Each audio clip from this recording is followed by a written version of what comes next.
I know her. Okay. Well, we'll go with the obvious one we know. Alphonse Elric from Full Metal Alchemist. This girl is from Rosario Vampire, I think. I'm not 100% sure. I don't recognize this character. Shion. Right? It's Shion, right? I'm gonna guess on that one. I don't remember their name. Really, it's been so long since I've seen Gurren Lagann, and I just don't know them. I don't recognize them, and I feel like I should. To Love Rue. Okay, I was wrong on this one. That's fine.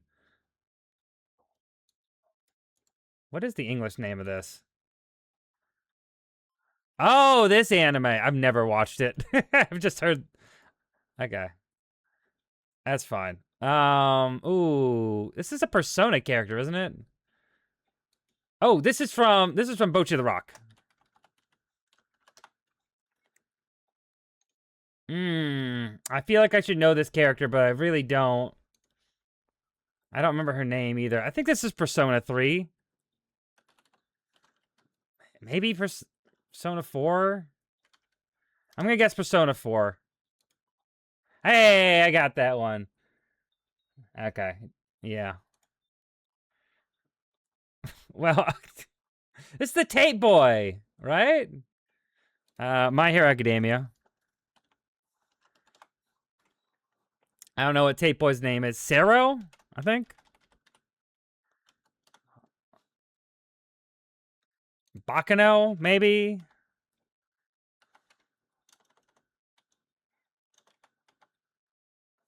I'm gonna guess that. I don't know. I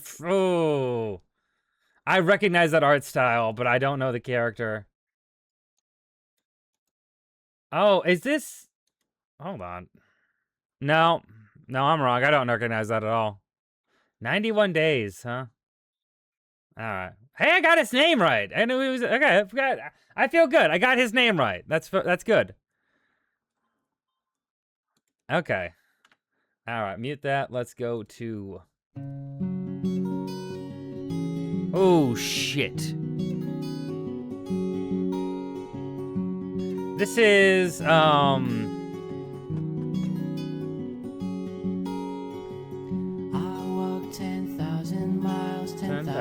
miles to see you. Okay, I know that one. I don't need the visual clue. This one is from Mushishi. Yes, easy one. Just remember the name. It was hard. Oh. Okay. Okay.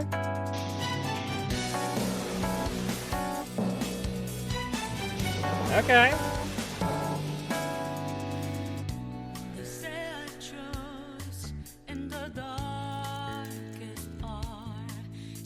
Yeah, don't recognize that at all. We're gonna go visual clue here. Ooh, that art style is very unique.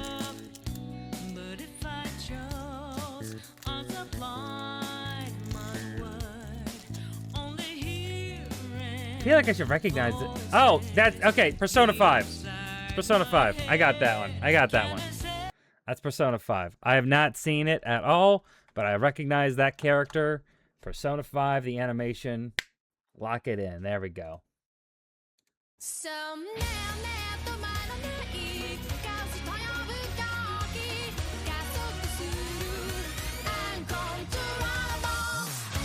Don't recognize it. Let's go to the visual clue.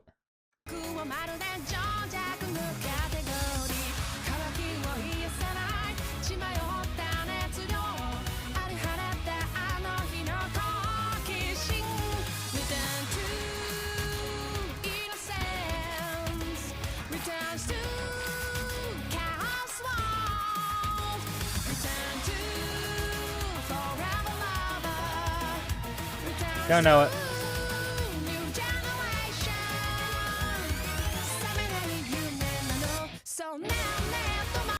Interesting theme song, but I don't recognize this. Dragon Ball Z. Chaos Child.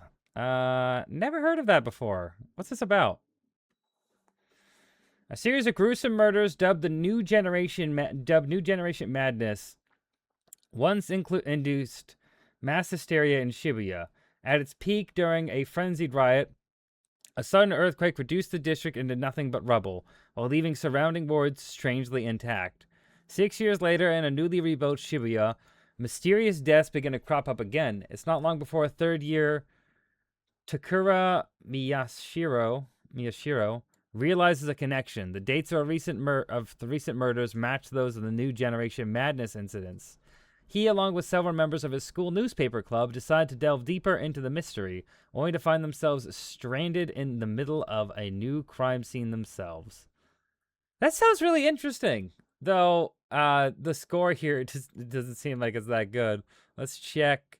Ooh, okay, well, more recommended than not recommended. You know, that's something. That's something.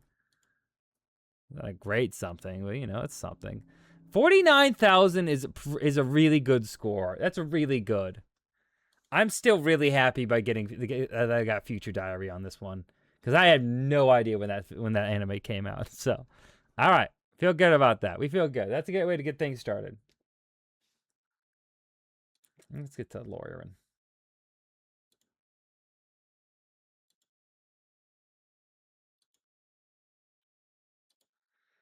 All right, back to the lawyering. And I'm a Phoenix Wright, ace attorney, ace in the tourneys. Phonics, Foony, ace attorney. There we go.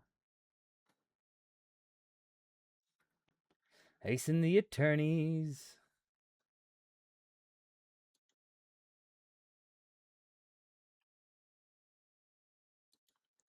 Gotta wait till the full screens. Ba ba ba da ba. Ba da ba ba da ba ba ba. There we go.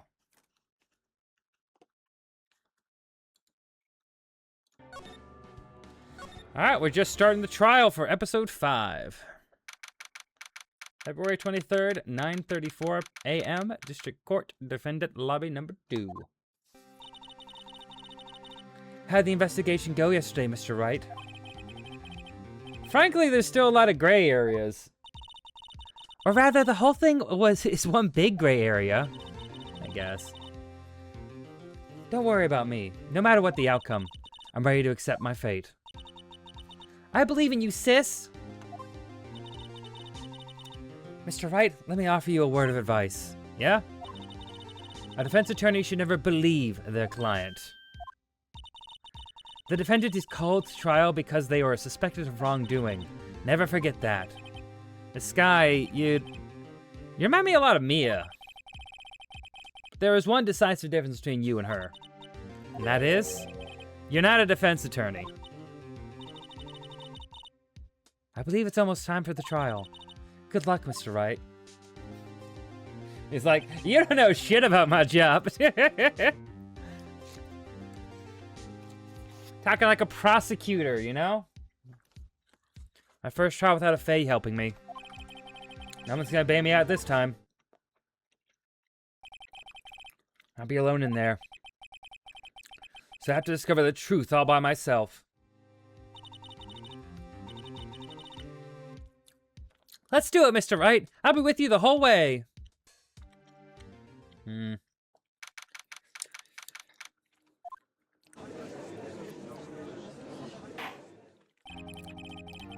Court is now in session for the trial of Miss Lana Sky. The defense is ready, Your Honor. The prosecution has been ready for a while, Your Honor. Edgeworth. It's been 2 months, but I haven't been in the courtroom since his trial.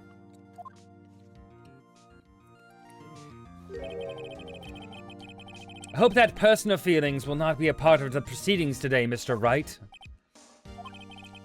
I would choose the path I think is right, regardless of what those around me might say. The judgment to be made here is in our hands, not those of anyone else. Very well, Mr. Edgeworth. Your opening statement, please. Chief Prosecutor Lana Sky has committed an unpardonable crime. Not only this, but she was rash enough to commit it in the prosecutor's office lot. Now, it's much more forceful in person. I suddenly feel like confessing to everything.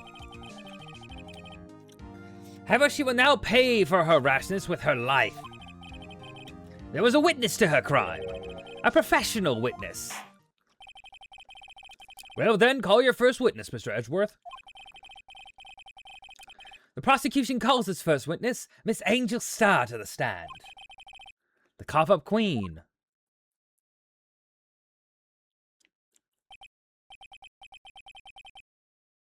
Huh, haven't I seen you somewhere? Haven't I seen you somewhere? You ordered the caviar lunch, right? Ho ho, caviar! I've never eaten caviar before. The judge is really wolfing it down. Ah, and for you, I have a fiesta bowl. Thanks. Will the witness state her name and profession? Ah, and you, sir. Did you order the fingerprint lunchbox? It's too early for lunch. Your name and profession, please. Well, Your Honor, how's it taste? So this is why everyone raves about caviar. It's so tasty, it hurts! I always thought caviar would taste like pickled tapioca. What the heck does pickled tapioca taste like? Name! Profession! Now! Me? My name's Angel Star. Don't go forgetting it. I find myself running Lunchland these days. Is that what you wanted me to say, Mr. Edgeworth? Very well, witness. Please describe the incident to us. The prosecution will wait. I am not finished eating. Hurry it up. Very well, Mr. Edgeworth. As you know, we usually call on the police to provide a description of the crime. Your Honor, as Mr. Edgeworth has said to the court, I am a professional. What exactly does that mean? Until 2 years ago, Miss Angel Star was a special investigator with the police. She was a first-rate homicide detective. What? Miss Star was a detective? Aha! I know who you are! Cough up! Cough up Queen Angel Star, Your Honor. Long time no see. Very well. You may continue with the description, Miss Star. Just who is this lady?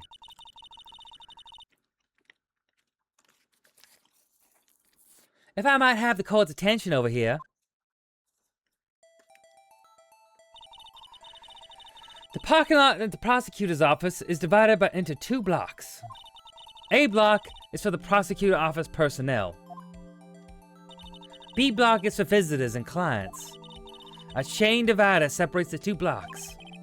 I suppose that's to keep visitors from taking up prosecutors' spaces, yes? The crime took place by a car in the back of A block, in the car's trunk. The killer stabbed the victim with this knife and went to drive the body out. Unfortunately for her, there was a witness and an arrest was made on the spot. And who was this valiant witness? Why, it was me, Your Honor.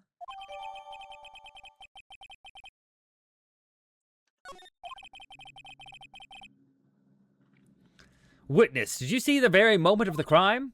Of course, Your Honor. Immediately after that, I apprehended the chief prosecutor. It seems rather cut and dry, doesn't it? Well, Mr. Wright? I can't agree on principle, Your Honor. It seems that poor losers are unwilling to accept the truth, Your Honor. Shall I proceed to crush what little hope they have remains? They have remaining? If you can, then give them your worst, Miss Star. Wait, are they talking about me?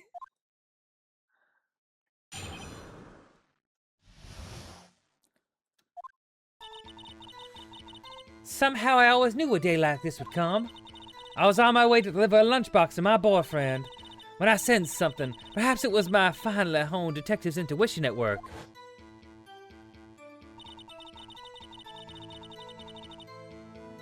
Through the wire fence, I saw the chief prosecutor standing next to a garish car. The chief prosecutor was holding a knife in her right hand. Then she thrust the pointy tip of the knife into Detective Goodman's chest. Bringing a lunchbox to your boyfriend. How touching. As you can see, there's no room for doubt. Also, did she call my car garish? The key point of your testimony seems to be nothing other than the point of the knife which you saw being stabbed into Detective Goodman. So, how does it feel to be so utterly crushed? I'm still thinking about that. It's merely a flesh wound, Mr. Wright. Very well, Mr. Wright. You may cross-examine the witness.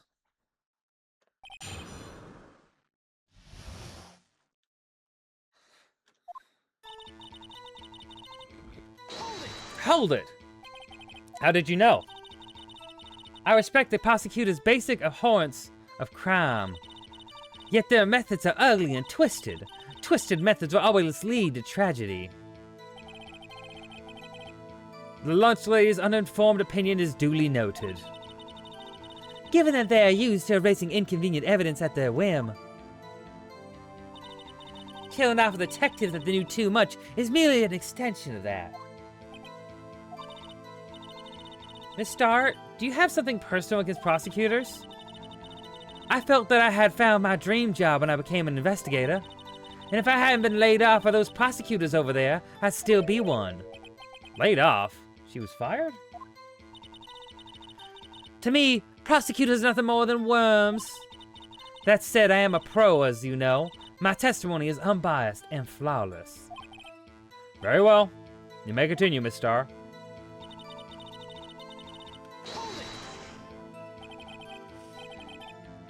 This boyfriend, he's the detective? Not that boyfriend, the security guard. That boyfriend? You have several? Yes, this boyfriend, that boyfriend, the other boyfriend. Care to join? Yet another boyfriend position is still open for applicants. You know what? We respect a girl with a roster, you know what I mean? Sometimes... If you can get it, you can get it, you know what I mean? Alright, I'll stick with the lunches, thanks. Note to self, the judge had to think before replying. The security guard room is in the lot an A block. It's up on the second level, so you can see everything from there. That'd be the room with the security sign.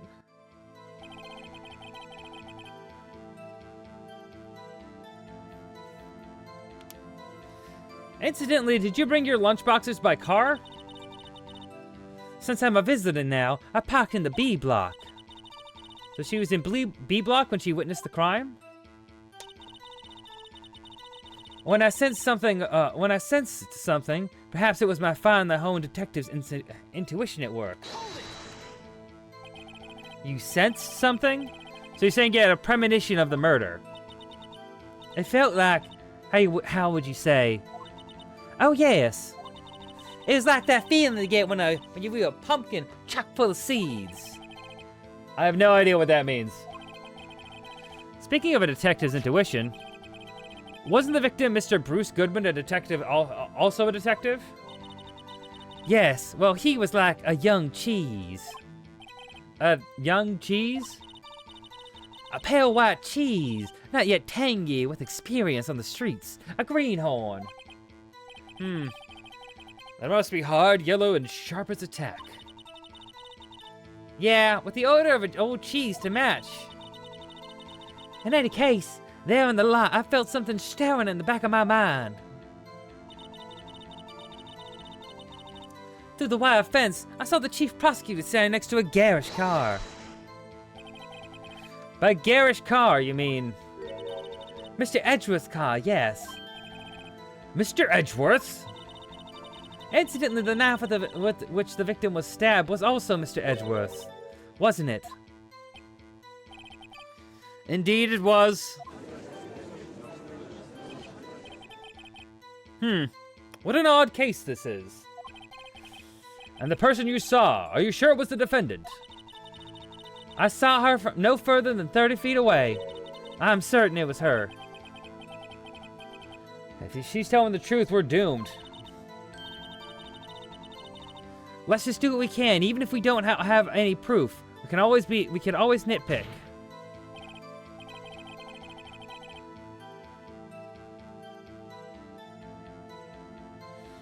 Witness, in your testimony you clearly stated the following. Prosecutors are nothing more than worms, ergo. You're a biased witness. You might want to keep those silly opinions to yourself in the future, rookie. Huh? Rookie? Unless you're willing to risk the consequences of doubting me.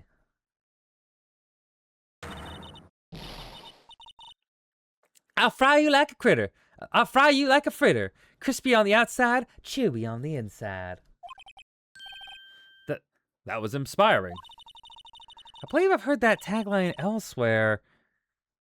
You could cry plagiarism.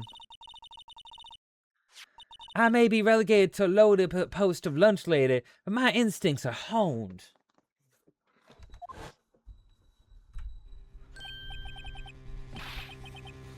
A photograph? You took this? Damn. The moment I witnessed the crime, my reflexes took over, and snap, I took the picture. In fact, one of my lunchboxes is rigged with a camera. I suppose it's more exciting than just hanging around your neck. Witness, why am I only seeing this photograph just now? You think I'd show it to you, a prosecutor? Think again.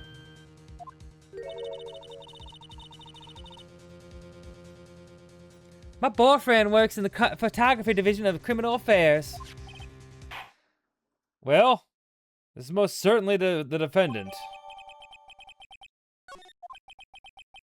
Uh-oh, that's unmistakable, Ilana Sky. So what was the defendant doing at the time?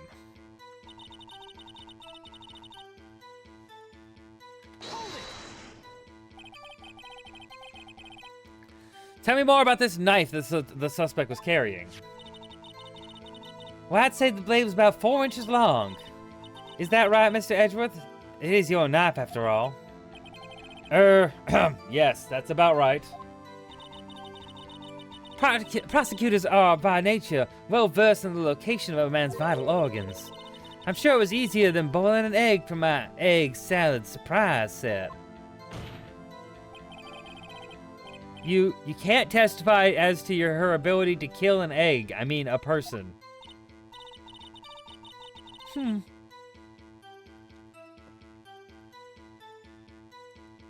Perhaps a chicken salad set would have made it for a better metaphor.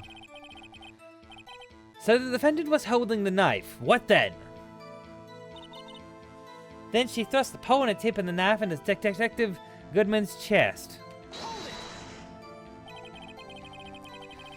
Tell the court why you didn't try to stop this crime. You did see her raise the knife to strike, no?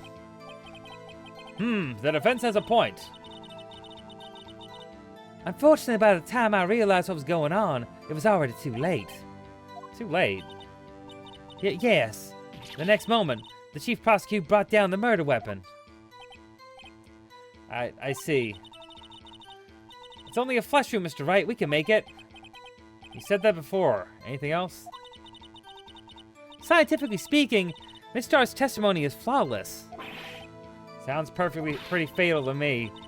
But what do we do? Is this it? Is my sister guilty? Let's just keep our heads cool and press the witness a bit, shall we? For some reason, having her panicking next to me makes me calmer. Don't smile like that.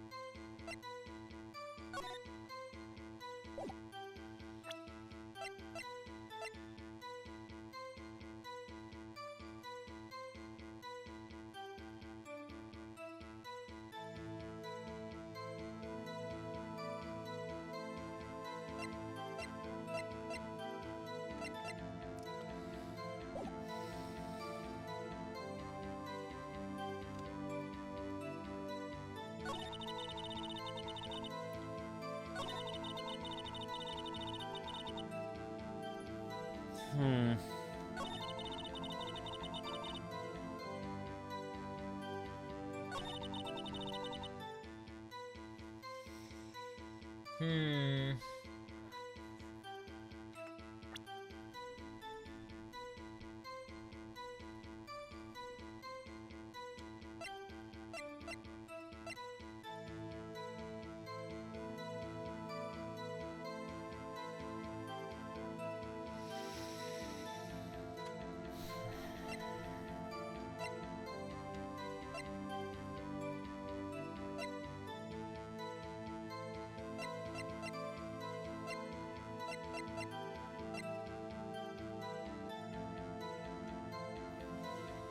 This is a hard one. I don't really know. I feel like I need to present something here, but I just don't know what.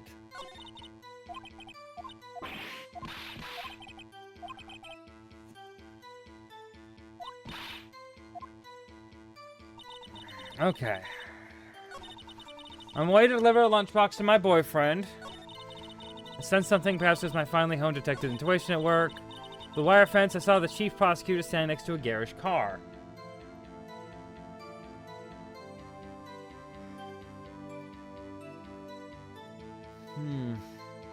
I saw the prosecutor standing next to a garish car.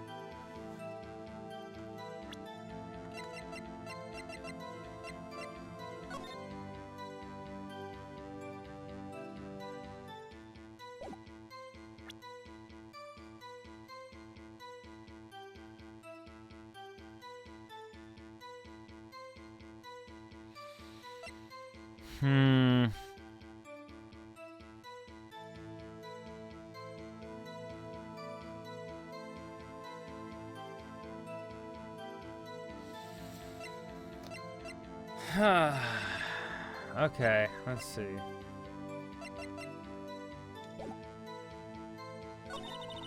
Chief prosecutor was holding a knife in her right hand. Objection! No, that's not what that's not what I meant to do. I was like, well, maybe this would help. I don't know. Hold it. Tell you more about this knife the suspect was carrying. Okay, we already went over this.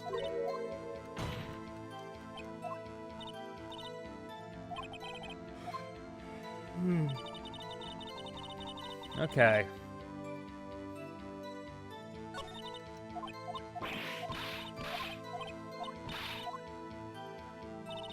This is a hard one. Okay. Somehow knew I was coming with it.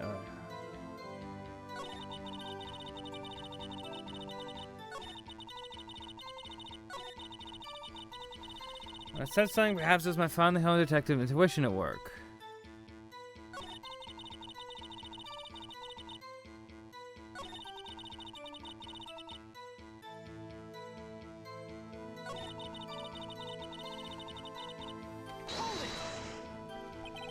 By Garrett's car, you mean it was Edgeworth's car.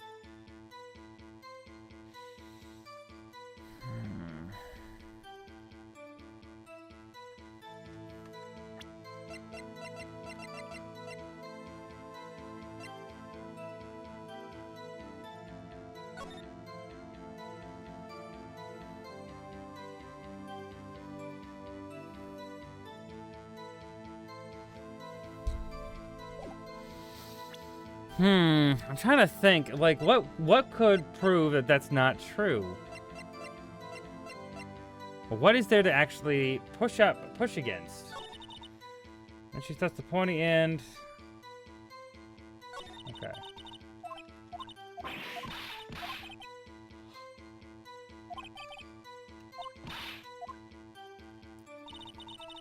Let's just press this again.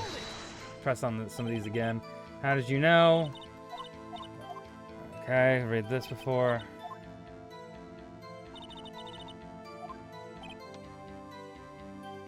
Okay.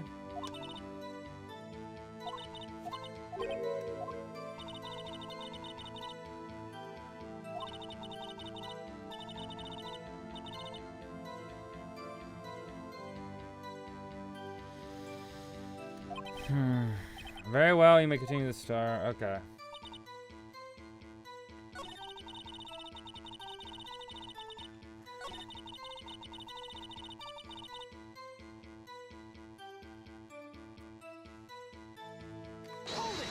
This one I'm a little more on. By Garrett's car, you mean...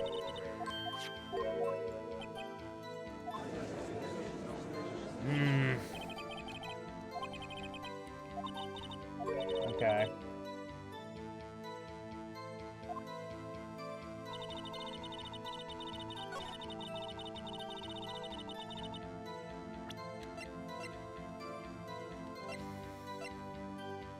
Yeah, that tracks of the photo she sent. That makes sense of the parking lot thing.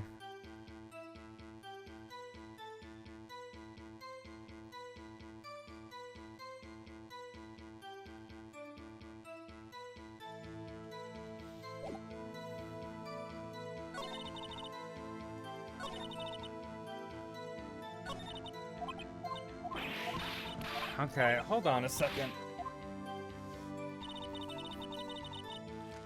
Day like this, I'm sending the lunchbox to my boyfriend. I sensed something was wrong. The fire. I just saw the chief prosecutor standing next to a garish car.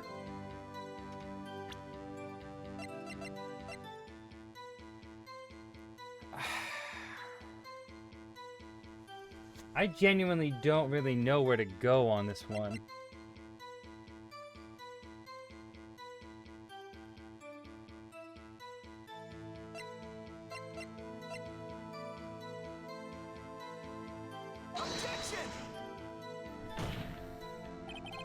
Your Honor, that's no, that's not. Yeah, I figure that's not gonna do it.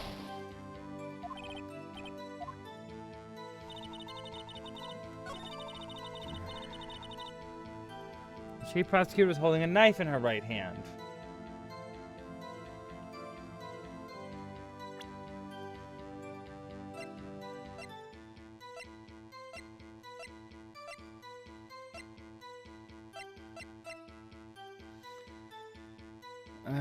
Traces of the victim's blood, no prints.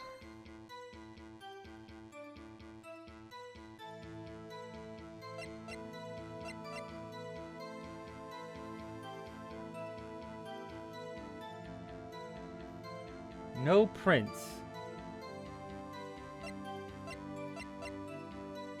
Objection! No, yeah, okay. That makes sense. Okay.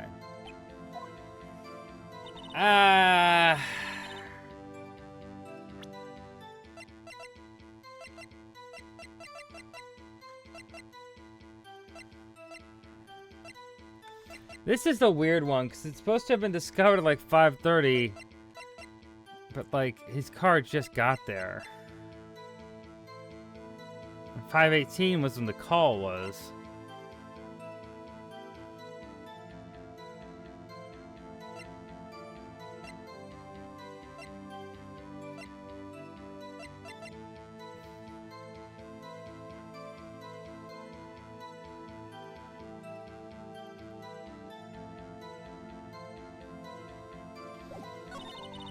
She thrusts the point into Goodman's chest.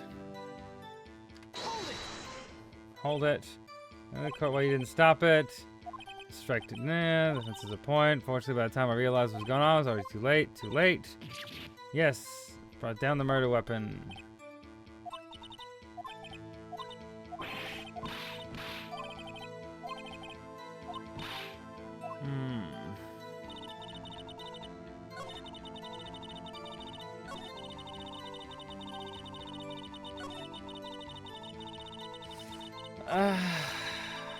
I don't know. This one's hard. I don't see anything to really dig into on this one. Maybe this?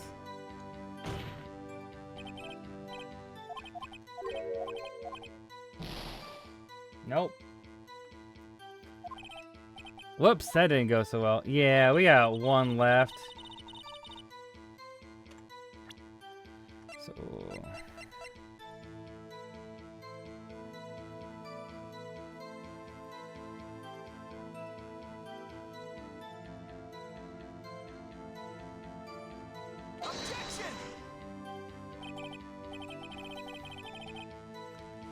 Huh? Oh, I've been loving this playthrough so far. Well, right. Yeah, I'm dying here. But, this one, most of the game so far has been a pretty breezy. This part's got me a bit, a bit fucked up. That's enough. That's enough. This court seems no. I gotta restart here. Von Karma case is. The Von Karma case is a lot of fun. This one is really hard. Like, I don't know what the, because like I pushed him on everything, and I want to figure it out. But like I pushed him on everything, and I didn't get like. Yeah. I'll redo it.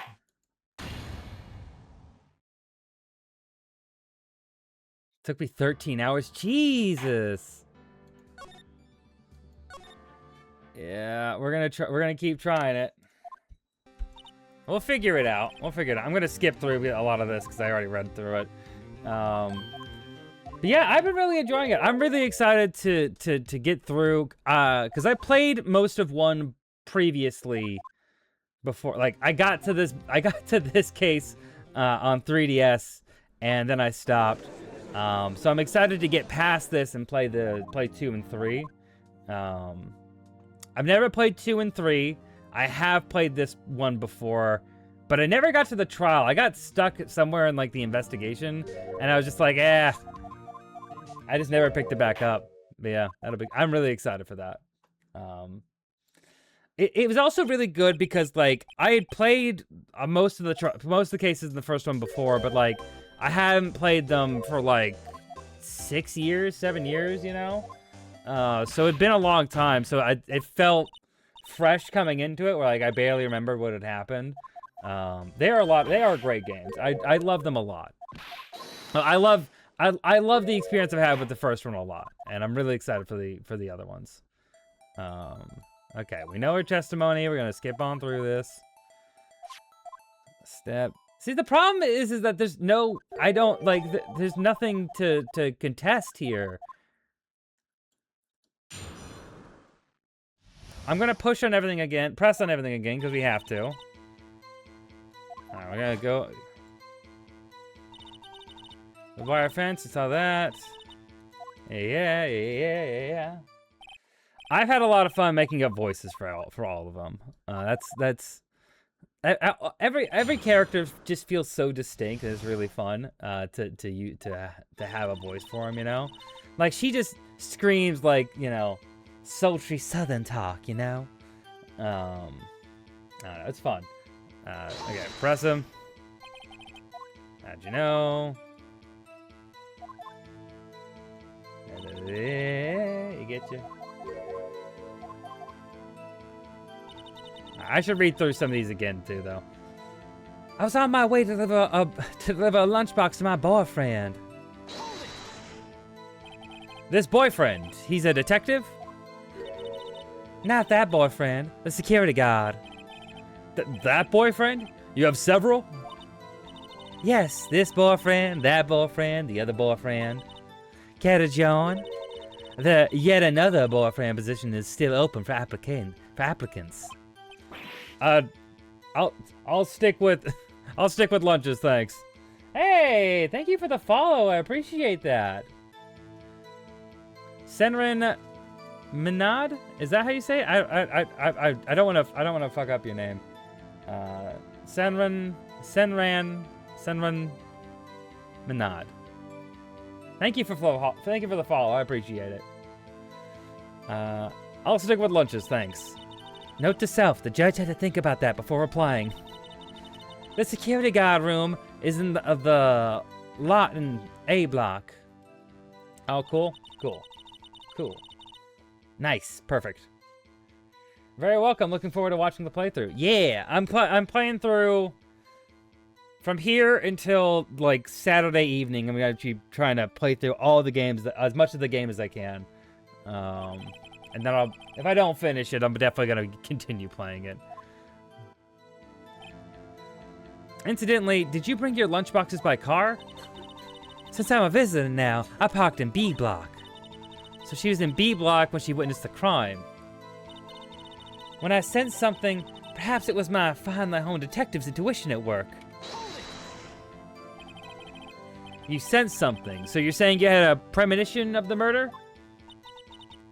It felt like, how would you say? Oh yes, it was like the feeling you get when you view a pumpkin chock full of seeds. I have no idea what that means. Speaking of a detective's intuition, wasn't the victim Mr. Bruce Goodman also a detective? Yes, well, he was like a young cheese. A young cheese? A pale white cheese, not yet tangy with experience of the streets. A greenhorn. Then I must be a hardened, yellowed, and sharp as a tack. Yeah, with the odor of an old cheese to match. In any case, in the lot, I felt something stirring in the back of my mind.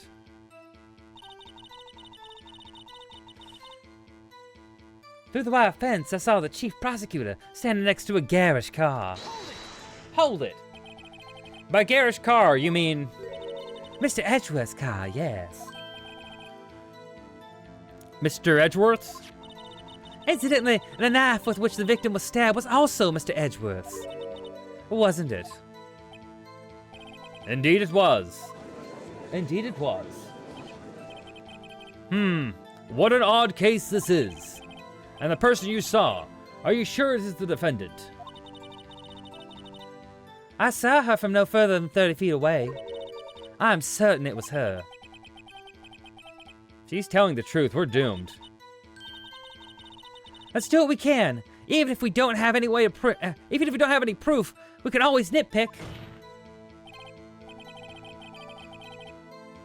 Witness, in your testimony you clearly stated the following. Prosecutors are nothing more than worms. Ergo, you're a biased witness. You might want to keep those silly opinions to yourself in the future, rookie. Huh? Rookie? Unless you're willing to risk the consequences of doubting me. I'll fry you like a fritter. Crispy on the outside, chewy on the inside. That was inspiring. I believe I've heard that tagline elsewhere. You could cry plagiarism. I may be relegated to the lowly position of lunch lady, but my instincts are honed. A photograph? You took this? The moment I witnessed the crime, my reflexes took over and zap, I took the picture. In fact, one of my lunchboxes is rigged with a camera. I suppose it's more exciting than just hanging it around your neck. Witness! Why am I only seeing this photograph just now? You think I show it to you, prosecutor? Think again. Okay. My boyfriend works in the photography division of the Criminal Affairs. Well, this is most certainly the defendant.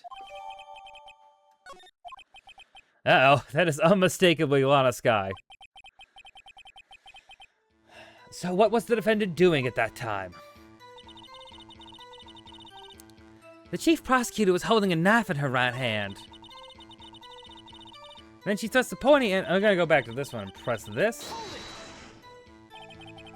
Tell you more about this knife the suspect was carrying. Well, I'd say the blade was about 4 inches long. Is that right, Mr. Edgeworth? It is your knife after all. Yes, that's about right. Prosecutors are, by nature, well versed in the location of a man's vital organs. I'm sure it was easier than boiling an egg for my egg salad surprise set. You can't testify as her ability to kill an egg. I mean a person. Perhaps a chicken salad set would have been a better metaphor. So the defendant was holding a knife. What then? Then she thrust the pony end of the knife into Detective Goodman's chest. Hold it! Tell the court why you didn't stop this crime. You did see her raise the knife to strike, no? The defense has a point. Unfortunately, by the time I realized that what was going on, it was already too late. Too late? Yes. The next moment, the chief prosecutor brought down the murder weapon. Alright, I see. It's only a flesh wound, Mr. Wright. We can make it. You said that before. Anything else? Scientifically speaking, Miss Starr's testimony is flawless. Sounds pretty fatal to me. What do we do? Is this it? Is my sister guilty? Let's just keep our heads cool and press the witness a bit, shall we? For some reason, having her panicking next to me makes me a little calmer. Don't smile like that. Hold it. How did you know? I respect the prosecutor's basic abhorrence of crime. Yet their methods are ugly and twisted. Twisted methods always lead to tragedy. The lunch lady's uninformed opinion is duly noted, given that they're used to erasing inconvenient evidence at their whim. Killing off a detective that knew too much is merely an extension of that. Miss Starr, do you have something personal against prosecutors? I felt that I found my dream job when I became an investigator. If I hadn't been laid off by those prosecutors over there, I'd still be one. Laid off? She was fired. To me, prosecutors are nothing more than worms. That said, I am a pro, as you know. My testimony is unbiased and flawless. Very well. You may continue, Miss Starr. Okay, so we've pressed every part of her testimony. So what we know is that she doesn't like prosecutors, but we can't really push that against her because she has a photo. Right? So what part of this evidence is something to press against, right? The memo doesn't really play into this. We haven't really got anything with Goodman in his memo. We don't know she hasn't suggested a time, so the time, the options we have to contest that time aren't really useful.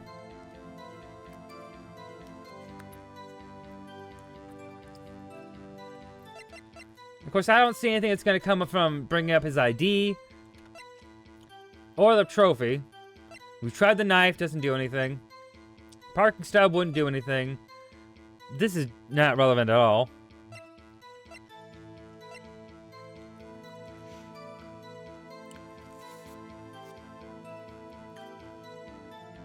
Again, we don't know a time, and nothing she said contradicts the autopsy report.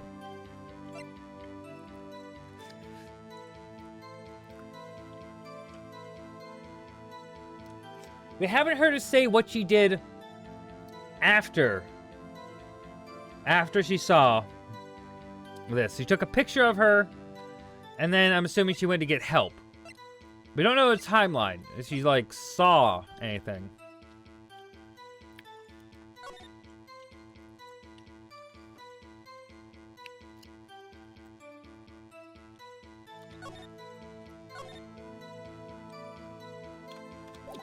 This doesn't really prove anything either because, I mean, everything she said matches with the evidence. Everything I can see so far.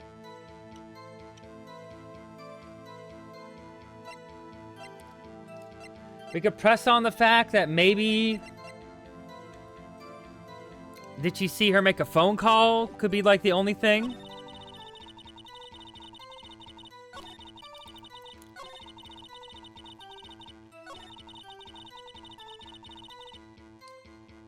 Okay.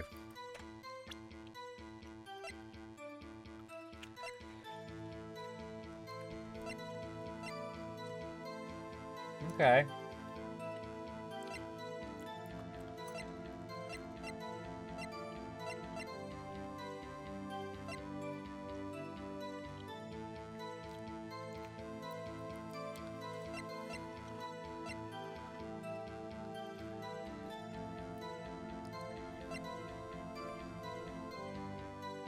We don't really have anything else to really go off of, so I might as well press on the phone. Maybe she would have known or seen Lana take the phone call. It's the only thing I can think of, and maybe we could use that. Other than that, none of this evidence feels like anything that can, like, really push on her, because I don't know what it would say or contribute. So let's try this. Nope. Nope. Oh, okay. That's the pointing the tap of the knife into Detective Goodman's chest. Oh.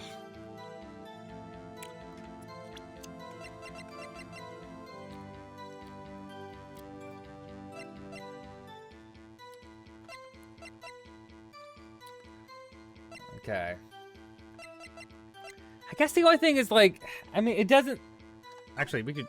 Oh, hold on a second. Okay, maybe we can see a little bit more about this. Loss of blood from chest wound. Okay, yeah, so that's... Right, it was a chest wound. Okay, can't really dispute that. 36 male, date of death between 4 and 5:30. Loss of blood from a chest wound. Wounds caused by 4.5-inch knife. A single stab wound was found.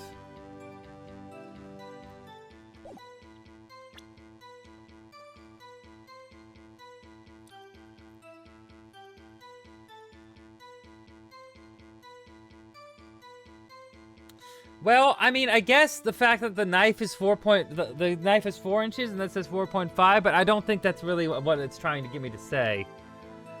You know, I've tried the autopsy report, maybe, but I don't think it's.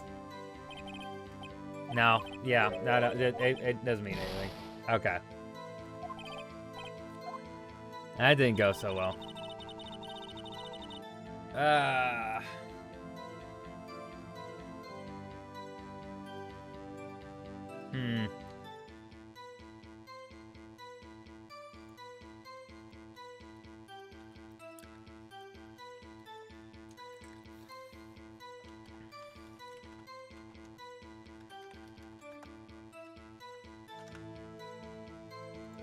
Okay. Okay. All right. Let's try. I don't want to look up a guide. I want to guess. But like, I want to figure out myself, but like I can't. What did she say before? Before this, she said the chief prosecutor was holding a knife in her right hand. Which, I don't have anything... We have no prints on this, so we don't know. Like, we can't... It's not like the last case. We can't say left hand, right hand. She doesn't have a photo showing anything contradictory there. Something contradictory with this. The photograph doesn't show her killing him. She's wearing gloves, so like of course it makes sense. There's no. Did she say where she was standing? She said that she was behind. Yeah. So here.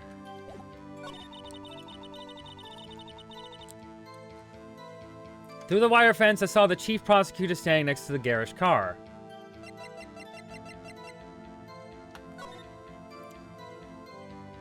So through the wire fence, she saw it. So it'd be right here, right? So she would look through and see that. That's...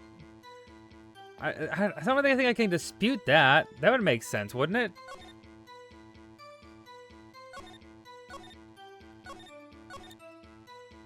Yeah, you'd see that. And it also tracks with her picture that she has, which is clearly behind a chain link fence. So I don't think I can't really dispute that, right? Like, I don't see the contradiction in that.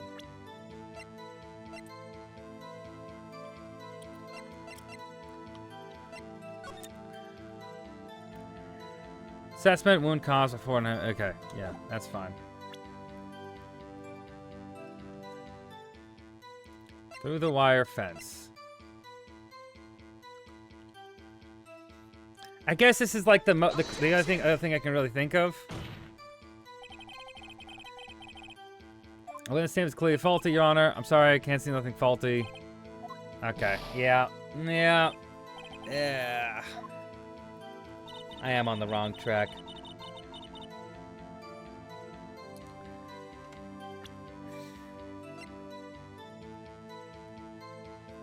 The ID card was found on the other side of the parking lot, of the divider that she couldn't have seen. Which is like the one thing I can think of, but like I don't see any dialogue that really gets us to that. You know? Like I can think that, but like that's not where the game is at, right? Or it hasn't even, like, mentioned or brought that up.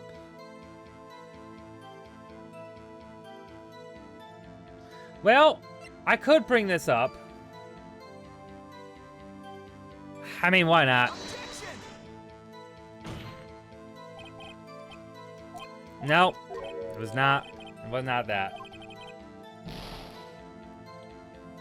Okay. Down to our last one. This is a hard one. This is a real hard one.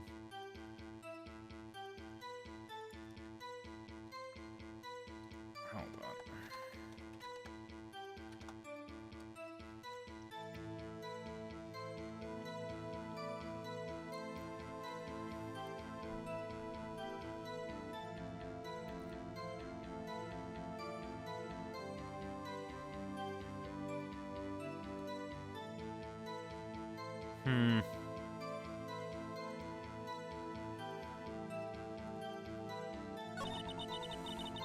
Did you get her to show where she was standing?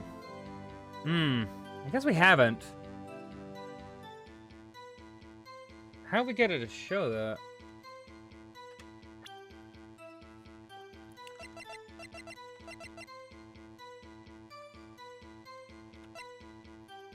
I guess I haven't really pressed on this. I can try this. And you witnessed this. Okay, well, there we go. You saw Miss Sky stab the victim with the knife. As I've already said, yes. I swear on my finest salmon swirl lunch. That has a little thing in there. Okay.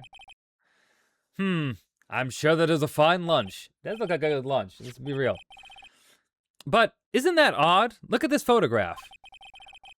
This is the photograph you took from of the very moment of the crime, is it not? Then why is Miss Sky not holding a knife? Ahem. Mr. Edgeworth, your thoughts? Objection. That had to be the weakest objection ever, Edgeworth. Yet it was still stronger than you ever feeble-minded Mr. Wright. Bitch, I saved your ass. What are you talking about? What do you mean, Mr. Edgeworth? This photograph was not taken the moment before the stabbing. This was taken the moment after the stabbing. Objection. And how can you tell that? Blood splatter. Huh? You see the dark crimson stains on the chief prosecutor's coat? But it's a black and white photograph. Ah. Yes, it's hard to tell, but this could be blood. Well, Mr. Wright, I see no problem here. No problem, except you. Mr. Wright, are you gonna sit there and take that kind of abuse? They're abusing you. They're making a mockery of you. You gotta give them the old 1-2. There we go. Weird. You got a better idea? Objection. Wait, that contradicts what the witness said in her testimony. Namely, that she took the picture the moment she witnessed the crime. Well, it seems I was slightly unclear. My apologies. That's it? If you run out of lunch, you order seconds. Problem solved. And if you don't like it, try ordering the jumbo-sized lunch from the get-go. Good advice, but I'm not sure I understand it. But good advice. I didn't have time to stop her. Prosecutor Sky was cold, calculating, like a robot. She killed without pain or remorse. It was a premeditated murder. Premeditated? How do you know?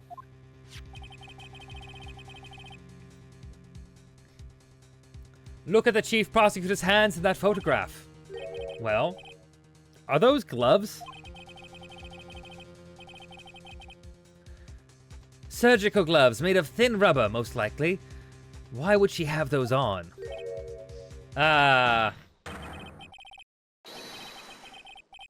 If it was not premeditated murder, she would not be wearing those gloves.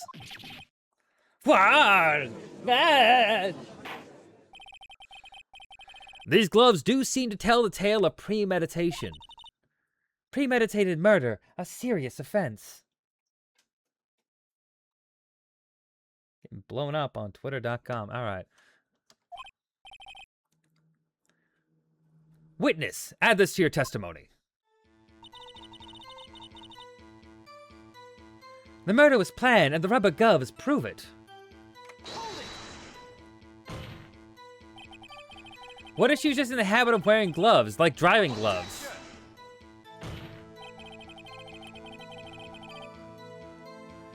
The gloves were admitted to evidence when the defendant was arrested. They were rubber gloves, the kind used for autopsies. In other words, when the chief prosecutor came to the crime scene, she came to do the murder. It's the only possible conclusion one can make. Everything was planned. It was a premeditated crime. Heck! Impressive. I'm sorry they took you off the force, Miss Starr. This is bad. She's got them thinking this is all planned. If she can prove this claim, the trial's already over. I gotta think of a way to show this wasn't premeditated. It's only a flesh wound, Mr. Wright. We can make it. Scientifically speaking, so, okay.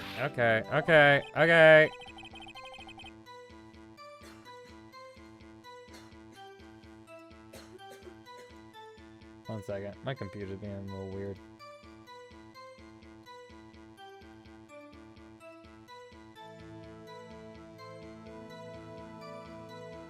It's gonna stop doing that. Okay. My other monitor keeps flashing for some reason. It's annoying. Anyway. Alright. Don't smell like that. Somehow I always knew a day like this would come. I was on the way to deliver lunchboxes. And saying his perhaps it's the wire fence. I saw the chief prosecutor staying in the garage car. The murder was planned. The rubber gloves prove it. Okay. The murder was planned. Why did they use the knife and how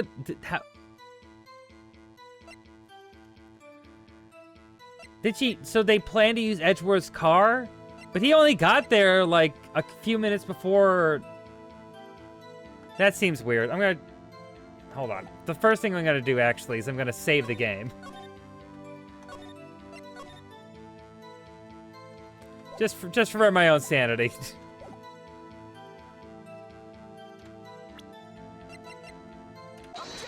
Objection! Oh, hey, that was it. Good. Witness, do you know what this is? Are you trying to test me? I sell lunchboxes for a living, you know. That's a knife. The knife. The knife that was in Mr. Edgeworth's trunk. Indeed, it is my knife. Indeed, it is my knife. What's with this case? The bloody murder weapon and a red car, all belonging to the prosecutor there? Mommy, are prosecutors bad people? Yes. Anyway. The defense has a request. We asked the witness to provide an accurate testimony. What's that, rookie? In your testimony, you stated that Lana Skye planned this murder, and that's why she was wearing those special gloves. Seems like a natural conclusion to me. The gloves do indicate planning. However, why would she not also prepare the most important thing, the murder weapon? Oh. This knife just happened to be in the trunk of that car. Ladies and gentlemen, if you're going to plan a murder, you don't forget the weapon.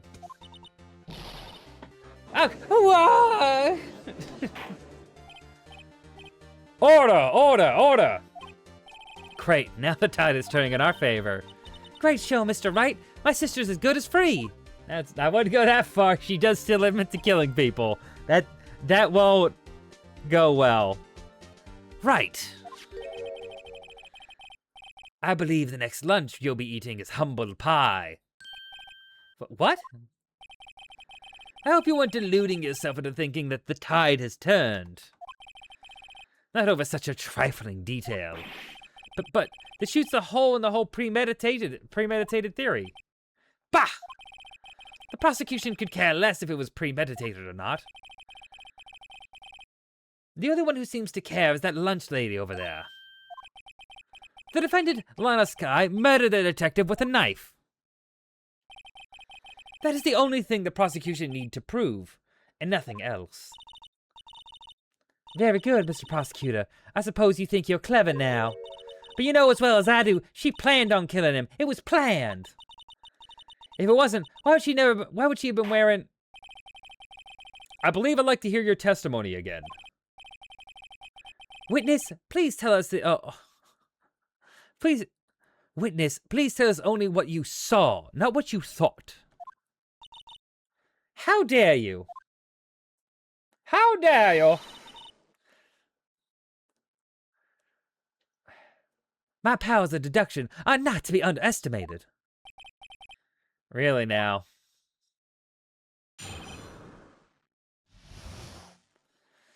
All right, here we go.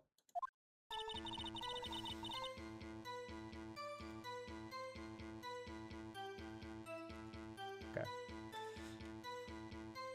Lana Skye intended to murder Detective Goodman.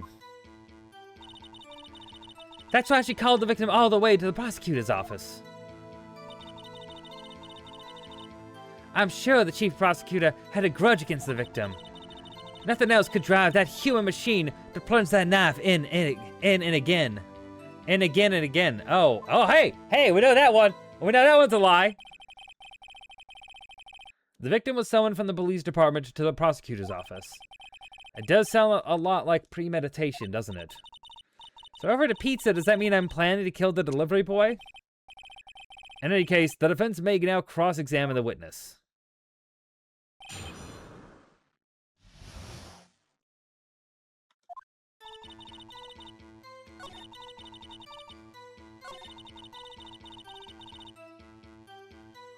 I'm gonna press on this. Hold it. What kind of grudge? Well, I wouldn't know that. Of course you don't. That's because she didn't have a grudge. Rookie. I have a lunchbox here. Now, what's inside? How am I supposed to know? See? We agree there is a lunchbox here, but we don't know what's inside. A person's life is like a lunchbox of pretzels. Don't you agree? I get it. That's why my lunch was so salty. The judge isn't very good with metaphors. The suspect had a grudge against Detective Goodman. Will you tell us your basis for thinking this?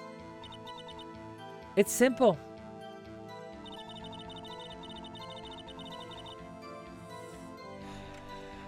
Now we gotta hold him right there. Objection! Objection.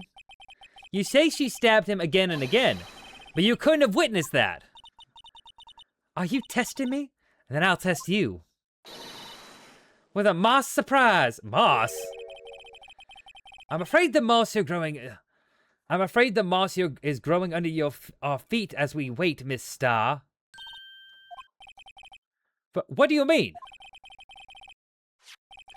I shouldn't have to explain this, but take a look. The autopsy report states the death was due to loss of blood from one stab wound. Aha! You're right. Good show, Mr. Edgeworth. What a hunk. He's my hero, really. What about my objection? No one noticed. I'm the one who brought it up. What are you doing? I'm not the...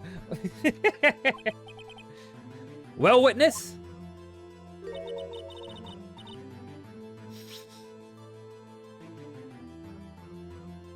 What a lovely crime scene lunch set. You got the crime scene set, right?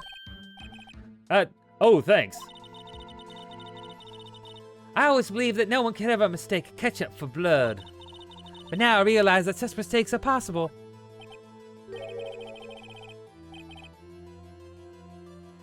So, you're saying you mistook something for blood? When she lifted her knife, I thought I saw blood at her breast. Splattered blood from her victim. That's why I thought she must have stabbed him at least twice. Then tell us what you saw that you thought was blood. Testify. Her red muffler looked like blood to me. That's how ghastly the whole scene was. The stars turned out to be as short-tempered as she looked when we met her. Challenging her abilities as a detective really set her off. The short wick burns out the fastest. It's a scientific fact. I wonder, wouldn't it depend on the size of the candle? I mean, add more wax and even a really short wick will burn longer. Obviously, more scientific testing is required. Okay. Lana Skye intended to murder Detective Goodman. That's why she called the victim all the way to the prosecutor's office. I'm sure the chief prosecutor held a grudge against the victim. Her red muffler looked like blood to me. That's how ghastly the whole scene was. Press on that. Her red muffler? Yes, like a scarf. The chief prosecutors always wear one around her neck. So she could be easily hanged at a moment's notice, I suppose. She's right. Miss Skye was wearing a red scarf, wasn't she? But wait. Isn't it odd you mistook that for splattered blood? Well, people often mistake my beard for a bib. A judge with a bib. That's why this place feels so much like kindergarten sometimes. Yeah, I mean, fair. That's fair. Actually, I do think I saw some traces of blood on her chest. However, the autopsy report is clear on this matter. There was only one knife wound. Apparently, Miss Starr isn't entirely sure of her own testimony. Mr. Wright, this is our chance. Chance for what, I wonder?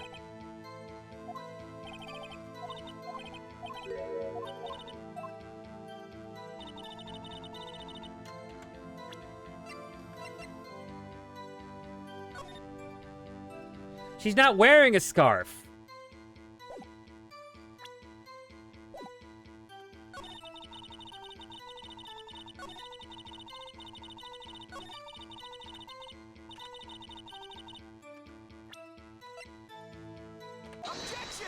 Objection!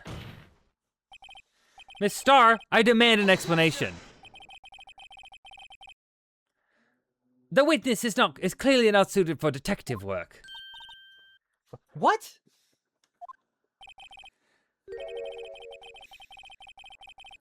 The suspect was not wearing a scarf or muffler of any kind when she stabbed the victim. And you've proved it yourself. With this photograph. Huh? But that can't be. That can't be. Only a professional lunch lady could be so utterly clueless. Congratulations. Perhaps you finally found your true calling in life.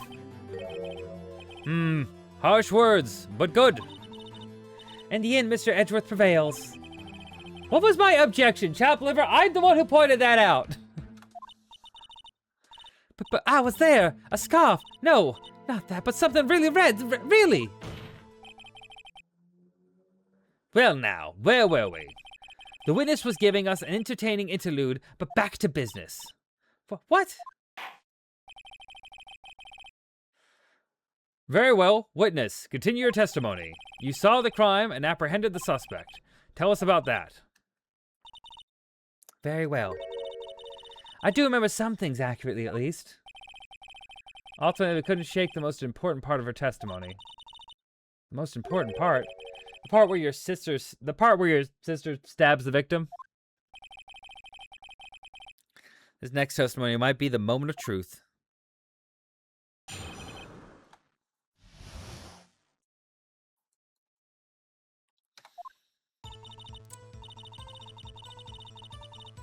After the murder, the suspect attempted to run behind the partition off to her side.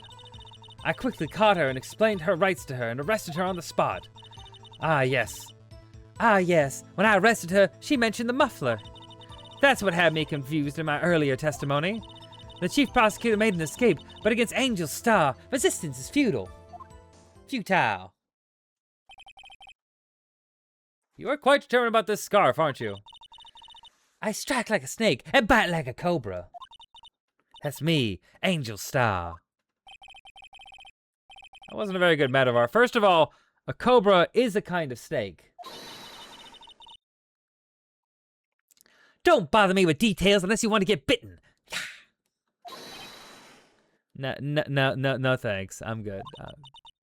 Note to self, Mr. Wright is weak against poisonous snake bites. The chief prosecutor tried to resist, but her efforts were in vain. She knocked my hands aside, kicked over an oil drum. An oil drum? Hard to imagine. Oh, she's beautiful, but deadly. A predator, this one. A leopard woman. Rawr. Very well, Mr. Wright. Your cross-examination, if you will.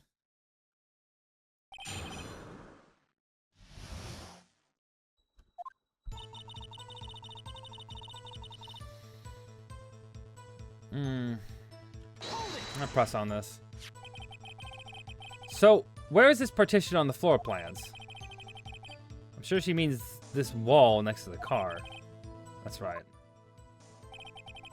There was a wall there about 6 feet high. She was obviously trying to hide herself. Quite a natural thing for a criminal to do. And what did you do then?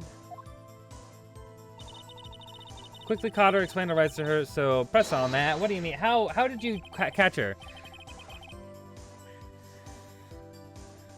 You say quickly, were you close to the suspect? As I just said, I was only 30 feet away from her the whole time. Maybe I should press her for details. Press her. I'd like to see this on the floor plans, just to be safe.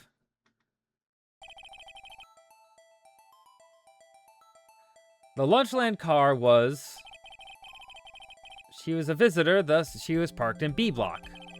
So you witnessed the murder from here. So that'd make you about 30 feet from the car, yes? Is that correct, Miss Starr? Yes, that's right. But there's a chain link fence in front of you. I went over it, of course. Amazing! The cough-up queen lunch lady athlete indeed. It would have taken her a little time to climb over the fence. So she couldn't have got to my sister that fast. Yeah, that fence is about 9 feet high, too. So how did Miss Sky not get away?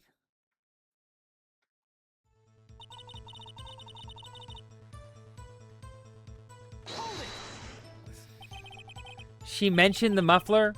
What exactly did she say? If I remember exactly, I would have told you in that testimony. Cheeky. Anyway, all I heard her say was the word muffler. Just that one word? So, what you heard wasn't the suspect talking to you, but to someone else. Yes, the chief prosecutor was talking on her phone. Her phone? She can't mean... Ask further. By phone, do you mean this cell phone discovered at the crime scene? Yes, ultimately. Ultimately? My memory. It's like a salmon heading upstream, you see? No, the court does not see, Miss Starr. I don't understand that one. The chief prosecutor first attempted to use the phone hanging on the wall. On the wall. That's right. That's right. Near the car, there's an emergency phone on the wall. Apparently, it was out of order. So she used her cell phone. Indeed, the emergency phone was out of order that day. Good witnessing, witness. Good witnessing? What happened to good testifying?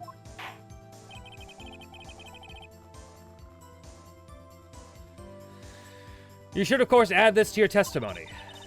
The things I do to please this rookie defense attorney. Okay.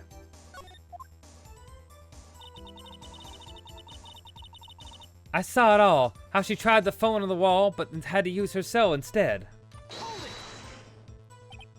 Think you could restate your testimony for the court? Aha! I was gonna ask the same thing. I'll only say this one time, so listen closely, rookies.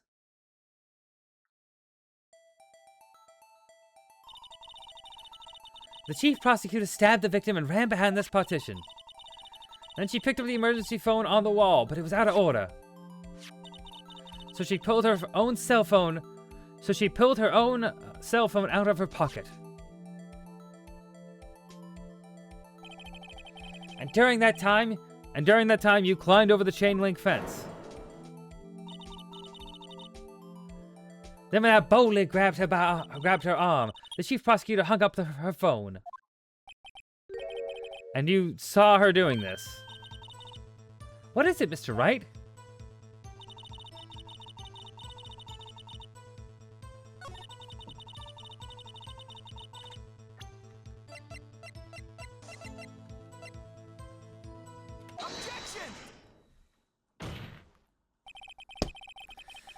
Miss Starr, I have to conclude that you have a personal grudge against Miss Lana Skye. The witness is a former detective. Her testimony is unmarred by personal bias. Well, who would have thought you would be my knight in shining armor, prosecutor? You, who together with the chief prosecutor, kicked me out 2 years ago. Well, Miss Starr, this is a fatal contradiction with your testimony. How do you explain this? I don't know what you're talking about. Mess with me, and I'll make you cough it up. And I'll make you cough it all up. Let's look at the floor plans. Let's give a big old look on the floor plans. You said you witnessed the crime from this point. However, if that's true, you couldn't have possibly seen Miss Skye making that phone call. I believe you see what I'm getting at here.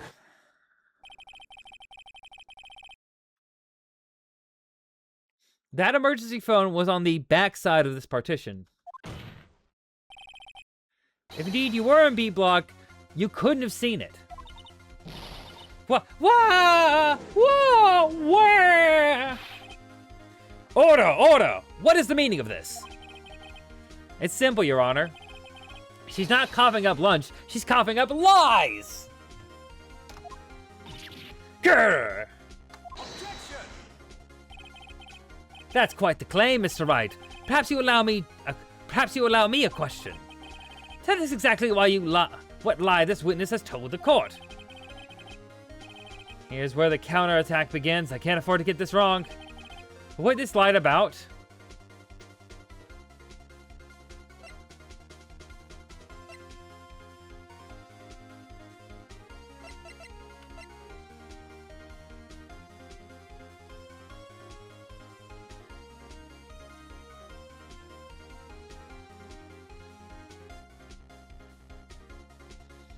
It's not what she saw, because what she saw was probably accurate. And we also know that she did see it from the B lot. Where she saw it is also not accurate, because that, yeah.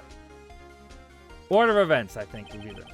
She lied about the order of events. Miss Skye used the emergency phone before the murder. I see, I hadn't thought of that. Took the wind out of her sails. Mr. Wright, I hate to bother you while you're celebrating your victory, but why would anyone use the emergency phone before the murder? Huh? Just when you think you can't sink any lower, he amazes us. I applaud you, Mr. Wright. I applaud you, Mr. Wright. You ordered the orange peel lunchbox, right? To where she saw it.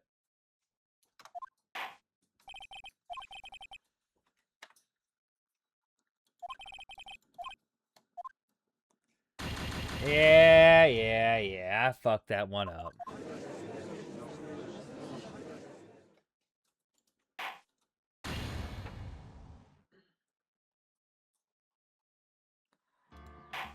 Alright, back to it.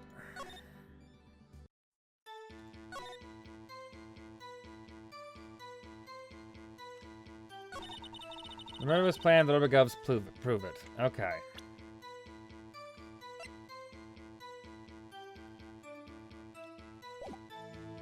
Alright, we're on this. The offensive saw that chief prosecutor standing next to a garish car. Murder was planned, rubber gloves prove it.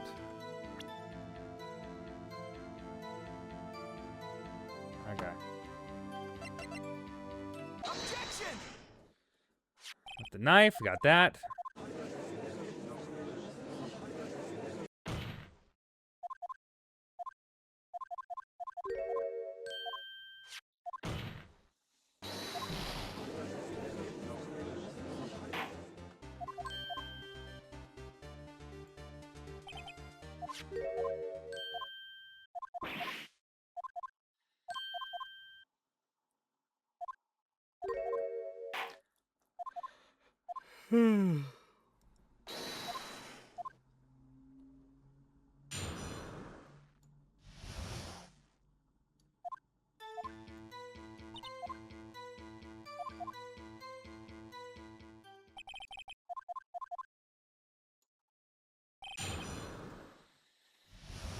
Okay.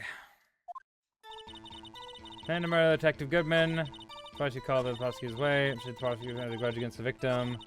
I think that's good job. Objection! Contradicts the evidence. Ah, we got her. Okay, here we go.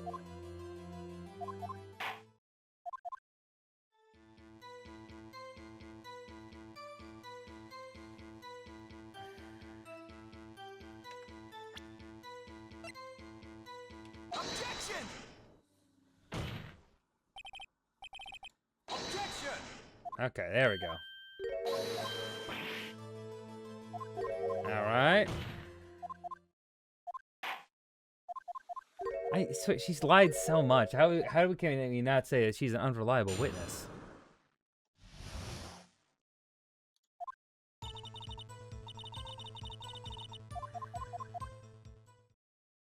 Okay. Quite turn with the scarf, aren't you? Okay. Oh, drum, hard to imagine.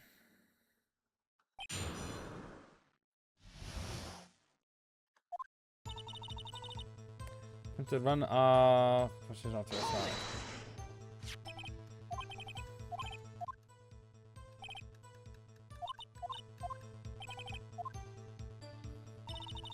Cotter, need an explanation on this one. You say quickly. Press.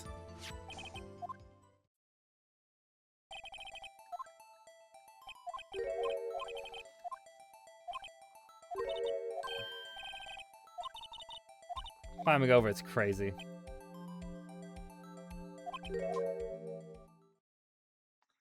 Climbing over a 9 foot tall chain link fence is crazy.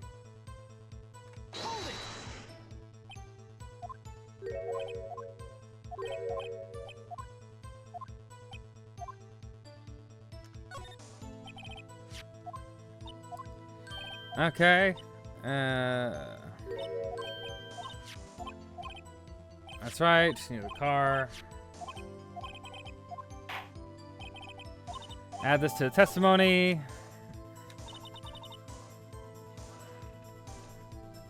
Had to use her cell instead. Hold it.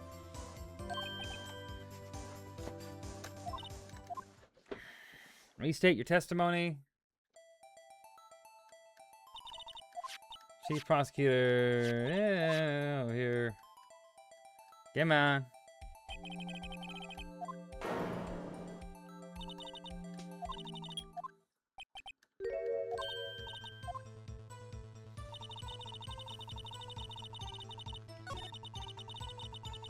Okay, now we know that is not true. Objection! Start, include lies.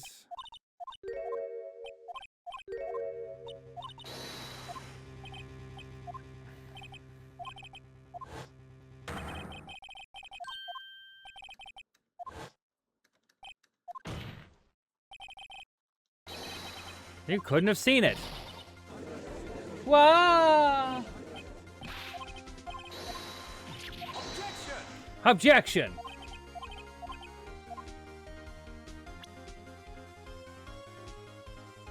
We're gonna save the game. Real quick here.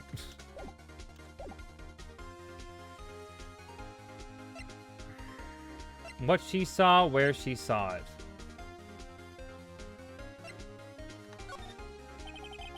She lied about what she saw. In other words, she didn't see Miss Sky using the emergency phone. It does seem very hard to imagine how she could have. Very logical.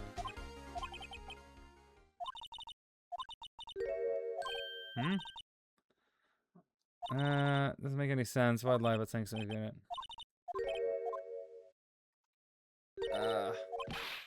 It's where? So, wait. But, like, where?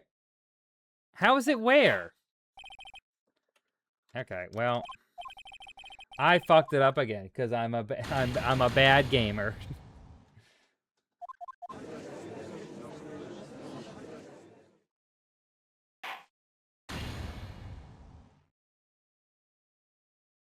Yeah. There we go. Where she saw it. Tried to use the emergency phone, but it was out of order. What is significant about that fact? Nothing. Therefore, it would be pointless for Miss Star to lie about it.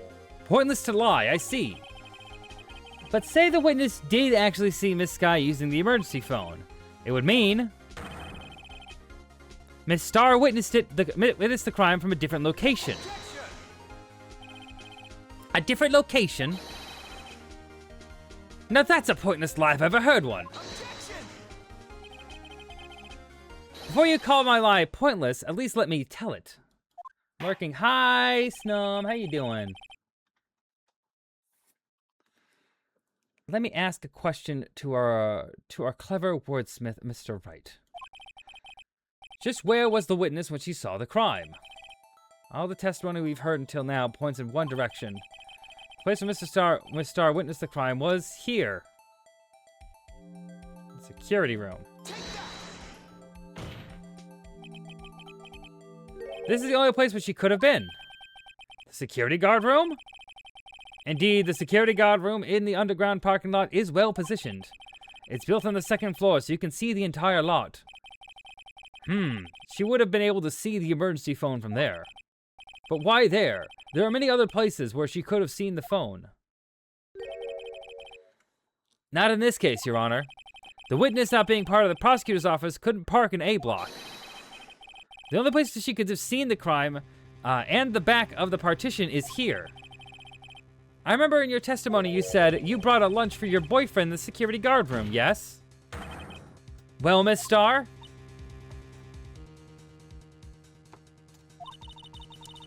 How many years have I been getting the better of man? To think that the tables could be turned. Today a man has gotten the better of Angel Star. Gasp! Order! Order! Witness! What have you done? You used to be a detective. You should know better. I'm not turning back. The guilty will be punished, and I'll do what I must to make sure justice prevails. The guilty? Is she talking about Miss Sky? Mr. Wright, doesn't this strike you as odd? Why did Miss Star lie? It doesn't make sense. Huh? She could have just said she saw the crime from the security guard station. It wouldn't change anything. Exactly. This photograph tells all. If it was the defendant who stabbed the victim. That truth still stands. Objection. It still stands? I disagree, Mr. Edgeworth. What? If a witness is found to be lying, they're guilty of perjury. She knows this. She wouldn't risk that without a good reason. So tell us what her reason was, Mr. Wright. Huh? Me? Who else? Mr. Wright, let's review what we know. Miss Star witnessed the crime from the security guard station. But she lied and said that she saw it from B block. Let's make a vital difference. But what would it change? Angle of the view of the crime.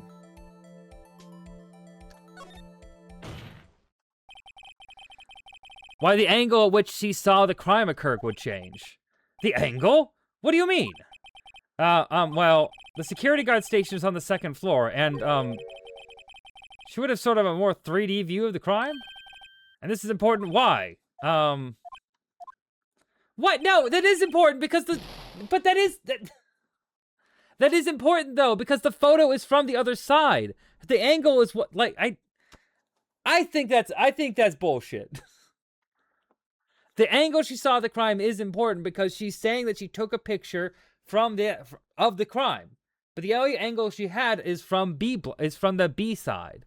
So if she wasn't there, and she's saying that she was actually in the security guard station, that's a big contradiction. How is that not? That's bullshit. I think that's bullshit. Fuck you. I'm crashing out, but I think that's justified. Fine.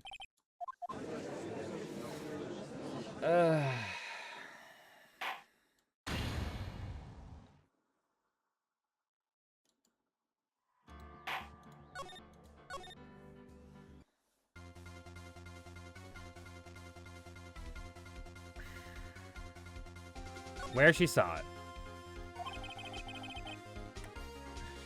Damn, I guess you didn't ace attorney that case. I did not. I got fucked up. This case is the hardest one. This is way harder than the Von Karma one.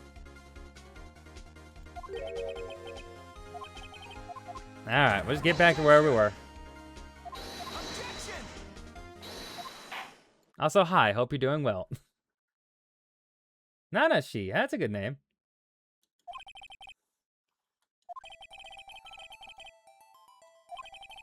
Westminster car witness the crime scene was here. Right here.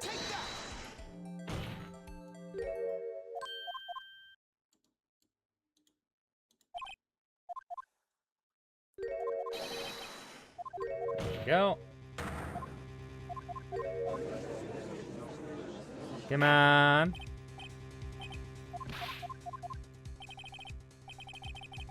Guilty. She's talking about Miss Sky. I think it's both. I think my reasoning still stands, but whatever, it's fine.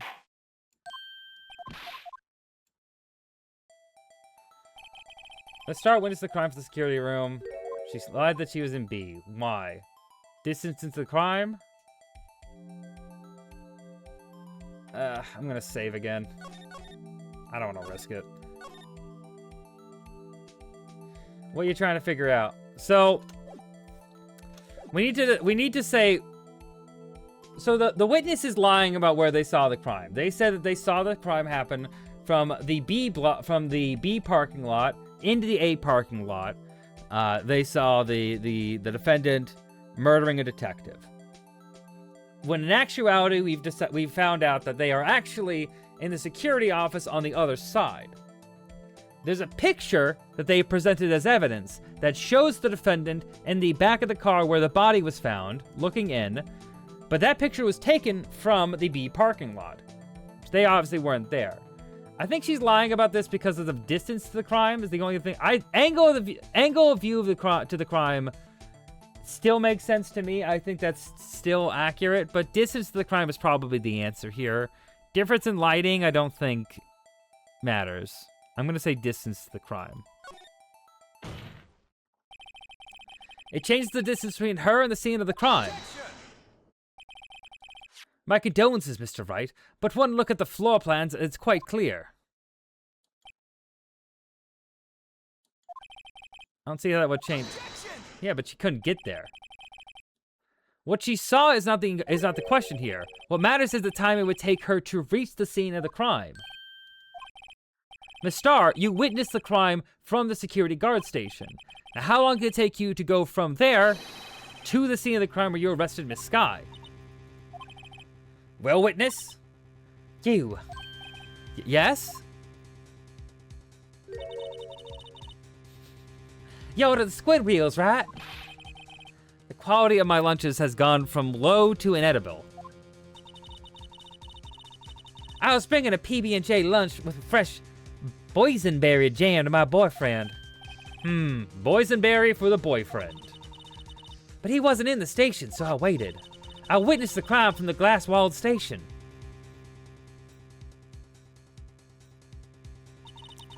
And before I knew what I was doing, I found myself running towards the scene. But the door was locked. I couldn't open it. Oh, okay. So that's how she got a picture from the B-side. Oh, Nanashi, thank you for the follow. I appreciate that. Nanashi _030. Hi. Hi.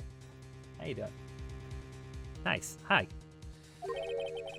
That's quite a detour. And then she had to climb over that fence. It probably took me at least 5 minutes to get to the scene of the crime. 5 minutes?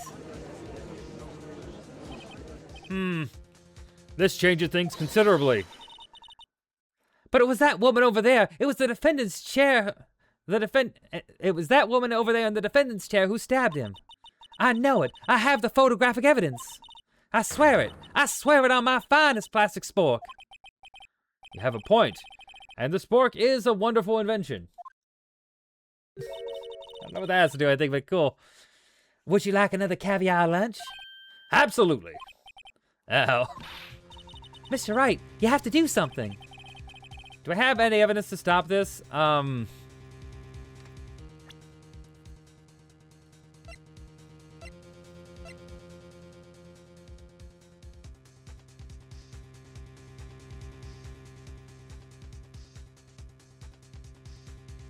I do have evidence to stop that.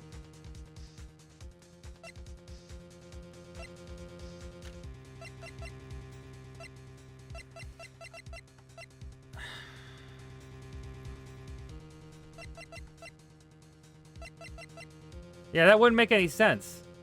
So, Edgeworth parked at 5:12. And then the call that she says that she stopped Lana from making was at 5:18. So 6 minutes later.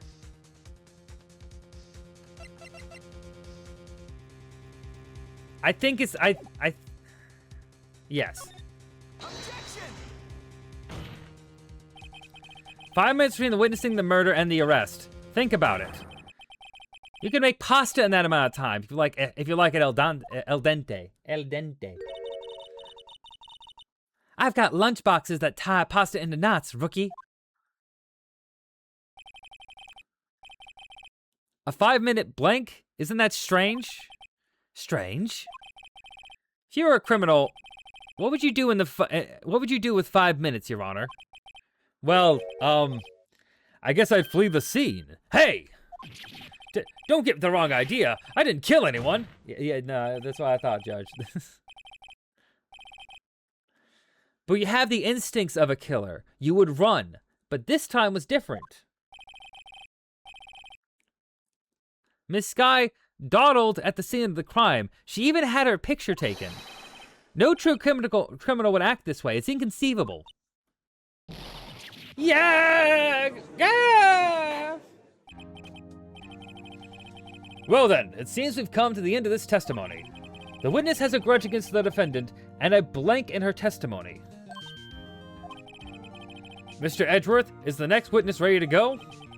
Unfortunately, I appear to have overestimated this witness on the account of her professional history. We did it! We screwed that can shut, Mr. Wright. That was too close. Yeah, I failed that multiple times because I suck. Anyway. I'm afraid that the cough-up queen has been dethroned. And with that, court is adjourned. Hold it!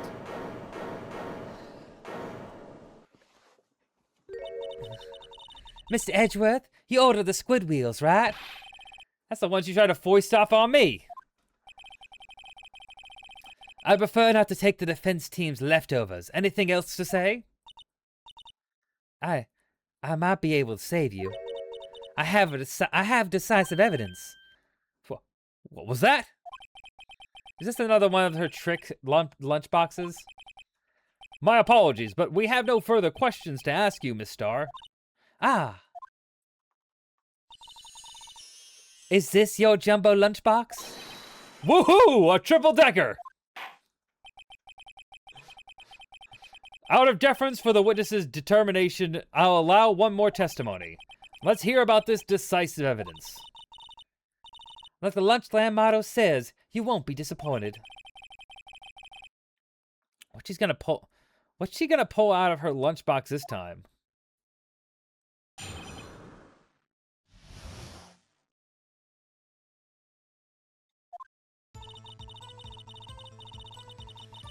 I should have mentioned those 5 minutes when I wasn't looking at the crime scene. And now, to the matter of the victim's shoe. Did I not bring this up? 2 taps of blood were found on this shoe. One, of course, was the victim's. And the other tap matched that of the defendant, Miss Lana Sky. This shoe proves it. It's flawless, decisive evidence. What? There was blood found on that shoe? Try Lunchland for all your lunch and decisive evidence needs. I'm gonna... Witness, what's the meaning of this? Why is this the first time I've heard of this evidence? Simple. As I've already said, I don't trust you with evidence, Mr. Edgeworth. That's why I took the liberty of investigating this myself. And you had blood tests performed? Did I mention? I have 3 boyfriends in forensics. Okay. In any case, Your Honor, I can't accept this as evidence. What? You must know the 2 rules of evidence law. Rule number 1, no evidence shall be shown without the approval of the police department. In other words, this shoe is illegal evidence, at least for the time being. Is that right, Mr. Wright?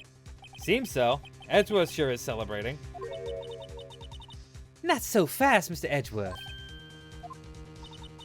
Don't forget, I used to be a detective. As I mentioned previously. The shoe has already been tested by a member of the forensics department. As you can see, it was approved by the police department as of today.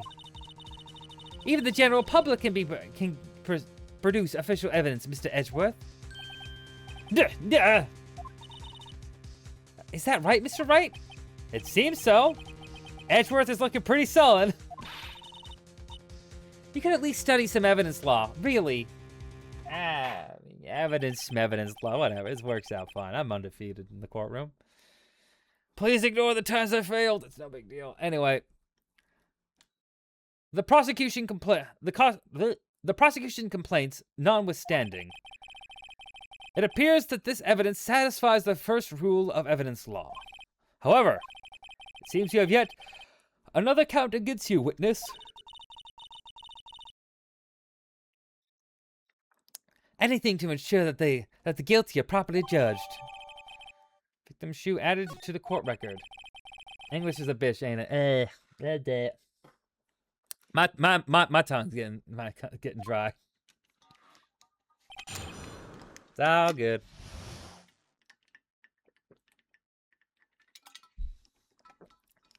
Yeah. Okay. I should have mentioned those 5 minutes so I wasn't looking at the crime scene. And now to the matter of the victim's shoe. Did I not bring this up? 2 taps of blood were found on the shoe. One, of course, the victim's. And the other blood type that matched the defendant, Miss Lana Sky. The shoe proves it. It's flawless, decisive evidence. Okay, we're gonna go back. Back. Back.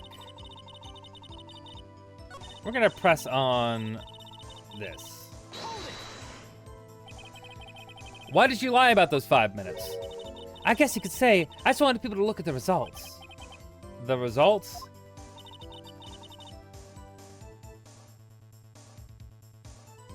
How many times do I have to say this? I saw the chief prosecutor stab the victim before my very own eyes. Compared to that, a 5-minute blank means nothing. Then why didn't you just tell the truth? Don't make me laugh. We're dealing with the most untrustworthy of the vile lot known as prosecutors. Falsified evidence, arranged testimonies, erasing and manipulating evidence. When you fight monsters, you need to use every trick in the book. This, when the suspect is admitting she did it. Oh my god, you've been flying through these cases. I miss unnecessary feelings. Did you? Hi, Izzy. How you doing? How you doing? How you be, Izzy? I have been flying through them, though. I mean, I don't feel like it because I've been going so long. They're all so long. I'm getting through them, though. Isn't this that? Yes, this is. Yeah, this is the bonus one. So it's after the Edgeworth trial.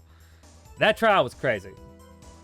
I played it before. I played it once before years ago, but that trial is still crazy.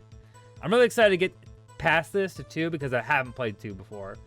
Though I also haven't played this far into this bonus mission as well, so. But false testimony is the most despicable crime of all, Miss Starr. Let's just get this over with. And now to the matter of the victim's shoe. Did I not bring this up? You didn't? I'm gonna press you on that. And you found this shoe at the scene of the crime. I detained the chief prosecutor and notified the police department. I wanted to make myself useful while I was waiting for the police to arrive. So like an ill-trained pooch, you snuck off with a shoe. I was afraid someone would erase the chief prosecutor's crime. This shoe was my secret weapon, if that should happen. See this fashionable basket I have here? It carries more than lunchboxes, gentlemen. I'm happy for you and your lunchbox bag, really. Hey, Yellow Ring. Pretty sure 2 opens up with one of my favorite suspects of all time. It's hilarious. I'm excited to get to it. I've heard 2 is great. In any case, you removed valuable evidence from the scene of the crime. Now tell us what you did next. 2 types of blood are found in this shoe. One, of course, was the victim's. I don't think this is going to find a whole lot of this, but yeah. So you brought it to the forensics department? If you're going to submit something as evidence to the court, you need it approved. I dropped off in the middle of 2. I got to pick it up again. Yeah, we got to try to get through as much as we can. We got so much at Phoenix.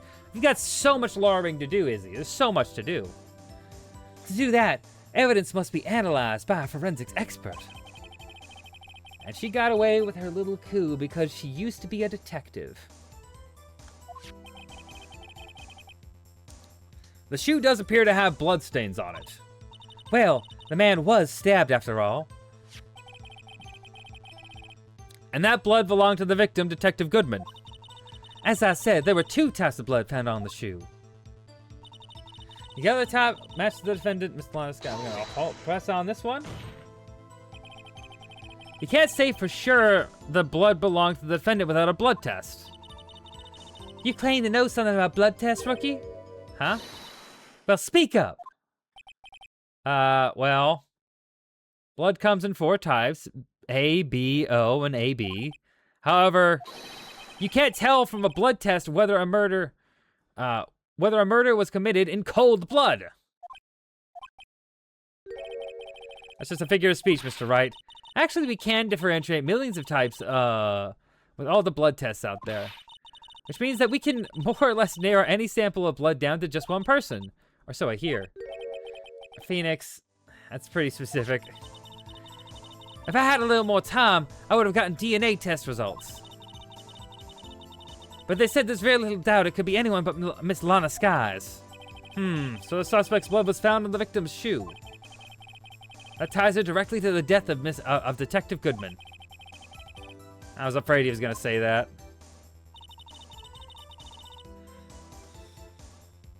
Press on it.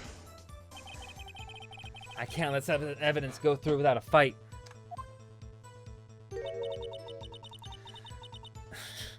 You ordered the pepper fish guts, right? Some like it hot, Mr. Wright. Some like your client. She's in enough hot water to make a whole vat of soup. Mr. Wright, do you or don't you have a problem with this shoe? A problem? This is critical. Is there a problem with the victim's shoe? There is a problem. I'm not imagining things. I'd say there's one critical problem with this evidence, a clear contradiction. That gleam in your eyes, You're still young, rookie. I give you a peppered fish gut now, but you couldn't take the heat, could you? Let's hear what Mr. Wright has to say. What is contradictory about the victim's shoes? Show us the problem with his evidence. Oh. Huh?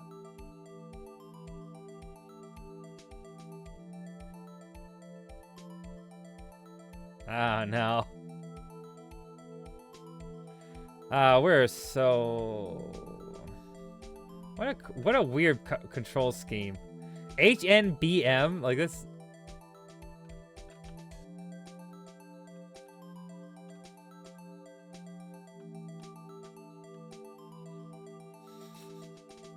I actually kind of don't know what the problem with this would be. I might have backed myself into a corner on this one.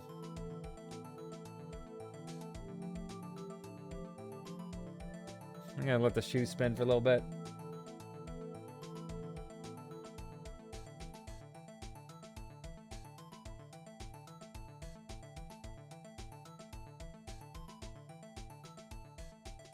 There we go. Wait until the ad break ends.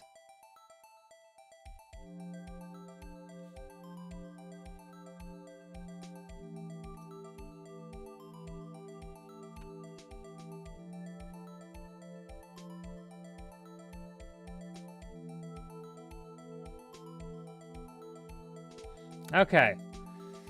So we have the shoe. And we need to find out what's wrong with this shoe.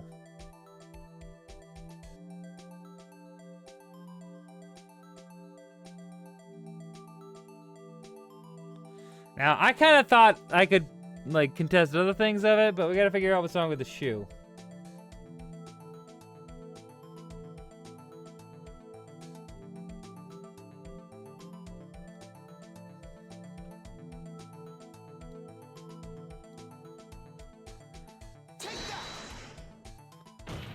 Sheet rotation zone. I wonder if you noticed, there's blood on the bottom of this shoe. Don't mess with me, rookie. Or it'll be your blood on the bottom of my shoe. Indeed, there is quite a bit of blood on the bottom of the shoe. It makes sense. The victim was stabbed with a knife. What could possibly be contradictory about blood on the bottom of the shoe?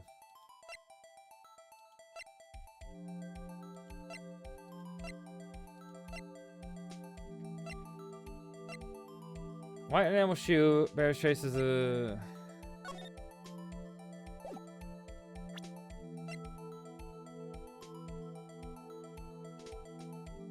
I guess the main thing I would find contradictory about that is that there wasn't any blood on the ground.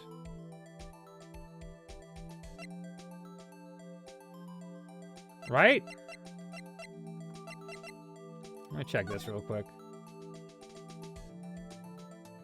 Loss of blood from a chest wound.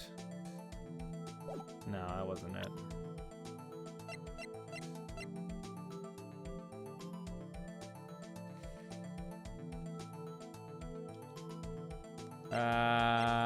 Shoot.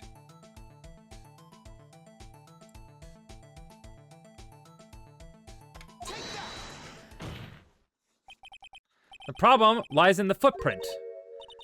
The footprint? Not that the bottom of the victim's shoe is covered in blood. Then, isn't it strange? Why weren't any bloody footprints found at the scene of the crime? Aha, I was right, I got it. As you can see, there were no traces of any such footprints at the scene of the crime. That contradicts your claim about this shoe. This picture only shows part of the floor, so there could have been bloody footprints. Objection. Then where are they, Mr. Edgeworth? Because we checked the scene and found nothing of the sort.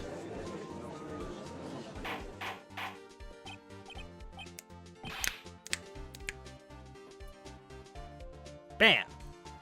Order, order, order. Well, witness. What? Huh? Great going, Mr. Wright, but it's true the lack of the footprint is a contradiction.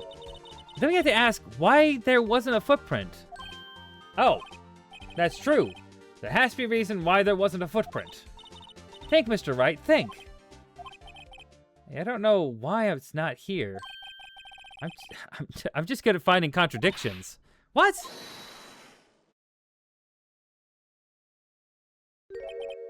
I see. Now I get it. Get what? Our witness is more devious than I gave her credit for. We were hoodwinked to the very end. But she slipped. There's one vital hint to the truth in her testimony. What are you talking about? Thinking back to when she told us about apprehending the suspect. The chief prosecutor tried to resist, but her efforts were in vain. She knocked my hands aside and kicked over an oil drum. Oh, she's beautiful but deadly. A predator, this one. A leopard woman. A rawr.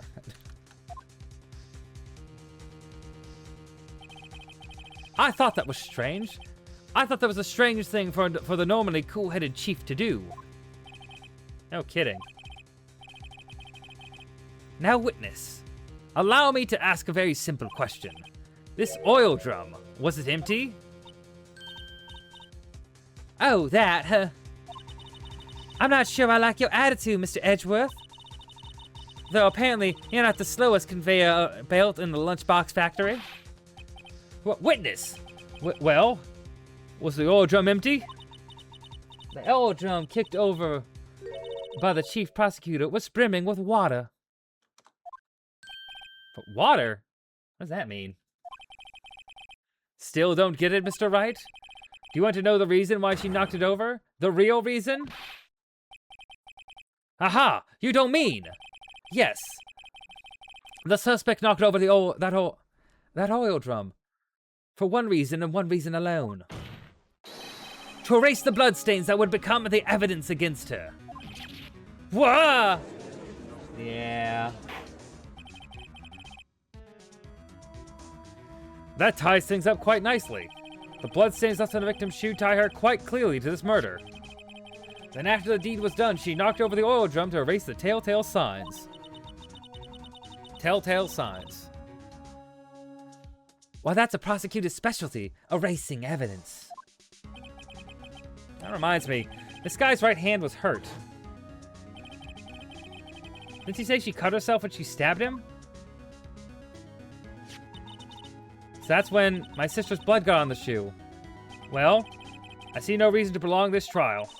But Mr. Wright, do something, please. What? What can I do? Telltale signs. Glass him.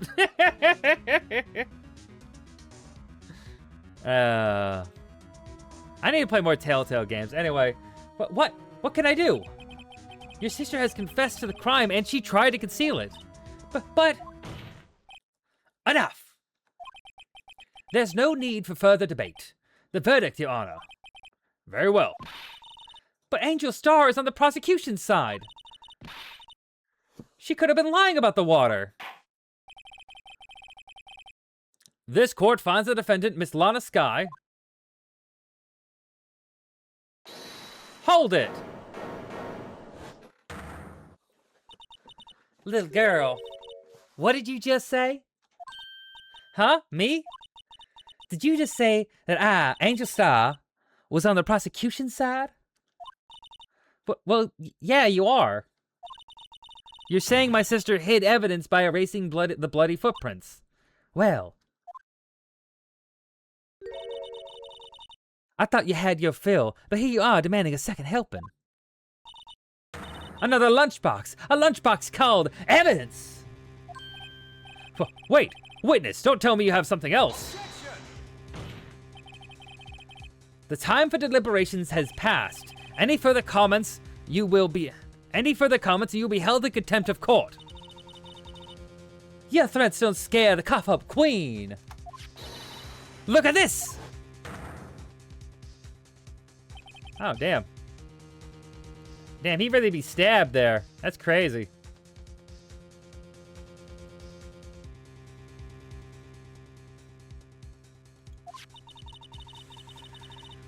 I had it just in case anyone had the gall to suggest that the white shoe didn't belong to the victim. A I see no room for error in this evidence. Mr. Wright, wait. Look at the asphalt in that photo. Hey, it's clearly wet.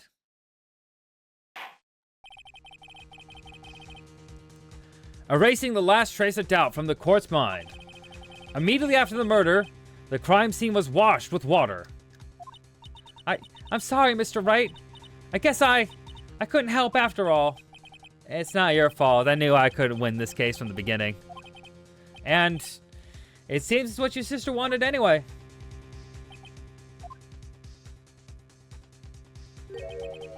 I'm sorry, Mia. Right. Wet or not. Don't be so quick to throw in the towel. Huh? Get yourself up off the asphalt. Take another good look. Don't give up. Not until the bitter end. This is the last piece of evidence. Very well. This time I'd like to declare a verdict for good. Objection!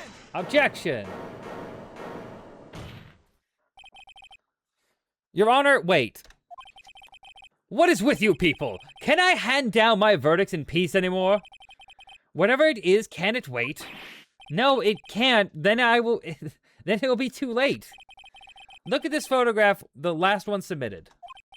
This trial isn't over until we give each piece of evidence proper consideration. So right. Are you saying there's a problem with this latest piece of evidence? Yeah, I'll think later. Yeah, there's a problem. Right or wrong, I gotta go ahead with this. I gotta try something out. I suppose since we've come this far, we should give every claim a fair shake. Very well, Mr. Wright. Show the court the problem with this photograph. The muffler! The muffler! The problem in this photograph is here. What's this? There's something poking out of the car's muffler. But wait just a moment, Mr. Edgeworth. Your Honor, you just said muffler. However, I see no trace of a muffler or a scarf of any kind in this photograph. A muffler is also a part of a car, on a car or motorcycle, Your Honor. Just think of it as the part of the exhaust system, a pipe. I see, and I see. What's this suspicious-looking cloth sticking out of the car's muffler?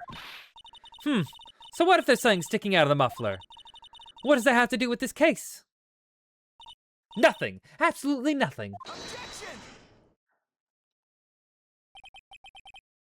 Sorry, Miss Starr, but it's not going to be that easy. In fact, you've already told us why this is important to the case.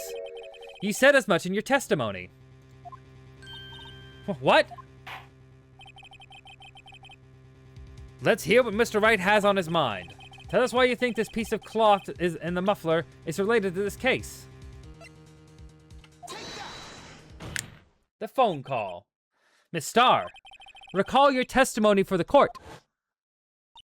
Ah, yes. When I arrested her, she mentioned the muffler, and that's what had confused me in my earlier testimony. But we know muffler. Muffler? Arg! Yarg! Yeah! Woo! Yeah! That's what she said. Could it be that the muffler you heard mentioned was actually this exhaust pipe? If so, that means this piece of cloth is vital evidence. Oh, whoa!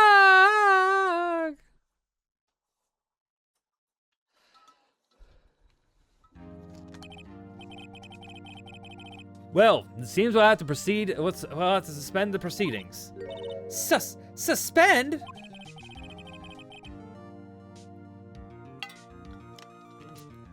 I find myself wondering about that piece of cloth.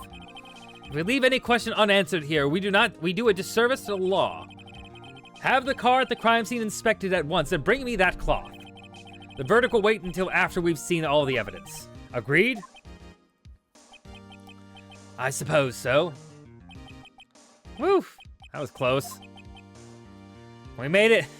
We made it, at least for now. This court would adjourn for a 30-minute recess. It's lunchtime after all. It's lunchtime after all. He's still hungry. To be continued.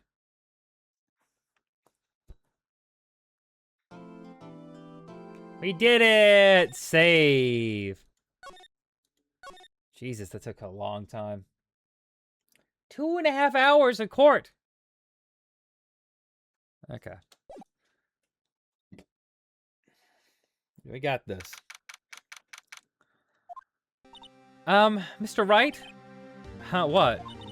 Are trials always like this with you? Like you're swimming up from the bottom of the lake about to reach the surface, then no matter how hard you paddle, you never seem to get there? Yeah, pretty much. Except today we're swimming in quicksand. So what happened to your sister anyway? Apparently she got called off to the judge's chambers. Probably something to do with that piece of cloth. So, this is why we turned the trial around, right? Our only weapon, a tiny insignificant piece of cloth. I'm the one who's starting to feel tiny and insignificant, to tell the truth. Hola, partner. It's Yoshinov. Here in the flesh. They say you show a red cloth to a bull, it'll fire up his temper. That's what they told me, when I was a youngin' at least. Officer Marshall? Thought I'd come by and take a look and see how the trial's going. Looks like I'm late. They got the home ranch locked down tighter than a fort in the enemy territory. That hard to slip out, huh? What's going on over there anyway? All the police I've seen the last 2 days have been really on edge. Don't you got enough on your plate without worrying about other people, compadre? You could be worrying about the chief prosecutor's taste in mufflers, for example. Officer Marshall? The whole muffler thing didn't have anything to do with scarves. She wasn't even wearing a scarf. He's drinking. You don't say. I don't just beat all. I seen the red breeze blow on her slender neck many a time. I saw it that day, too. She was wearing a red muffler. What? At the awards ceremony that afternoon, Edgeworth seen it too, I reckon. What does that mean? In the photograph taken at the crime scene, she wasn't wearing a scarf. So Miss Starr wasn't mistaken. Well, it's about time. Remember, partner, sometimes you gotta grab a bull by the horns. And sometimes you just gotta let the bull go where it will. Time will tell. Ugh. I got a bad feeling about this. So, what are we swimming in now, Mr. Wright? If it's steak sauce, I can hook you up with some fine ribs. Hooey! Hooey! Get some old ribeye steak. He wants his baby back, baby back, baby back, baby back, baby back, baby back. I want my baby back, baby. Anyway. I'd like to resume. What's up? The judge keeps looking over at the prosecution.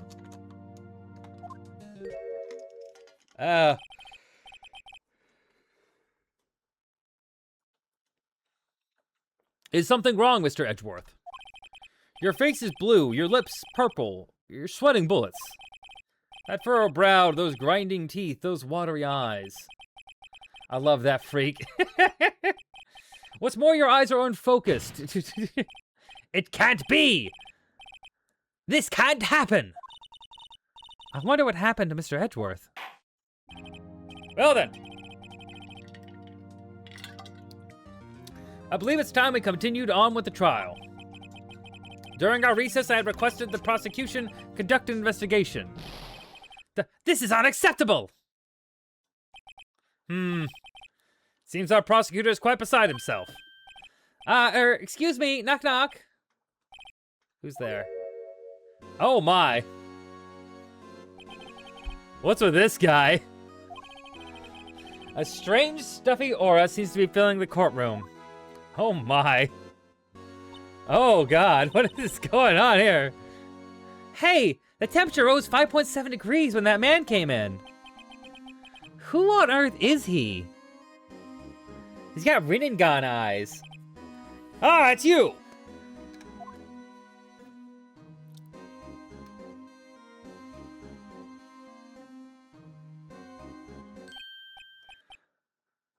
Oh! Oh! Sorry I'm late, Ungi?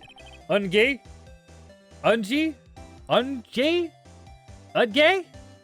The roads were packed, it's just me. Long time no see, Udgy? How ya been? Swim much these days? Hello. No, I've been so busy. Busy schmizzy, Ungy, my boy. Ungy, my boy, you have to make time to relax. Same game for the judge, okay. Yes, indeed. Ungy, seems to be his nickname for the judge? Afraid you're right. Very afraid. Sorry, but who are you? You're so righto. So you're righto, the attorney. I've heard good things about you, son. Udgy.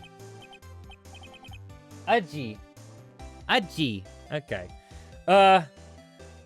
Thanks? So sorry about your little So sorry about our little worthy giving you all that trouble, eh? You know, we should all go swimming together sometime. Jolly! But, little worthy? Mr. Wright, you don't know the district chief of police? Chief of police?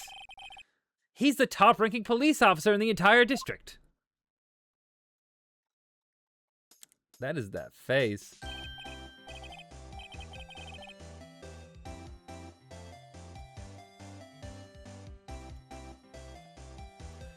Name's Gant, Damon Gant. Pleased to meet you, everyone.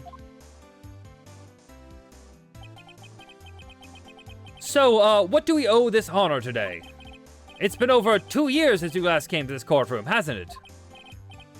Well, it's worthy here. Look at this poor fellow. I just thought I'd help him out. By bringing this. Hey, that's my sister's muffler. So Miss Star wasn't just seeing things. When the crime occurred, Miss Sky really was wearing that muffler. But to think it was stuffed into that exhaust pipe. On a little worthy's car, no less.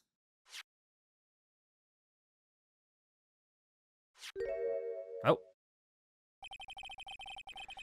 It's really quite embarrassing, even for us. What's this?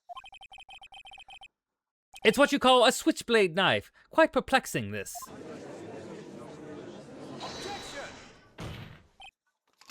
Chief! What kind of outfit are you running? Mr. Edgeworth. How could they miss such a vital piece of evidence? If your investigators are this lax, how do you expect us to do our job?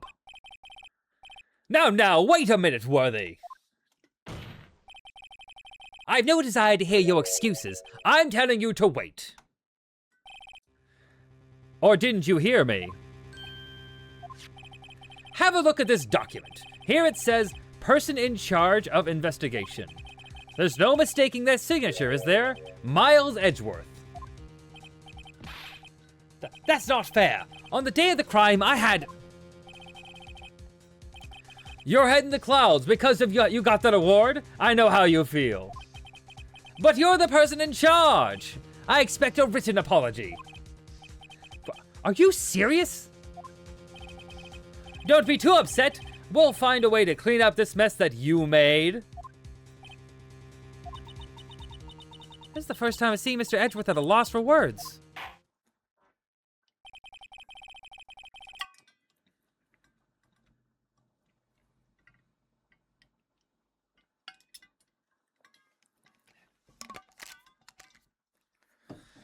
This kind of major blunder is unlike you, Mr. Edgeworth.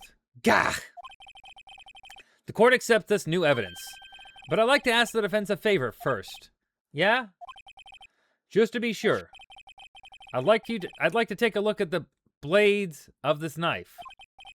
The blade, Your Honor? I don't see why not.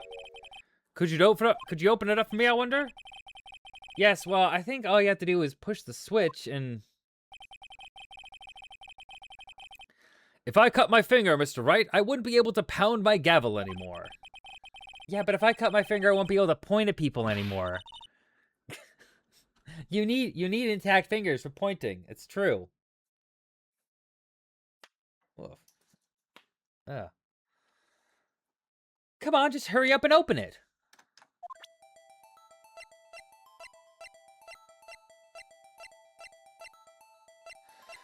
Oh, there's so much evidence. Ugh.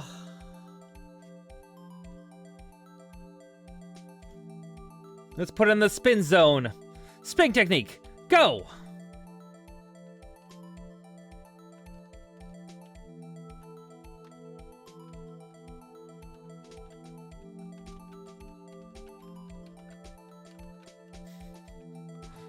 I don't like the shape of this.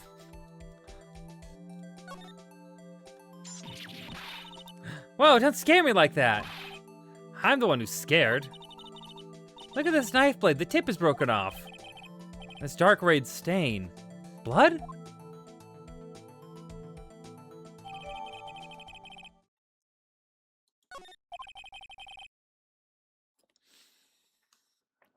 This does not excuse the actions of the police department. I would like to hear an explanation from the chief of police himself. I'm terribly sorry, but could I ask you to testify for us? About the split between the prosecutors and the police, and this knife. Sure thing, not a problem, not a little one. Not even a little one, really.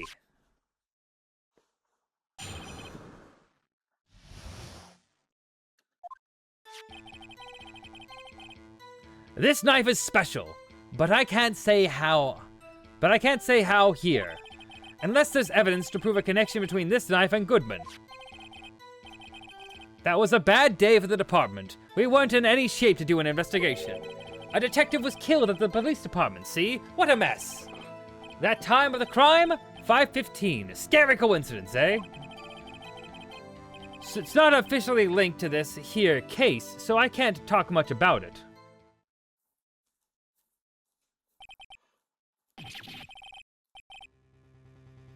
There was a murder at the police department? A detective? That's hush-hush information, Udgy. We haven't exactly announced it yet. But wait a second. You said 5:15? That's the exact time that Detective Goodman was killed at the prosecutor's office.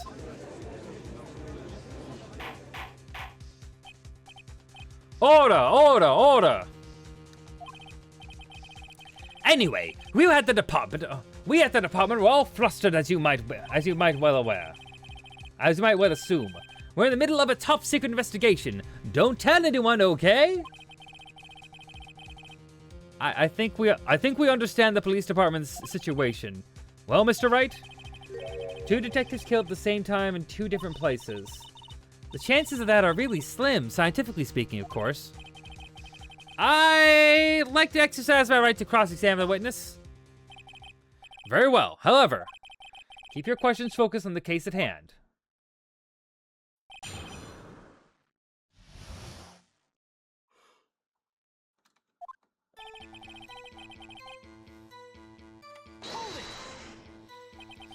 Excuse me, special?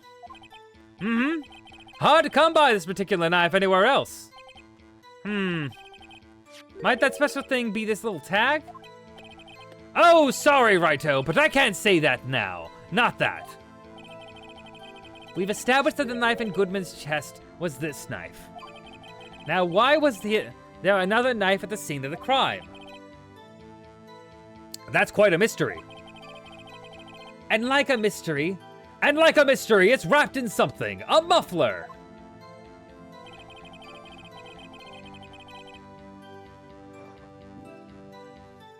Unless there's evidence to prove a connection between this knife and Goodman.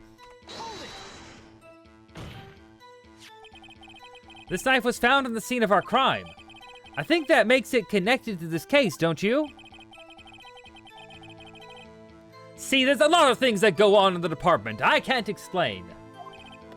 It's delicate, okay? Sorry, righto. There's something about the knife that will give us a clue. Or maybe there's something about the knife that will give us a clue. Let's examine that knife while we can, righto. Evidence that links the knife to Detective Goodman. I think perhaps the pieces are starting to fall into place. I should try presenting the piece of evidence that's had me stumped all this time. So how were things down at the department?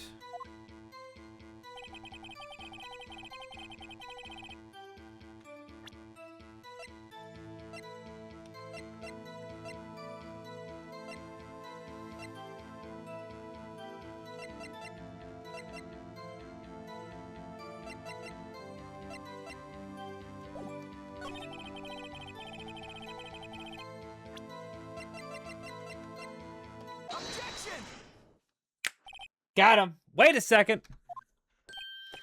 Ah, at last, an honest-to-goodness objection. This knife, this has to have something to do with Detective Goodman. What do you mean? Haha, an honest-to-goodness, what do you mean from Uji? That's his great. Look at the tag on this knife. It reads SL92. And this is important. Why? Over here, we also have a memo that was on the body of the victim.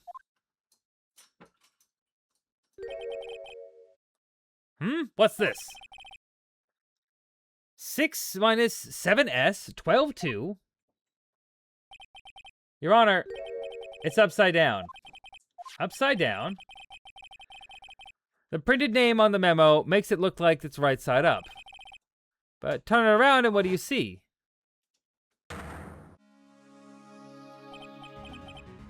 Ah, aha! Whoever wrote this note was holding the paper upside down. SL9. That's the same thing that's written on the knife's tag. Gasp! Order, order! Well, Chief? Ah, well. I guess the cat's out of the bag. You win, righto. I win? Ah. What game is this guy playing?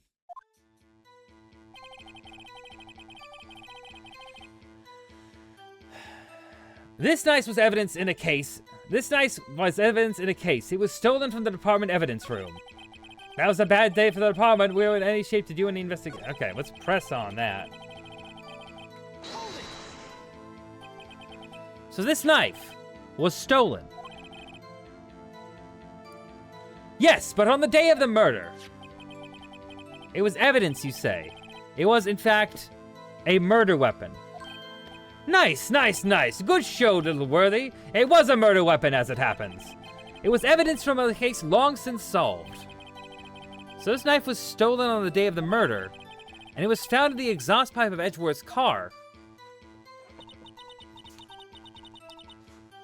Hard to think there isn't a connection there.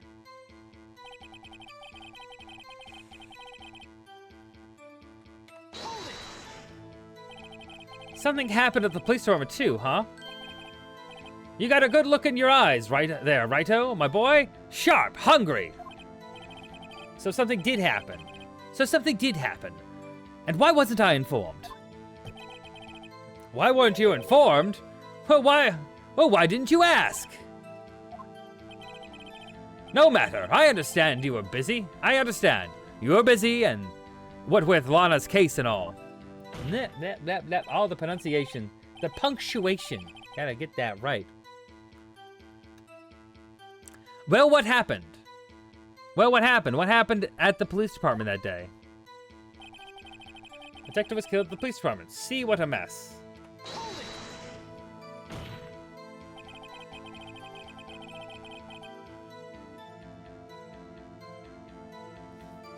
On the same day that a detective was killed in the prosecutor's parking lot, another detective was killed at the police department?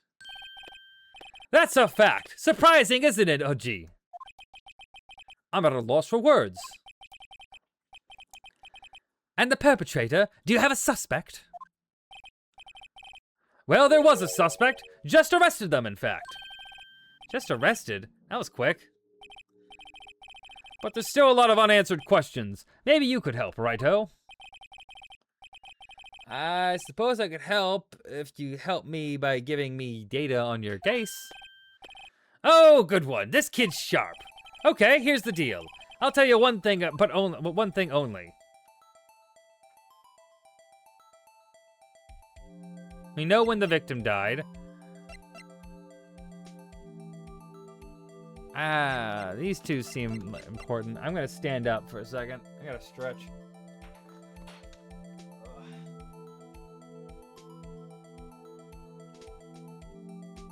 Having ice cream. Enjoying it.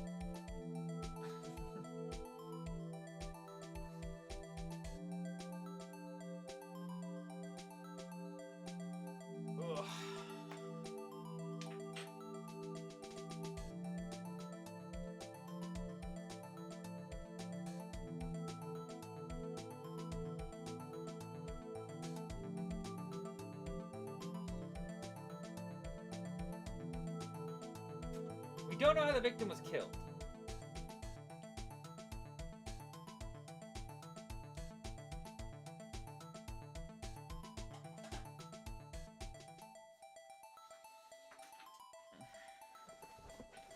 All right.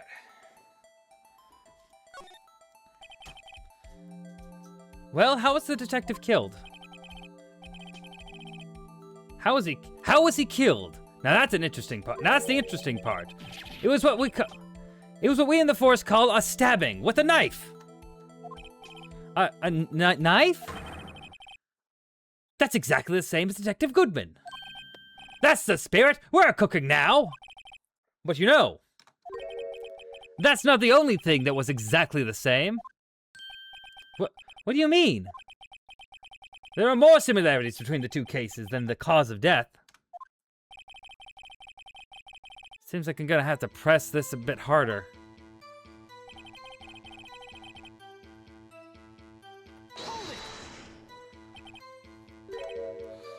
$5.15, but that's when Detective Goodman was killed at the prosecutor's office. What? Funny, isn't it? A murder at the prosecutor's place and a murder at our place at the very same time. What are the chances? Coincidence? It's just my gut feeling, but I'd say there's a 0.001% chance of that happening. Chief Gant, please tell us more about the incident. I can't talk about it. How can you say there's no connection? How? Because I'm the chief of police. I can't just say anything I please. Righto, you understand? Try to understand, righto. Well, if you can provide if you can prove there's a connection, more power to you. Maybe there is something that would ties the two murders together. Whoever it is, I better find it and get to the bottom of this. 2 detectives are killed. One at the prosecutor's office, one at 5:15 at the prosecutor's office, and one at the police department. That can't be a coincidence. And that knife. What was it doing there? I better check this knife out.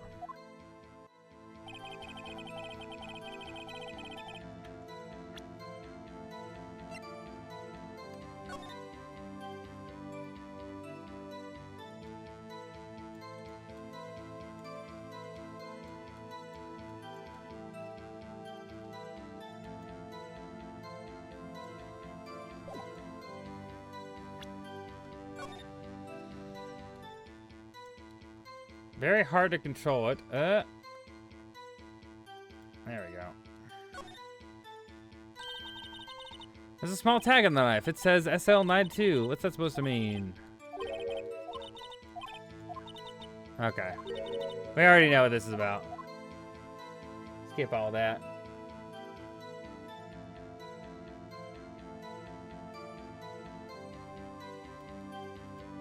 Okay, we're gonna back up. Okay. Well, I'm actually going to pause this here for now. I'm gonna save here. Because we have something else we're gonna be doing real quick here. And I want to use the restroom before we do that. Izzy, I'm gonna jump in to the chat here, the call thing, and then I'm gonna go to the restroom real quick, and you can jump in whenever you're ready. Okay? I go to the big screen.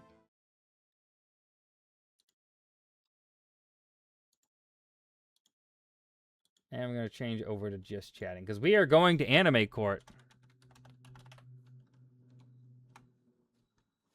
We're going to anime court and Izzy has a case to present. So I'll be right back.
Important meal of the day. Ba-da-da-da. Hi, Izzy. How are you? Good. Yeah, let me get this.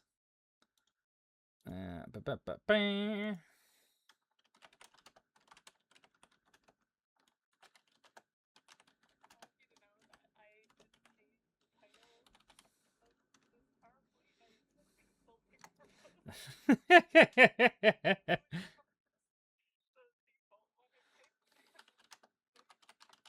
Perfect. And I'm going to add my Discord to let people know that we are doing anime court time. I'm excited to see it. Oh, you hear me?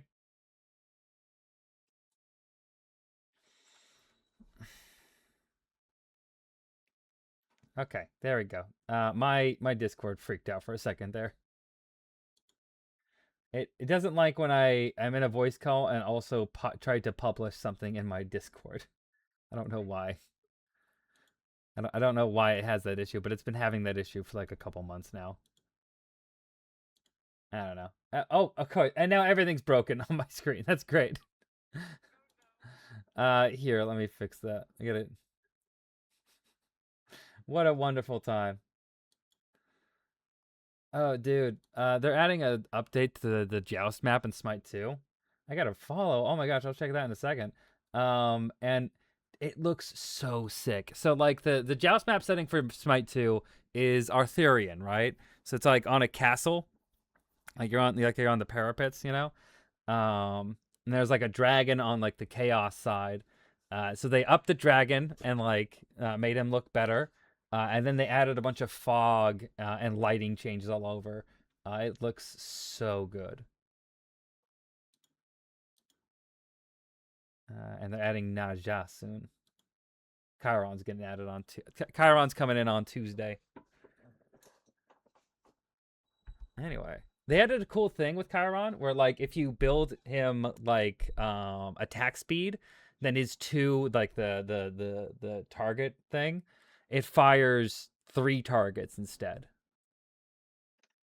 Or if you build him strength, like if you build up like into like ability based stuff, then it'll give you like if you hit 2, it'll give you another like kind of like a Vulcan splash thing to throw at people, except it won't knock up, but like it's another thing you can do. It's very interesting. Anyway, sorry, that's my 2 talk of the day.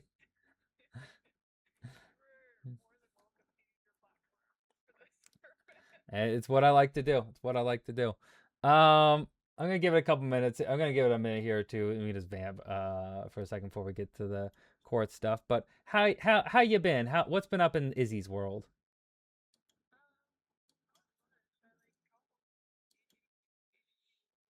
Yeah,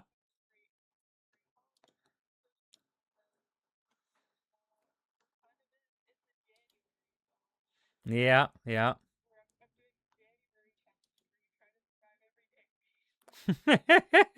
That's a hard one. That is a hard one.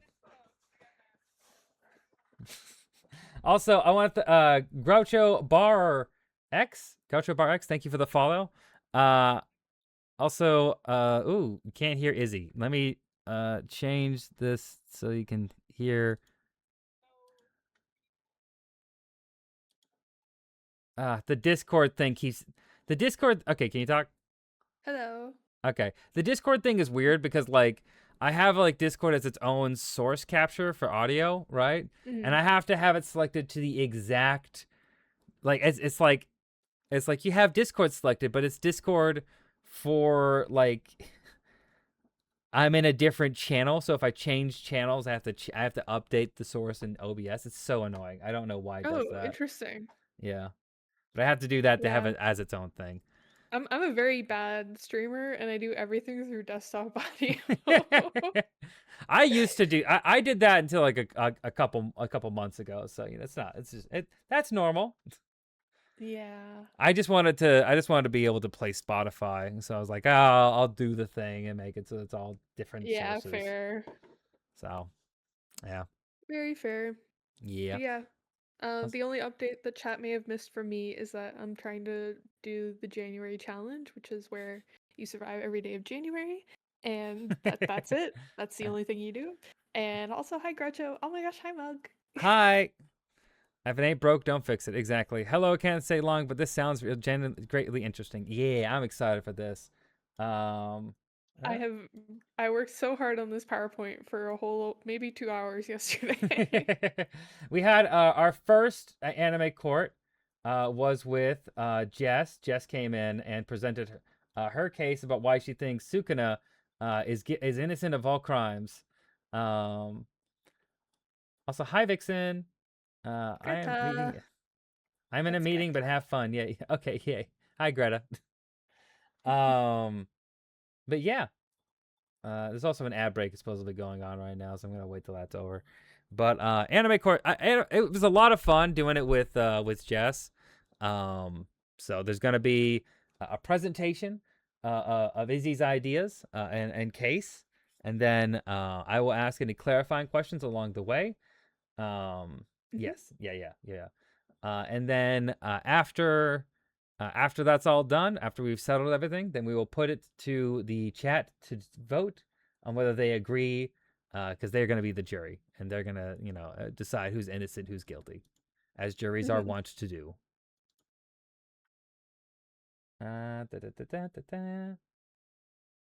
The funny thing with Phoenix Wright so far is I didn't realize that it pretends it's in America when it's so very clearly the Japanese court system. It's so funny. It's really funny. The localizers worked so hard on these games. Mm-hmm.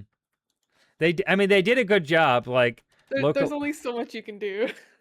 they did a good job localizing it, for a Japanese like child audience, Mhm. which I mean, kids are playing the shouting out Izzy and to crazy though to have a kids game with so much murder in it. It's great. Oh, it's fantastic. It is You fantastic. I know, did, I I I I think the I, I kids games approve. need to have more murder because Yeah, I grew up reading the Warrior Cat series, and that is a yeah, series with like a detailed blood and gore between yeah, cats yeah. and like It's true. like cat politics and war. It's Cap. like the kids' minds are uh, like they're stable enough, you know? They Yeah, can yeah. handle a little bit of murder. Let me tell you, I don't disagree with you at all. Anyway, so ads are done. Everyone should be back. And now we're in court. All right. All right. We gotta bring in. We gotta bring in the new attorney here. Let me hold on 1 second here. Let me just get the prosecutor in here. Yeah. I am Uh, am I the prosecutor? I'm the prosecutor, surely. got back from an ad to cat politics and war. I'm very sorry. Talking about how Ace Attorney has a lot of murder for a children's piece of media, or a piece of media that is available to children is probably a better way of putting that. Yes. Let's see. I gotta grab your. Why is it not showing your Discord thing? Here it is. Take that. I'm under the background, aren't I? No, you're not. You're here. We're here. Izzy is present and ready for court. And I'll just make it a little. Okay. All right. All right, Izzy. Can I have you screen share your presentation? You already are. Perfect. Perfect. Perfect. You're Yep, ahead of. I'm You're ahead ready to of me. go. You're ahead of me. Yep. The presentation is called Consulting Proposal because I didn't rename it. Perfect. Perfect. Perfect. That's exactly what we want to So see. everyone tune in for my consulting proposal. All right. All right. Anime course now in session. All rise for the honorable judge, me. Thank you, thank you, thank you, thank you. I'm I I'm have a sad. lovely shirt made by Izzy. Anyway, fashionable today. All right, so Izzy, we have your case here, and I'm going to thank you, Sergeant Monk, for the follow. I appreciate that. I am going to move my camera up a little bit here, and we're going to bring your presentation on screen. There we go. It is there. All right, and then me. Whoop. And there we go. People can see it now. Okay. So how do I begin before I just start like devolving into rambling and ranting? Address the So court. hello court and jury and judge. I am here today to present why we need to age restrict gym and Elite Four positions in Pokemon Society. Why are Okay. children leading local government and doing labor? Here's the mental breakdown of uh, approximately what my slides are going to be going over. So first we're Okay. going to start with an overview. We're going to ask, is it really a job? Yep, it is. Okay. Minors can work, but only Okay. sometimes. And then I'm going to crash out, highlight a couple of victims, show what makes a good leader, and get to the point, Okay. explain the Okay. point a little bit further, and then we'll get to a conclusion. Okay. Okay. Okay. I'm interested. So, the typical subject in a court of law are the actions of a single or perhaps even group of persons. But today's going to be a little different because, ladies, and other people, today we're going to be making Oh. a motion to declare a law. Oh, So, I in this see. presentation, I'm going to highlight some key problems with Pokemon governments that will prove beyond a shadow of a doubt that children should not be occupying positions of power in their communities. And this will Ooh. require me Okay. to prove that these positions are, in fact, jobs. And then we're going to highlight some key scenarios where you wouldn't want a child to be in charge. So, is it really a job or is it volunteering? Wait, why A are lot they of being gym crucified? let's save our questions for the cross examination, please. A lot of gym leaders have other jobs, so the gym is like a part time gig for them. This happens in almost every region, but it's most common in Unova, where I guess the dual income is probably pretty welcome living in the Unova states of America. So if a lot of gym leaders have confirmed careers like miners, models, artists, museum creators, actors, rock stars, how can we be sure this isn't like community service? I can't explain why they're all crucified. Unfortunately, it's just the best picture of a bunch of Unova gym leaders. You must understand. The court allows it. Okay, thank you. So hold it. I'm not gonna yell. That's fine.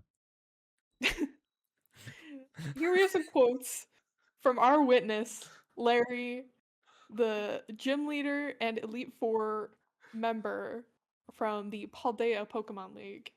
Okay. I'm Larry. I'm assigned to work as the gym leader of the Medali Gym. I'm assigned to work as the gym leader. Anyway, my boss will dock my pay if I spend too much time chit chatting. Let's get this battle over with. And then, Ooh. thank you for doing business with us today. I, Larry, will be at your service. Things you say when you are an employee of a business. I That is a see. job. God help his soul.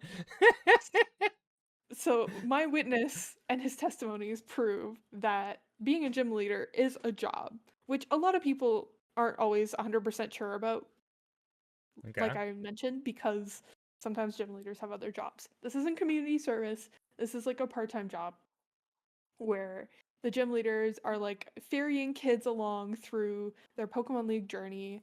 You know, they have to be honestly probably, you know how like people go through a lot of screenings to work with children and stuff like Yeah. that? Like I feel like a lot of that is required for this type of job as well.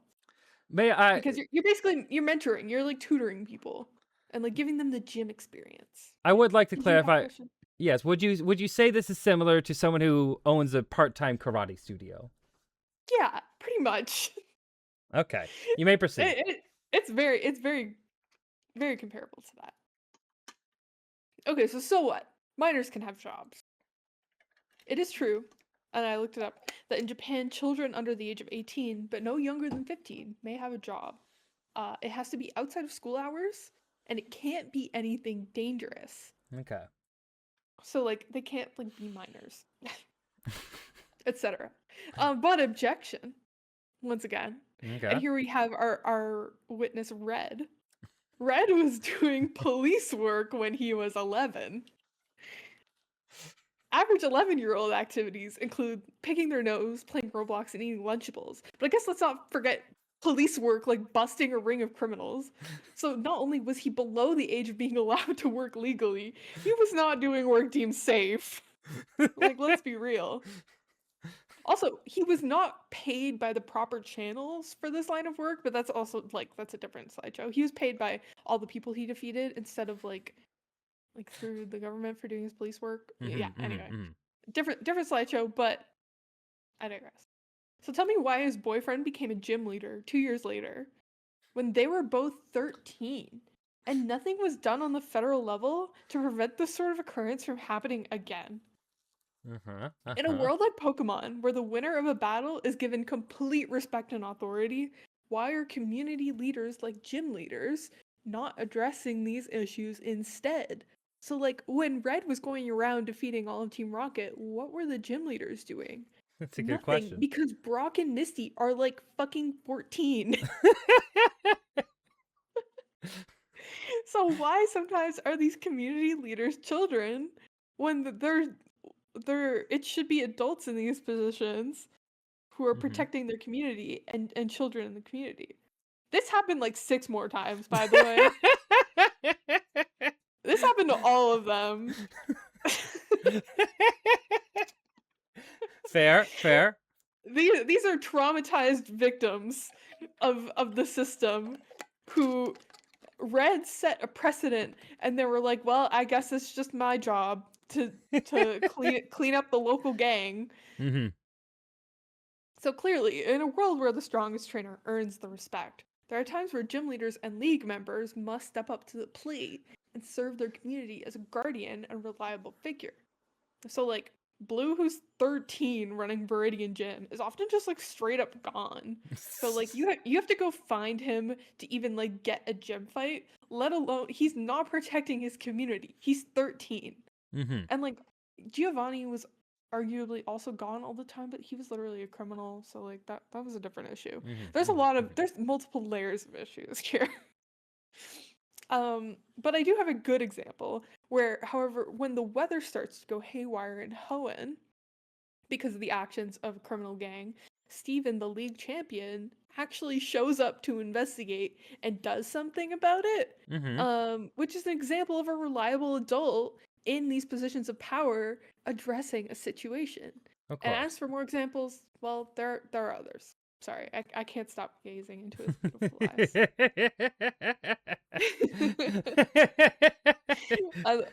I like him. Um, The court, so the anyway. court would like to warn you that if the Stephen glazing continues, you may be held in contempt. Oh no, okay. Well, it's okay because I'm going somewhere with this. I'm getting Okay, to a point. okay, okay. Let me just have a little sip of water. Okay. I'm getting to a point because I have a problem with Paldea's leak.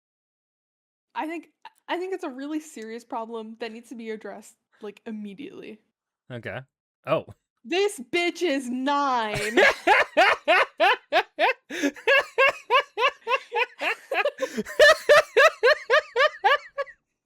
This bitch is 9. Not even 10.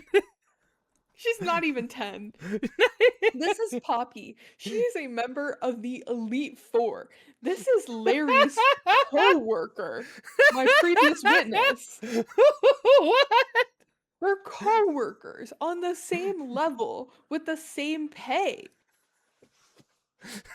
She is, first of all, below legal age. And second of all, there's no way you're good enough at a consistent level to be holding a position with this much power in your community. Whereas like Steven was like actively dealing with like weather incidents that like abnormal weather incidents. Like what is she doing? Like this girl is like 4'11", 9 years old, maybe shorter, like 4'8". She's so small. Hold on, I have to pin something. Thank you. Okay. Um It's noted, Mug. all right. Uh like this is just problematic. So I'm not trusting Poppy to lead the Elite Four and serve my community. She's 9 years old. She dresses like she's 4. How is she a league member? There's simply no way she has spent enough time training to be that good. No one is going to respect her authority. How is she on the same level of authority as Larry? And furthermore, she does not meet the minimum age for employment, which working in a league most certainly is employment. So everyone of the jury, we arrive at my request, nay my demand. The Pokemon League must lawfully become an employer because clearly it's not if it's Okay, allowed yeah. to get around laws like this. So it needs to lawfully become an employer. So all of its employees must follow federal laws on child labor. This will lead to more competent community leaders and protectors, ensuring young Pokemon trainers' safety on their journeys so they may no longer feel responsible for continuing the trend set by Red in 1998 to eradicate your local gang for fun. Thank you. And there's a picture of Adaman because he's beautiful, and I just wanted you to see him. I see. I see. Um, I see. I see. that is my conclusion Okay. and Okay. my demand. There's Thank a- you. Thank you for allowing me the podium. Thank you. Thank you for your presentation. Thank you. Thank you. I appreciate the court appreciates your well reasoned rational argument here. Perfect. Mhm. Okay. Well, does member of the juries have any questions? Any questions to address the prosecuting attorney here? I would like to say, so it seems that we are directly trying to directly forcing an organizational change into the Pokemon League. Is that right? Yes. Okay. Okay. Okay. Let's see here. Now, with this change, do you see any do you see there to be any kind of restrictions with younger members not being allowed or not feeling encouraged to become Pokemon trainers? May this take away from the league's practices? Uh,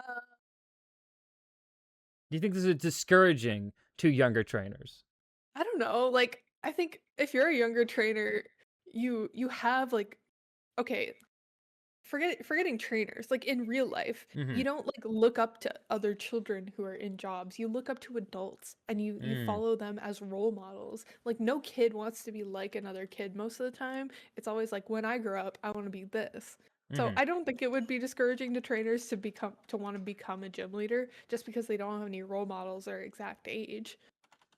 I think, but also, this isn't discouraging trainers from completing the league challenge and becoming champions because becoming a champion is something that's always been open to everybody.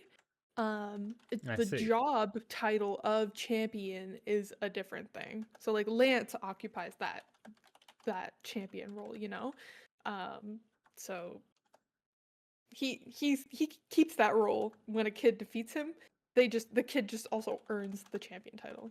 So yeah, Okay. I don't think that children emotionally would be too devastated by this sort of change. Also, there is a question from the jury. Yep. I do agree that they should get severance. It would basically be like a mass layoff I for see. I see. for Okay. all people below the age of 15. But Okay. there's like just a handful of them, so they'll be fine.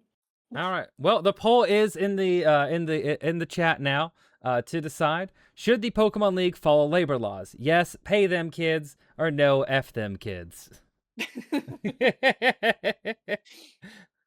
We will wait Well for the worded. results for the jury's decision. In the meantime, um,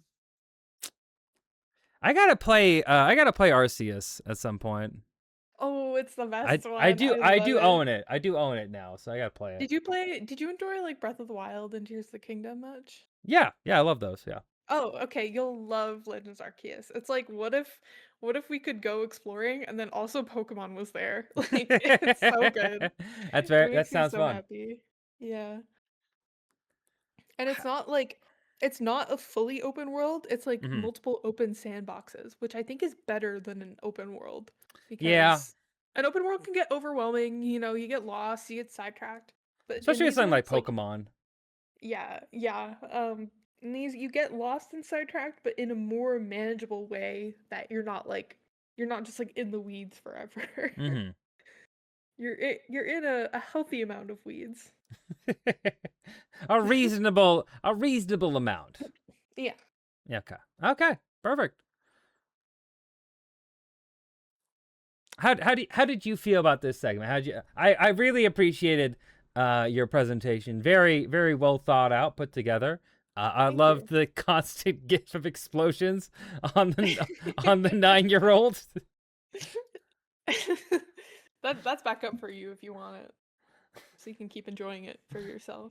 Thank you. Thank you. All right. Well, it has been decided. The jury rules that the Pokemon League will have to follow labor laws. Yes, we need to pay them kids if those kids are allowed to work. Mhm. All right, perfect. Well, you have won Anime Court, Izzy. How do you feel? I feel so unbelievably good. I feel like I've truly made a difference in the world, and I get to look at Poppy less. So Perfect. thank you so much for having me. You're no, it's no problem at all. Thank you very much. Thank you very much for your contribution to the world and the My poke. consulting proposal. Perfect. This is exactly the kind of things that need to be brought to these kind of courts. So we appreciate it. The world, you're doing the world a service by doing this stuff. I hope this has been a wonderful break from Ace Attorney. Are you about to continue your journey now? I am. I'm gonna get right back into that into them lawyering. We're going back to trial, and Hell yeah. I I'm gotta actually so say, excited. I love this trial. the hardest part is doing all the voices. But I love it. Like I like Ace Attorney because like I played all the trials before this one and the first one before. I've done that previously. But Mhm. it's been really fun getting back to it and experiencing it again for the first time in a long time, you know? Yeah, it's making me really wanna boot up Ace Attorney 2 and finish it finally. Yeah, Yay. yeah. For anyone in the chat who doesn't know, I'm doing an Ace Attorney-a-thon where I'm playing through all the Ace Attorney games as much as I can between now, or it started on Monday, all the way to Saturday night. The reason being is I got jury duty next week, so I'm like, well, I got to learn about law. I got to learn about the legal system, even though they don't have juries in this court, so. You got to learn about the legal system, and the ace attorney seems like the obvious solution. All right, we're getting back to it.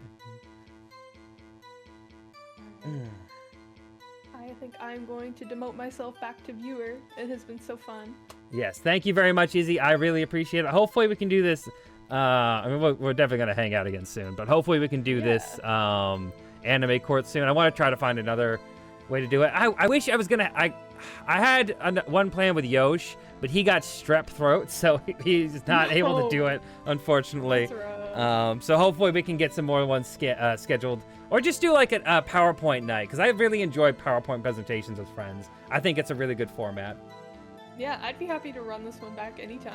I could even maybe expand it and make it slightly better, but add more animations, etc. Yeah. Perfect. Well, thank you. Let's run some Phasmo soon. Exact. We definitely need to run Phasmo soon. Yes. I'll talk to you later, Izzy. All right, bye. Bye.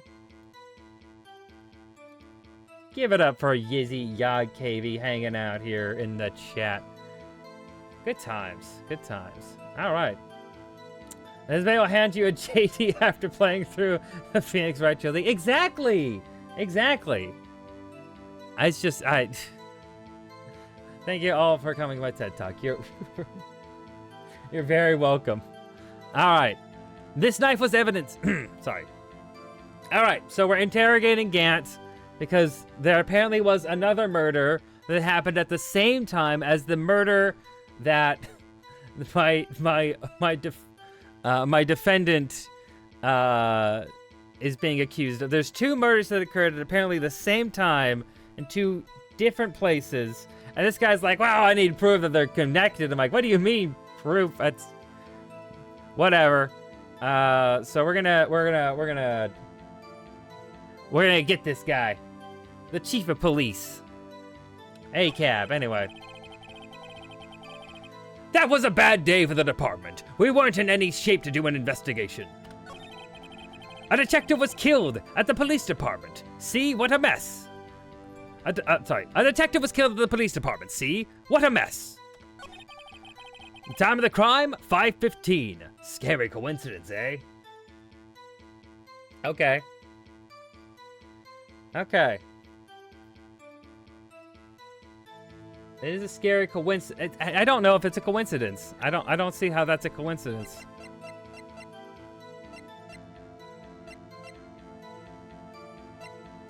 Okay. It's not officially linked. Here's the case, so I can't talk much about it. We're gonna push on that. How can you say there's no connection? How? Because I'm the chief of police. I can't just say anything, please. Righto? You understand? Try to understand, Righto. Well, if you can prove there is a connection, more power to you. Maybe there is something that ties the two murders together. Whatever it is, I better find it and get to the bottom of this. Two detectives are killed, and one of the police department, and that can't be a coincidence. That knife. What was it doing there? I better check this knife out. Okay, so we know the knife is connected. We already established that connection.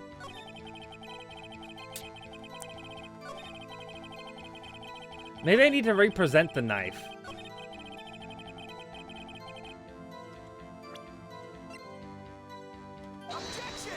Objection! Your Honor, what oh. No, that wasn't it. That wasn't it. Whoops. Oops. Oops.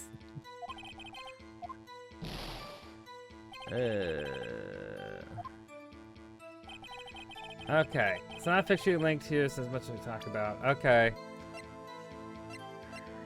ID. Okay. Okay. Well, I mean, it does seem like it's connected, but like, how can I prove it's connected? The victim's shoe wouldn't help with that. The rat in the muffler. The victim's memo. No, because I have to prove it's connected to the case that occurred at the police station. I don't know that the knife and everything proves it's connected to this, right? But we don't know that case, whatever case that knife comes from, is connected to the current case we're in. But the third case that occurred, because like there's three cases. There's the two crimes that happened at the same time, and then there's the older case that occurred, which is like this SL9 thing, right? So we need to prove that the two cases that occurred at the same time are connected somehow. How would we do that?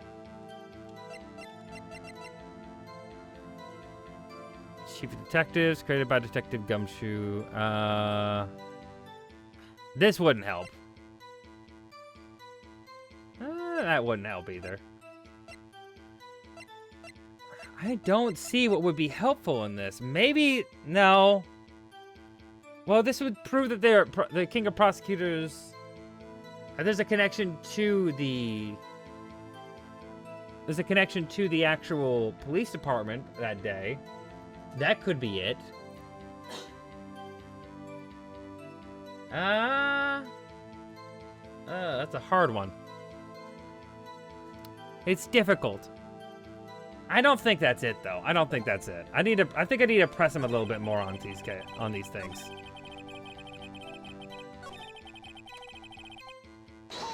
Hold it. 5:15? But that's when Detective Goodman was killed at the prosecutor's office. What? Funny, isn't it? A murder at the prosecutor's place and a murder at our place at the very same time. What are the chances?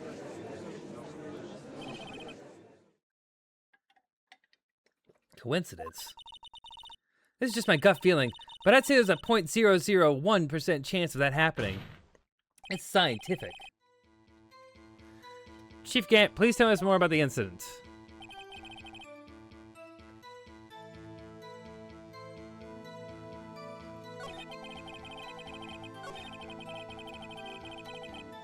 I'll press on this, maybe?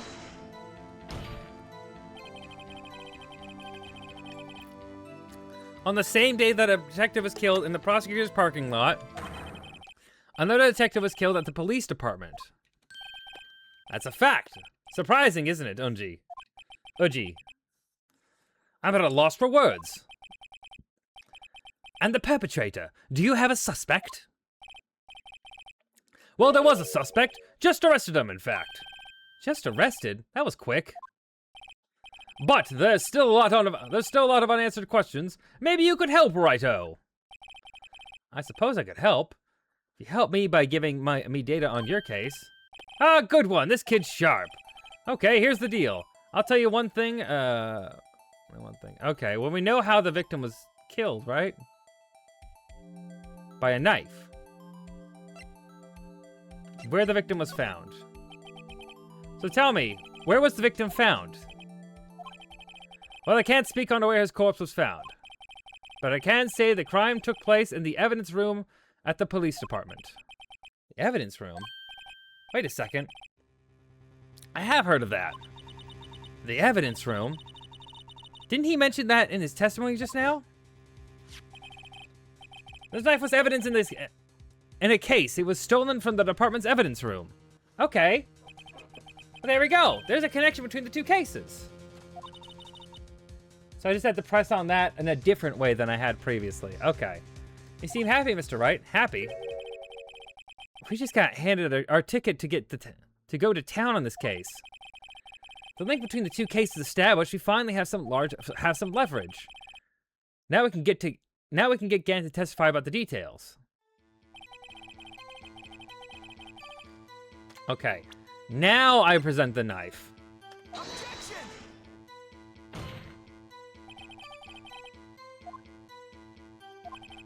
Wait. But that's... Okay, not the knife, I guess.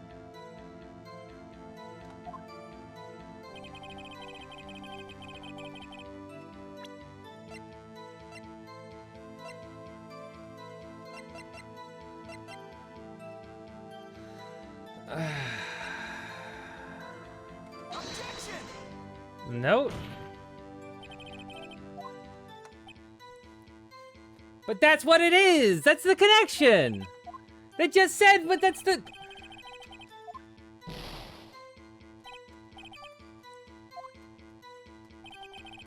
Okay.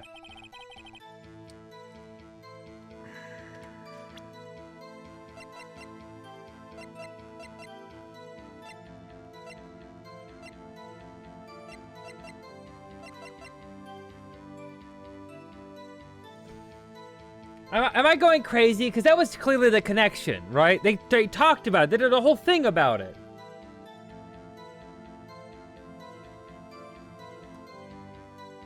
They said it's not it's connected.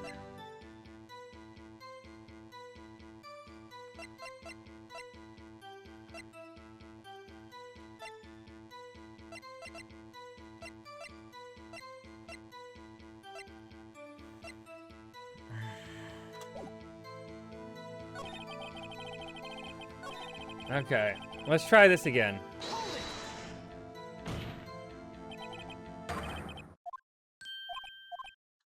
Okay, we'll go through all this again. Kid sharp. Okay, here's the deal. I'll tell you one thing. When the victim died.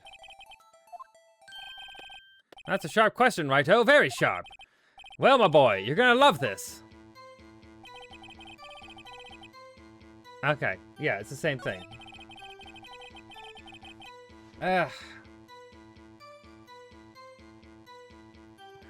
You see what I mean, though? That's... Okay, hold on a second.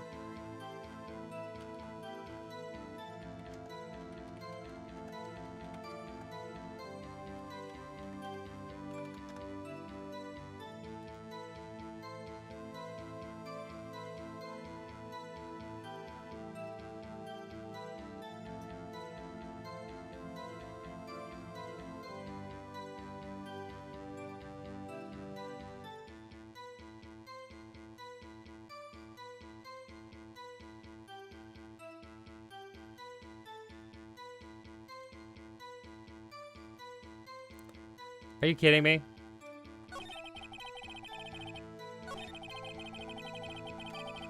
I have to press him on it? I decided to look because fuck this.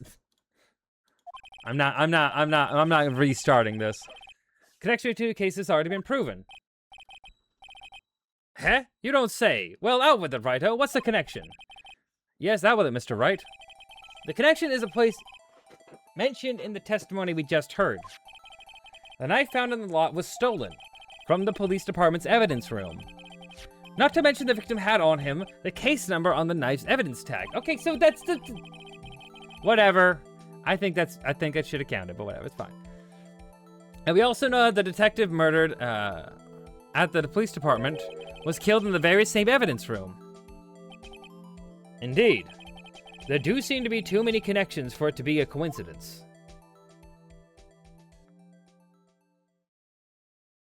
This fucking face. You two make a good pair. It took my men 2 days to find out what you had deduced right here. Chief, I request you release more information on the victim to the police at the police department. See, that's the tricky part. That hasn't been that hasn't been announced yet, and all. Can we get the information unofficially?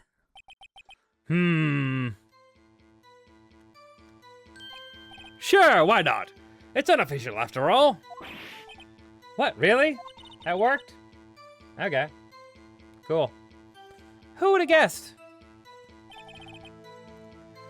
I'll cooperate, but I can't reveal the name of the victim at the department, okay? If you're gonna tell us a little, why not tell us everything? Ah, well, case information is sticky stuff. You have to do everything properly. Ah, well, I might as well try to get, the victim's ID number. How about you tell me the victim's ID number? Sure, why not? It's not like you'll be able to tell who it is from that. Of course not. You won't tell me their names after all. You won't tell me their name after all. We keep a tight lid on ID numbers, so don't go getting your hopes up. The number is... 584-2189. Well, that's quite long. that the same one? Yes, that's okay. Yeah. And we have to remember these. It drives me nuts. 8, 2. I can't do it. You didn't even get the first number right. ID number. This tells me something. Actually, it does. I think. Meaning. It has to be what I think it is. But what does this mean? Well, let's hear what the defense has to say. You say the ID number of the detective who was murdered at the police department tells you something. What does it tell you?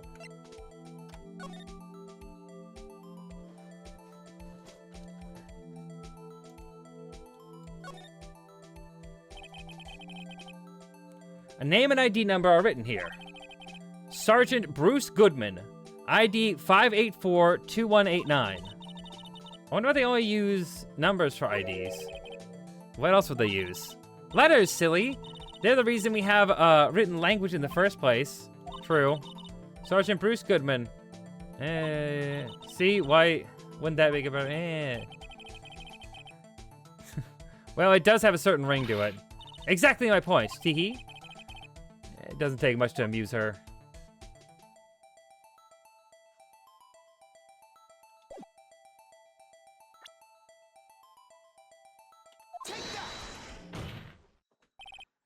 Witness! What is it, Mr. Wright? You're grinning like a schoolgirl on prom night. No, it's just, I got confused. This is news? Huh? Just come out with just come out with both guns blazing, like you always do. The police department, the prosecutor's office. 2 places, 2 detectives murdered at one time. Actually, I happen to have a police ID number here. Oh ho! Is it yours? No, Your Honor. I'm a defense attorney, remember? Yeah. This is the ID number of our victim, Detective Goodman. Shame on you, Righto. Personal IDs are top secret. Detective Goodman's ID number is 5842189. And this means what exactly? Huh? Wait. The ID number we heard from the chief earlier. That started with 82. I've forgotten. You didn't even get the first number right. Again. The number the chief police gave us was 5842189. Wait a second, right? What does this mean? That's what I want to know. The 2 ID numbers are identical. In other words, the detective killed in the police department's evidence room was Bruce Goodman. What does our witness think about that? Oh, sharp as a tack, right-ho, sharp as a tack. But wait, Detective Goodman is our victim. He was killed at 5:15 in the underground parking lot. Yet a detective, Bruce Goodman, was also killed at the police department in the evidence room at the exact same time. That's impossible. So what we're saying is the same person was killed at the same time and in completely different locations? Order, order, order! Chief, what does this mean? No. What I want to know is, why didn't I hear about this? Yes, it's top secret, fine, but I'm a prosecutor in charge of the case. Now, just wait a second, Worthy. No need to get all flustered. Your Honor, the police department has made a grave error in this case. Wait. I said wait. Or didn't you hear me?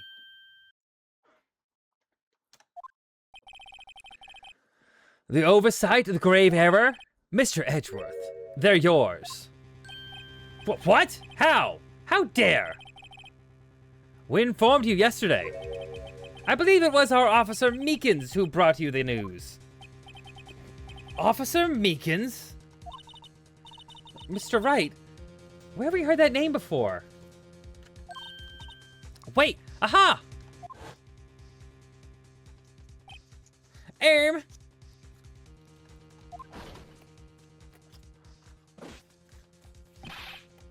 Excuse me, Mr. Edgeworth. Anywhere on the premises? I'm here, sir. Yeah. We remember. You don't mean him?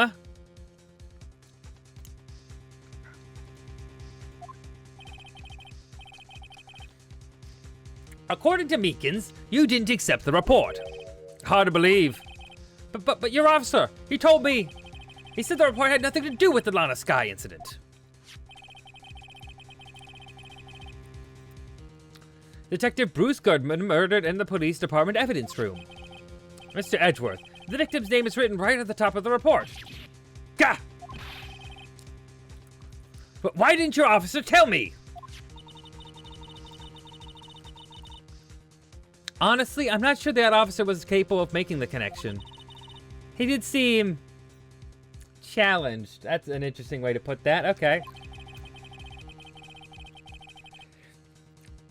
In any case, this is a serious error, a gross negligence of duty on your part, Worthy. But sir, you could have submitted that report this morning to the court as evidence. Then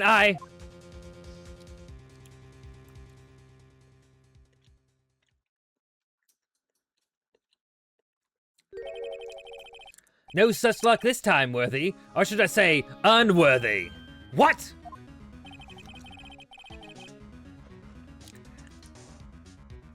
Now, what was the second rule of evidence law? Well, Mr. Wright? Huh?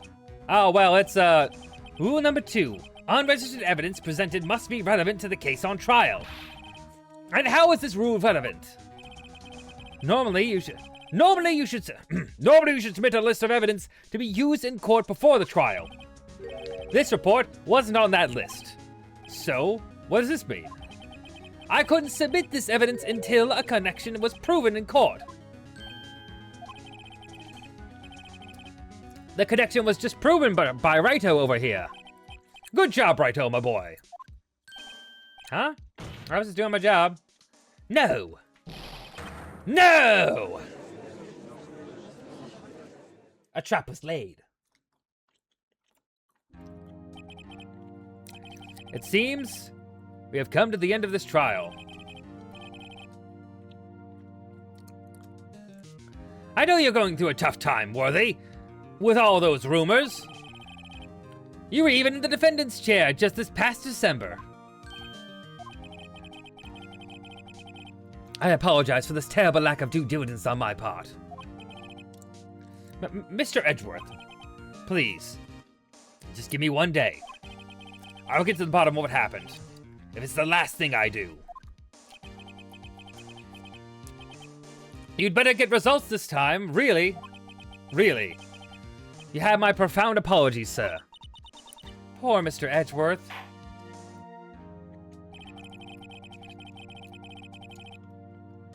I don't think there's ever been an error this serious in the history of this court. I will grant one further day as the prosecution has requested. Will that be sufficient, Mr. Edgeworth? Yes, Your Honor. Thank you. Whatever your punishment for this is, for your sake, I hope it's not decisive. Very well. Court is adjourned.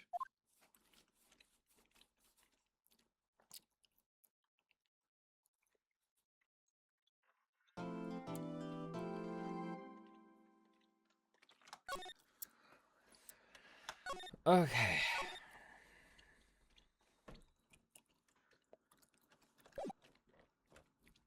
On to investigations. Mr. Wright, so what's going on with the case anyway? I'm a little confused. Huh? Well, let's see. What is going on? The victim, Detective Bruce Goodman, was stabbed to death after 5 p.m. on the 21st. He died in the prosecutor's parking lot and the police department evidence room. What's this and the evidence room part? Prosecutor's office and the police department are 30 minutes apart from by car. Well, that's what we're gonna find out. Or try to, at least. Alright, let's do it. Thought she's in good spirits, but I'm not sure she's going to be much of help with this. Don't be so sure, Mr. Wright. Huh? Look, we're in this together, right? I'll prove that these thick-rimmed glasses of mine aren't just for show. Let's go. Science awaits.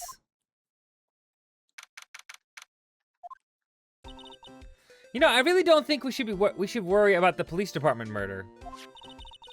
There wasn't even a body found there. Who cares? Yeah, it was only our victim who was killed in the evidence room. No biggie.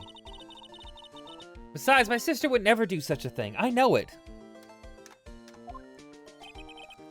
That oil drum, was it empty? Water. My sister erasing evidence at the crime scene? Never. Even though she says they didn't get along, Emma really likes her sister. That's not it at all. It's just, we're both professionals at what we do, and I trust her. Big words for a high school student. Well, whatever. Well, whether there was blood on the floor or not, the water in that big oil drum all washed it all away. Ignore the strength of my science at your own peril, Mr. Wright. Huh? What's that grin for? This situation calls for one thing, and that is luminol testing fluid. Luminol? Blood is sticky stuff, you know. You can't just wash it away with a little water. Even if you can't see it, it's still there. But wouldn't the police have already done those tests? Never trust anyone's eyes but your own, Mr. Wright. Just give it a try. Me? Why do I have to do it? I'm a minor. I can't even drink yet. We're testing bloodstains of this stuff, not drinking it.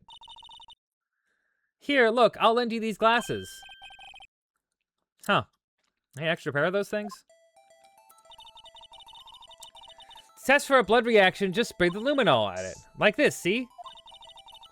Press enter to spray it on it. Okay, let's find us some bloodstains.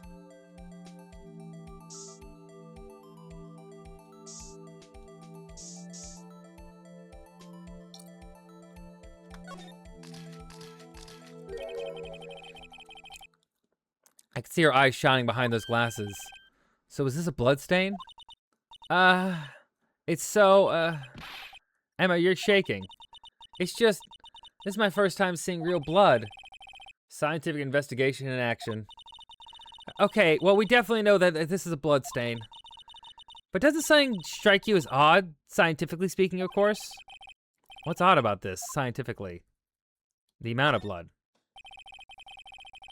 The perpetrator and Detective Goodman fought here, right? Don't you think there'd be a little more blood? I definitely think so. I mean, look at all the blood in the sole of the victim's shoe. It is pretty strange. If they fought here, they'd have to have been more blood than this. Hey, Mr. Wright? I'm gonna mark up the floor plan so we have, when we find the blood stain, okay? See, I'm pretty handy to have around, right? Yeah, and this stuff's pretty handy too. I saved up my allowance to buy that. Luminol testing fluid to receive from one very proud-looking Emma Skye.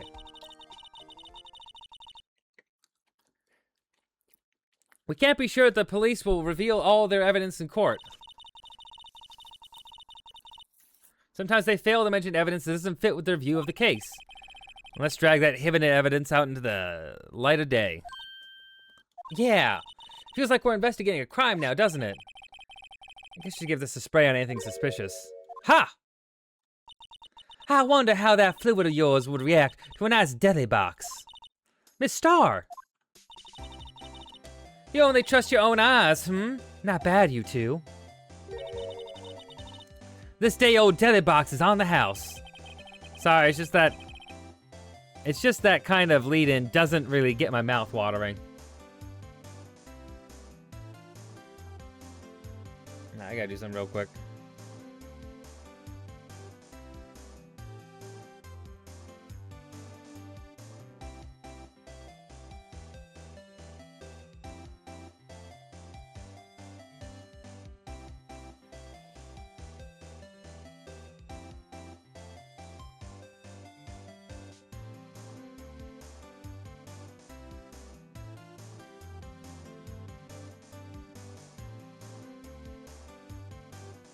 Okay. Perfect. All right.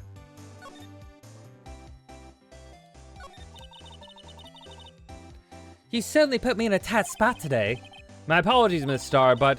No, it's okay. It was my fault. Oh, we know. I witnessed everything from that security room right there. But I was afraid that I wouldn't sound convincing enough, you see. I was wrong to think that. I'm sorry. Sorry? You lied on the witness stand. That's unforgivable. Little girl, don't forget what's important here. Even if the place I witnessed the events from was different, I still saw what I saw.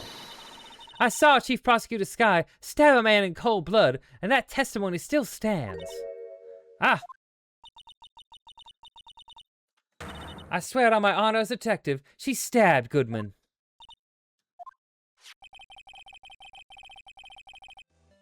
I know this photograph is something important to tell me, but what? So you were a detective, weren't you, Miss Starr? Yes, it was a long time ago. Well, 2 years ago. No matter how hard the criminal, when they faced me, they coughed it up. Coughed it up? They confessed. They babbled like babies. You know. You know how many... You know, I may seem like a demon sometimes, but I could be an angel, too. I wouldn't doubt it. Every day I drag the dirt out of the mouths of suspect after suspect. And before long, they called me the cough-up queen.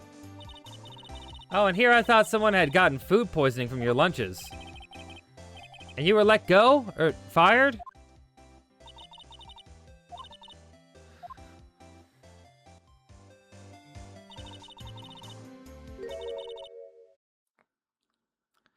It's all because of that case, the SL9 incident. SL9? Wait, she doesn't mean...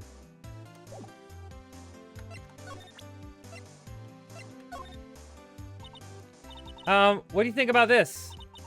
The SL9 incident is written on that knife. And on that note, Goodman. Goodman was the head detective in that case, you know? Really? That knife was evidence from that case, the murder weapon. It was due for transferal for the very day that Goodman was killed. As I suspected, SL9 isn't over, not yet. Do you think you could tell us more about the SL9 incident?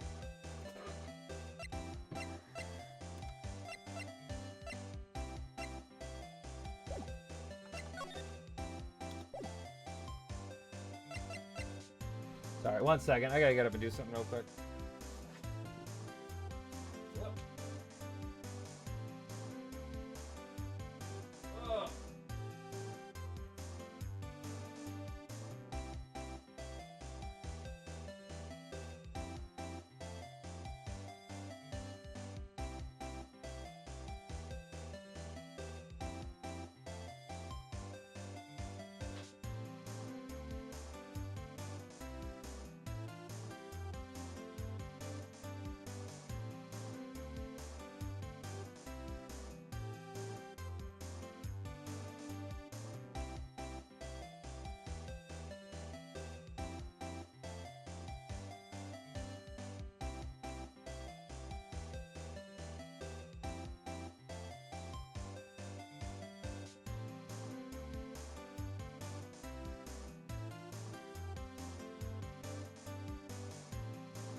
Alright, I'm back. Is there anything else to present to her?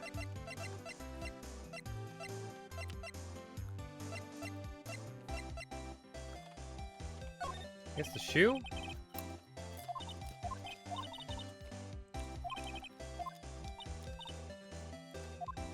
Okay. I'm gonna skip all this because it's just her saying no. Okay, let's see.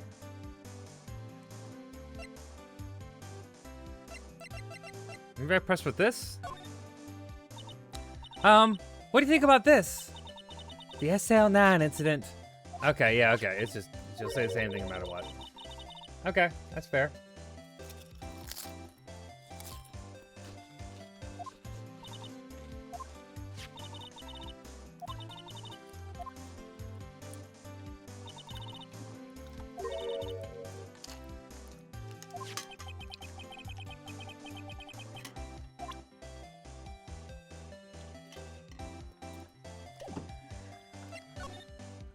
She won't tell us anything more about it, so...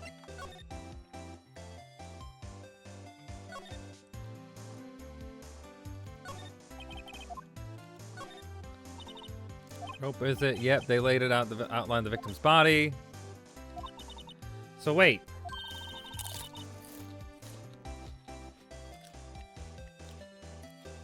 The victim must have died when the killer closed the trunk on him. Huh? You can't be the only person I know who would come to that conclusion.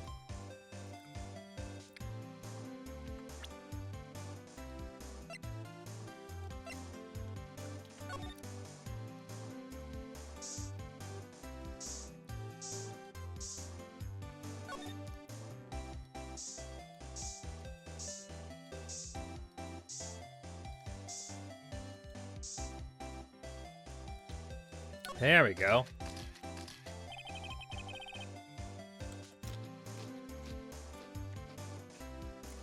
This blood must be from when Lana... No! My sister isn't the murderer! But she did call you, didn't she?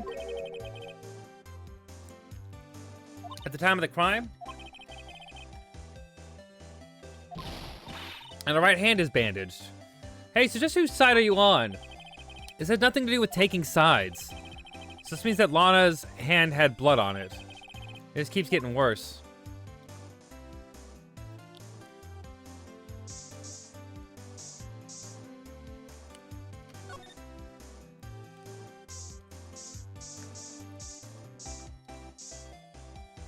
Okay. There can't be anything else to spray after that. Not that I'm open. Not that I can. Not here, at least.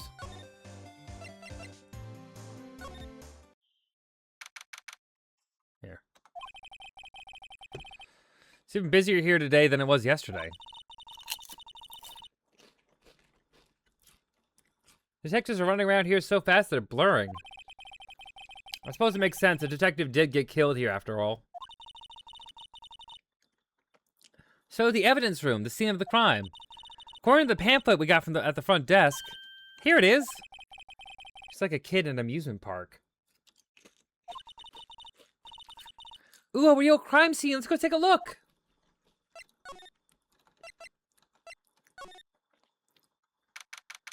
Oh, I wonder who belongs here.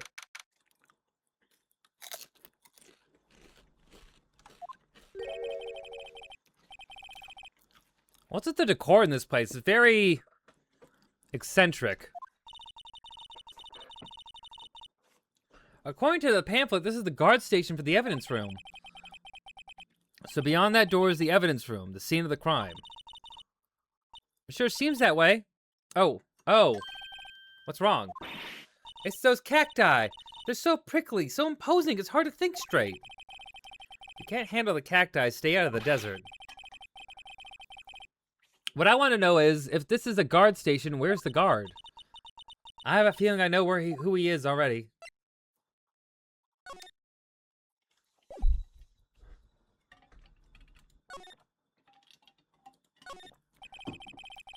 The evidence room is beyond that door. Let's just walk in. It won't open. You thought it'd be open? I think we need someone's permission to go in there first. Look at the floor. A lasso?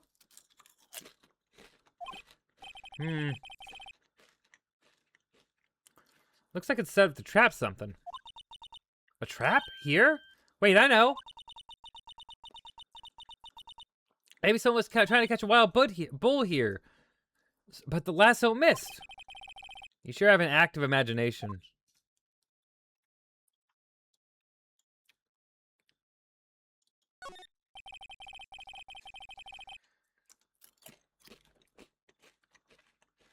It looks like there's a video feed from the evidence room here. There's a light blinking below the monitor. It says recording. I bet we could use this computer to check out who went in and out from of here.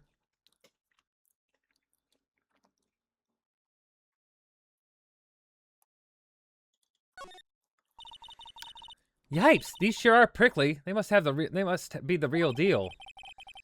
I don't think just one big one would be sufficient. These cacti are a lot like my sister, actually. My sister was a prickly bit. How so?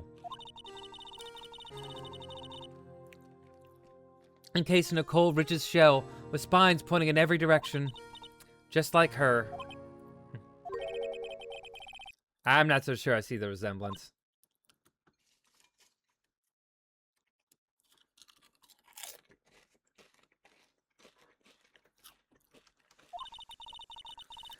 It's more an attitude thing than a physical similarity.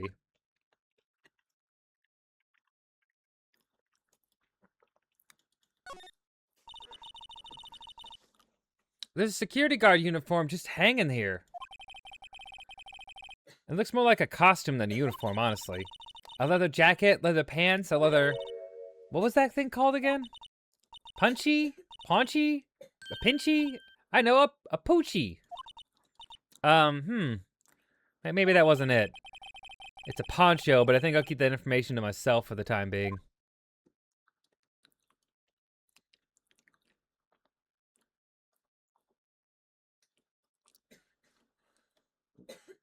Let's see if there's anything else here. I think that's it.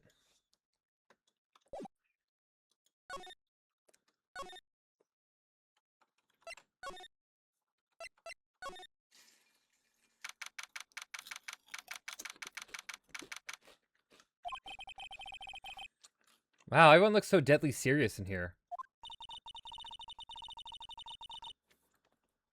Well, there was a vicious murder at the of a detective down at the police department. Yes, but the same detective who was also killed at the same time in the prosecutor's lot. Ugh, makes my head hurt. My first things first, let's go check out the police department crime scene. Yes, you sound dead set on investigating. But don't mess up, or we could wind up dead.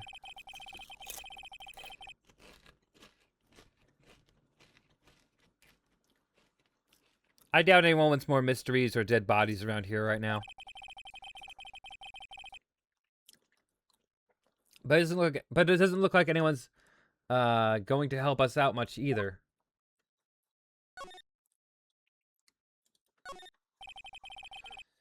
Effective desks, they are computers and files of each other on each other. Funny, they're a lot tighter than I expect.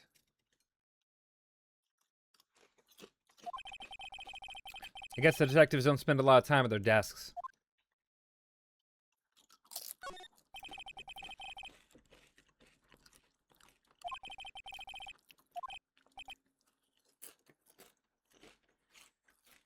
Blah! Detective killed in the evidence room.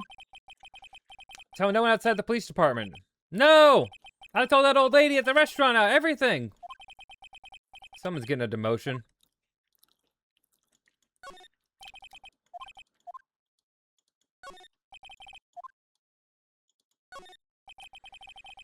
Police mascot, the Blue Badger, the future star of the police force.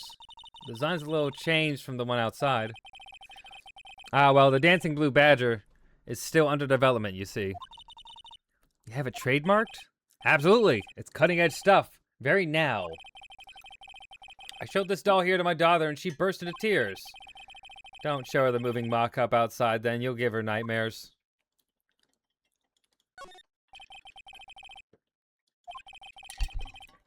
He's mumbling something to himself. I know. The killer used dry ice. If you put it in between the latch and the door, the room could be sealed shut. This is good. I win a writer's award for sure. He's not writing a report. He's writing a novel.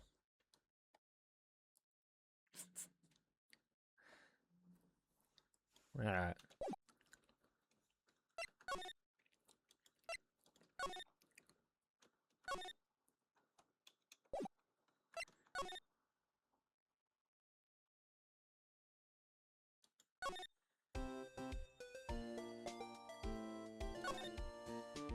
No, okay.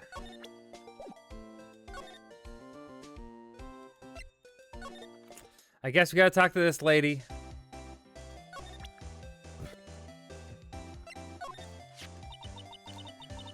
I had one of those up until 2 years ago. Back when you were the cough-up queen, right? Found this ID card here in this parking lot. Well, there's no mistaking that. That's definitely Goodman's. But it's the same ID as the man who was killed at the police department.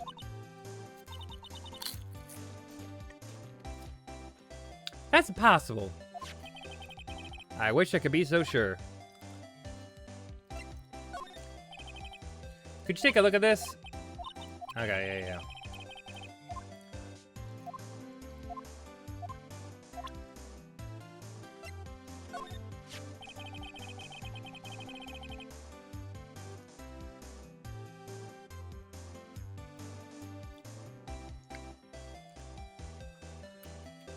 A body with Edgeworth's knife stuck in the car, stuck in it was found in the Edgeworth's car. I think he owes me his gratitude. Gratitude? Well, if I hadn't witnessed the crime, Mr. Edgeworth would have been the suspect. I wonder. Still, it's strange. Why didn't our chief prosecutor have her own murder weapon ready?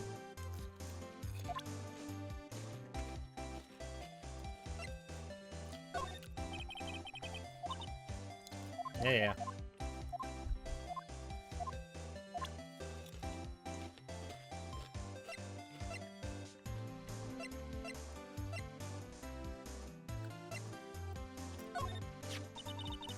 If you think about it, I could have taken that picture from the guard room. But even I get flustered sometimes. So you went straight to the scene of the crime. I rushed towards the chain link fence in an effort to stop the murderer. That's when I took this photo, yes. In other words, 5 minutes after the crime. Those 5 minutes are the whole problem. The whole of my testimony, as it were. The 5 minutes weren't the problem, Miss Starr. You lying was the problem. Listen, little girl. I've had my testimony disregarded before. I wasn't gonna have it disregarded again. Just like that time. That time?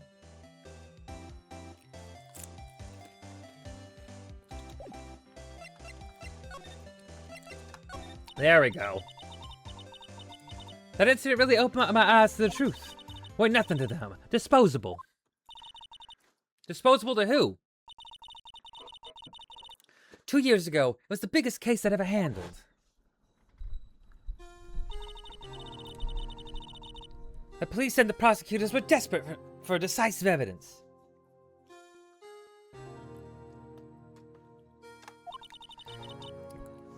So they didn't solve it? On the contrary, it was solved quite cleanly. The criminal was caught and executed. Oh my.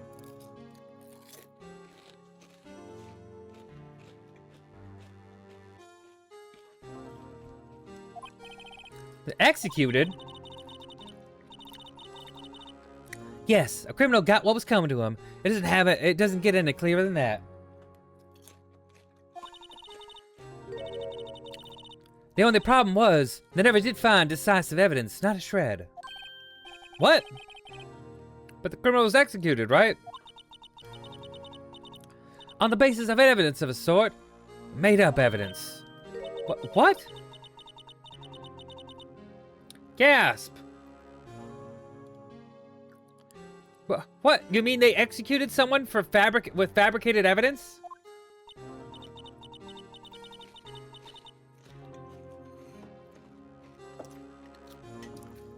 The best part came several months after the trial. Every detective involved with the case was dealt with. Some were demoted to patrolmen, others found themselves out of a job. And you were one of those?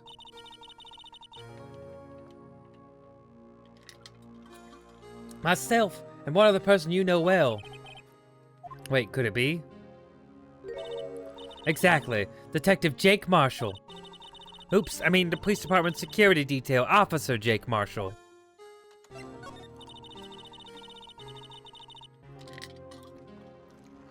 As professional detectives, we investigated that case from every angle.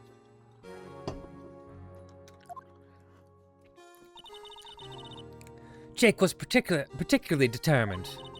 And then it was over, and he was demoted.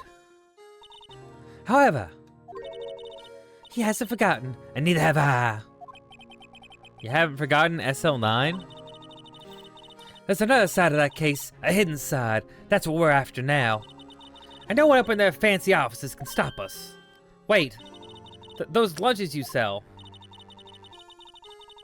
It's the only reason I came to sell lunches in this accursed office. I come here to meet my old friends, boyfriends that can help me investigate. Miss Star's old boyfriends. How many does she have anyway? Just when all the detectives on SL9 had disappeared, we find new evidence. There has to be a connection. So, rookie. But what?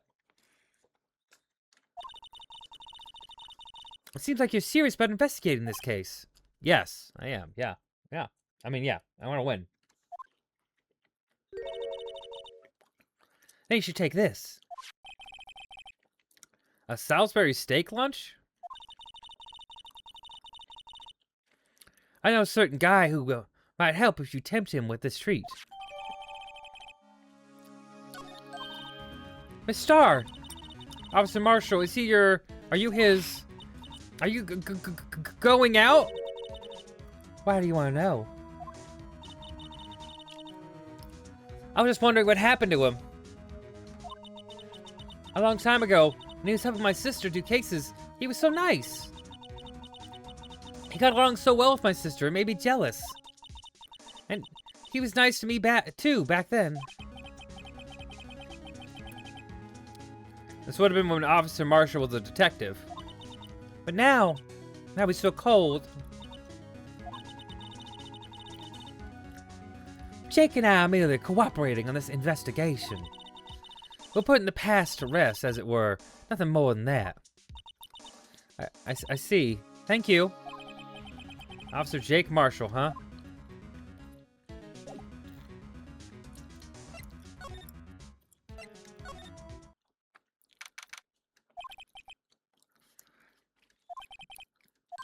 Please. What? Wasn't that? One steak lunch, please. Oh, it's you. Detective Gumshoe. Now's not the time for chit-chat, pal. I'm a busy man. What I really need is a steak lunch from Lunchland. Oh, you mean one of these? Actually, it's not for sale. I think I just heard the sound of his heart breaking. Now is no time for despair. We've caught our criminal. Now we just need evidence. Criminal, you mean? You heard about the stabbing in the police department evidence room, right, pal?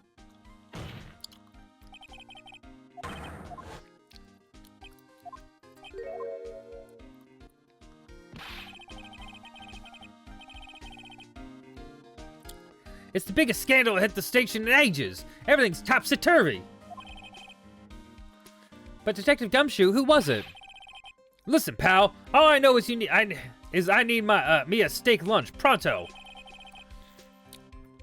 Staying right here talking isn't gonna fill my belly. But wait, don't leave.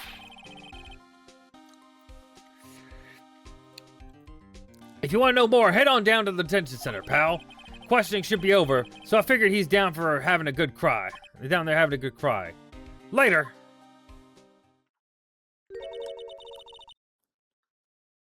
He ran off to the evidence room. Well, this investigation is off to a running start.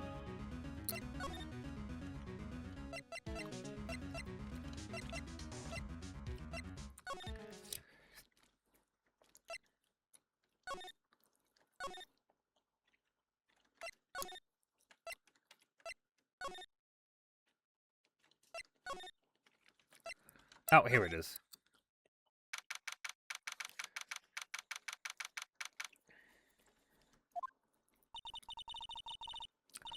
Still, I do feel better about things, a little. I mean, they caught the person who stabbed Detective Goldman, didn't they? Goodman, didn't they? Yeah, I guess they did. Best not to go too far down the road, right now. Things will just get confusing. Oh my. What was that? Sir, that's what I'm saying. Me, a perpetrator? I'd say I was the perpetrated against, sir. That's what I'd say. Hi, greetings, sir. Wait, I know who you are. Excuse me, what is the premises? Officer Meekins. So you're a guard here at the detention center? No, sir. I'm not, sir. I'm a little lost patrolman, like a lost lamb, sir. Oh, I get it. You're here to deliver a report. No, sir. How should I say this? Wait, he isn't, is he? You, Officer Meekins, you didn't do it, did you? Perpetrator Officer Meekins reporting, sir! He's the perpetrator! What? What? This is an unexpected turn of events.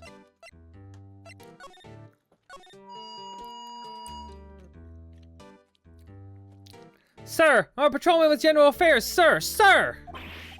Ow, I can hear you fine, Officer Meekins. I had some business that day, sir. And so I went to the evidence room, sir. The guard station in front of the guard room was empty, sir.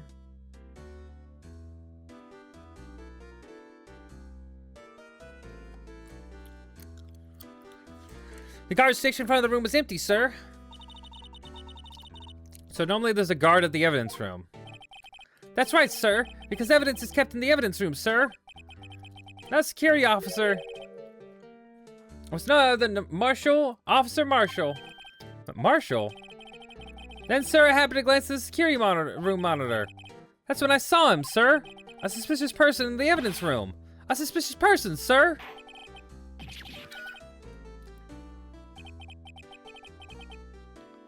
What the heck is this guy doing?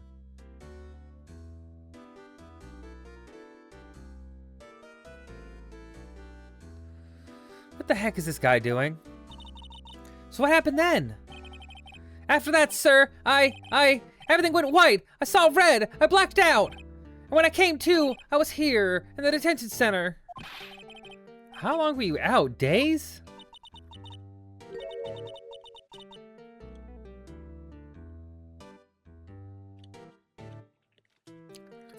Might I ask, what happened to your hand? Sir, there was no one to bandage me, sir. So I did what I could to wrap it up, sir.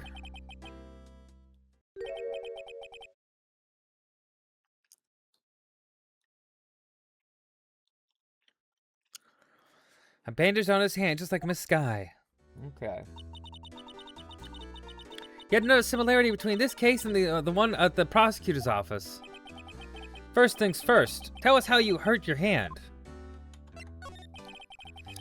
Now, I don't need to pry, but you are the perpetrator, correct? You killed Detective Bruce Goodman in the evidence room, right? Sir, please don't look at me with those sad puppy dog eyes, sir. If you have to label me as a perpetrator or victim, sir, it's Meekins. Then label me victim. I would, but you happen to be in detention and alive and well at that. Meekins, he's ridiculous. Yes, well, that's true, sir. I suppose you could say that. Did you know the victim, Detective Goodman? Well, sir, I've had to label him as a stranger or a total stranger. Then I'd say he leans heavily on total stranger side. So you didn't know him. Sir, I work in a tiny department, devoid of light, and what are the creature comforts? I don't know any detectives. So if he was a total stranger, why did you stab him?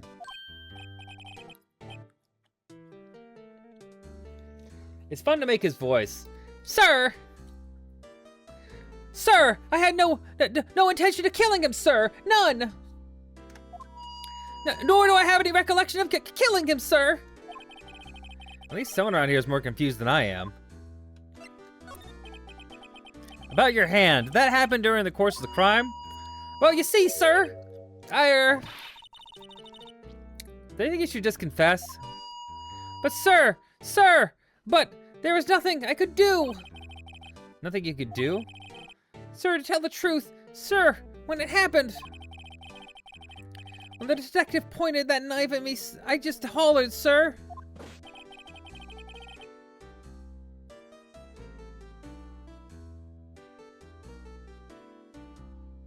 And next thing I knew, I was unconscious. The next thing you knew, you were, huh? Then when I opened my eyes, I was alone in the evidence room, sir, all alone.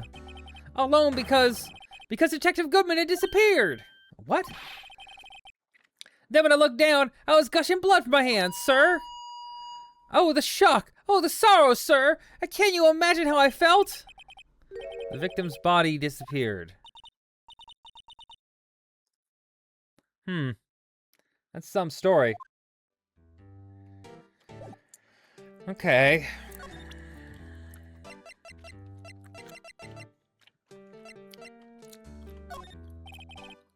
Officer Meekins, this is for you. Eek! I'm scared of knives, sir! It's okay, I just want you to take a look at it. That's it, sir! Last night, sir! That's the one! I was an apple, sir! In my dreams, sir! I was being peeled! On second thought, you don't have to look at the knife. That's okay. It's fine. Fucking weirdo. He's overreacting to the knife, but I guess he's been through a lot.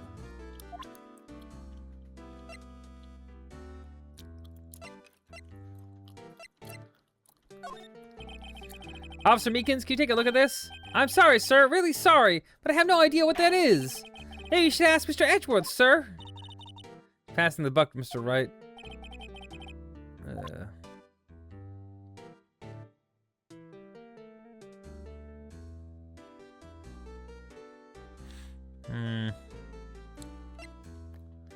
Did I miss the blue badger? Yeah. I mean, we did see the blue badger outside doing his little dance.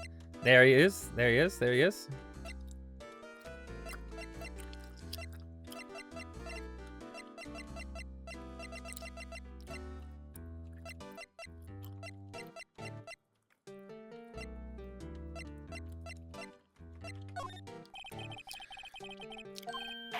Okay.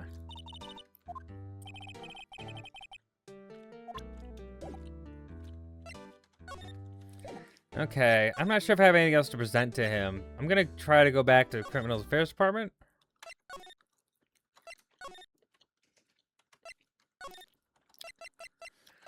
Maybe he's at the guard station now. Nope. Okay.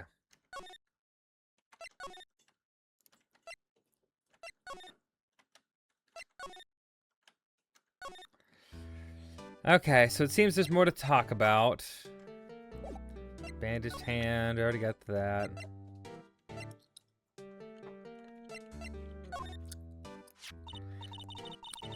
Do you think you could take a look at this? I love the Blue Badger. He does such a great dance. I should do a cover of his songs sometimes. You should. You should. Hey, that's it, sir. That's it. That's it. That's what? My head was a blank until this very moment. But now, sir. But now I remember. I remember it, sir. You remember the side of war? What? You mean you remember what happened? Correct. That card was the cause of it all. This ID card? Exactly, sir. That's exactly it. Nothing could be more exact, sir. Nothing. I better pry into this one a little deeper. Can you tell me what it is you do remember? Well, sir, you might say I ever lost a little patrolman. I lost a little lamb, if you will.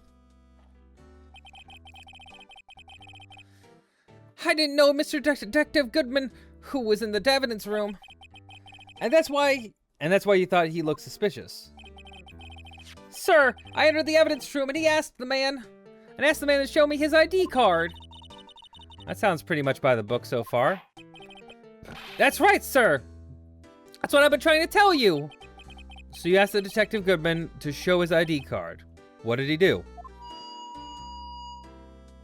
That's the thing! Suddenly he pointed a knife at me! What? Sir, I assure you, I was flustered as you are right now. So I whooped and leapt at him. Detective Goodman pointed a knife at him? Do unto others before they do unto you, my own father's words, sir. Do unto others before they do unto you. That's definitely what the Bible said. That's exactly what the Bible said. No worries about that. But what happened then? Well, my eyes, sir. Everything went white. When I awoke, I was here. Right, okay. So, Officer Meekins, why was it that they arrested you? What do you mean, Emma? Let's look at what we know. Now, Officer Meekins didn't know Detective Goodman, and the victim whom he met at the scene of the crime didn't show his ID card. In other words, we have no way of knowing if the victim was really the victim.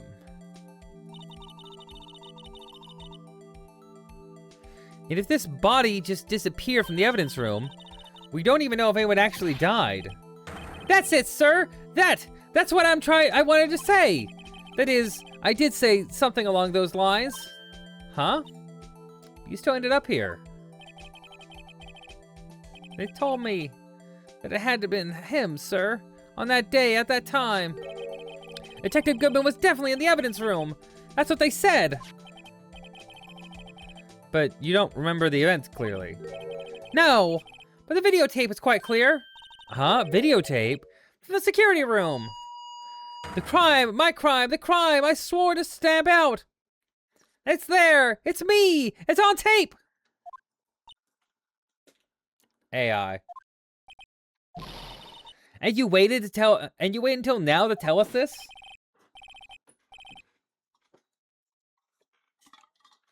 Oh shoot, I gotta do something real quick. I almost forgot. If you go onto your Blue Sky, you can tell it that you're live at twitch.tv/cold complaints.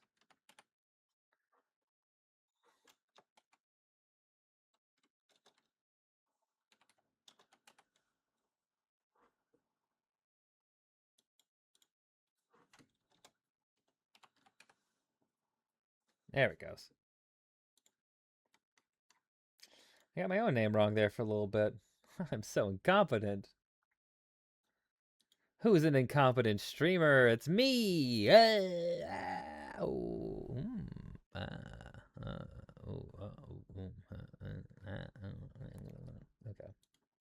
Okay, enough of that.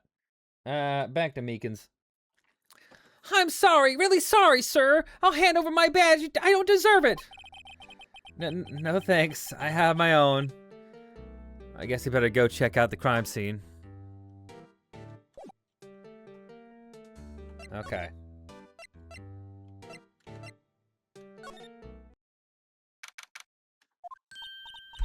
Hey, Mr. Wright!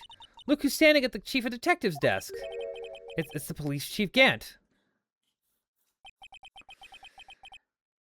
And you're sure this is all? And you're sure this is all, hmm?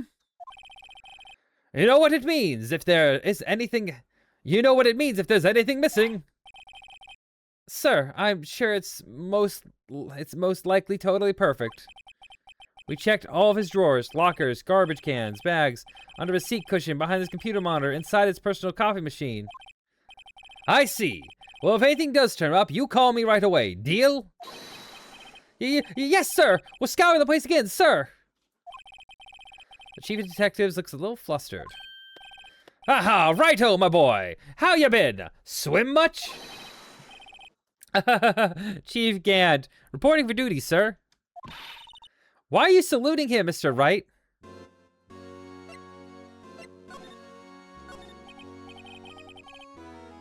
Is Sedgworth gonna be okay? Oh, Worthy? Oh, you know, they're doing a little inquiry committee with him. Sounds like an inquisition. Yep. Well, they've had no end of trouble with the boy since last year. You mean the incident on Gourd Lake? It doesn't look good having a top prosecutor sit in the defendant's seat, does it? And you! You got someone else found guilty in that case, right, Righto? Von Karma. A legend he was. A legend he was, undefeated in his 40-year career. But in court you fixed it, so he was caught for forging evidence. But wait, I didn't do anything wrong. He did forge evidence. In any case, the prosecutor's office is in a bit of a turmoil, you might say. Why, they do just about anything to restore their reputation. Now, depending on what that inquiry committee decides, it could be very bad for Worthy. But what? It's downright hard, I tell you! The detective getting killed on their turf, too. I mean... There being the prosecutors, I assume? Scientifically speaking, it's impossible. Yes, but that's what the evidence is saying. Goodman was stabbed in 2 locations at the same time. That's what it says. What evidence is that?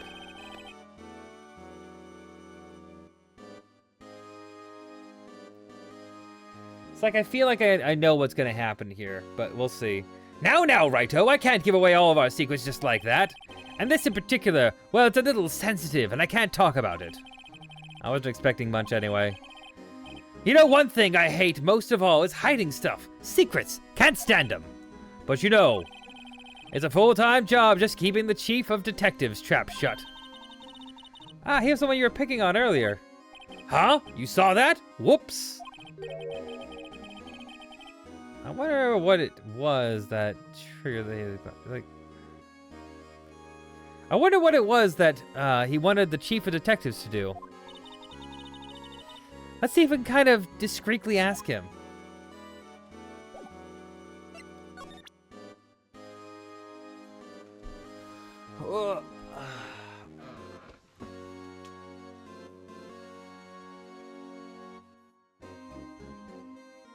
I'm a stretch.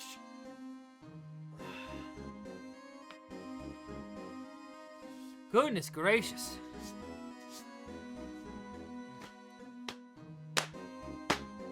Ugh.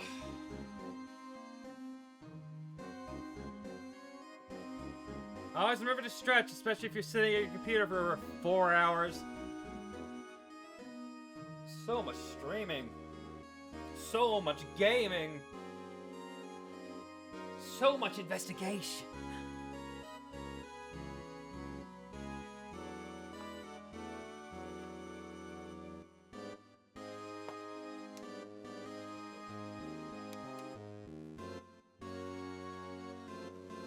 Whew, popped my knee there. That's nice.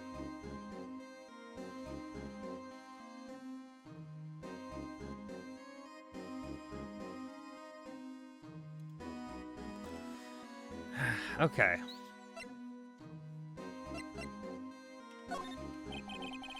I was wondering, could you take a look at this? Sorry, Righto. I'm through with that stuff. Through, I say. Go find that guy who can't seem to sit still out there. The busy one. The guy who can't sit still? Does he mean Detective Gumshoe? Either him or the Dancing Blue Badger.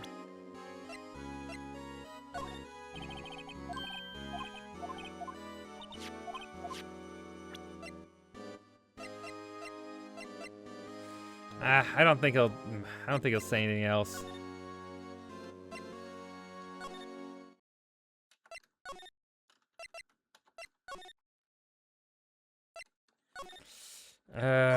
He must be. There must be something more.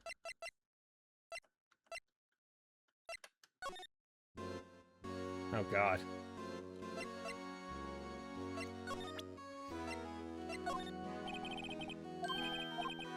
Okay.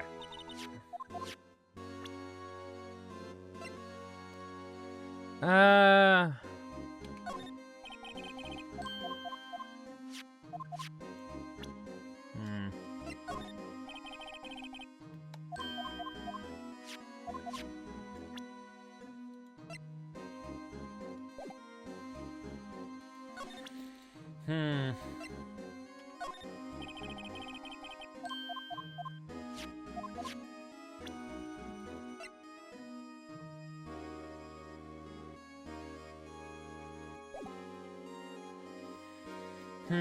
Okay. So we gotta present something to this guy to get him to talk more. I really don't know what... I don't know what he'd be interested in here. No.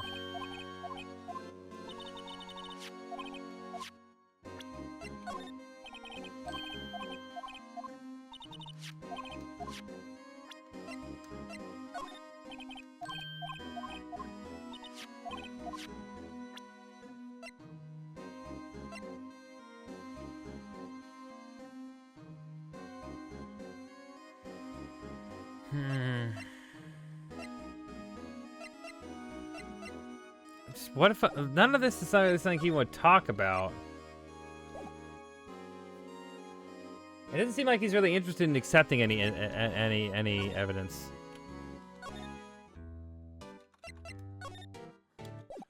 Got everything out of him we can. Go to law offices? No, nothing there.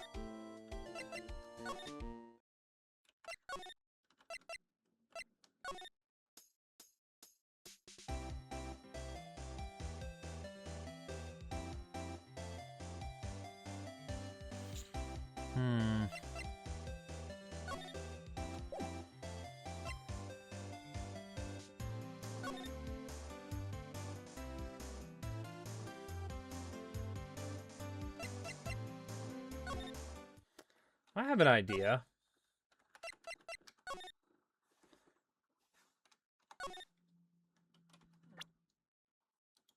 Since the murder what happened like, on the other side here, maybe something here.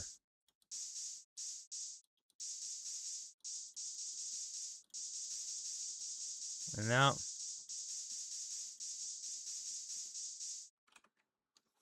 that was a shot.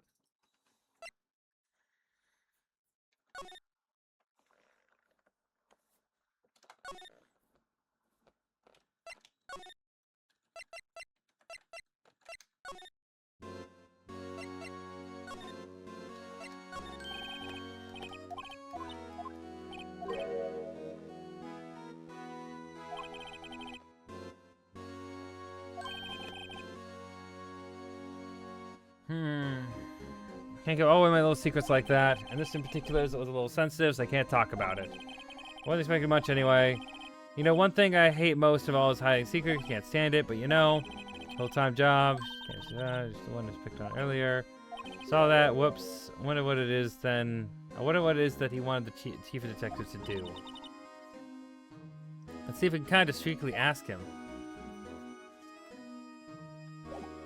Maybe we have to use examine? Oh, sorry I had to see that.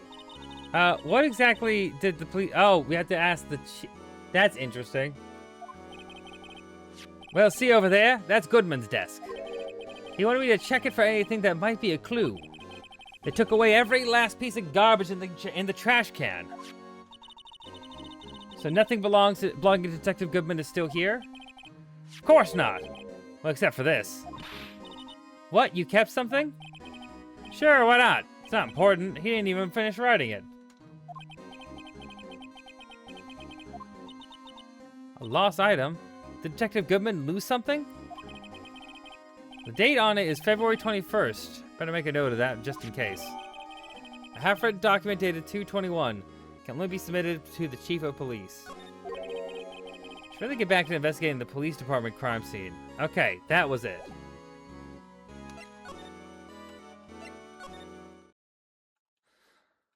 Ugh.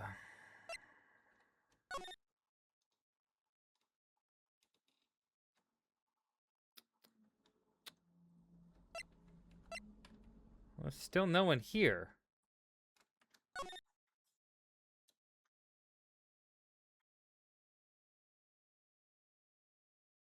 Okay, well... that's annoying.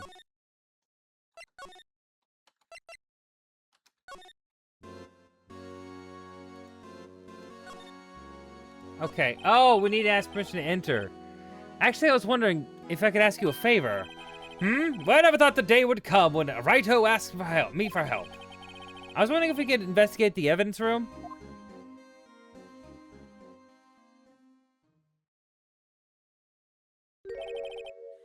Now, Raito. Actually, I'm sorry. I don't need to investigate after all. Raito, please. Don't look like a selfish man. Huh? Heck, if anyone asked me for, sir, can I borrow $50? I'd give them $50, no problem. Sure. So go ahead, investigate that room to your heart's content. Knock yourself out. It just goes to show that you never know until you ask. Oh, and for you, here, you can borrow this. Hey, this is a detective's ID card, isn't it? That's a special card for guests, so don't lose it. Yes, sir, it's an honor.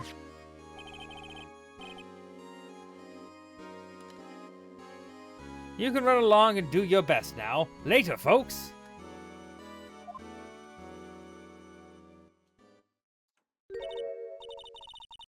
Heh.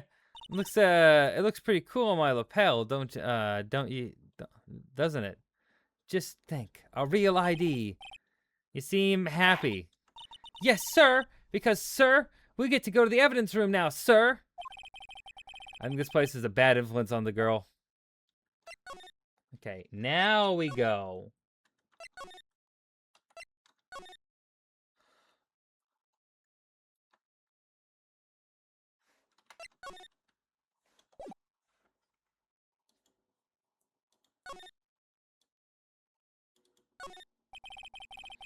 The evidence room is beyond that door, and we have the ID card from Chief Grant. Let's just walk in.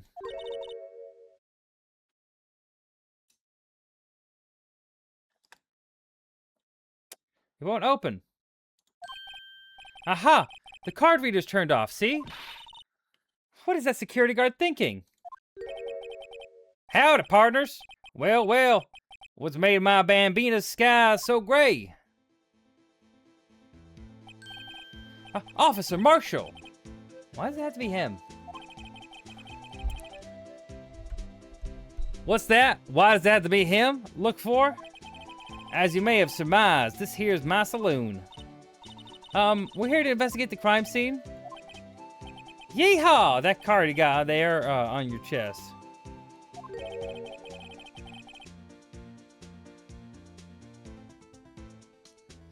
That's better than a sheriff's badge around in these parts. Yeehaw!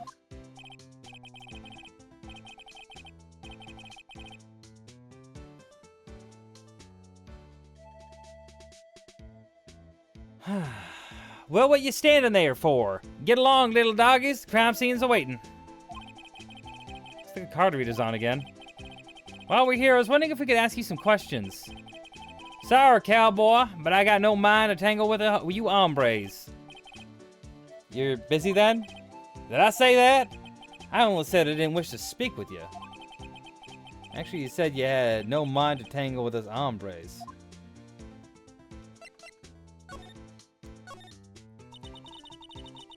I was wondering if we could talk to you. Sorry, Bambina. I'm off to roam the lands like a tumbleweed on the wild prairie. Like a gunslinger loading up his 6-shooter, I say a little prayer. Grrrk. What's that all about, Mr. Wright? I think he's too hungry to talk. You're just saying that because his stomach was growling. You have no idea what he was talking about either. Well, in any case, you need to get cracking on this investigation pronto.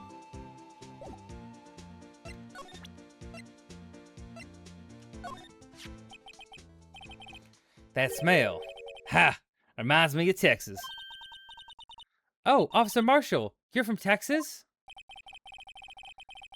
Nope, I just saw a special on television the other day. Is this from my baby?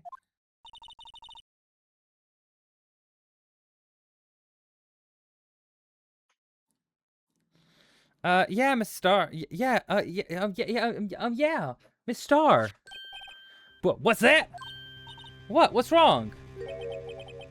A filet steak lunch. I see, I see. I don't see. I wonder what it means.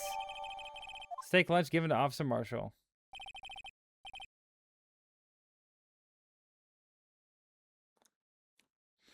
All right, Bambina, you win. Ask anything.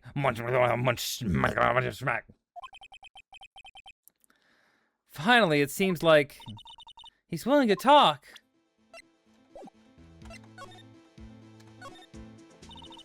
Officer Marshall, you're in charge of security for the evidence room, right? You got a good eyes, partner. It's an easy job, and I'm grateful for it. Actually, Officer Meekins at the detention center told us. That poor little doggy. Poor guy. I keep getting his name wrong and call him Meekly. He told us something. He said that when the stabbing occurred, you weren't at your station. Well, maybe he should. Maybe I shouldn't be telling you all this. But since I got demoted from detective 2 years ago, well, might not look it, but I lost my fire for the job, you know? So, what were you doing when around 5:15 when the murder took place? Well, I reckon I was galloping down the highway on the back of my steed, Zippy.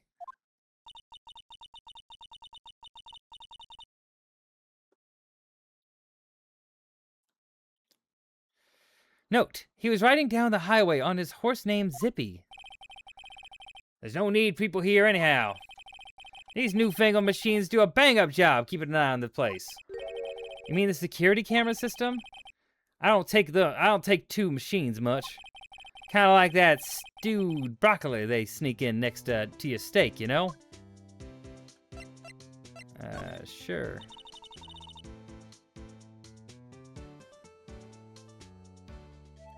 Miss Starr told us something. He said that you were a detective until 2 years ago. It was always my dream to be a rawhide wrangler on the scene of the crime. That's all gone now, like a drinking hole in a prairie fire.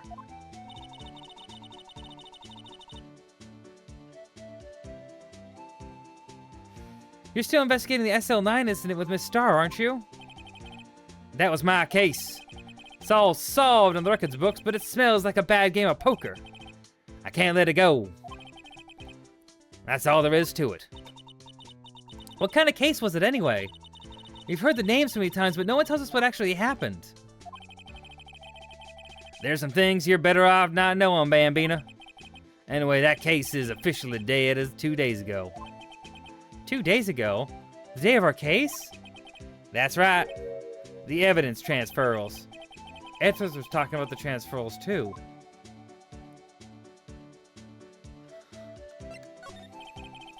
I know what maybe two of the machines in here do. Only 2 of them? There must be a dozen.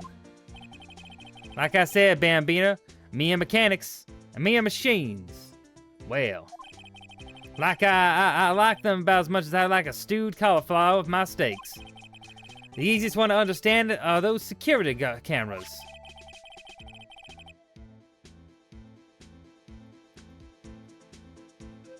Those are the ones that Officer Meekins mentioned. If nothing happens, the tapes are automatically erased every few hours. And Officer Meekins, Detective Goodman, are they on one of those tapes? I reckon they might be.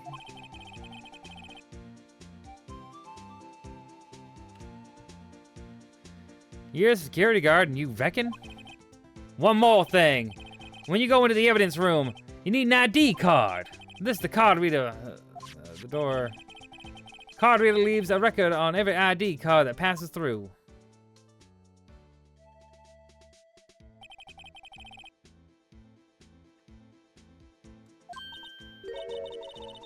Hey, I've seen that somewhere before. Sorry, Bambina. I can't show you more than that. Huh? I haven't heard whether this is related to the case yet. Mr. Wright, I saw a number on that record just now. I've seen that number before. Maybe there's some way I can prove that record is trying to be, the record is tied to the stabbing.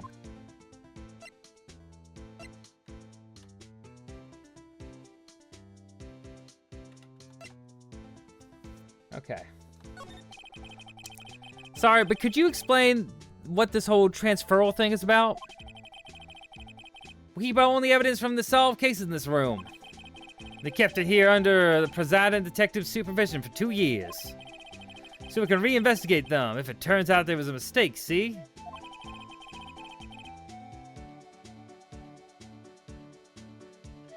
So what happened to the evidence after 2 years? Go sleep forever in the underground vault at the county sheriff's department. That's what we call transferal. We do it every February. I see now. Transferal is like a funeral for old cases. 2 years after a case is solved, it's closed forever. Dead. Never to be reopened again. Never to be reinvestigated. And that happened to SL9 2 days ago?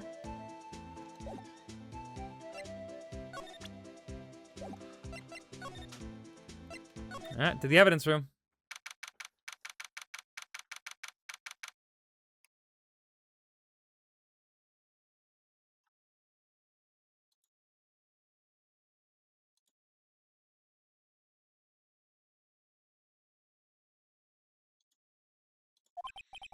It's quiet. The investigation must be over here. Investigation must be over here. So this is the evidence room. It really is kind of like a graveyard. Graveyards are supposed to have grass and trees. This feels more like a morgue. Nice try, Mr. Wright. You can't scare me. Eek! Whoa!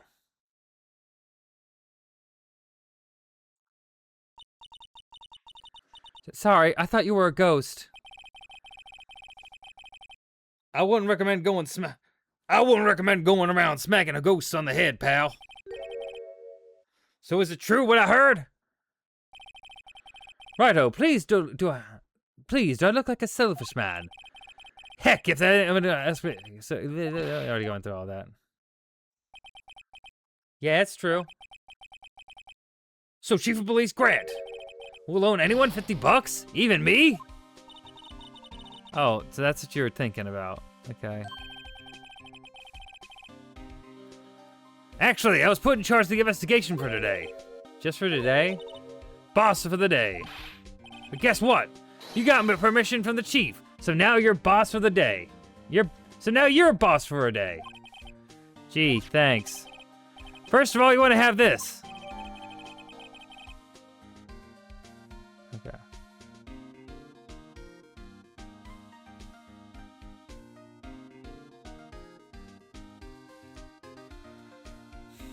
Evidence room, floor plans, scene of the stabbing of a detective at the PD.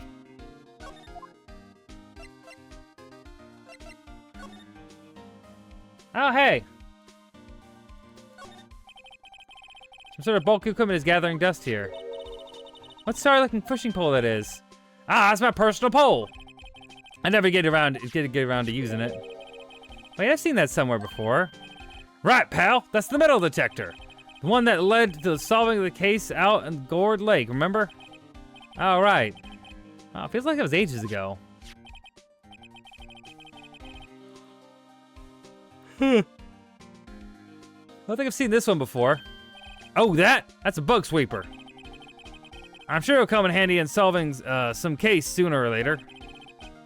At that cheap-looking box?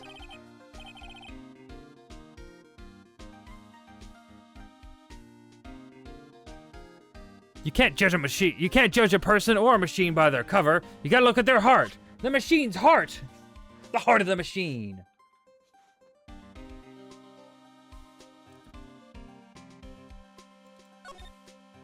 Wow, look at this big pile of junk in the corner. Looks like a car door. There's a pair of handcuffs attached to the frame. Maybe the guy they caught was some sort of escape artist and he got away.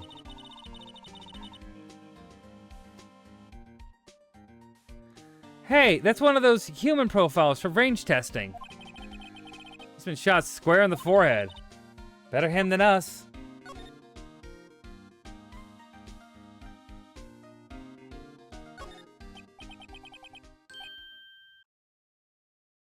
What's this? Blood?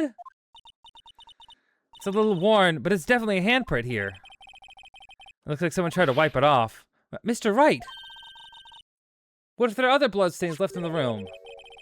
We should use our testing fluid to check it out.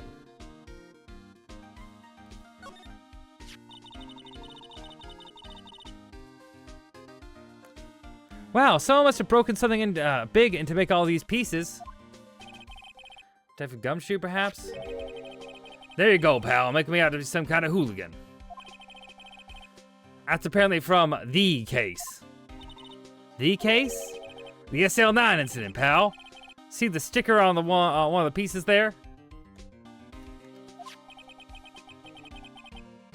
A piece in the SL9. Take a closer look. I wonder what shape these pieces were in before, whatever this was broken. You want to try to put it back together? Ha! Good luck, pal. That's no job for amateurs. Well, I spent a good 3 hours on that before I had to give up. That's why I always carry a tub of glue. Well, this piece looks like the bottom. Let's try putting the rest in place.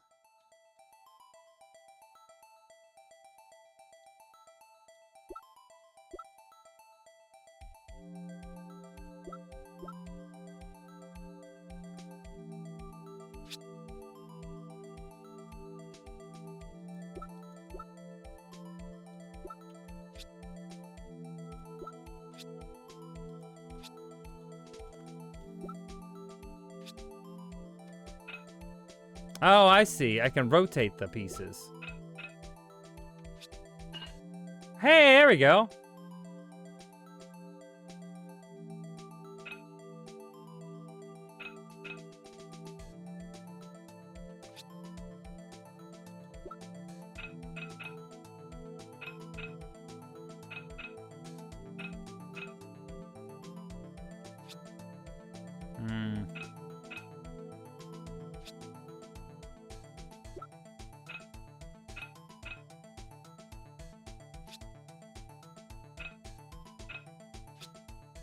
No.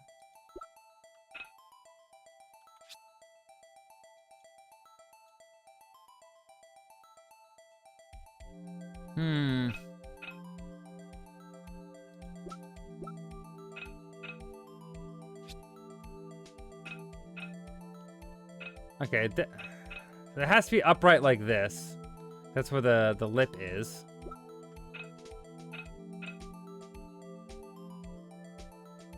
That's gotta be upright as well.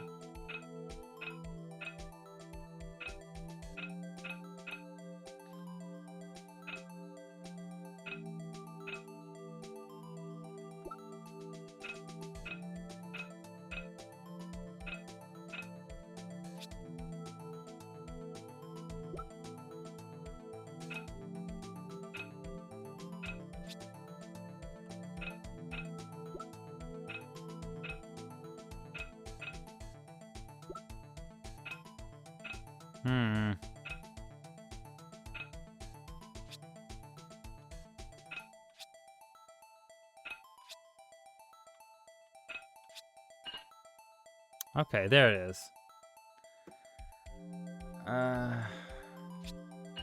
There we go. It's not gonna be that one. Perfect.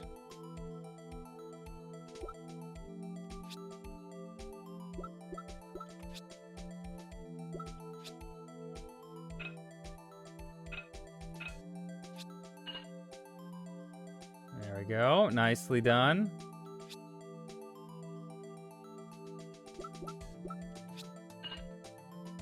Perfect.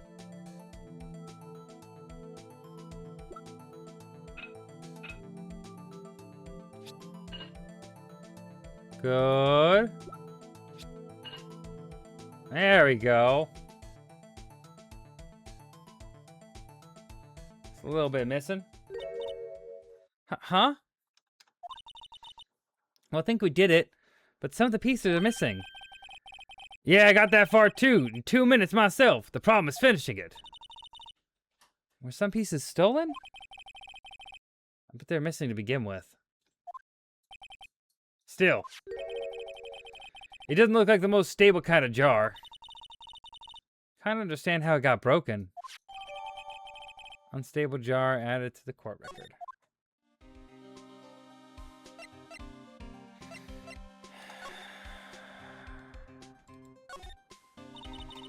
Look, this one's open, and the red indicator light above the door is lit. That locker is coated with Detective Goodman's fingerprint. Detective Goodman's locker?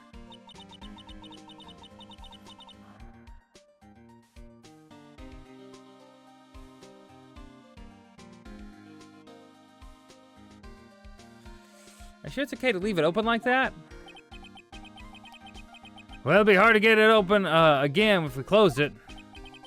It's empty. Must have taken the contents elsewhere.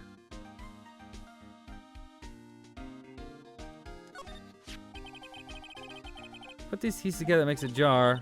Two things that bother me. One, why are some of the pieces missing? Two, doesn't it seem a little unstable? I wonder it broke. Make sure to remember that next time I make a jar. What's this saw and paint doing here? Since the dawn of time, true art has always been a war against the oppressors. War against oppression. True art? I noticed that there's a yellow paint. Perhaps we're witnessing the birthplace of the Blue Badger? You might say this is my studio. Here? In the evidence room?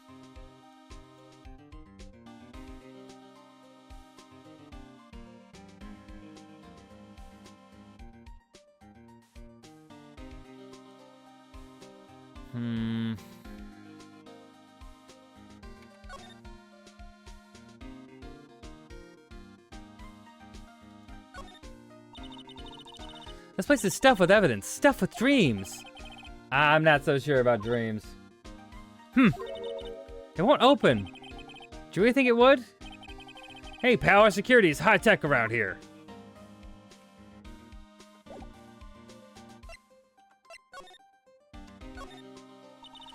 So, Detective Gumshoe, your boss for the day?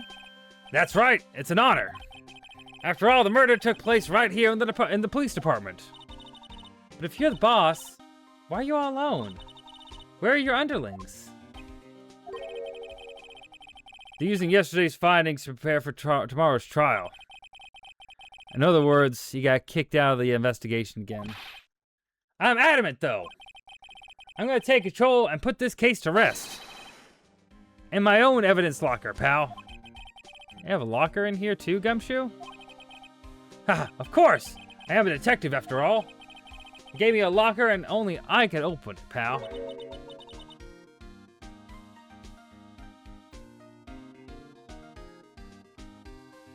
Only way you can even open.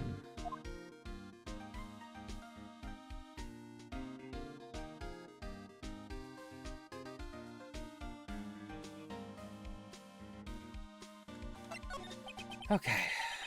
I always believe in Mr. Edgeworth, no matter what happens. So, Mr. Edgeworth is with the inquiry committee now, right?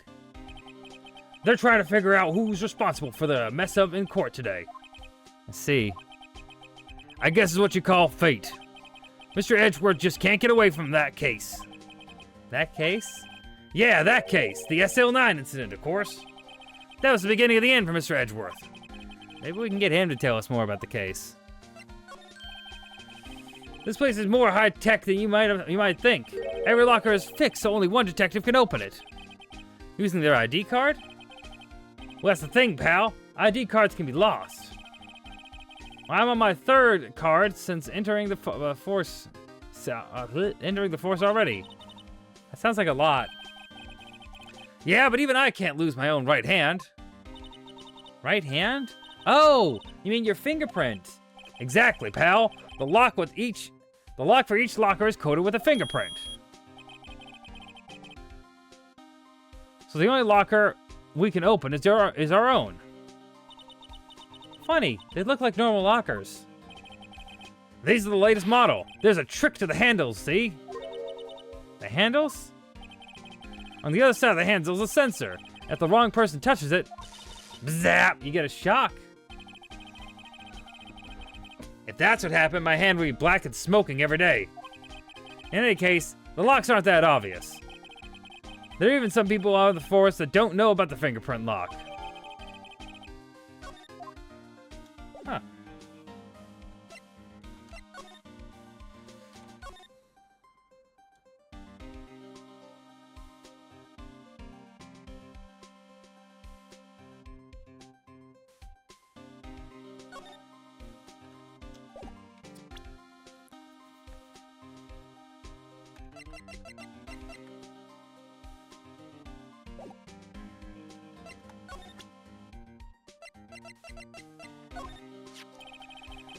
Detective Goodman's note, and that switchblade knife. I bet Edgeworth was the most surprised of anyone. Because of the SL9 connection? That was Mr. Edgeworth's first big case, 2 years ago. That was the first time the whole world knew Edgeworth was a man to be feared.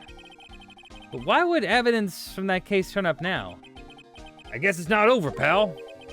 Maybe there are some loose ends left to that another case. This is my crowning achievement, my masterpiece, you might say. But art is always misunderstood, pal. Art? He was dancing proudly on the day of the awards ceremony. There were a lot of people coming and going after the ceremony, so they took the Blue Badger away for a while. Really? Why? Oh, they said it was shameful or something like that. Shameful? I toil night and day! I sympathize with Detective Gumshoe, but I can see why they moved it.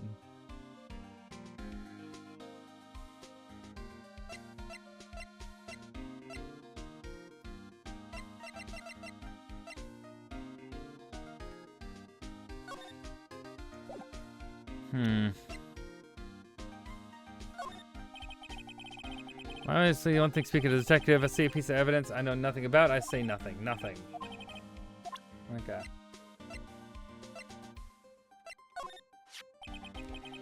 That's the photo that Miss Starr took. Anything you can tell us about it? Miss Starr is quite the lady. Well, I remember it was winter. I was 16. She was the only one who ever got me to talk about what happened. 16? That's how old I am. That's how old I am. I wonder what happened. I wonder if Detective Gumshoe wore a trench coat in high school, too. He would be the type. He would be the type. Okay, let's be real.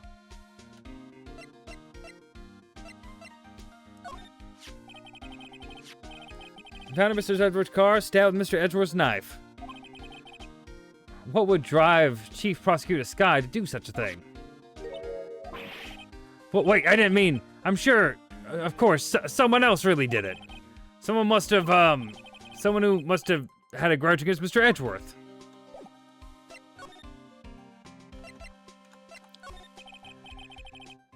Now that was a bloody, violent case. Violent? So it was a murder. A serial killing. A serial killing. Maybe I don't want to get involved in this after all. But the killer made a mistake, and Mr. Edgeworth built his case around that to nab him. This was 2 years ago.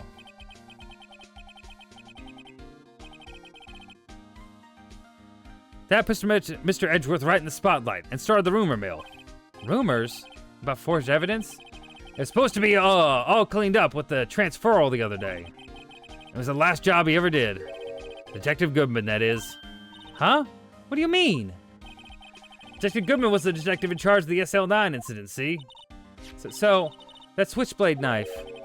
The victim took the knife out of the evidence locker himself. He took the knife out of the evidence locker himself?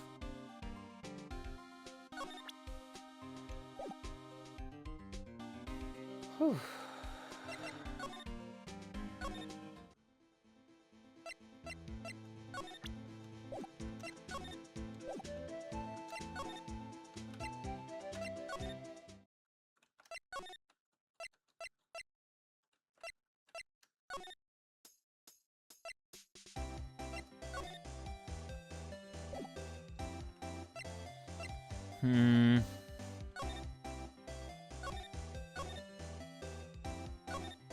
Oh shit, I remember what I need to do.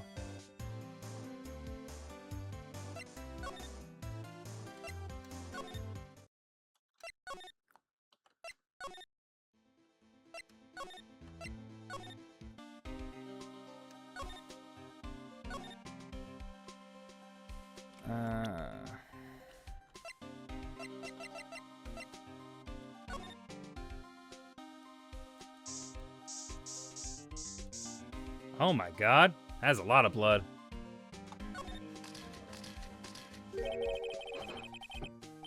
That must have been one massive pool of blood. Never seen anything like it. I'm not a professional. What's your opinion, detective? Pale blue blood. Maybe Detective Goodman was actually an alien. This proves that something really happened in front of this locker. I'll make a note of it on the floor plans. Hey, if you didn't want my opinion, you shouldn't have asked.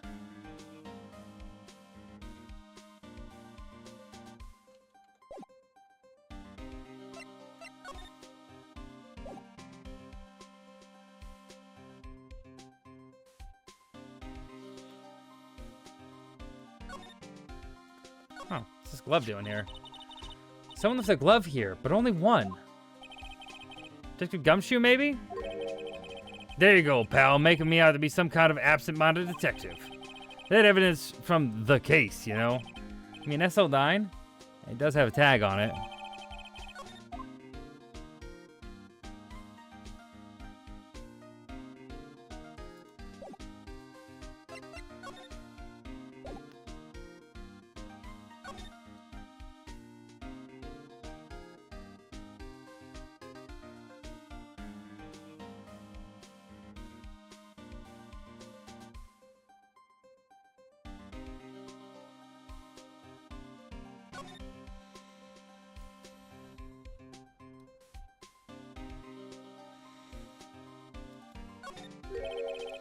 There's something sticking out here.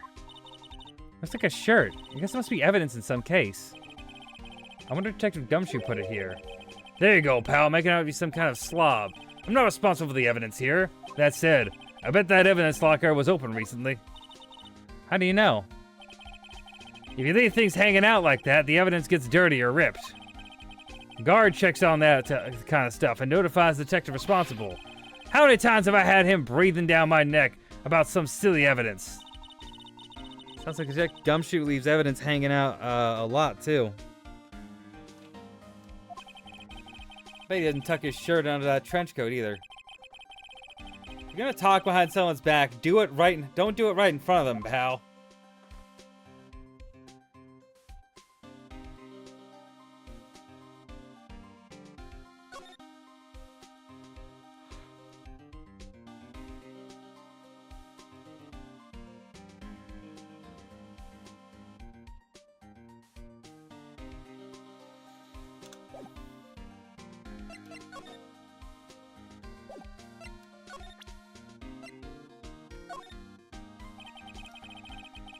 Allow me to say one thing, speaking as a detective. If I see a piece of evidence, I know nothing. Okay, yeah.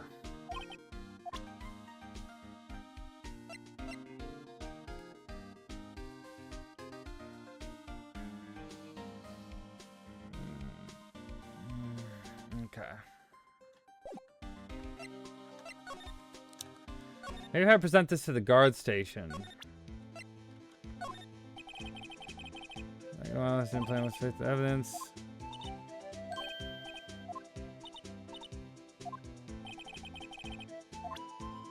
Great.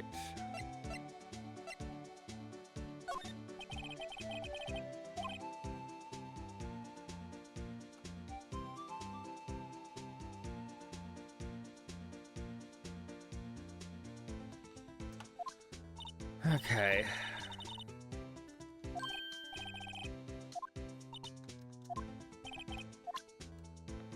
All right.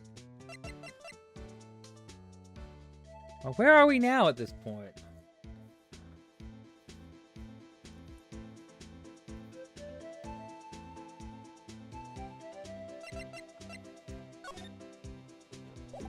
I mean, I think it's pretty obvious what happened, that Goodman was killed here, placed in the trunk of Edgewood,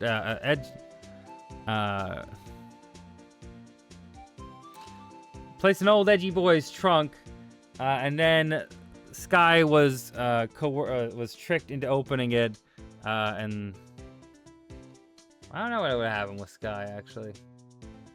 'Cause I don't think the other detectives blind. I don't know, honestly.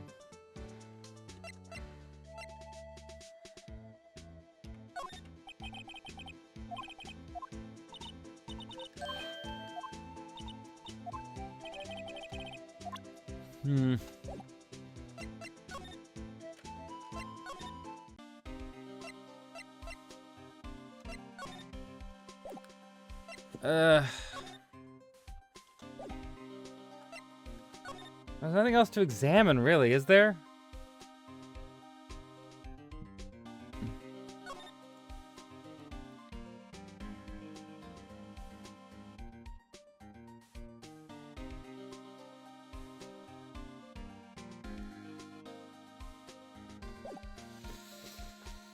Okay, well, there's nothing here.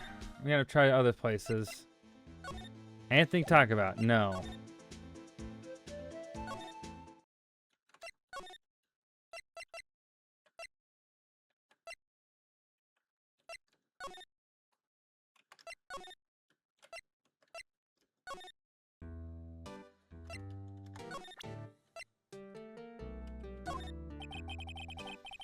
Officer Meekins could take a look at this. Sorry, sir, really don't know.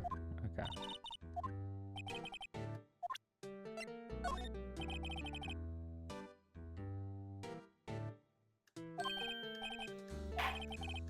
Hmm.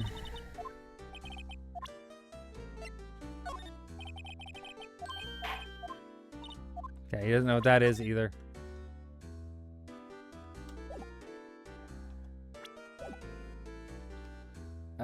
Okay. Well, let's see.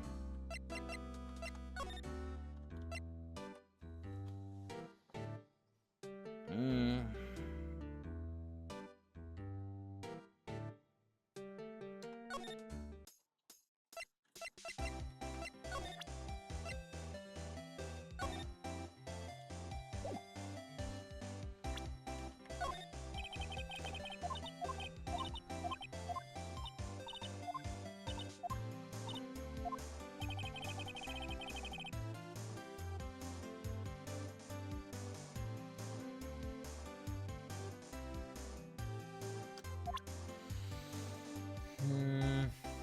Okay.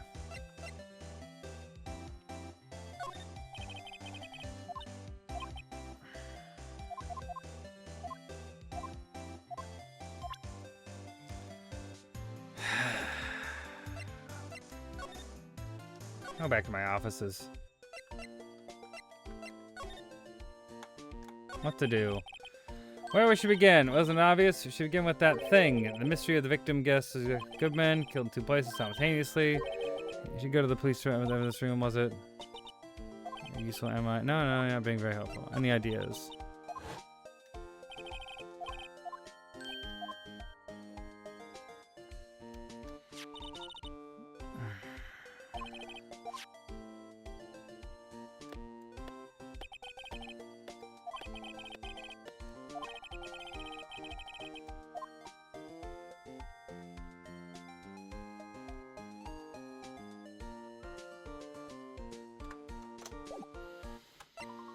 Okay, well, it's got to be in the evidence room. I feel like we haven't gotten the clear to move from that one. I feel like it's still the evidence room. I feel like I have to present something to get him to talk.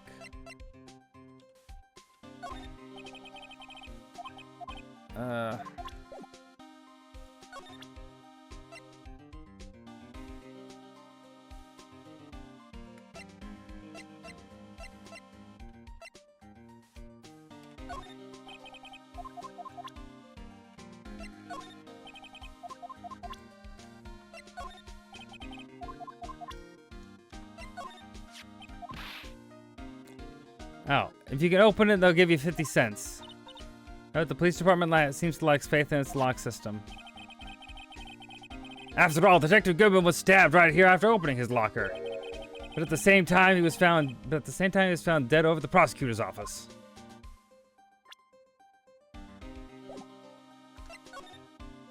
No. Well, they got him to talk at least. I don't know what he has to say there.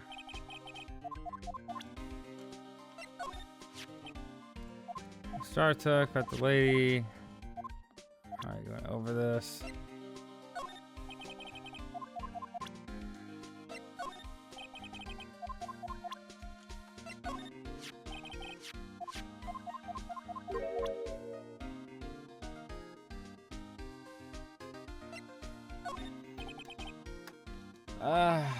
Okay, I just gotta keep trying everything.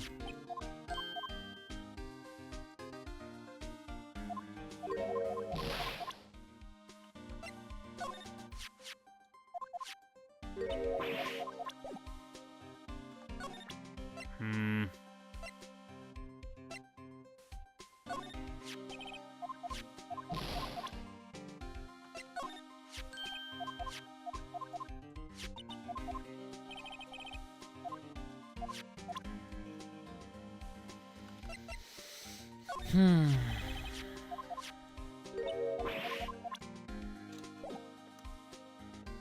Okay.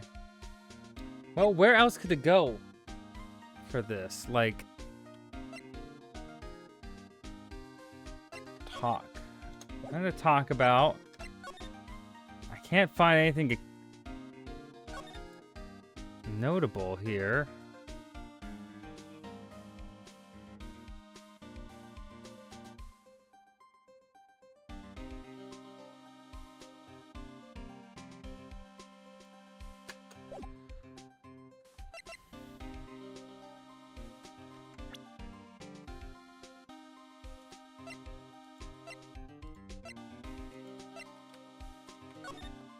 I gotta do more of this. There we go. I knew it. This is someone's right handprint. What? Oh, that was it? Really? It was to spray the blood with blood. Okay. What's the matter, detective? This locker. It's mine. It's yours? Please. You have to help me. When they come to take me away, you have to help me when they come to take me away. Promise you'll testify that I wouldn't harm a fly. You'll do that for me, won't you, pals? This is an important clue. I'll jot it down in the floor plans. I'm counting on you guys. Believe me, you can't trust the police. What? But you're a detective.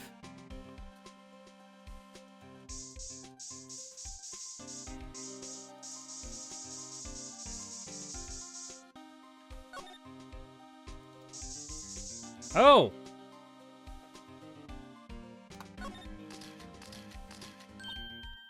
Gasp. Why am I getting a reaction here? There's no reason for the murderer to touch this spot if he fled out the door. This might be something significant. Hey, that's some pretty amazing stuff you got there, pal. What's that? It's called luminol test. It's called luminol testing fluid. Where'd you get your hands on that? Huh? I'd like to get some too. I'll just borrow 50 bucks from the chief. Where do you get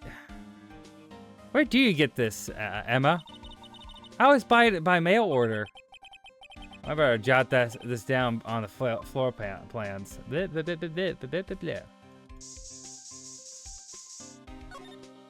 sure there's no place else.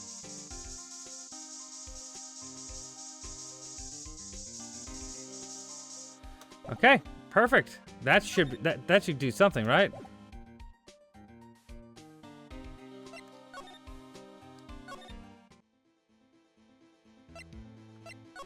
It didn't do anything. Okay, well that's not great.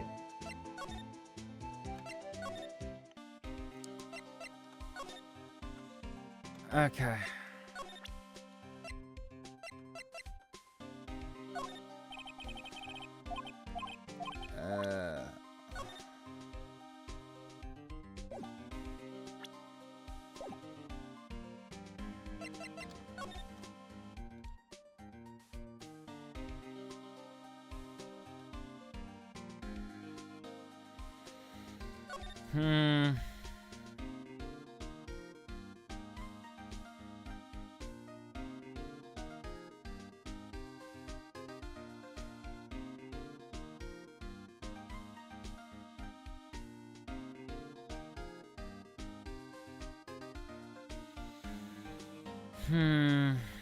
Okay. I'm getting stuck.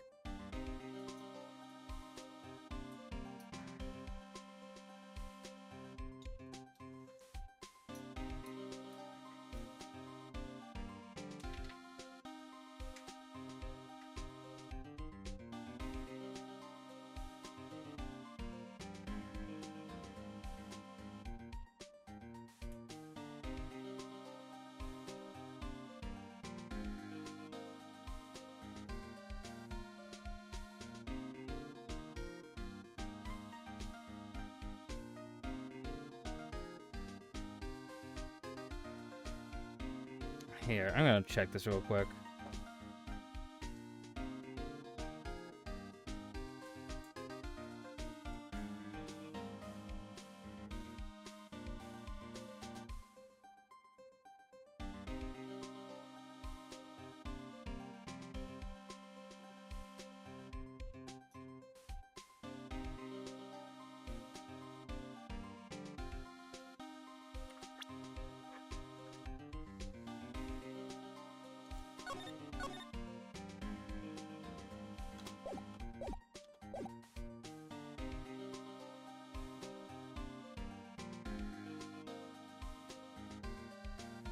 Here, we're gonna look it up because we can't. There's so much game. There's so much stuff to go through.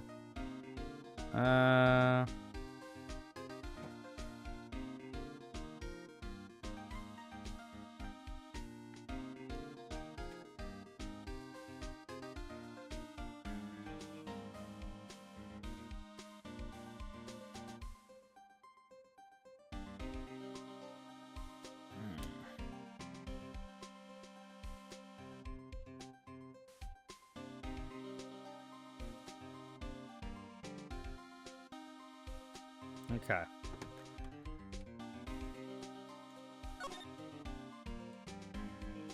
Okay, let's try this then.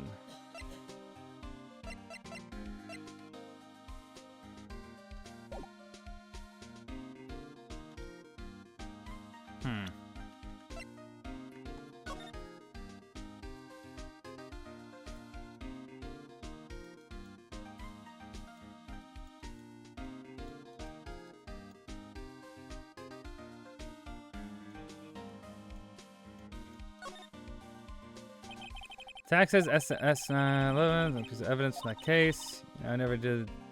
Tag, it's confusing. It's confusing about that. How many other words sound like bag, gag, nag, lag, zag? Zag, is that even a word? Do you challenge me? What, are we playing a word game now?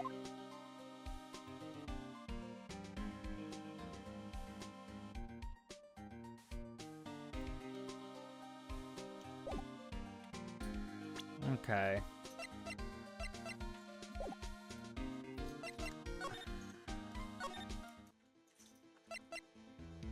Here, hold on a second. Let's see. Huh? Can you grab me a Snickers bar? Thank you. Appreciate you.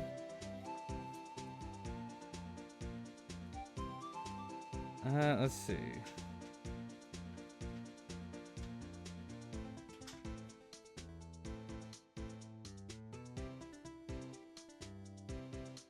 Okay, I see. So here, you present this.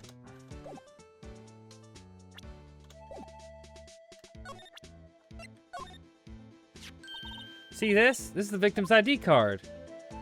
Ah, the one that almost got on the ground in the parking lot. The number on this is 5842189. Officer Marshall, show us the ID card record again. Oh, yeah, there it is. Look, the fourth number, it's a perfect match. It was used at 5:14, right before the stabbing. What's more, there's only one of them cards in the world. So when the incident occurred, Detective Goodman was in the evidence room. But wait, what did Officer Meekin say? Sir, he entered the evidence room and asked the man to display his ID card. So you asked Detective Goodman to show his ID card. What did he do? That's the thing! Suddenly he pointed a knife at me! If he has an ID card, then why would he have to pointed a knife? Why would he have pointed a knife at Officer Meekins? Alright, compadre, you win. Guess I can give you this ID card record. Hey, we got the record. Maybe I should show this list to other people with IDs here.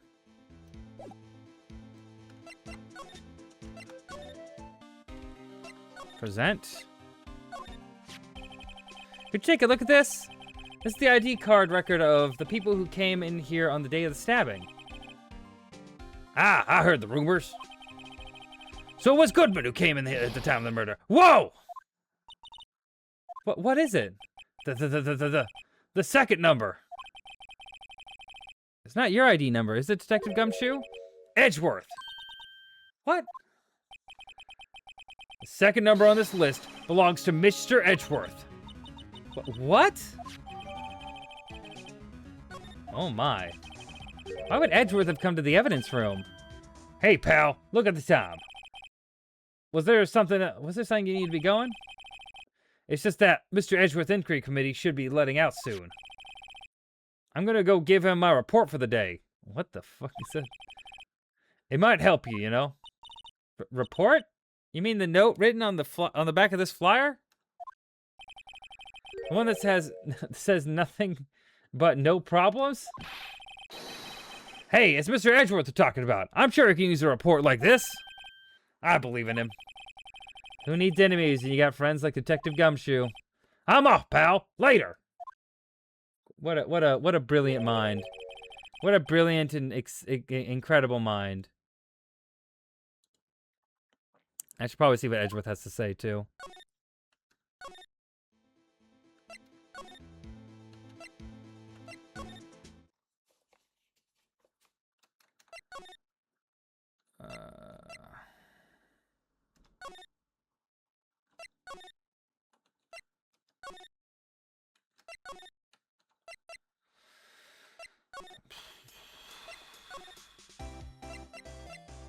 There we go.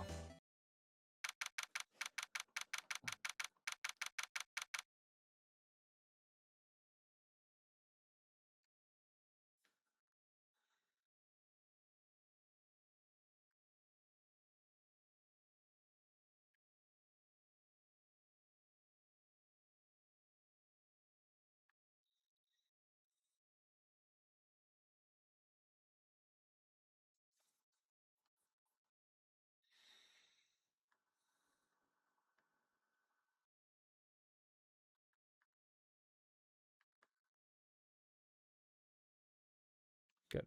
Okay. Ah, guess. My apologies. Oh, it's you. What the hell? Have we met somewhere? Huh? Mr. Edgeworth, I beg your leave. So long. Is Edgeworth here? There, standing by the window, a teacup in his hand. Right. Has the hotel bring him tea service? Mr. Edgeworth, you're back from the district prosecutor's office inquiry? I am. By the way, Detective Gumshoe was looking for you. Ah, yes. He brought me the latest information, it seems. Really? Was it helpful? Apparently a new French restaurant is opening near here. I think he was trying to console me somehow. Real info is on the other side, Edgeworth.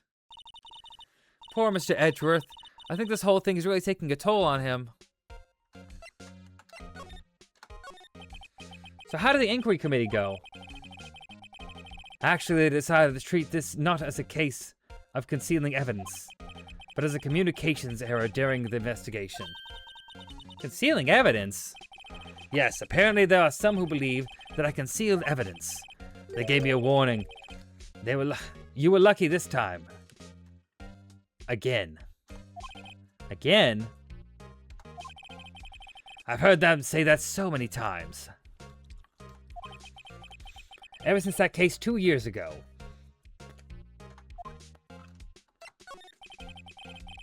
Are you okay for the trial tomorrow?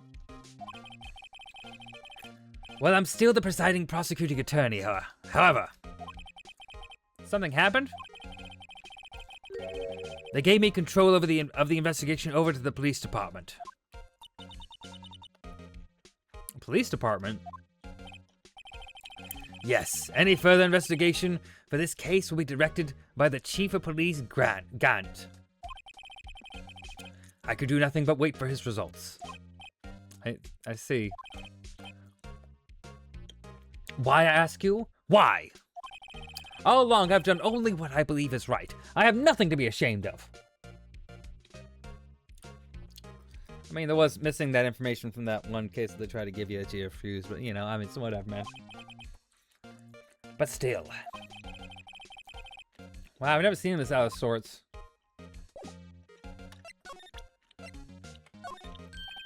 Oh, right.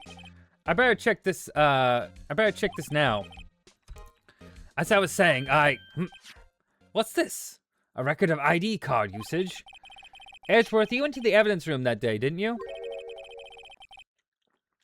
Just before the incident occurred, no less.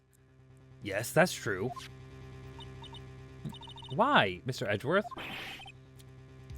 Please don't look at me like that. I was asked to go by Chief Gant, no less. The Chief of Police?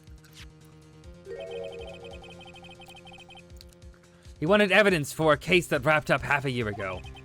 He told me he wanted to keep it here in the prosecutor's office. But it was solved, right? It would have to be in the evidence that... It would have to if the evidence was already filed. The chief is never one to explain himself. In any case, on the day of the stabbings, I brought this back here. Can I ask what kind of case it was? I can't say. It really has nothing to do with the current case. Now I'm curious about this other case. I better make a note of it. Unrelated evidence. Stubborn as always, I told you this has nothing to do with the current case.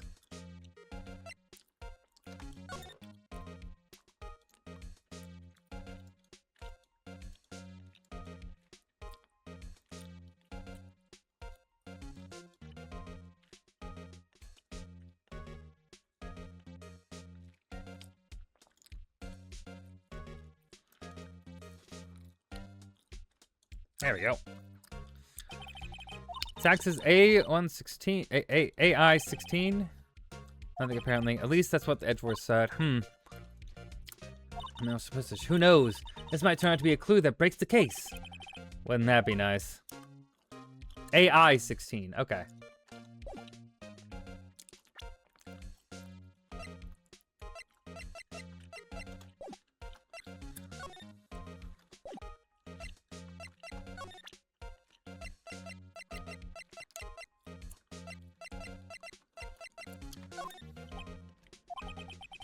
Right, please, I'm the prosecutor on the case. You don't expect me to sit here and discuss the case with you over a cup of tea. I'll pass on the tea, just tell me about the case. Mr. Wright! Mr. Edgeworth told you no in a very polite manner. Whose side are you on, anyway? Maybe I just show him the best evidence I can. Maybe if I just show him my best evidence, I can get some reaction out of him.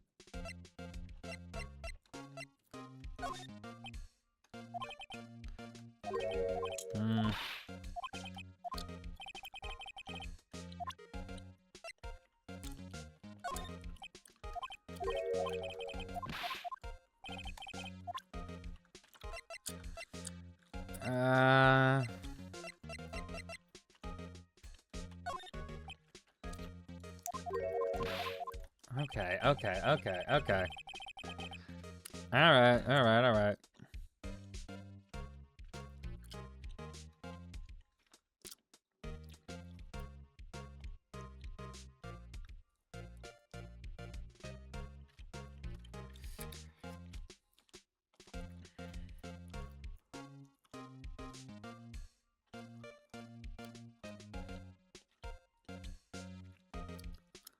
Okay.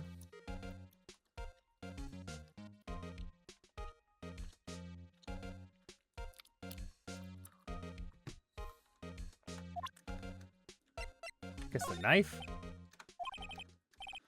I know you. You've probably got a hold of some information already, right? It all has to do with that case you were on. It all has to do with that case you were on, the SL9 incident. And some dark suspicion you were wrapped up in? You were the man who revived the worst memory of my life. I figured I'd be telling you about this sooner or later. He must be talking about this father's murder. Yeah, just thinking you're having a nightmare that you killed your father. This is no big deal, man. Chill out. Fucking grouchy Gus. Come on now.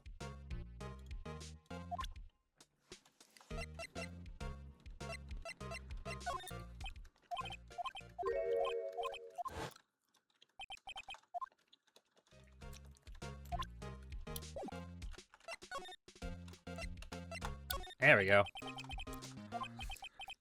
The head of the investigation was the deputy chief of police at the time. Damon Gant. I still want to say Grant, but Gant. That wacky old coot was involved in the case 2 years ago too then? He was a top officer, and it was my first time working with him. I was nervous. Wow, you get nervous too, Mr. Edgeworth? What I wanted to know was why was the deputy chief of police on the investigation? In truth, I used slightly more extreme methods than normal. We were dealing with a vicious murderer. If I'd let him go, the blood would be on my hands. We won our guilty verdict and the killer was executed. Wait, he didn't? Of course not. I didn't touch the evidence. Yes, I will do anything in my power to win a trial. However, I do have a code, and I follow it faithfully. By the way, Emma, the chief prosecutor wanted to know something. My sister? What? If you were still studying forensic science. Huh? Yeah, of course. Why, just today, Mr. Wright and I was using this. Luminal testing fluid, Well then, might have use for this. Aluminum powder for taking fingerprints. It's been chemically treated for better adhesion. For me? Are you sure we are the enemy, you know? I have no say in today's investigation. Do as you will. Edgeworth, no need to thank me. Here, take your powder and these fingerprint files for everyone involved. Thanks. How about giving these to Dr. Detective Gumshoe as well? Okay, well, let's get going. One last investigation. Right. I do seem to remember seeing a suspicious handprint somewhere. Oh, right. Right.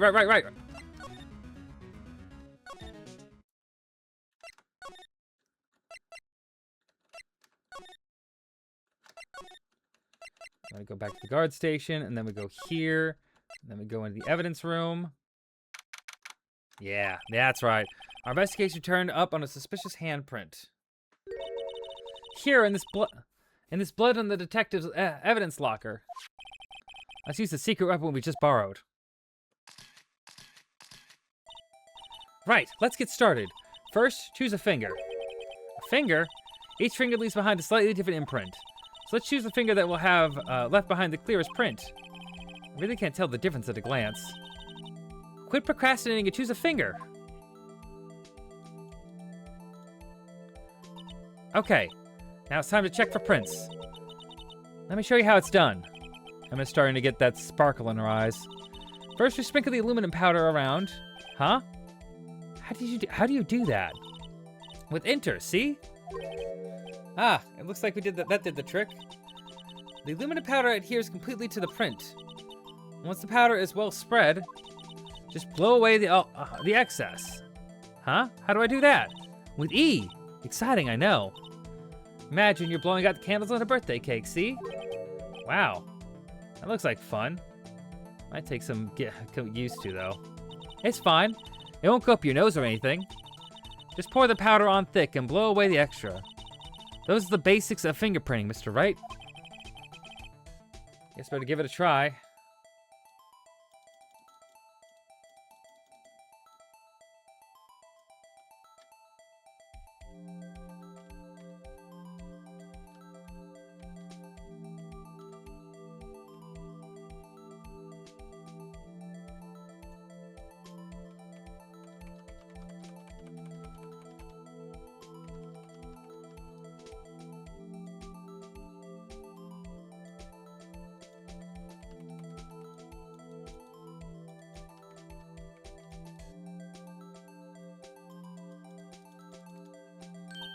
Ah, you did it. There we go. But this looks like nothing like a fingerprint. Now that you mention, I guess it doesn't. What does it mean? I think it means we're out of luck. Out of luck? The person with his fingerprints must have worn gloves. Don't tell me we're wasting our time here. Hey, calm down. That's just the way it goes sometimes with scientific investigations. But it does seem a shame. While we're at it, why don't we look for other prints? Other prints? Look at the locker door again closely. It seems there are fingerprints outside the bloody handprint as well. See if we could find a clear print.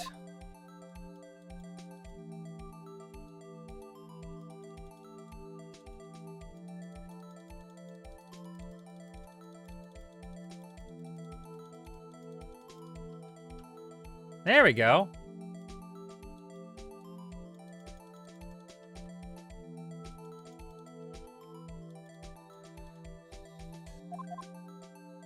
Oh.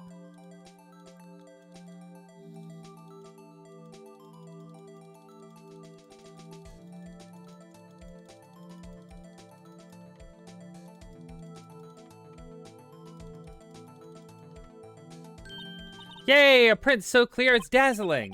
Dazzling? Anyway, this print took a lot of effort to find. Let's match it up right away. So we're not done yet. This is quite the process. Well, there's no point finding a fingerprint and not knowing who the owner is, right? I guess she's right. Hi. How was your walk?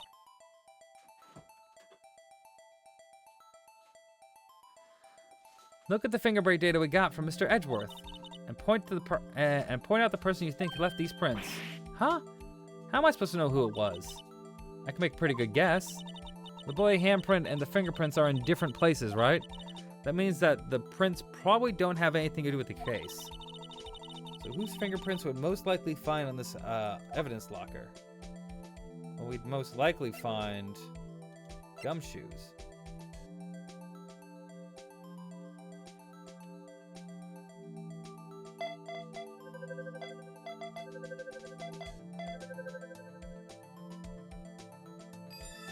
Match found. Hey, there we go. That's just how it works. Just like that. Aha! So these prints belong to Detective Gumshoe. Something wrong, Mr. Wright? You gave me this so what look. I guess that's probably because I was thinking so what. Okay, so we came up with nothing this time, but there's always next time. Sometimes you hit, sometimes you miss. You gotta roll with the punches, Mr. Wright. Thanks for the sympathy. Wait, if I remember correctly, there's one other handprint in this room. Let's check it out.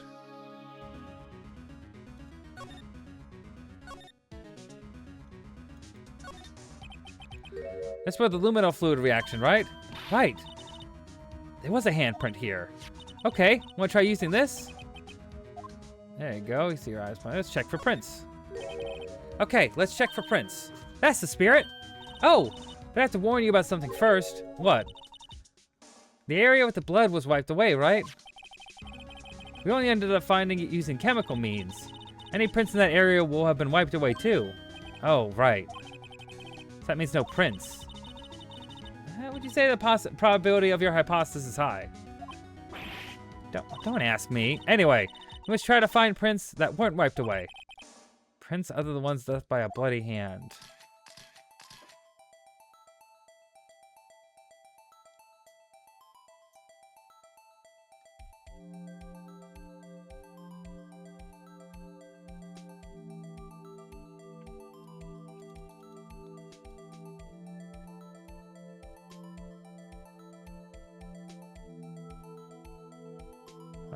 What was that? I got a reaction up here.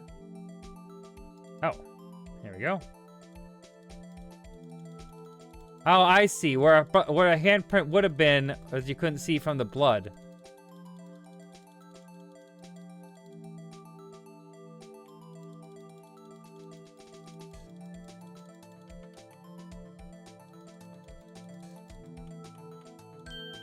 There we go.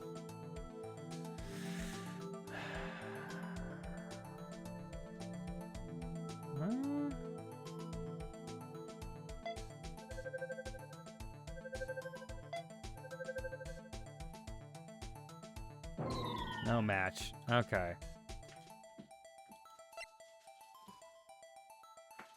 Doesn't look like Meekins. Could be Marshall's. Oh. Oh. There we go. Match found. Hey, these fingerprints, whose are they? Whose? Is it someone I know? It's Officer Marshall. Huh? Officer Jake Marshall? Marshall's handprints found. It's gotta be a coincidence. He's not involved in the crime. Emma, this is decidedly different from Detective Gumshoe's print. The luminol reaction, the blood, and the fingerprints were in the same place. Oh. So we have Jake Marshall's fingerprints on a white blood stain. Why would Officer Marshall? Looks like our investigation is finally turning up some results. I guess it's what you call decisive evidence. I don't believe it. To be continued. Finally. There we go. Oh.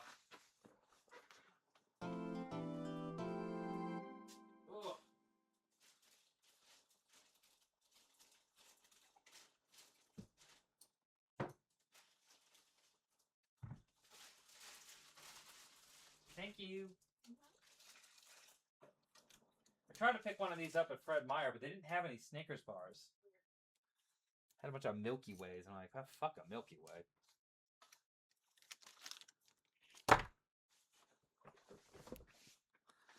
Milky Ways are fine and all, but they don't have that nougaty crunch. Snickers, it satisfies. Not an ad. Could be an ad. Money? Money, please? No? Okay. Fine. That's fine.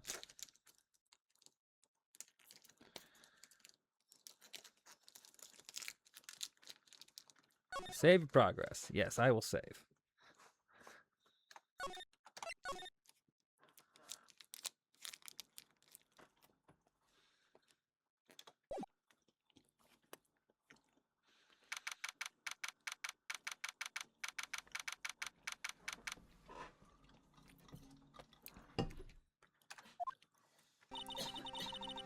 So what do you think, Mr. Wright? I think the prosecution is as confused as we are. After all, the victim was murdered in 2 different places at the same time. And a different suspect was arrested at each of the crime scenes. But Lana! Good morning, Mr. Wright.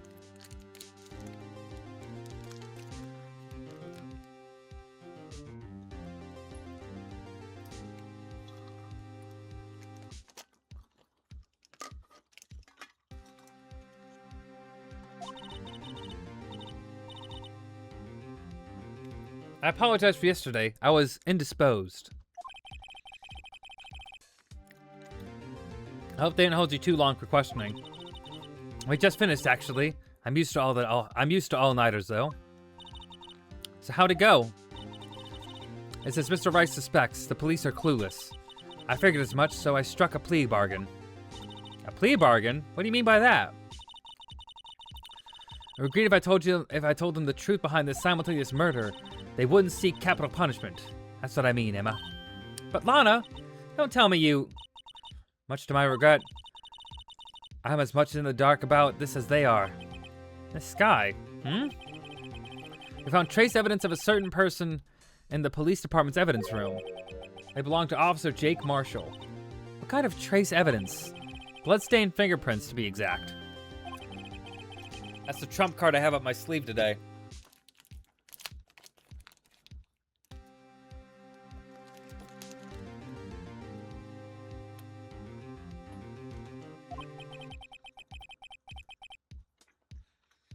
You do understand what this means, don't you?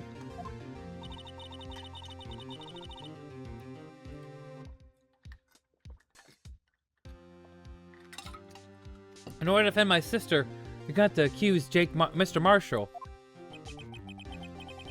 We have to play the cards we're dealt, isn't that right, Miss Sky? Do what you have to do, Mr. Wright.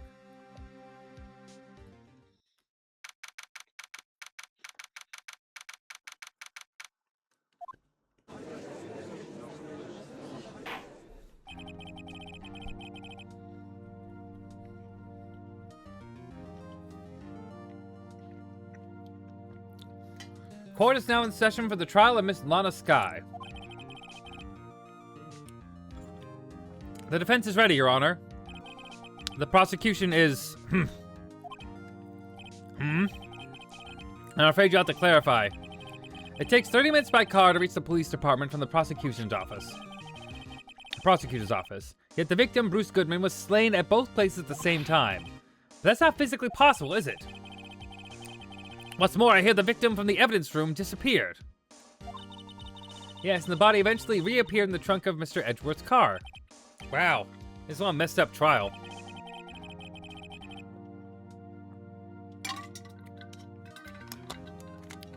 One of my duties as prosecutor is to present impartial evidence. Today I will present evidence relating to the murder at the police department.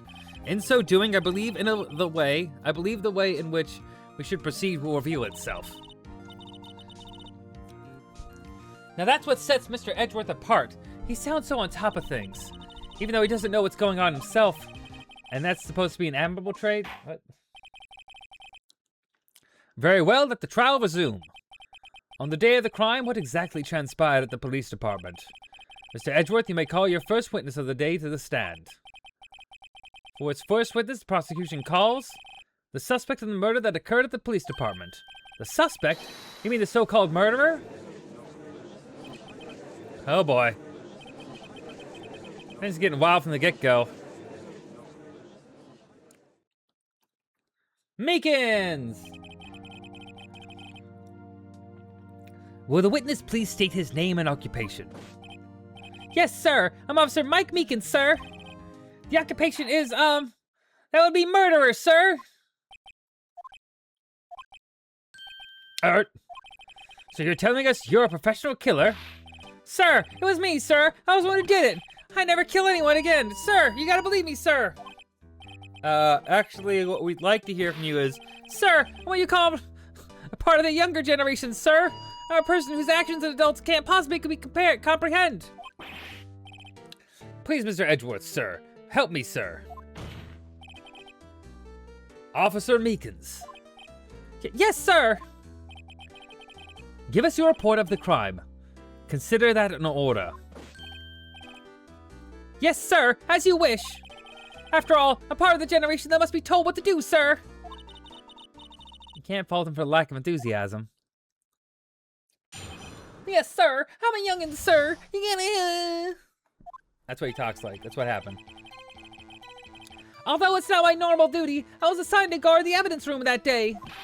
I spotted a suspicious man on the security system and rushed into the room. I was only doing what I was trained to do, sir. I was suddenly attacked. I fought for my life, and then I did it. After that, I passed out until another officer smacked me awake.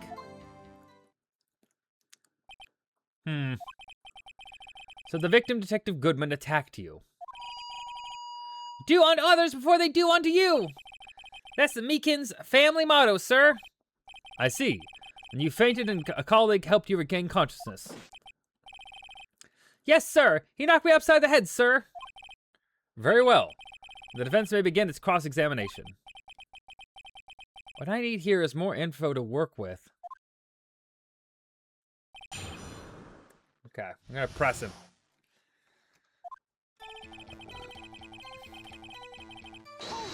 Hold it. Mr. Meekins, you work in the General Affairs Department, do you not? Yes, sir. I'm in charge of hiring new recruits, sir. Yikes, now that's a scary thought. Evidence transfer was taking place on the day of the crime, which meant many officers were given special tasks not ordinarily performed. I was in charge of guarding the Blue Badger, sir. The Blue Badger? Yes, sir. The lovely police mascot created by the Chief of Detectives, sir.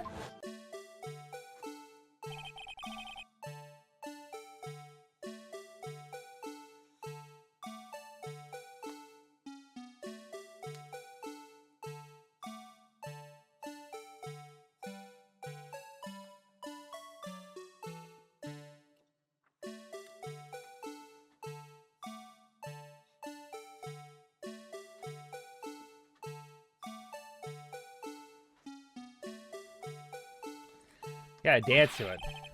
That was my sole mission for the day, sir!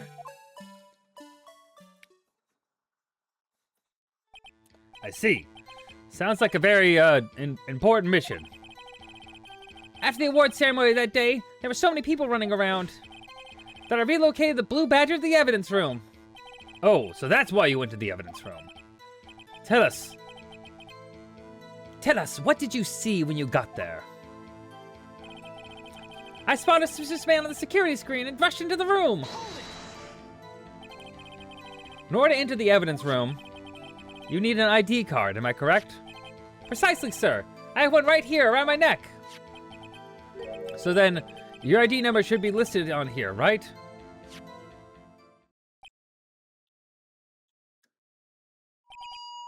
There it is! I found it!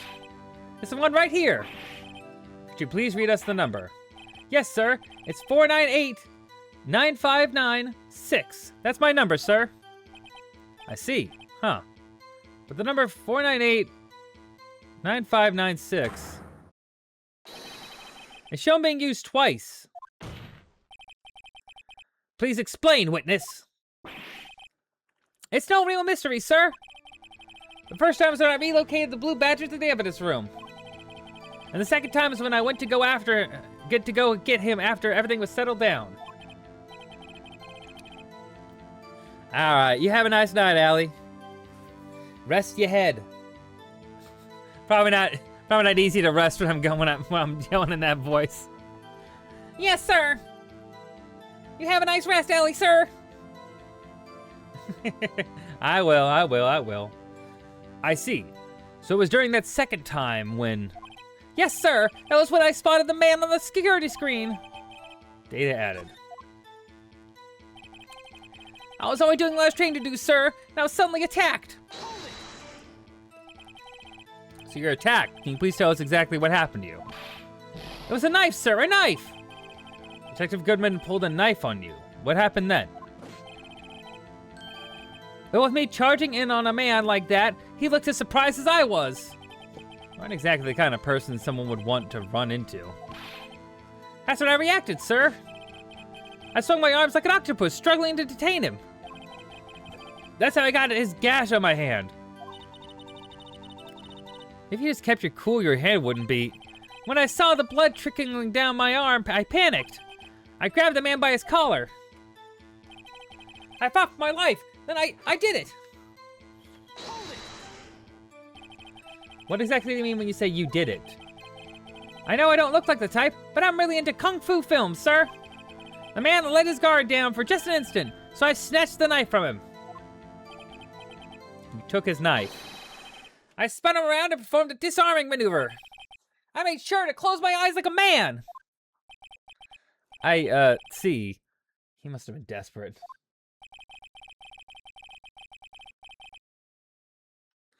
The next thing I knew, his white coat was drenched in a sea of my blood, and then the next thing I knew, yeah, he punched me right in the face, sir.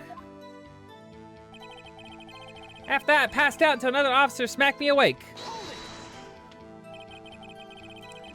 About what time did you regain consciousness? No offense, sir, but how am I supposed to know that? I was unconscious. Oh, right. According to a report from the officer that woke up from the witness, it was that woke up the witness. It was about 5:30. He hit me right in the head too. I woke up crying tears of pain. That's nice. It's nice that you recovered. That is.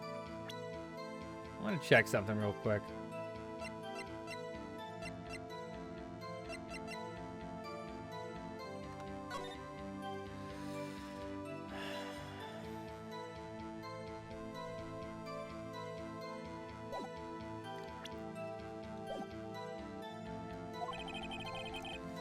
When it came around, though, I made sure to finish my mission, sir. Your mission? Yes, sir. The Blue Badger, sir. I returned to the entrance before things got out of hand. Well, we can all rest easy now. I believe we now have a fairly accurate picture of what happened. Yes, Your Honor. Only one thing remains unclear. What was the man this officer murdered? Was the man this officer murdered really the victim? He's got a point. Yes, Officer Meekins? With regard to that, sir, take a look at this. It was sent to my jail cell. Chief Gant delivered it to me just this morning. Sir, the chief delivered it? What is that? A videotape? Yes, sir. It's absolutely right, sir. A videotape, sir. It contains footage from the security camera in the evidence room. Objection! What? But I specifically asked if there was such a tape, and was told that it had been mistakenly erased. That's quite a mistake. I just do what I'm told, sir. It's the only thing I'm really good at. Looks like communication with the police department is just as good as ever. Well then, let's have a look. Show us the video of you murdering the victim. Oh, please stop using that word murder, sir. It scares me. A video of a real murder. Just what are we getting ourselves into?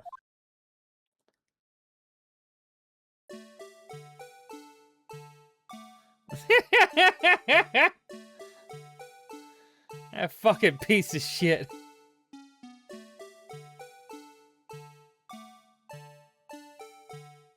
Oh my god, a 3D model.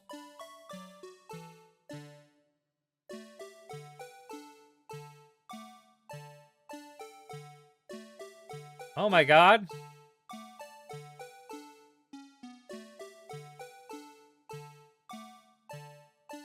Wow, I'm surprised they have an animation like this in here.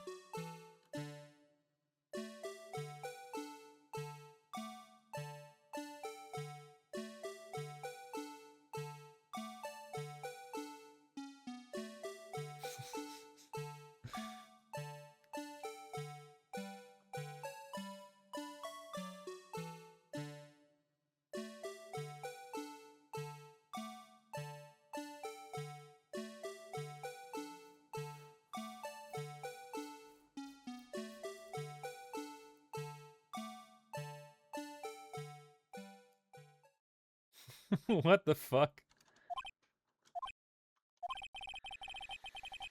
Well, I believe we're all thinking the same thing. How can we deal with these unsettling feelings stirred within us? What the hell was that wriggly piece of plywood? Sir, that's the pride and joy of the entire criminal affairs department, sir. It's the Blue Badger, sir. Why am I not surprised this isn't going smoothly? Yes, well, anyway. This tape seems to prove that the witnesses did indeed encounter, someone in the evidence room, and some sort of, activity did take place.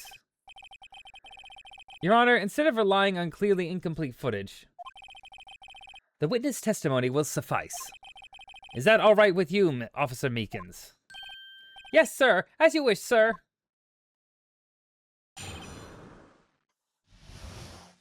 Okay. His face can't be clearly seen in the video. But there's no question that the other person was Detective Goodman, sir. I mean, he opened the locker, which required Detective Goodman's fingerprints to do. The locker he opened is unquestionably Detective Goodman's locker, sir. So it must be him. No one else could have unlocked it. Yeah, that sounds right. What's this about a fingerprint? Each detective has been given a locker. Each detective has been given a locker equipped with a fingerprint-activated lock. These locks ensue that each locker can only be opened by the detective it belongs to. Intriguing. That would mean the victim of the crime scene would have had to have been Goodman, Detective Goodman. Very well, the defense may begin its cross-examination. I don't know where this cross-examination will lead. But everything begins with contradictions. That's where I have to start.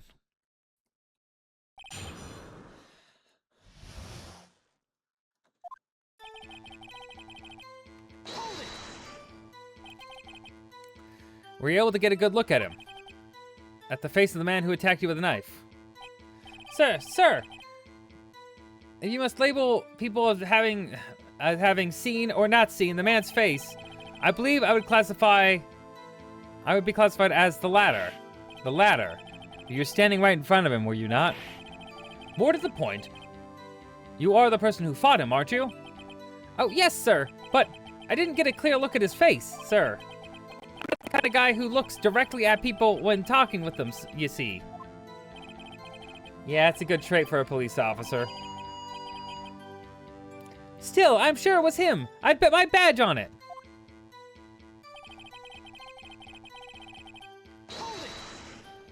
Why do you say that? You don't know that for sure, do you? You never actually saw Detective Goodman's face. Well, I suppose you might say that.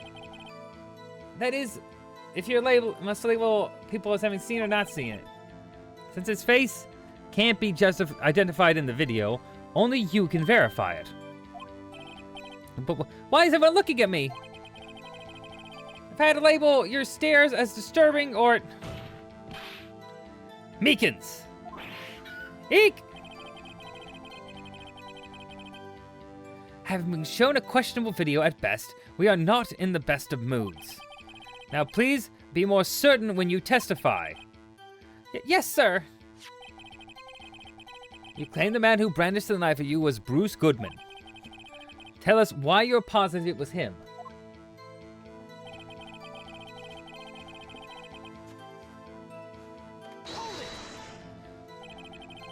About these lockers, is there no other way to open them?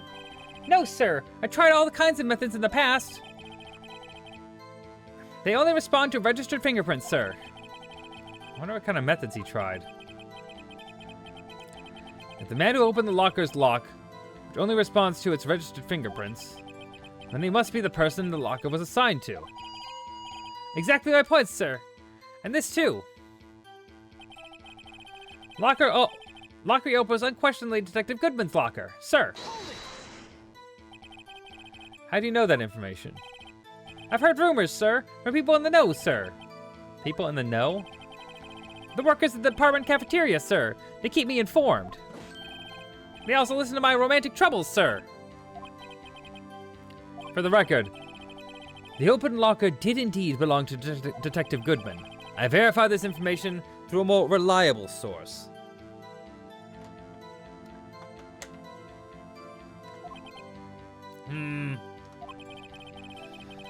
So the victim opened the locker with his own fingerprint.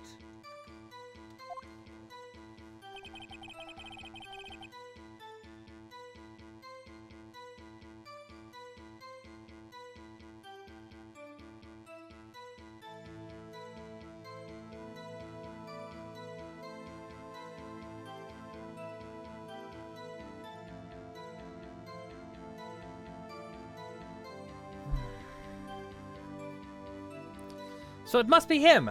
No one else could have unlocked it. This all sounds true enough, but the victim's body was found at the prosecutor's office. There has to be a mistake somewhere. The real thing's so much more intense than in the movies. Here, you can use the player to watch it as much as you like. Security video? Maybe you should take another look at the footage.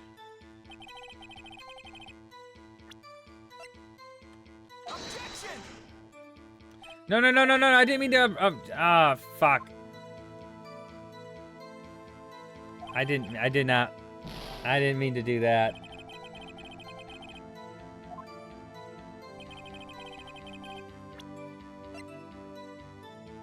I have to do this. Okay.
However, the most important detail is not shown in this video, the man's face.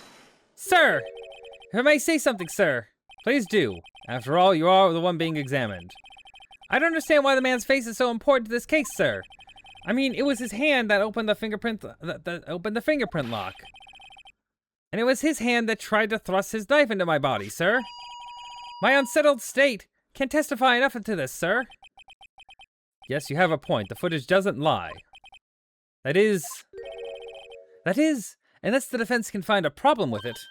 Mr. Wright, let's check the court record again. If there's a problem with the security video, there is a problem. Regarding the video contained in this tape, there's one thing in particular that seems rather strange. Strange? This contradiction leads to the possibility that the man may not have been Detective Goodman. What? This video contains such a contradiction? Interesting. Your Honor, I have a proposal. Yes, Mr. Edgeworth? I propose we have the defense point out this alleged contradiction in the video. He'd want me to point it. He would want me to point it out. Very well, proposal accepted. Let us further inspect this piece of evidence.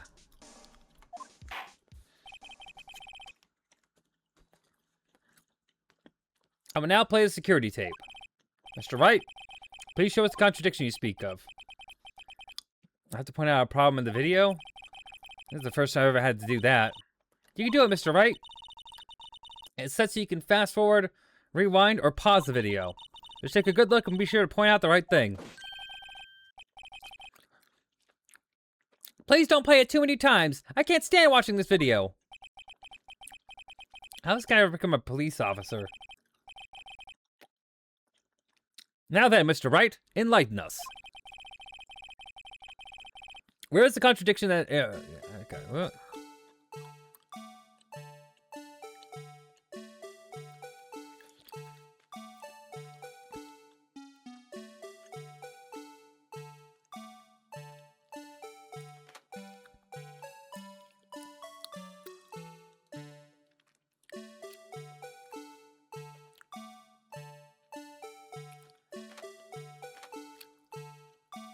Right here, he's wearing gloves.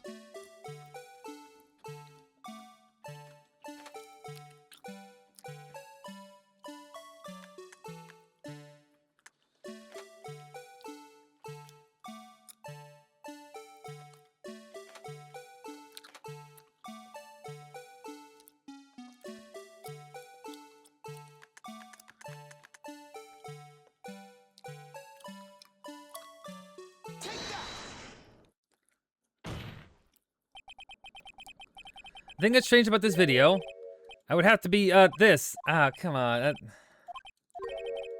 I don't get it.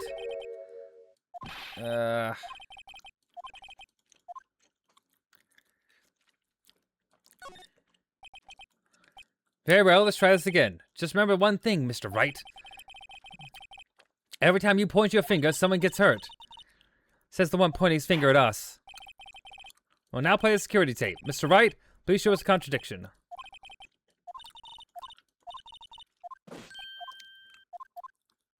Okay.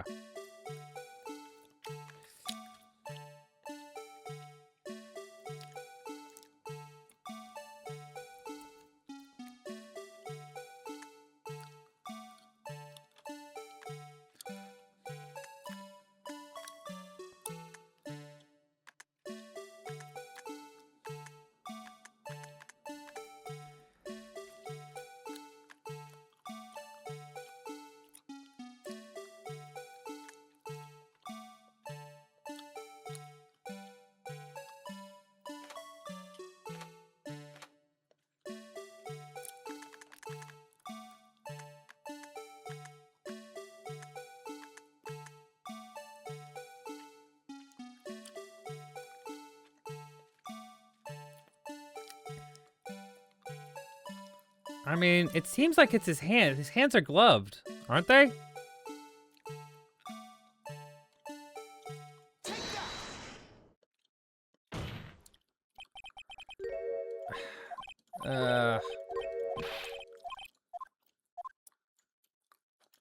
Okay. Let's try it again.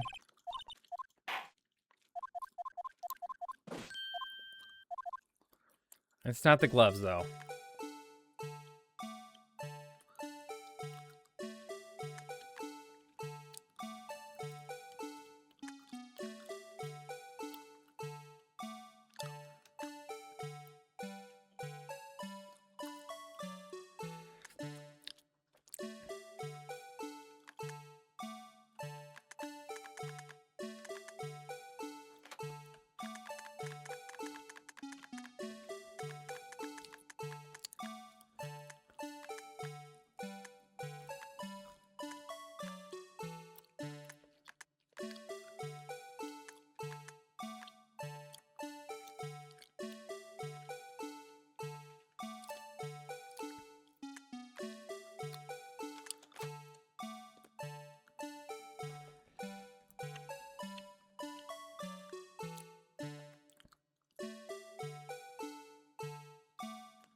Hmm.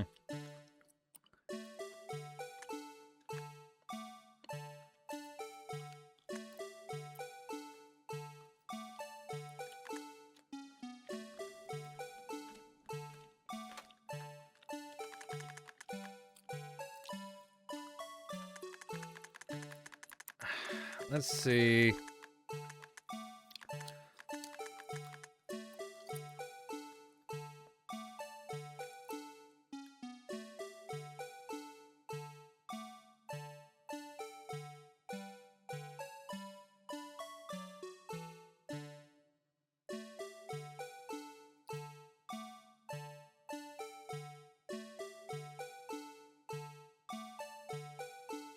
Okay, let's see.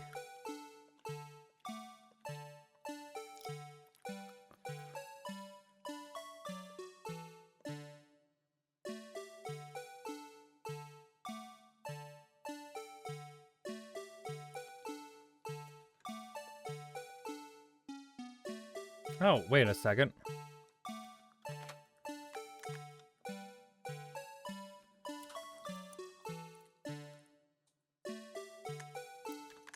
Oh, yeah, that's it. Yeah, I can't believe I didn't notice that.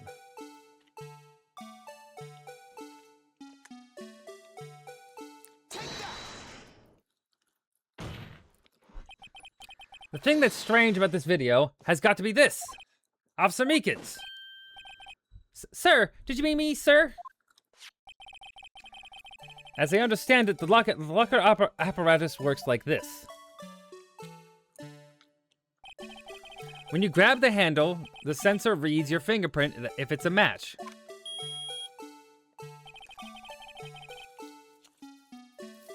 The light turns on and the lock is released. According to my very limited experience, that's the way I understand it, sir. If so, then something is seriously wrong with this picture.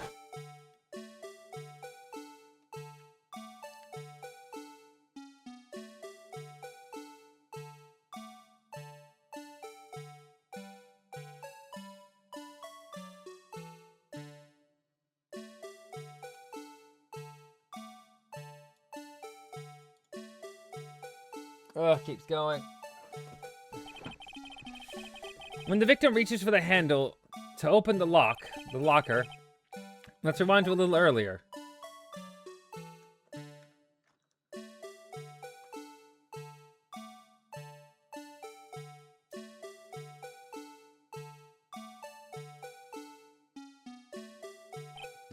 Here, notice the light?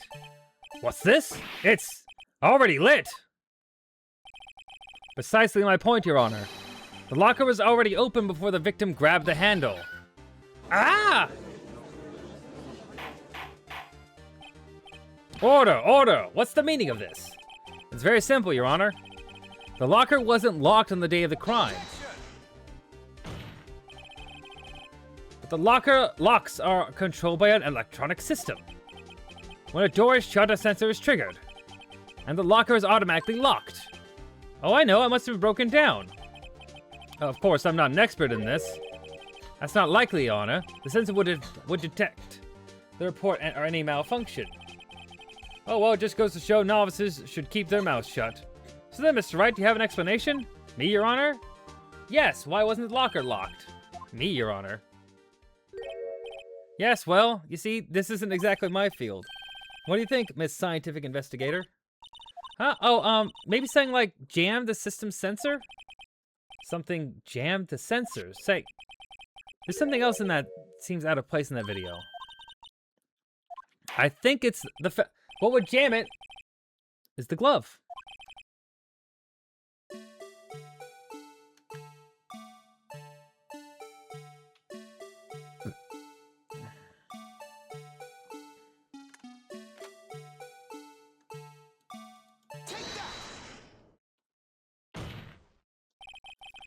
Please watch closely.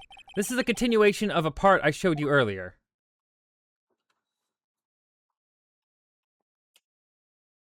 Hi.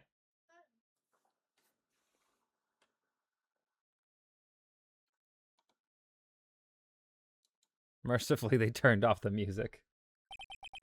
What's this? Something white fell out of the locker. But sir, it's in my experience that things fall out when doors are opened. I often fall out and roll. We can't be sure. That item was completely inside the locker to begin with. What do you mean? The sensors trigger the lock when the door is shut. What if something was inserted, say, between the sensor and the door? Inserted?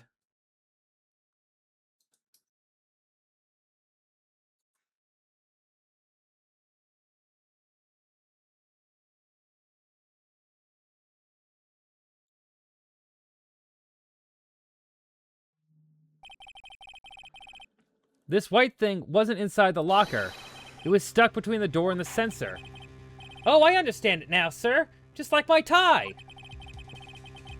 2 out of 3 times it gets stuck in the door when I get out of my patrol vehicle, sir.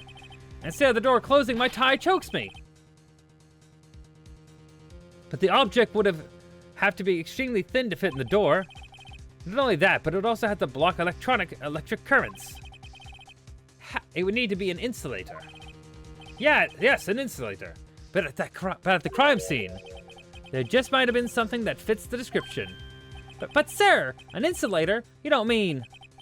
I think I finally got this figured out.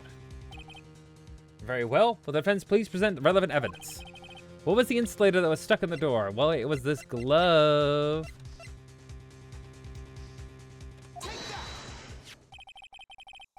I found this near the locker. A thin rubber glove. But we can't be sure that was the victim's locker. It has the tag that says SL9 incident. The video seems to depict the victim opening the locker. But that isn't the case. The lit lamp attests to this.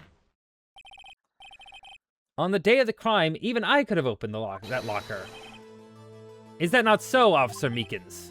Sir, it would appear so.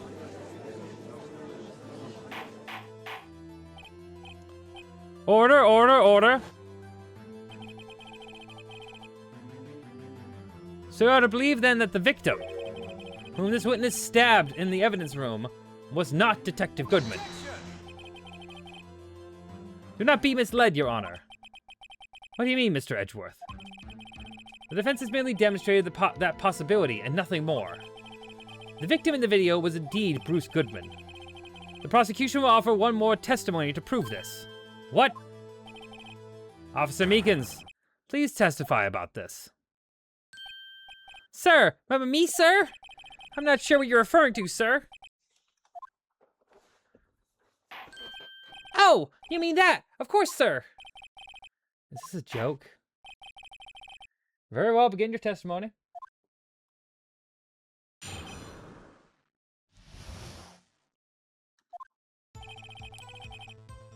There's one other thing that proves that man was Detective Goodman, sir. To enter the evidence room, one must use their ID card. When an ID card is used, there's a record of it. By the time of the crime, the detective had used his card. ID card record, I see. I have the ID card record right here, Your Honor. I have the ID card record right here, Your Honor. The ID card at 514 is that of the victim. Just before the crime, Yes, without a doubt, this is the victim's ID. However, one thing does strike me as unusual. Several hundred cases should have been due for transferal. However, there's so few people using this room. This particular evidence room is only used for storing certain special cases. Special cases? Extremely violent cases involving police staff. Just hearing that makes my hands stand on edge. Me too, although it didn't make much of a difference.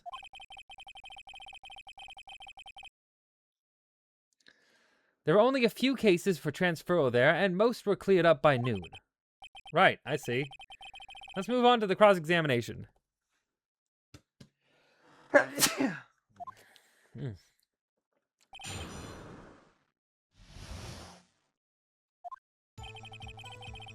Proves the man was Detective Goodman, sir. To enter the evidence room, one must use their ID card. Is that card hanging from your neck one of those ID cards? Yes, sir. It's the card right Next to my cuffs, sir. I keep it here so I won't ever forget it. What if someone were to steal it from you, keeping it out in the open like that? Maybe I shouldn't wear it on my neck.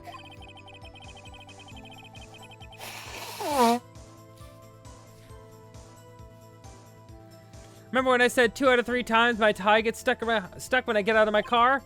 Well, the remaining time is my ID card. Instead of... Maybe I should just leave this one alone.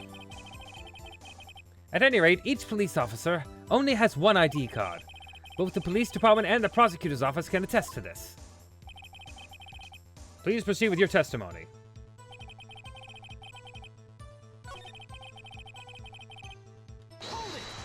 We don't know that was the detective who used it.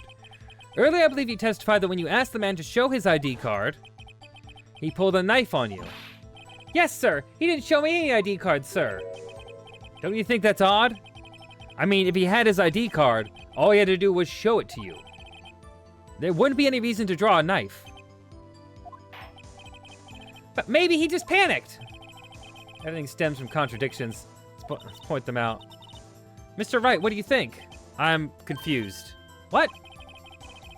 The problem with this ID card testimony is far too obvious. It's not like Edgeworth to miss something like this. You're thinking too hard about it. Come on, let's show him what we've got.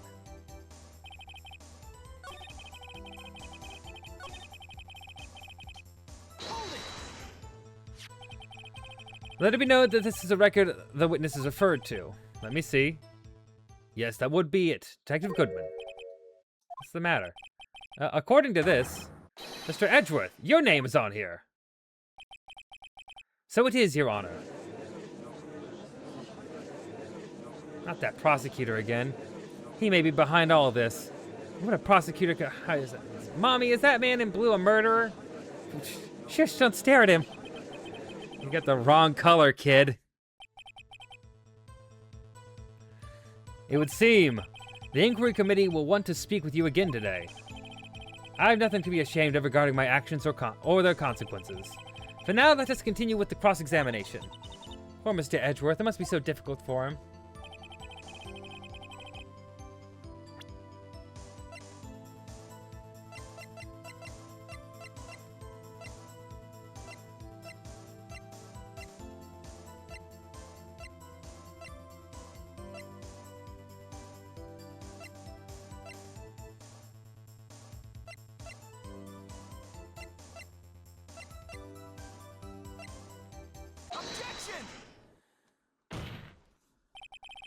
Wait one moment, Officer Meekins. I'm not good at waiting, sir. I have the victim's ID card right here. I found it at the crime scene. That makes sense. When I say crime scene, I'm not referring to the evidence room at the police department.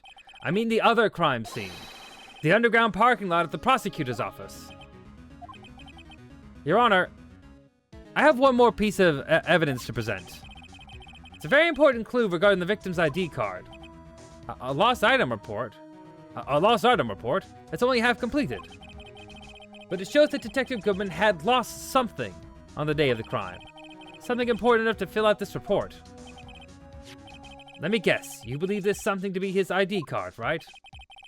I can't say for sure, but there is a high probability. On the day of the crime, Detective Goodman was not carrying his card. Order! Order! So now what does this all mean? It can only mean one thing. It doesn't even require much thought. The man Officer Meekins encountered in the evidence room was not Detective Goodman, but rather a man who stole his ID card. Order, order, order! Does the prosecution have a response? I have only one thing to say to the defense. Bravo, Mr. Wright. But bravo. Allow me to summarize the defense's argument. At 5:15 p.m. on the day of the crime. Ah, shit. The man in the evidence room Officer Meekins' encounter was not Detective Goodman. There are 2 grounds to support this.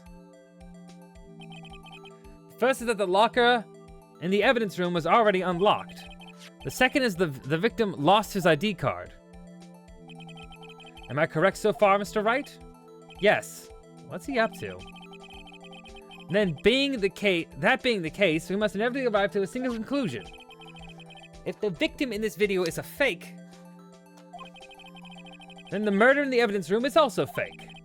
In other words, the security camera does not show the instant of the murder. That is... Well, I guess that's right. Is something wrong, Mr. Wright? Only moments ago, you seemed to content to be pointing your fingers around. This isn't gonna end well. Well, it seems you finally realized exactly what you've gone to such lengths to prove. Explain yourself, Mr. Edgeworth.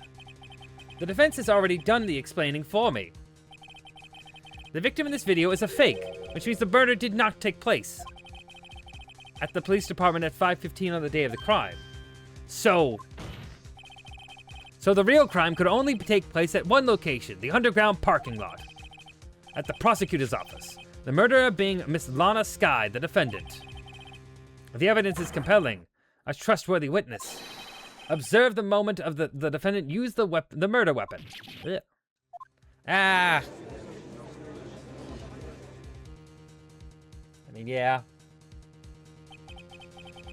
I knew that testimony was too shabby. It was all a trap from the beginning. The activity in the evidence room still leaves many questions unanswered. Who exactly was the victim Mr. Officer Meekins encountered? And where did this person disappear to? However, this trial's purpose is to examine only the murder of Detective Goodman. Just so, Your Honor. Mr. Wright, you have to do something or else Lana... What do I do? How am I supposed to get myself out of this mess? Object. Objection! One moment, Your Honor. What now, Mr. Wright? Don't tell me you're objecting to what you've just proven. Of course not. But I almost walked right into the prosecution's trap. What are you talking about? This cross-examination has proven one thing and one thing only. Security video did not show the actual murder.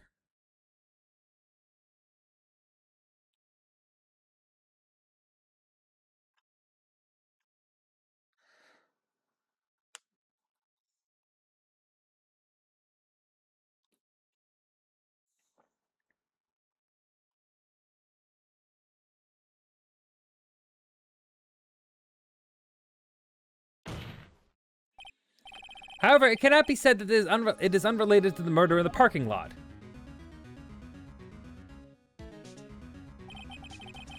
Specifically, large amounts of blood traces were found in the evidence room. The defense demands further examination into the truth of the matter. Mr. Edgeworth? Yes, Your Honor. If this court were to examine this further, other witnesses will be necessary. Is the prosecution prepared? I'm sorry, Your Honor. The prosecution considered the incident at the police department to be unrelated. We have not prepared any other witnesses for this incident. This just might be my chance. Time to call a certain Texas Ranger to the stand. Mr. Wright, do you mean... Your Honor, the defense would like to request a specific witness. Oh? Whom do you have in mind? Someone who we have reason to believe knows the truth. The truth behind the activities that took place in the evidence room. The prosecution requests to hear this person's name before deciding whether or not to comply. Very well then, Mr. Wright. This person whom you would have testify. What is his or her name?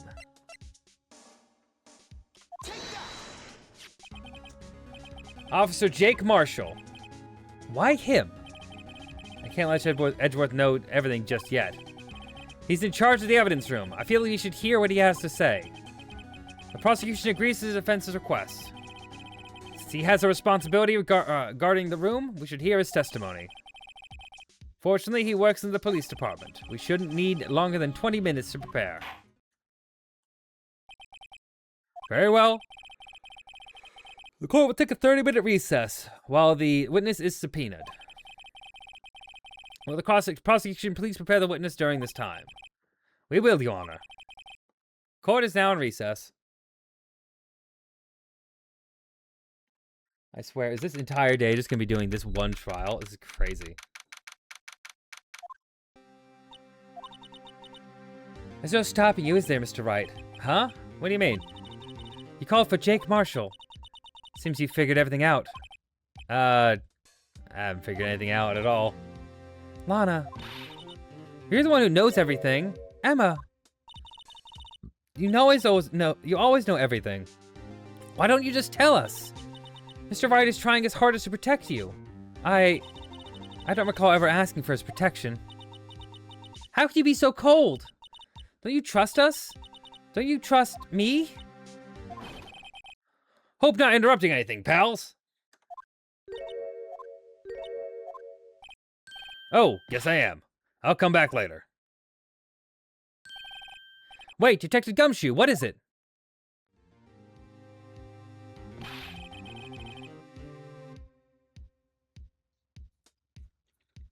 You've got a lot of nerve, pal, making a detective run all around the set while on duty.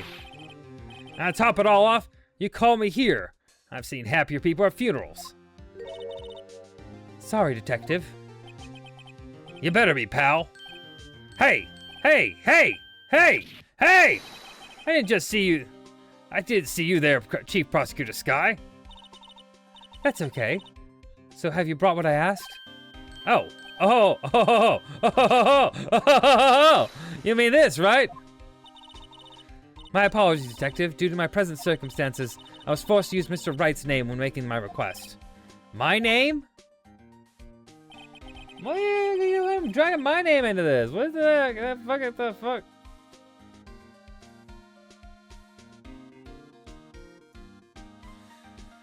Never in a million years would I have thought this was you who asked me. Could I bother you to bring me the SL9 incident files? I'll need them by noon. Talk about crazy. The SL9 incident? But Lana, that's... I thought Mr. Wright might need them, so I had them brought here. Here, you might do well to read them.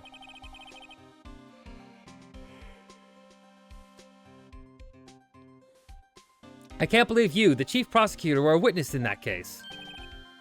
Miss Sky was a witness? SL9 incident files received. Joe Drake killing solved 2 years ago.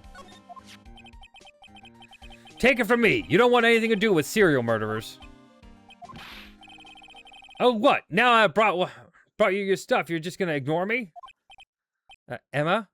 But why? Why is your name in here? What? My name's in here? I don't know. Unless... No, it couldn't be. Lana, this SL9 incident, is that... That's the classification number the police filed it under. 2 years ago, the rest of the world knew it as... the Joe Drake killings. The Joe Drake... No, Lana. That's over with. No! Emma, wait! She ran away. You know what? I just remembered. I gotta be somewhere. Sorry, pal, but I'm out of here. Okay, man. Jake Marshall, Angel Starr, Damon Gant, Miles Edgeworth. Not to mention Lana and Emma. Everyone involved in this case is connected to those killings 2 years ago. This can't just be coincidence. Knowing you might just be able to figure it out. Time to get back to the trial, Mr. Wright. Best of luck. Okay. Son's death. Victims, Edward Jones, Jason Knight, Edith Kirby, Rachel Moss, Jeb Bates, Jeb Neil Marshall. Head prosecutor, Miles Edgeworth. Witnesses, Lana and Emma Sky. Chief investors, Dan Gant, Lana Sky. Head investigators, Bruce Goodman. Investigators, Jake Marshall, Angel Starr. All it says. Okay. I better take a good look at this file.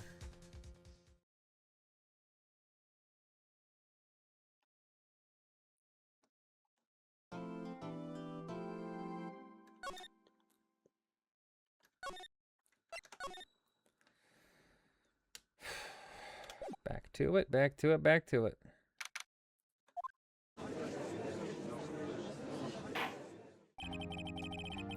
The court will now reconvene for the trial of Miss Lana Skye.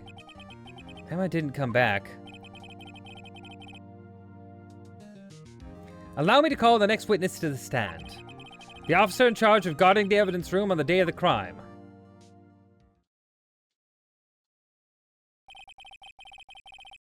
Witness, please state your name and occupation. He's just drinking. Me, partner?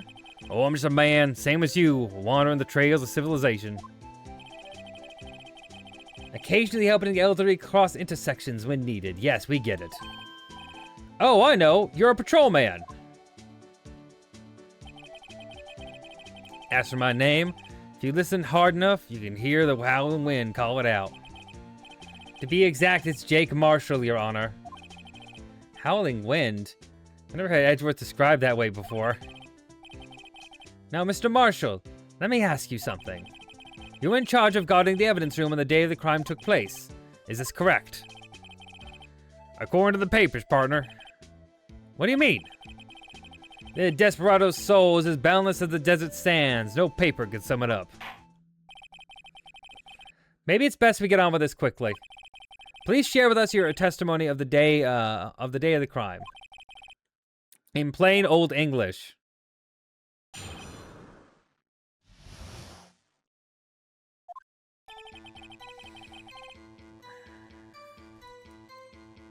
My job is to keep a wary eye on that bone orchard. They said it was supposed to make rounds 3 times a day, but that ain't my style. Besides, the room is protected by 2 security systems anyways. If I remember right, I was at the street side saloon at the time it went down. I'm just an innocent traveling man, so if you're out of ammo, it's time to hit the trail.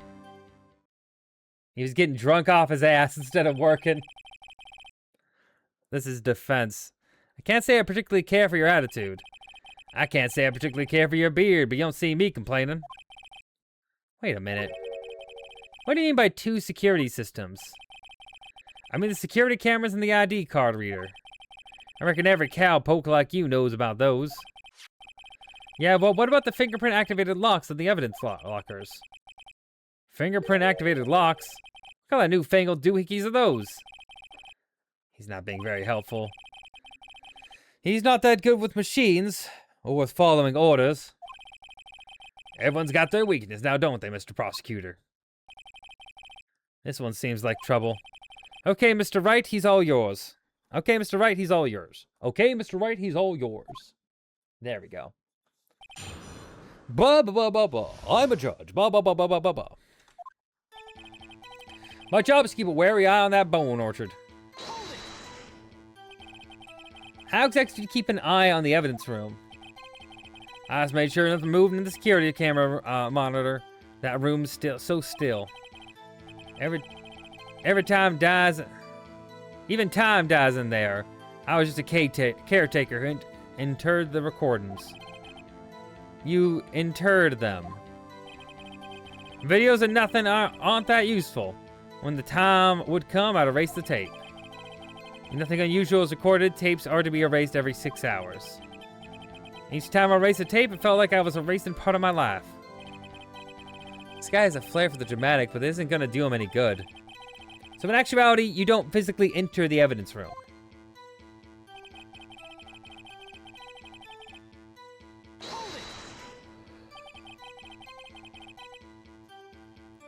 But you made your rounds the day of the crime, right? Ain't you heard the word I said, partner? I told you that ain't my style. I'm afraid I don't understand. No desperado I know lets rules get in his way. No desperados I know join police forces. Ba ba ba ba ba. So, Officer Marshall, on the day of the crime, just between you and me, I didn't set foot in the evidence room that day. There's a rubber glove stuck in the victim's locker. Do you know nothing about that? Sorry, partner. Can't say I do. I haven't been in that crypt in weeks. How does this guy avoid being fired?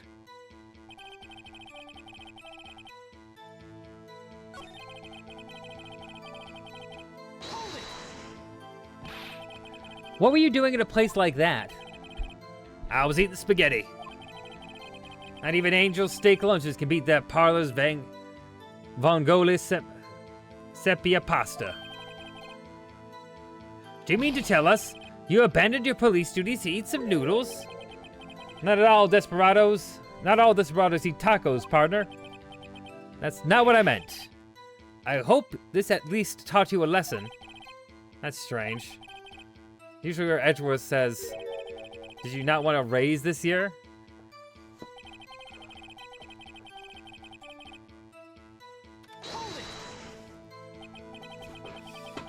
Out of ammo, Officer Marshall?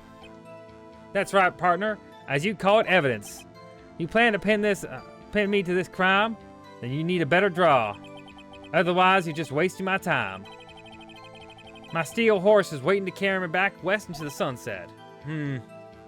One thing seems clear. Despite being responsible for the guard in the evidence room, the witness doesn't appear to have seen anything. Texans don't take orders from anyone. Everyone knows that. Not true. They're cucks. Anyway. Apparently, okay. I have the trump card, speaking of, up my sleeve, so I'd better keep my cool. Before I use it, though, I better up the ante.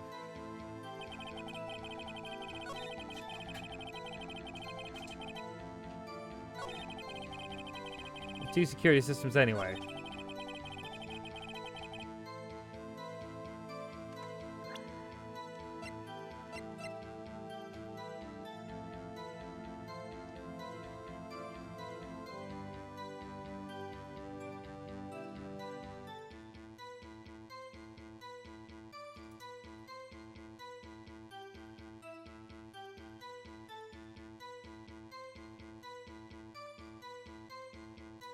Okay. Yeah. Objection! Officer Marshall, doesn't it strike you as odd that it's you being called to testify like this? After all, you weren't in the security room at the time of the crime. And yet you dragged me down here. Explain yourself, partner. It's quite simple. You left a very large trail behind at the scene. Or to be exact, a handprint. That's real good, partner. Like I said, I'm the caretaker of that crypt. I pay my respects, that is, make my rounds about once a month. It's only natural my fingerprints would be there. Objection! No. I only wish it were, officer. But you see, your fingerprints were covered in blood. Witness, what's the meaning of this? Your blood-stained fingerprints at the crime scene? The blood was wiped away, however. A luminol test clearly revealed this. Well, Officer Marshall? Seems to me there ain't a person in this room with a head on his shoulders. I take it you have an explanation then, Officer Marshall? About the blood-stained fingerprints? Very well, you may begin your testimony about your fingerprints, found at the scene of the crime.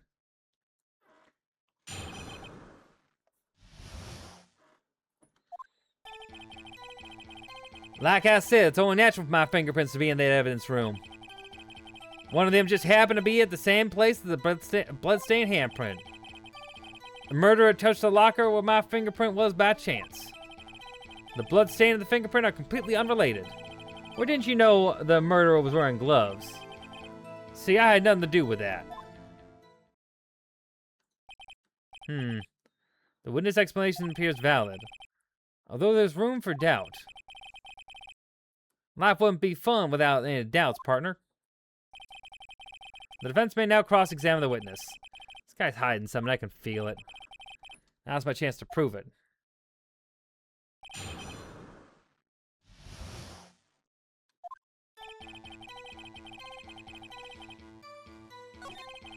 One of them just happened to be at the same place. We're gonna go push on this.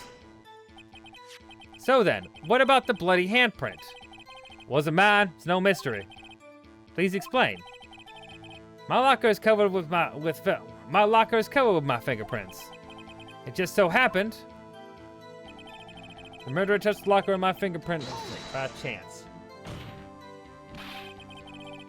The chances of that happening are 1,000,000 to 1. On the contrary, one could argue just the opposite. The chances of that not happening are 1,000,000 to 1. Get one thing straight, partner.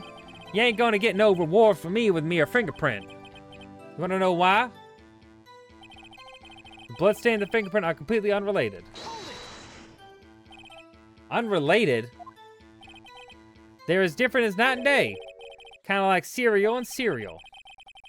One's got to do with breakfast while the other's a type of murder. He's right. Although seemingly alike, they're totally different. And I'll tell you what, I don't see what homonyms have to do with this. Oh, didn't you know? Okay, that's a big one. What do you mean? How do you know that? I may be a loner, but I still do my job. I keep up on the reports. There was a bloodstain at the scene, thought to be left by the murderer. That's right. It's found in Detective Gumshoe's locker. However, no fingerprints were detected on that handprint. Oh yeah, I think we tried that too. So that would mean the murderer, wearing gloves, happened to place their hand on top of Officer Marshall's fingerprints. That's the only logical conclusion. Can't let him squirm out of this one. I gotta find something decisive that ties Officer Marshall to the crime.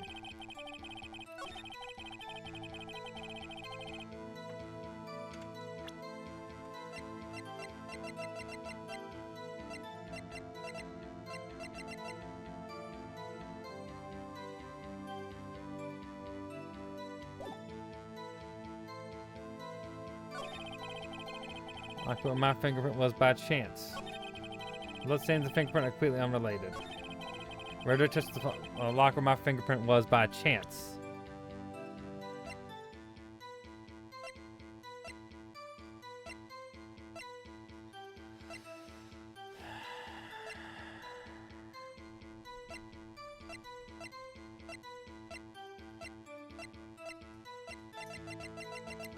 I think the fact that the evidence locker might be the one because he doesn't actually have a reason to have an evidence locker.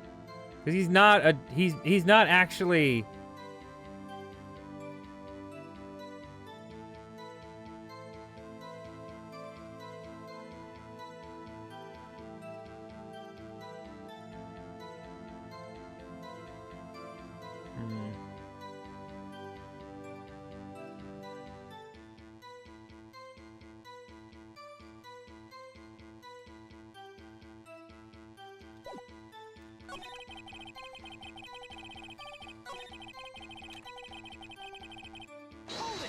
Hold it. That's because you, how did you put it? Pay your respects once a month? Yeah, that's right. That and one more thing. That locker happens to be mine. What? What do you mean? I mean what I said. That's the locker I used when I was a detective. The locker I still use. All that's in there now, though, is a heap of broken dreams. I see. It'd be strange if my prints weren't all over that locker. Apparently his fingerprint's data was never removed from that locker's programming. He must have been using that fingerprint lock all this time without ever knowing it. Are you starting to get the picture, partner? The picture? A seal of blood. In the desert, it's just food for the buzzards. There's only one reality, and that's this. Security tape? As long as my trail isn't there, you can't say otherwise. This isn't getting us anywhere, Mr. Wright. Please consider carefully where you're going with this cross-examination. Yes, Your Honor. Now then, continue your testimony, Officer Marshall.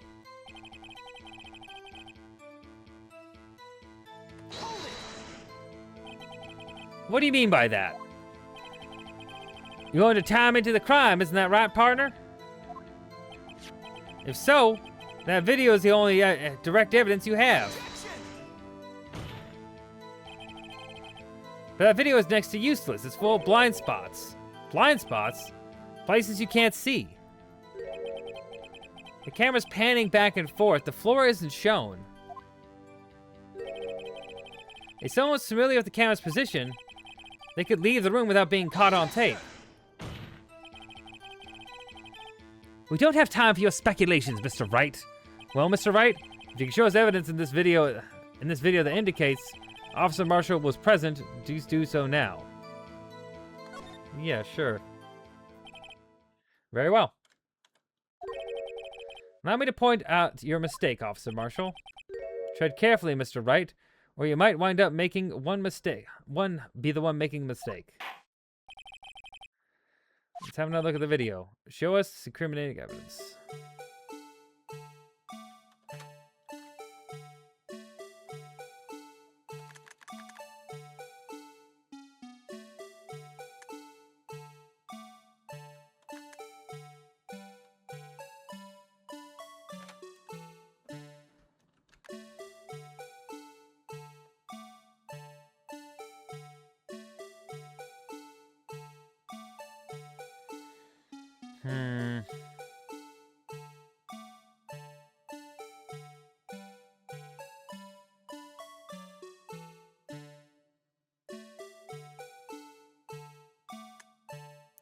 There it is. Ah, I saw it.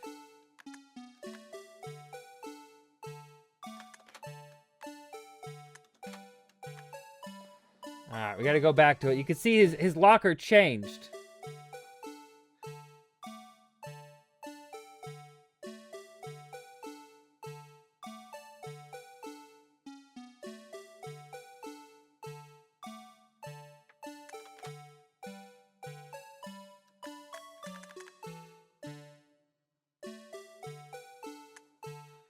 Right there.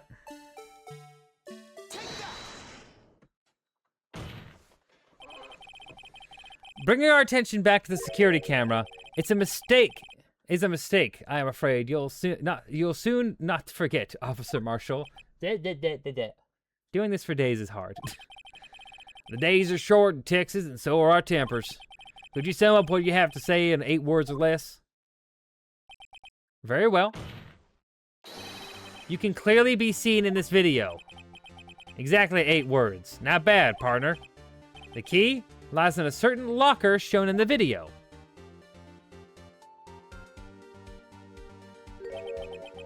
That locker with the white cloth sticking out. That was the witnesses, I believe. Now then, let's rewind to the video a bit.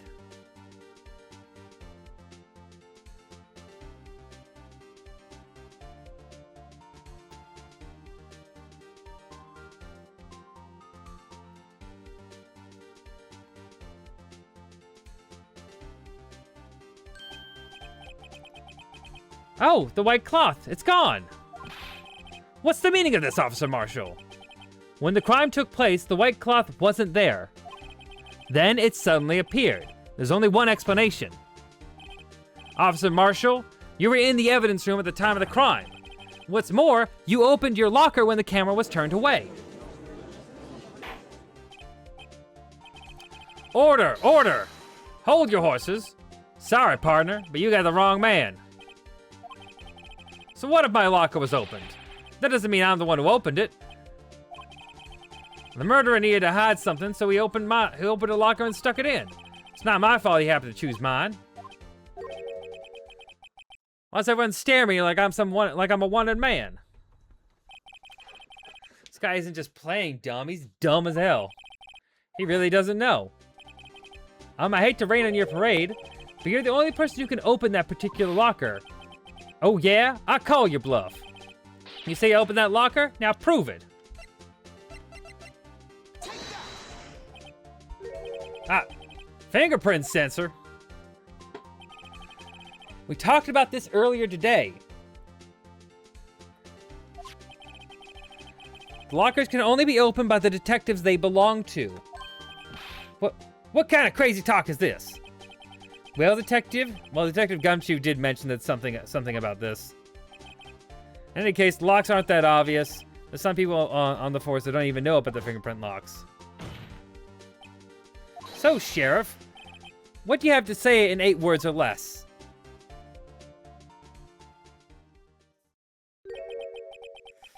Only got 1 word for you, partner. No! Yo, she's guilty. Order, order, order. Witness, explain yourself. If this is a joke, it's the worst I've ever heard. I assure you this is no joke, Officer Marshall. Now then, please tell us what you were doing in the evidence room at the time of the crime. Olay! Please answer the question. What is he now, a bullfighter? That's all right, Officer Marshall. I believe we can figure the rest out from here. We can? Have a look at these floor plans. There's no place for someone to hide. There's no place for someone to hide in the evidence room. Yet Officer Meekins didn't see Officer Marshall.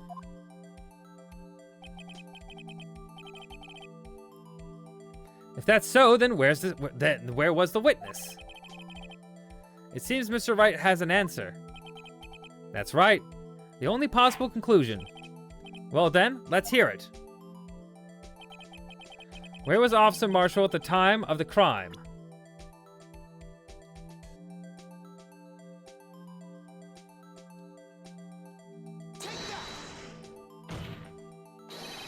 Officer Marshall was standing right here. There? But that's where the victim, Detective Goodman, was. Correct, unless the man wasn't Detective Goodman. I believe the victim in this video is Officer Marshall. It was you dressed up like Detective Goodman. But that's preposterous. Officer Meekins witnessed the detective at the crime scene.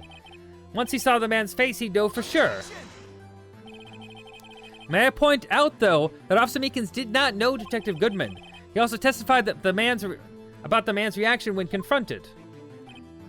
When I entered the evidence room, I asked him to show his card, sir. Yes. And how did Detective Goodman respond? He suddenly pulled a knife on me. Something about the officer's story puzzled me. If the man had his ID card, why didn't he just show it? Yes, he would have needed it to enter the evidence room, so he must have been carrying it. The answer is simple. He couldn't show it. As you can see, Detective Goodman's picture is on the ID card. Oh, I get it. If he showed that, his cover would have been blown. Officer Meekins would have realized the man wasn't Detective Goodman. Do you have anything to say for yourself? Do you have anything to say to this, Officer Marshall? You got quite an imagination there, partner. We got a term for that called circumstantial evidence. Circumstantial evidence? He's still denying it. We got to do better than that to break apart and take a detective, unless you have hard evidence proving out dressed up as the victim. Can't say I particularly care for your uncooperative disposition. I can't say I care for your beard, but you don't see me complaining. Well, Mr. Wright, do you have any evidence proving beyond a shadow of a doubt that Officer Marshall dressed up as the victim? But, well, who am I kidding? I don't know anything like that. I can see the fear in your eyes, partner. Seems you're the one who couldn't take the desert heat. Ack! This can't be happening. It's so obvious he's the one. What can I do? It looks like your lack of experience has finally been exposed. I'll pass on to you what someone told me when I was just starting out. When you run into a wall and there's no place to go, return to the basics. The basics?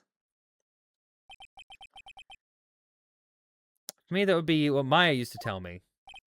Phoenix, try thinking outside the box. I shouldn't look for proof that Officer Marshall was in disguise. Rather, I should look for evidence that came about because he was in disguise. Why do you think this locker was open in the first place? What do you mean? There's no reason for the Officer Marshall to open his locker at the time of the crime. Yet he did, despite the chance it might be discovered later, as it has been. He didn't originally plan to open his locker. According to the defense's argument,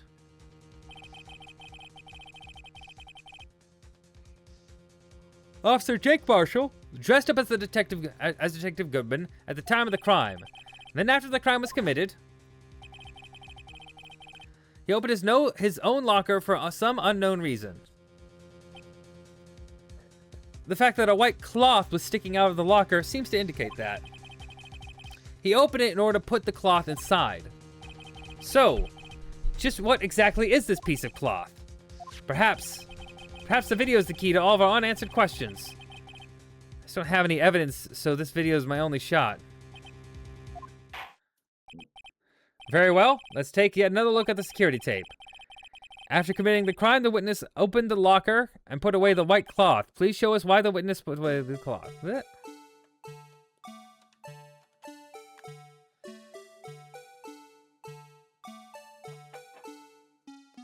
Oh, I know.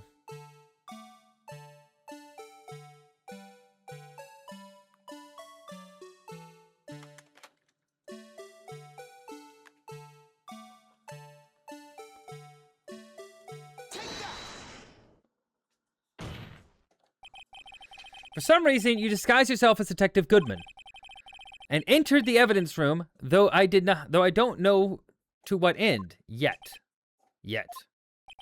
However, something unexpected happened. Officer Meekins barged in on you.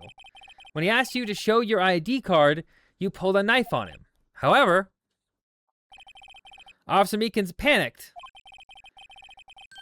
and the white coat you were wearing was soiled with blood. A bloody white coat?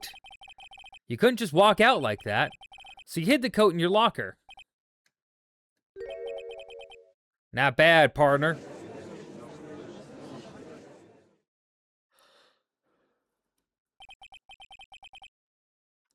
Now then, Officer Marshall.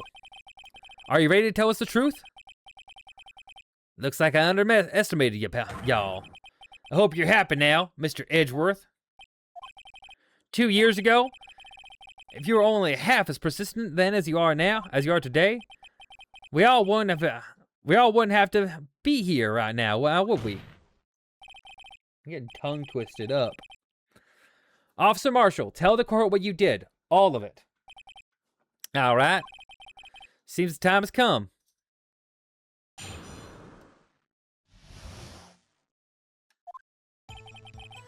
I had to do it that day. I couldn't just stand by and let it die.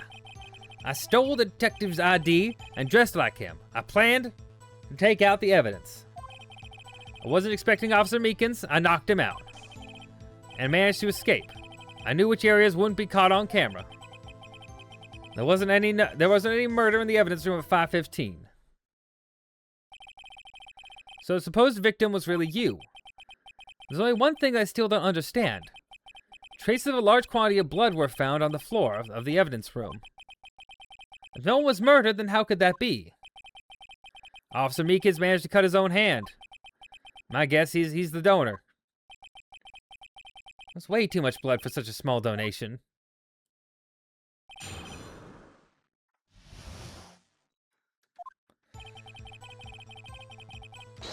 What do you mean? When you say it, you mean? Do you even have to ask, partner? The SL9 incident. 2 years have passed since the case was closed. It is going to completely end with the transferal that day. Not if I have anything to do with it. That incident's not over. What did you hope to accomplish by sneaking into the evidence room? When his case is closed, only that case's lead detective can look through the evidence. I wanted to have a look at it myself one more time, no matter what it cost. I don't care what anyone says, partner. That case is mine. But Officer Marshall wasn't in charge of that investigation. Why does he care so much about it? That day was my last chance. That's why I...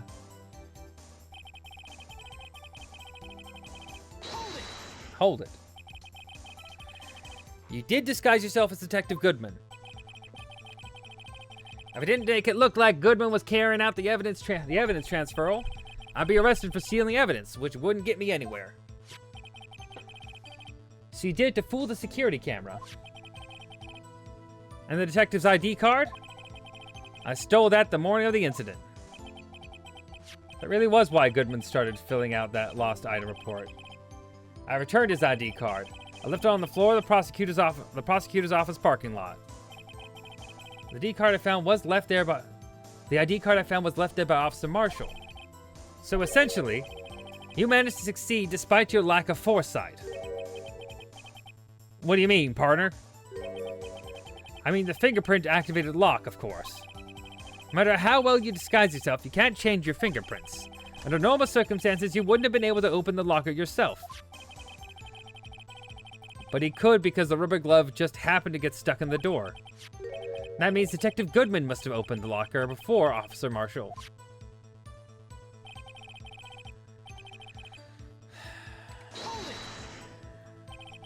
He pulled a knife on Officer Meekins and tried to drive him off? Let's just say I was a little surprised. I only planned on being in the evidence room for no more than 5 minutes. I didn't think anyone would actually come in during that short time. Officer Meekins certainly is one of a million type of person. Mistaking a detective for an intruder and demanding to be shown his ID. I have to think a little bit more about his raise this year. When did Edgeworth get so much influence? Anyway, he threw himself at me, and I ended up cutting him slightly. I'm sorry it had to turn out that way. With me knocking him out and everything. By the way, what happened to your knife? Oh, you mean this one? I don't know what to say. So you knocked Officer Meekins out and... I managed to escape. I knew which areas wouldn't be caught on camera. So you did your research beforehand. Those who go into the desert unprepared don't live long, partner. I don't think it would make a difference, though. The security tape is erased every 6 hours. If all had gone as planned, no footage would have been left. However, you bloodied your coat in your struggle with Officer Meekins. If someone was in the security room when I came out, the jig would have been up. I opened my locker and stashed it in there. What was Officer Meekins doing there during that time? What else? He was sleeping like a baby. So what you're saying is on that day, there wasn't any murder in the evidence room at 5:15. But the blood found at the scene certainly indicates a crime took place. What are you, blind? The victim shown on the tape is me, and I'm not dead yet, partner. I'm not dead yet, partner. So you stole the evidence from the locker. Actually, no, I didn't. Why not? When I opened the locker, the evidence was already gone. What? Mr. Edgeworth, where is that evidence? It's still missing, Your Honor. Detective Goodman's locker was already empty. Someone else stole the evidence. Officer Marshall, may I ask you one thing? Fire away, partner. It's a free country. Just remember, it's also free to decide whether or not to answer. I'm also free to decide whether or not to answer. Why did you do this? Stealing a detective's ID, injuring a police officer. This is no small offense. Moreover, you're an officer yourself, so have serious consequences. It can't just be forgiven with a simple cut in salary. Not that salary cuts are a valid solution. Like I said, this isn't your case. This one's mine. And I'll do anything it takes to get an answer I'm satisfied with. The witness has an unusual amount of zeal. Let's hear more. You know why? I don't. I'm gonna press on that. That case was solved 2 years ago, wasn't it? That's the reason the evidence was stored in the evidence room. Joe Darkey was convicted for his crimes. One thing I can say for sure is he deserved his sentence. I remember the Joe Darkey case. It involved serial murders, didn't it? I don't intend to complain about how it turned out, but there's something that still bothers me. Something went down at that trial. Something no one will talk about. What happened? I don't know. That's what I'm trying to find out. Why is he so concerned with that incident? Maybe I should present him with what I think is the real reason is. I had a feeling we'd wind up here sooner or later. Everyone involved here is related in some way to that case. Better take another look at the files.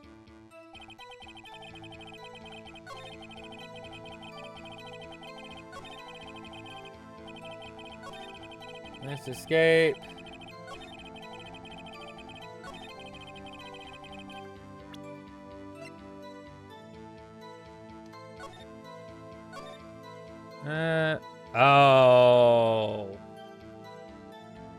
Marshall. A family member was killed, I'm assuming. Objection! Officer Marshall, I think I understand. I think I know why you care so much about the SL9 incident. Sounds like you've been sipping too much cactus juice, partner. I have the SL9 incident file here. The name Marshall is mentioned in here. In the list of murder victims. Neil Marshall. Are you related to this man? Neil Marshall? Yeah. I'm sure you heard the name. 2 years ago. He received the same lousy prosecutor award you got. What? A prosecutor? He must be talking about the King of Prosecutors Award. Now I remember. Prosecutor Neil Marshall. He handled the SL9 case before I did. That's right. He was killed. And the case fell into your hands. But what's his relation to you? He was my brother. He was investigating the murders with Damon Gant and the deputy chief of police. The then deputy chief of police. Oh, he's on the bottom. Okay. The group of detectives I was part of worked under them. We were so desperate to prosecute the killer. Joe Darkey. My brother fought Darkey and was killed. That was the first time Darkey left behind any evidence. That was all we needed. He was arraigned and incarcerated, and the case was finally closed. At least according to the public records. What do you mean? My brother couldn't have been killed by Joe Darkey. I know my brother better than anyone. No one could have beaten him in a fight. And that's it? That's your reason for your insane actions? There's more to my brother's death than what the records say. No matter how much you try to hide it, you can't fool me.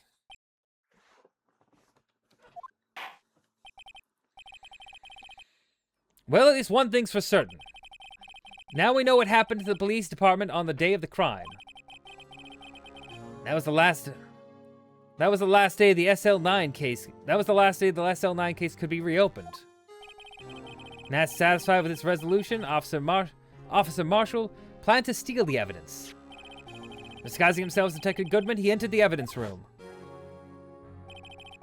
Officer Meekins confronted him, so he rendered him unconscious and fled. Yes, this mystery has finally been cleared up. No murder took place at the police department that day. The things that happened by chance never cease to amaze. At exactly the same time as the murder at the prosecutor's office, the fake murder was going on at the police department. Chance? It's gotta be more than just that. It has to be.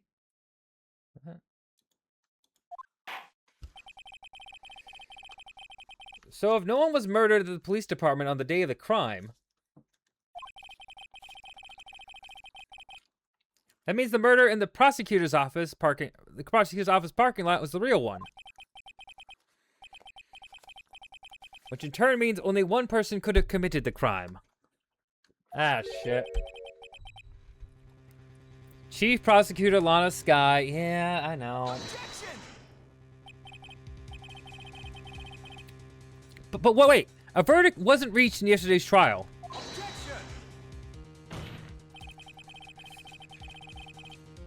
Which is why we examined the incident at the police department today. But there's only one reason the defendant was not convicted yesterday. There yet remained the mystery of the simultaneous murder at the police department. Seems to me this boy's got the draw on you, partner.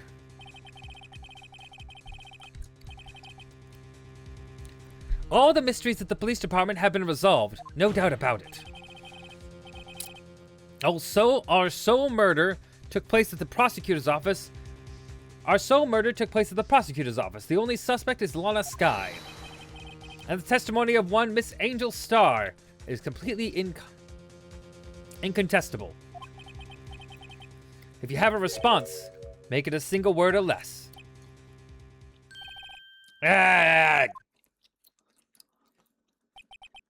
I rest my case. It seems this trial has reached its conclusion. There's no room for doubt. Well done, Mr. Wright. Thanks to you, I didn't need to waste my time disproving the alleged murder at the police department. There's no doubt what I proved today is true. The apparent murder at the security camera on the security camera's tape really was fake. But I didn't realize that would end up proving Lana's guilty. Now then, the time for the verdict has arrived. This court finds the defendant.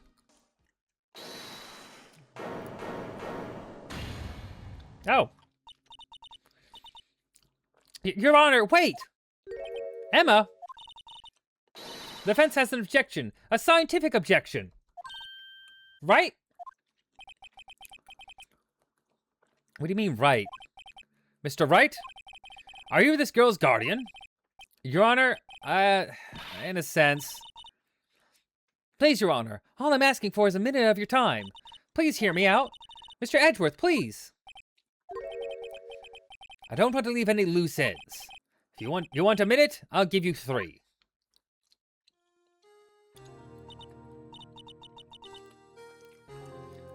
I was kind of in shock. I mean, finding out the SL9 incident referred to the Joe Darkey killings. Now that she mentions it, the names of both Sky sisters were in that file. But that's when I figured it out. I mean, what Officer Marshall was trying to do that day. So I knew his fingerprints had nothing to do with the crime. I left only one thing, the other handprint. You mean the traces of blood found in Detective Gumshoe's locker? But no fingerprints are found in it, right? No, but I figured if I examined it scientifically, I'd be able to find a clue. So, I ran over there and looked at it again. So did you find something? No. Huh? Sorry, I guess I'm not much of a scientific investigator after all. Okay. Is that all? Please don't be mad. I'm just a high school student. And I'm just an attorney. Mr. Wright, those traces of blood are the only clue we have. If you can't find something wrong with him, please, Mr. Wright, you're a professional. If anyone can save Lana, it's you. Me? Oh boy. Time's up. Now then, Mr. Wright. With regard to the incident at the police department, does any reasonable doubt remain? It appears the defense is troubled by the other blood mark. Looking at the floor plans, the handprint was discovered around here. Is there a problem with this? Mr. Wright, I'm so sorry I can't be of more use. But still, if you can't find anything wrong with that blood mark, Lana will be... Please answer my question, Mr. Wright. Why? We don't have all day. Yes, Your Honor. If I ever needed to concentrate, it's now. What could be wrong with that? Could there be something I'm missing? I object. Objection! The handprint left at the crime scene clearly shows a contradiction. The only thing that seems clear is that you're grasping, Mr. Wright. You've been staring pretty intently at those floor plans. Tell me, is there a problem with them? Yes, this is strange. Take a good look at these floor plans. Something is missing. Missing? You mean something hasn't been drawn on there? Yes. Something that, when drawn, will completely change the meaning of the blood mark. Let us pray the defense isn't simply trying to buy time. Very well, Mr. Wright. With all this evidence here, it's got to be something I can use. The question is, which item can prove something missing from the floor plans? It is...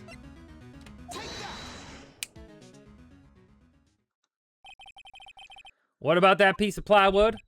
The Blue Badger, mascot of the police force. Defender of truth, guardian of proof.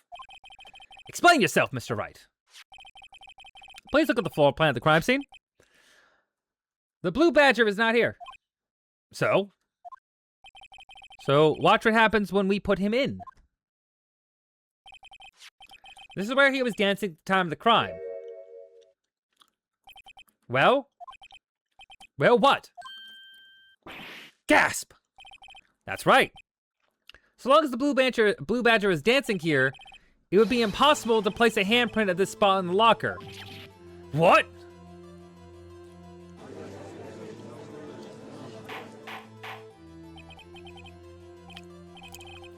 So that means, just exactly what does that mean? It means it can't be done. What are you saying? Blood tracers are undeniably found in that locker. Don't look at me, I didn't put them there. Mr. Wright, think it through scientifically. Emma? On that afternoon,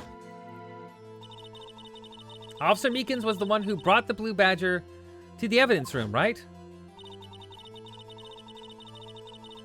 After he put it down, it would be impossible to leave a handprint on that locker. So that means the blood mark was left there before the Blue Badger was brought in. Just one moment. I will not allow such far-fetched balderdash in my courtroom. It may sound far-fetched, Your Honor. It's the only possible explanation. On February 21st, in the police department's evidence room, blood was spilled not once, but twice. But how? One time was captured on this tape taken by the security camera. Officer Meekins cut his hand, from which a trivial amount of blood fell. The problem is, the other time.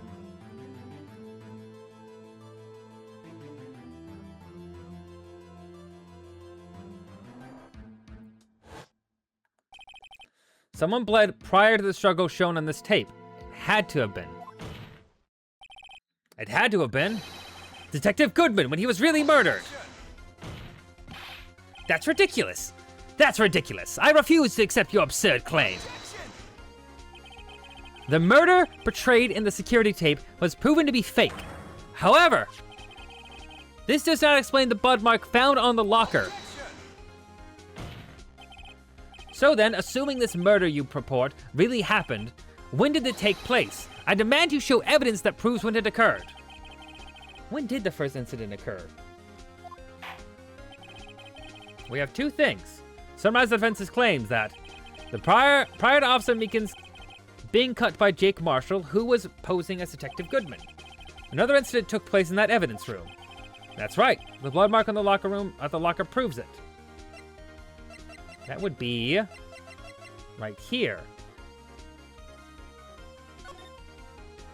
At 4:20. Very well. Then tell us. When did this first incident occur? As Mr. Edgeworth said, proof must be presented. Proof that shows when the murder took place. There's only one piece of evidence that can show that. Now then, will the defense please present its evidence? What shows when the first crime took place?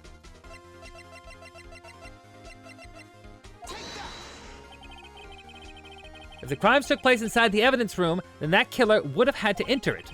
And in order to do so, an ID card would have been required. An ID card. Oh. An ID card. Oh, the ID card record.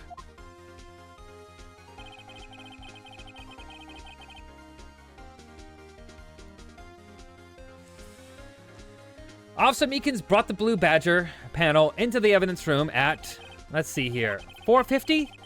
If the crime took place before that time, then it would have been 4:40. Ah! Ah! Miles Edgeworth? Just what have you done? I never would have figured you'd have the nerve, boy. Drop the act, witness. It doesn't take a lot of thought to figure out it couldn't have been me. Nope, I ain't getting it. I'm afraid I don't understand either. It's clear from the luminol test that blood was there. However, when the second crime took place, both Officer Meekins and Officer Marshall failed to notice the blood. That means the blood from the first crime was wiped away by the real murderer. I would have had just 10 minutes to murder the victim, carry his body away, and clean up the blood. Unfortunately, that's physically impossible. That would mean the crime must have taken place before Mr. Edgeworth entered the evidence room. Let's look at the chart again. There's only one other card number remaining. 777-777-7. Talk about a lucky number. Wait, that doesn't make sense. How could Detective Goodman have entered the evidence room since there's no record of his card being used beforehand? He must have entered along with the real murderer. That's the only plausible explanation. He went in with 777. Mr. Edgeworth, please look into this ASAP. Find out whose ID number is 777. That's 17 too many, Your Honor. Unfortunately, I'm unable to look up the owner of that ID card. At least at present. What? Explain yourself, son. The ID card number 7777777 belongs to someone with a rank of captain or higher. Someone who is so-called executive officer. We don't have the authority to inquire into such a person's identity. But that's ridiculous. Just how? I'm not finished talking, Mr. Wright. There is one situation in which we can be granted such authority. If an official charge filed against an executive is accepted. An official charge? You're all alike, aren't you? With your cover-ups and your forgeries. That's how the prosecutor's office operates. I take pride in my work, Officer Marshall. I would appreciate it if you keep your slander to yourself.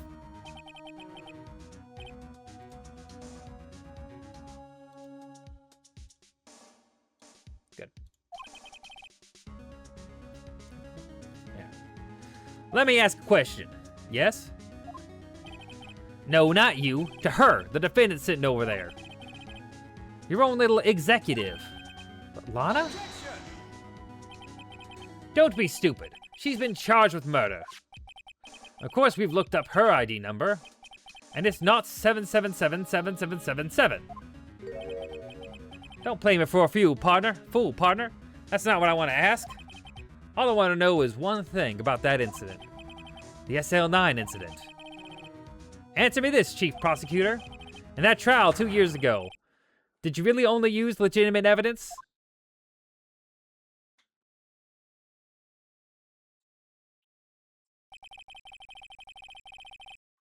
Do you need the witness to repeat his question, Chief Prosecutor? I heard him fine, Mr. Edgeworth.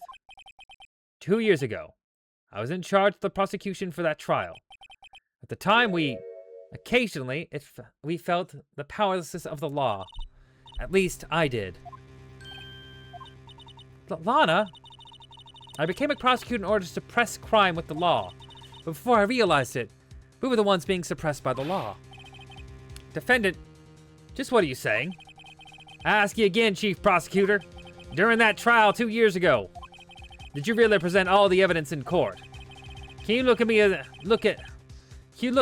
an investigator in that crime, in the eye and say that you did?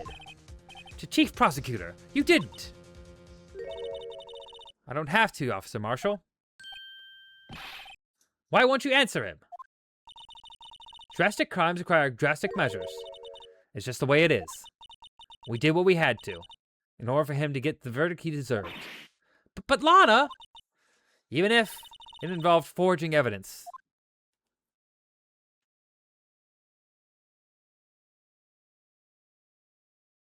Damn. See? That's what I'm talking about. No. No! Order! Order! Order! Order! Lana's remarks caused such a stir. The chaos in the courtroom could not be quelled. Would have to wait until the following day. Damn.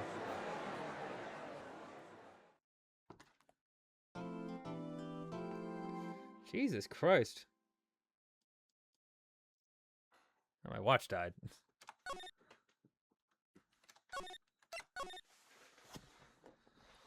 Whew, took another hour.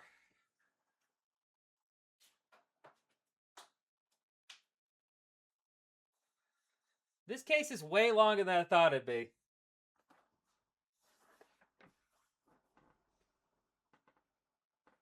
I only took like a half hour doing Izzy's anime court thing. So it took like this stream's been going on for 7 hours and 40 minutes. So it took like 7 hours to get this far. We're not even like close to done.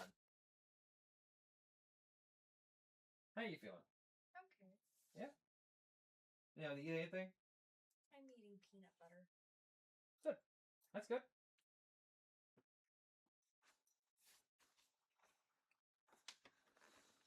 Ugh.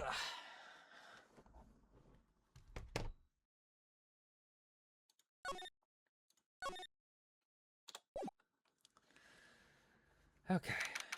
February 24th, 3:12 p.m. Wright and Co. law offices.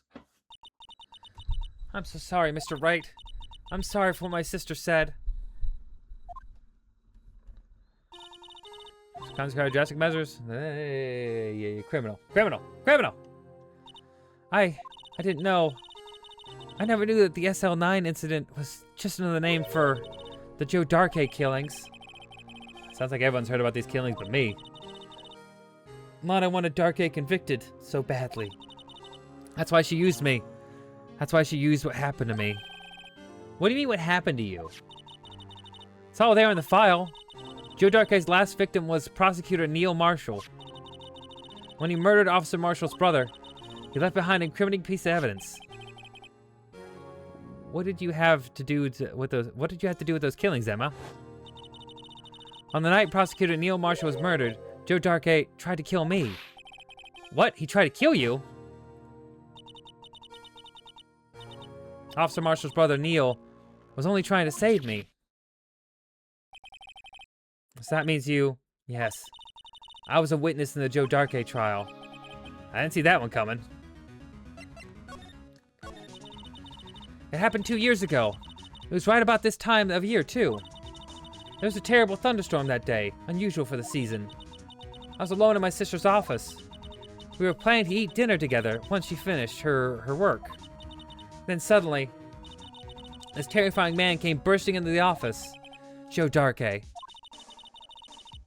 seemed like he was running from someone. He pulled out a knife and screamed at me. I didn't know what was going on. Just then, Prosecutor Marshall showed up. Jake Marshall's brother. Joe Darke tried to take me hostage, but before he could, Mr. Marshall tackled him. Then, what happened? I'll never forget it. Lightning strike and the lights were out. Suddenly, a bolt of lightning flashed outside the window, lighting up the office for an instant. What I saw then burned a permanent picture in my mind. I can still see it now. A permanent picture? I don't remember the moment when Darke stabbed Mr. Marshall, so you weren't able to testify about that. No. I was only asked about when I was attacked. That must be why she made up the crime. Made it up? You mean provided bogus evidence? The prosecutor's office wanted the guilty verdict so badly. Lana forged the evidence and Mr. Edgeworth used it. Edgeworth? Yes, but I'm sure he didn't know anything about it. He couldn't have known he was being given false evidence. Even so, that's why it all started. The rumors about Mr. Edgeworth, I mean. It's all my fault. If I could have just testified properly, none of this would have happened. So it's true. Even though he may not know it, he may not have known it, Edgeworth really was involved in falsifying evidence. After that case ended, Lana was never the same. She became cold like she is today. She must not have been able to face what she did, especially not to Emma. What did you see in that instant of that the crime occurred?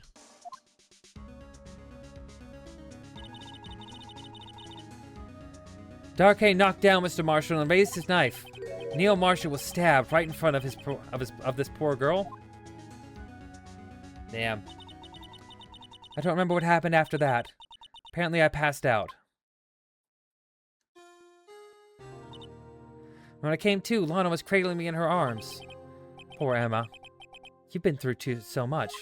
You've been through so much. Poor Emma. I couldn't bring myself to testify about that incident. I tried, but the words just wouldn't come out. I drew a picture, but it wasn't any good. 2 years ago. 2 years ago. You must have been 14. That's understandable.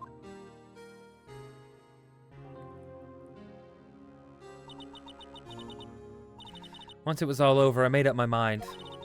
I decided that when I grew up, I'd become a scientific investigator. I want to be able to fight crime with my testimonies and find the evidence that makes an airtight case. That way, Lana would never have to forge any. I see. I think I'm finally starting to understand what makes Emma tick. But there's still something that bothers me about that crime. There's something that's puzzling to me, Emma. What is it? You said you were in Lana's office at that time, right? That's right. Why then would a serial killer come running in there? Not only that, but he was being chased by a prosecutor. Oh, there's no mystery there. Joe Darkey had been taken in for questioning that day. Taken in for questioning? You mean by the police? Of course. This happened at the police department. He tried to run away halfway through the interview and fled into my sister's office. Why did he run all the way to your sister's office? Because the detective offices and the questioning room were right across from the elevator. Across from the elevator? But Lana was the chief prosecutor, wasn't she? No, silly. Didn't I tell you? 2 years ago, Lana was a detective. She was the best in the entire force. What? That's news to me. After that, after the Joe Darkey case, she was transferred to the prosecutor's office and made chief prosecutor. Lana used to be a detective? I better have another talk with her.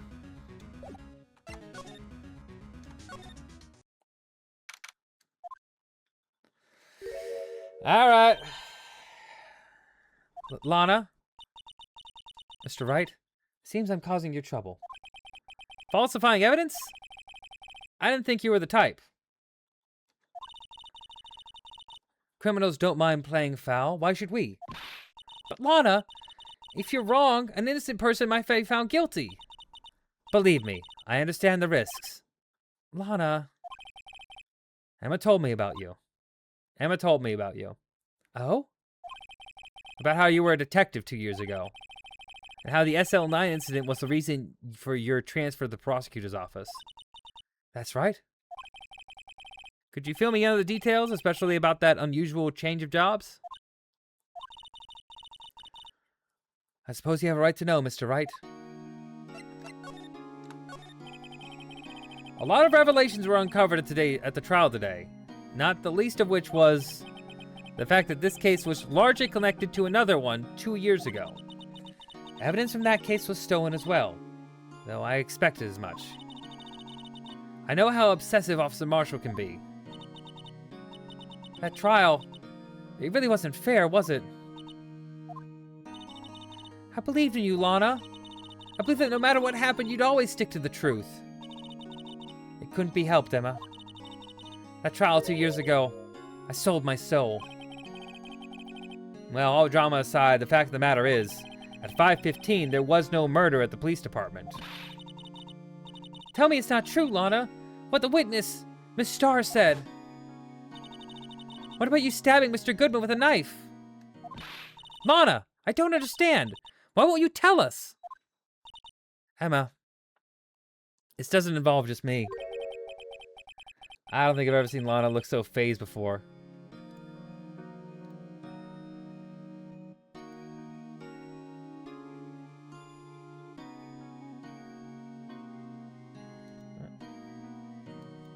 Okay, interesting.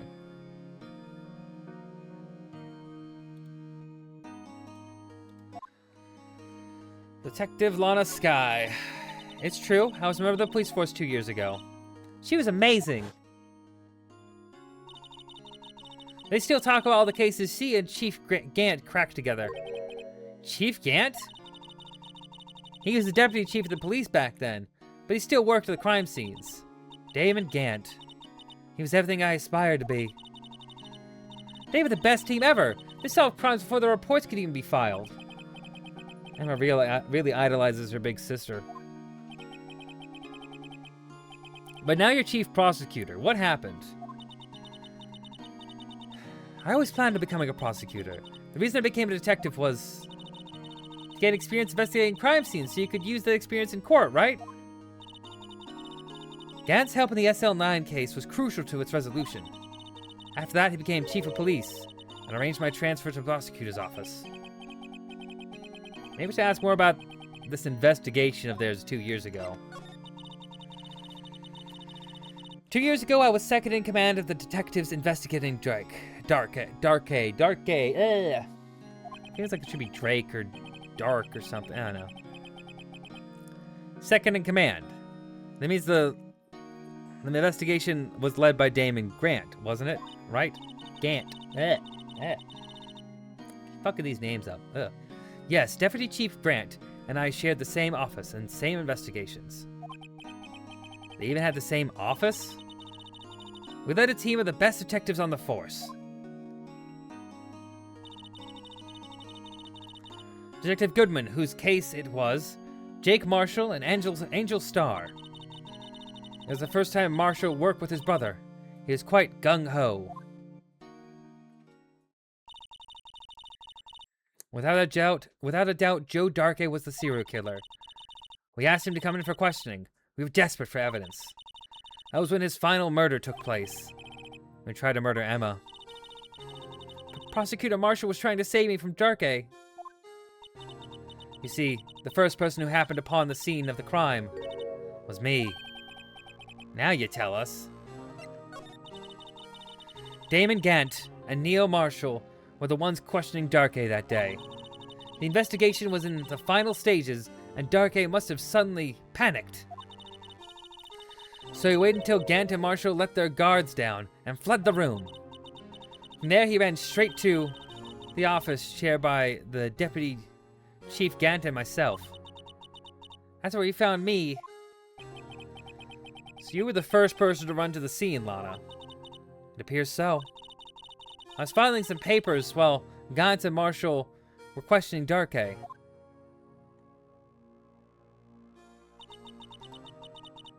When I returned to my office, I saw 3 bodies on the floor and smelled blood.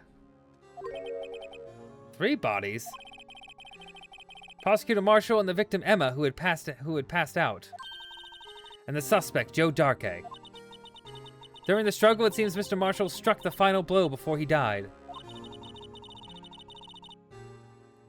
Joe Darkay had incurred a minor concussion and lay unconscious. What did you do? To be honest, I panicked. I picked up Emma, carried her out of the room, and just held her. Can't blame her after all her sister must have gone through. After that, I placed Darkay under immediate arrest. Let me get this straight. You were all involved in the SL9 incident. That's right. Quite a coincidence, I don't buy it. But what are you saying? There's no way everyone involved in this trial was also involved in that incident. Just by chance. That doesn't make any sense. But that case was solved 2 years ago. At least one person went to extremes because they didn't believe it was truly solved. Officer Marshall. Yes, his actions came as a surprise to me as well. Ever since his brother died, he's changed completely. I guess he wasn't convinced about that with the ruling against Joe Darkay.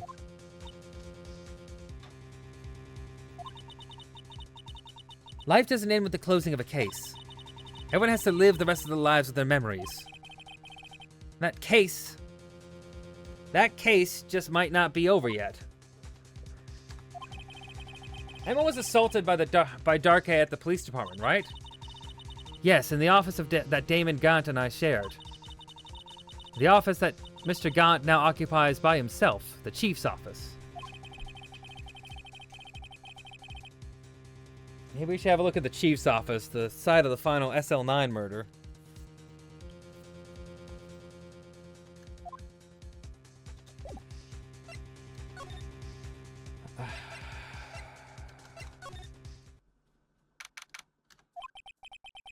I don't see Detective Gumshoe anywhere. Things seem kind of quiet around here today. You're right. Chief Detective seems the same, though. Why don't we go look for some other people to talk to? Right. We can come back here later.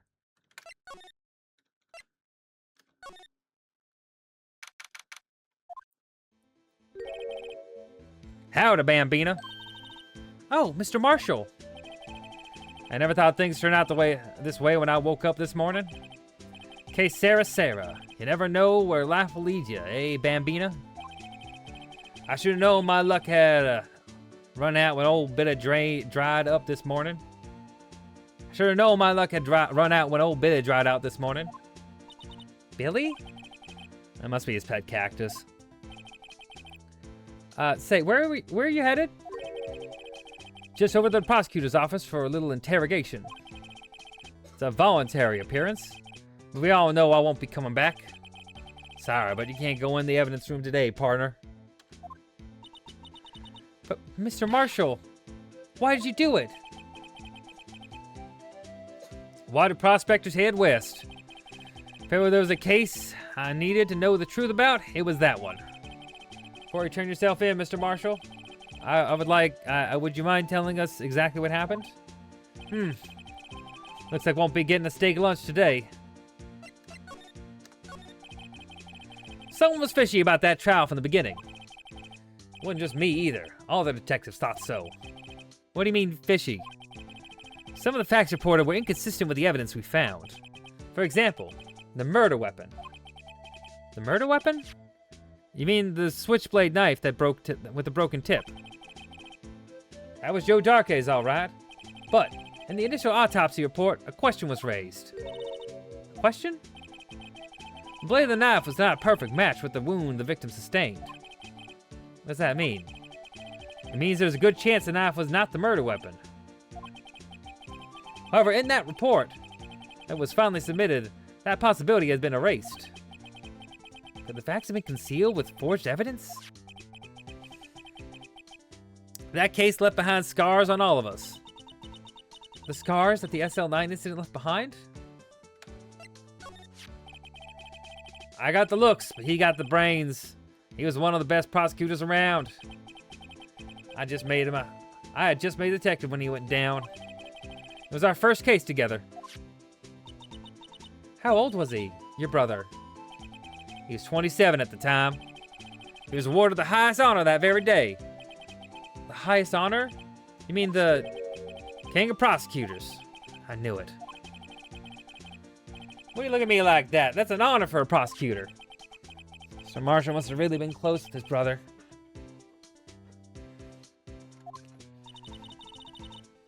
The day the SL9 incident took place, that wasn't the same day as... That's right. It was the day of the evidence transferal. Interesting. It was drizzling that morning, and by nightfall there was thunder. I can't believe 2 years have gone by already. I tried to steal the evidence so the case wouldn't die. Apparently someone tried to stop you. Detective Goodman was murdered. The evidence locker was empty.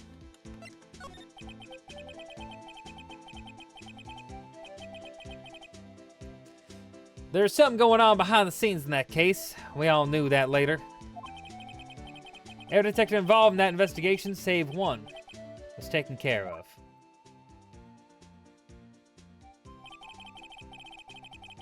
Miss Starr was fired, and I was demoted and boxed away in a tiny room. What about Detective Goodman? If they did something to him too, the commissioners would get suspicious. No, they were careful enough not to be too obvious. They? Who are you talking about? Don't get upset, Bambina. I mean Damon Gant and Lana Sky. The investigation lead Damon and Gant The investigation lead Damon Gant and his second in command Lana Sky. There wasn't a person on the force who hadn't heard of that duo. That case was the biggest step in both of their careers. After the case ended, Lana transferred to the prosecutor's office, right? Yep. Damon Gant, the new chief of police, arranged that to happen. She's never been the same since she left. Everyone who knew her said so. Chief Prosecutor Sky was totally different when she was a detective. Now that you mention it, Emma said something like that too. Tell me, What happened to my sister? Sorry, Bambina, but her secret is too well guarded. I never found out. Lana's secret? It all started 2 years ago. So there you have it. That's my story. Did you enjoy it, partner? It was certainly enlightening. There's one thing for sure I found out in court today. That boy Edgeworth isn't my enemy. He's the one who used falsified evidence to get the guilty verdict. Someone else was the one who gave him that evidence and planned everything. That someone is Damon Gant. Don't believe me? Well, I don't blame you. I won't even be a patrolman after today. Whoop. Too bad I won't be around to work with you. When you become a real scientific investigator. Adios, Bambina.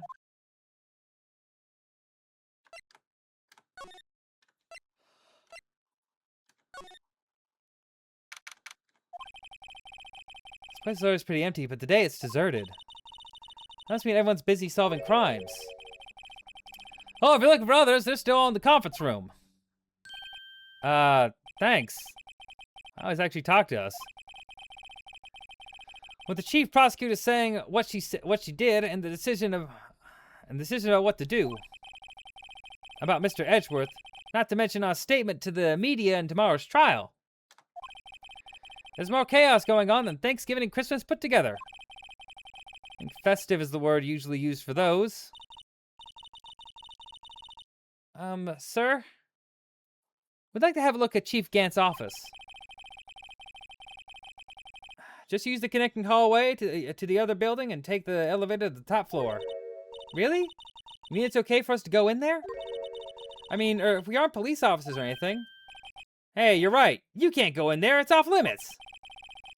Now I see where Detective Gumshoe gets his unique charm. Well, what are we waiting for? Let's head to the chief's office.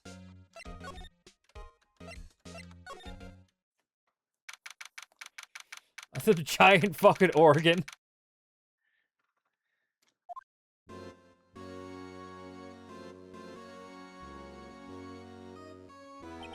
Whoa, where am I? In the chief's office, silly. That's what it said. At least that's what it said on the door. Check out that pipe organ. That's real, isn't it? Hey, I used to take organ lessons in kindergarten. They used to call me Little Miss Bach. I thought I was a genius until they tried teaching me.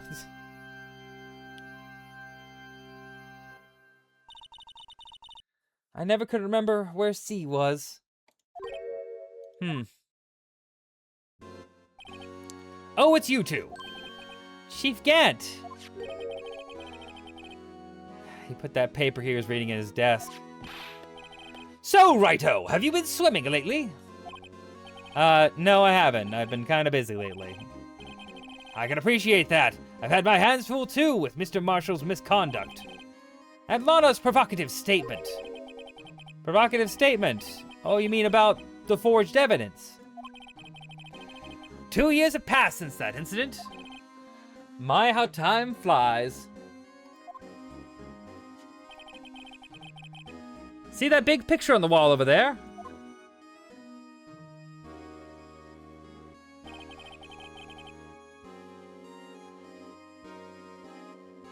That's a picture of Lana, Neil, and me. So this is Mr. Marshall's brother, Prosecutor Neil Marshall. We took it out to commemorate our work together. Something's not right with that picture. Can't quite seem to put my finger on it, though. Oh! Oh.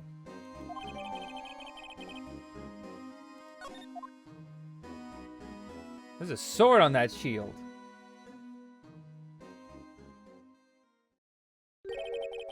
Anyway, I'd like to reminisce all day, but there are matters that need my attention. I'm going to lock up here, so let's go out together. Oh, but this office, it was a crime scene 2 years ago, wasn't it? That case has long since been over. There's no need to investigate it anymore. All the same, we'd like to have a look around. Perhaps you didn't hear me. I said there's no need to investigate it anymore. Now hurry up and get out. I have a meeting to attend. Looks like we aren't welcome. Seems that case isn't over with yet after all. What do you mean? Chief Gant denied our request to search the crime scene. That means there must be a reason he doesn't want us looking around in there. There's got to be a way we can get inside the chief's office.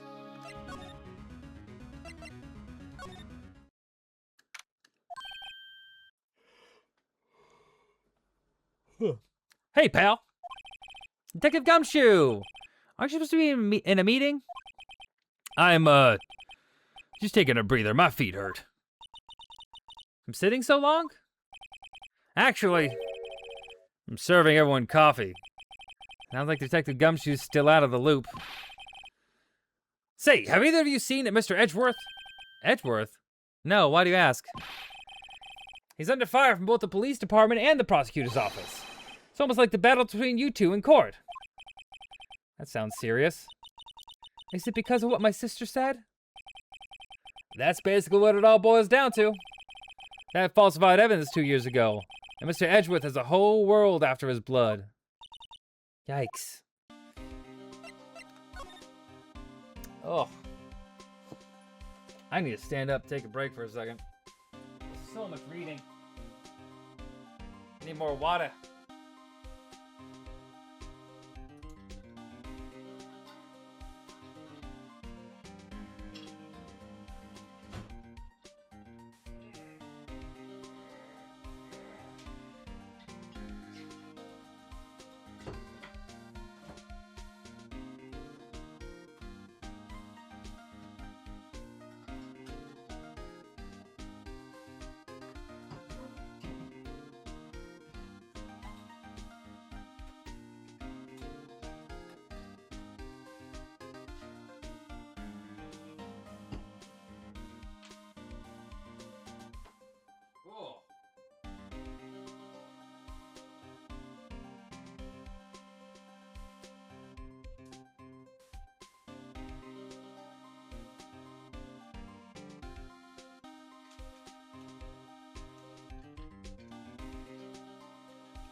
Okay.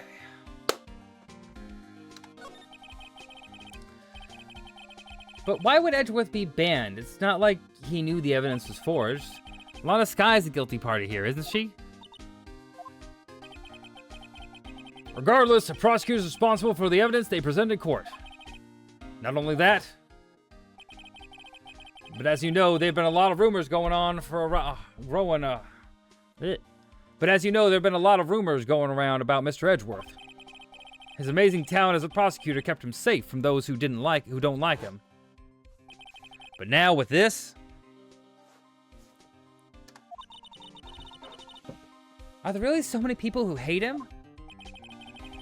In our world, only those with talent rise to the top, In our world, only those with talent rise to the top. Mr. Edgeworth not only has that, but he's young. There's no better recipe I know for making enemies. Hey, Dick, keep up the good work. Yes, sir. Let's go out for lunch again sometime, my treat. Yes, sir. Gotta take it back to that joint sometime, okay, Dick? Yes, sir. Seems you don't have any problems with enemies. Yeah, well, I'm careful not to stick out. Anyway, I'm a bit worried about him. Under all his pressure, I'm afraid Mr. Edgeworth might crack. Actually, I took a look at that file earlier while the coffee was brewing. Seems genuinely concerned for Edgeworth. Well, did you find out anything?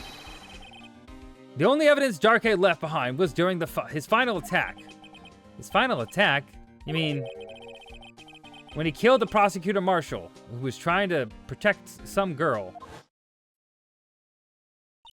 Me. It seems Detective Gumshoe never realized Emma was that girl. I'd say he left the most incriminating evidence of all. Well, what was it? Oh, let's see. I think it had something to do with the murder weapon. Oh, I forgot. Look, it's all written somewhere in here, okay? His powers of recollection never fail to impress. Maybe we should show him the murder weapon. That might jog his memory. Joe Darkey was 42 at the time of his crime. He was just your run-of-the-mill businessman. A businessman? Well, we didn't take to serial killing. One day on his way home from work, he hit someone with his car. With his car? So, it was an accident? An accident, yes, but it transformed him into an animal. An animal? He killed a man that witnessed the accident. And then he killed a lady who saw the second crime. A kid walked by just then too, so he killed him too. A jogger came up on the scene, he was killed as well. Finally, he turned himself in. Seems he's a pretty careless animal. Of course, this is all conjecture. There wasn't a single shred of evidence. So he turned himself in? Yes, but in the middle of his questioning, he fled and murdered his final victim. Prosecutor Marshall. That crime was witnessed by someone too, but luckily Darkey was arrested on the spot. It's a good thing that last witness wasn't killed. That last witness? AKA Emma.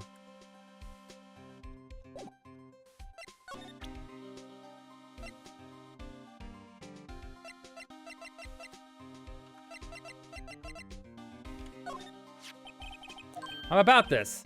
Hey, is that? There's a tag attached to it, the label SL9 incident on it. I believe this would be the broken murder weapon you were speaking of. What are you doing with that? Ever since that case was closed, that knife's been locked away in a locker. On the day Detective Goodman was murdered, this suddenly disappeared from the locker. It was found in Mr. Edgeworth's car muffler.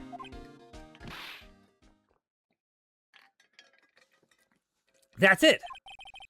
Now I remember what the incriminating piece of evidence was. When you showed me that knife, it all came back to me. Well, what is it, Detective? Quick, before you forget again.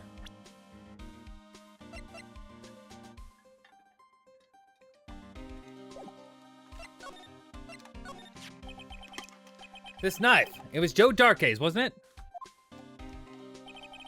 That's right. We traced it back to the store he bought it at. Plus, it had his fingerprints on it, too. But no one actually witnessed him using it to murder anyone, right? That's where his luck ran out.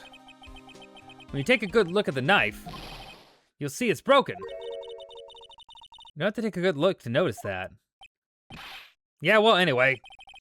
Take a guess where the broken tip of the knife was found. That's what did him in. Where was it? The victim, Neil Marshall, was carrying it inside his own body. It was found deep inside the stab wound. Did it match Darkey's knife? You bet! Down to the last fiber. That's pretty conclusive. Neil's autopsy report. Stabbed in the back, died from a punctured heart and lung. A knife tip was in the wound.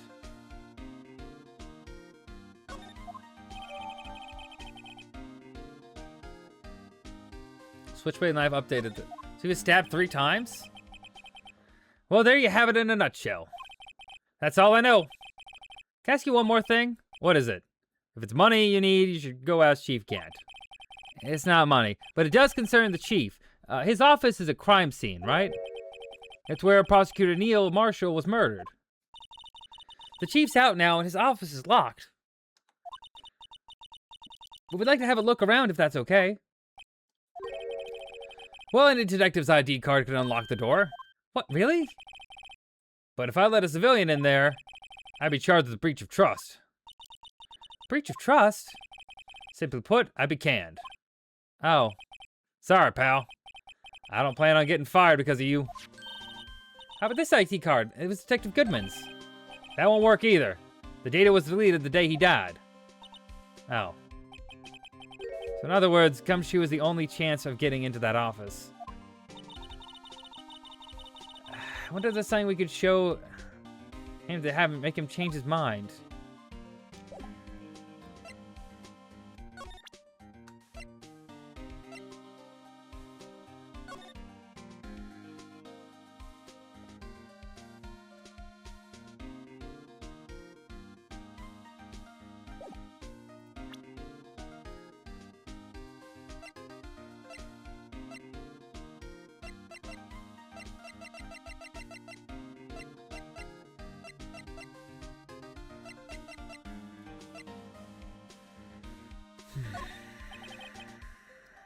Yeah, okay. That makes sense.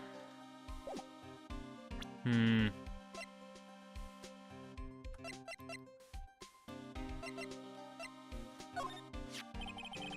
Save those.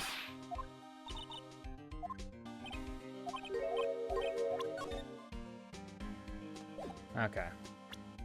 Let's see.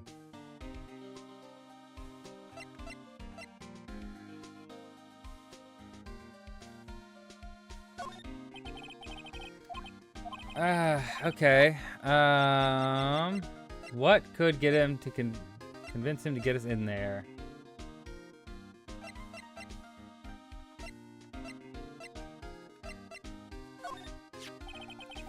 That's the ID card record, isn't it? Yes, there's only one number left to investigate at 4:20 p.m. The victim, David Goodman, must have entered with the evidence room along with someone else. Someone with an executive office number. 7777777. It's one 7 too many, detective. An executive officer. I might just have a hunch.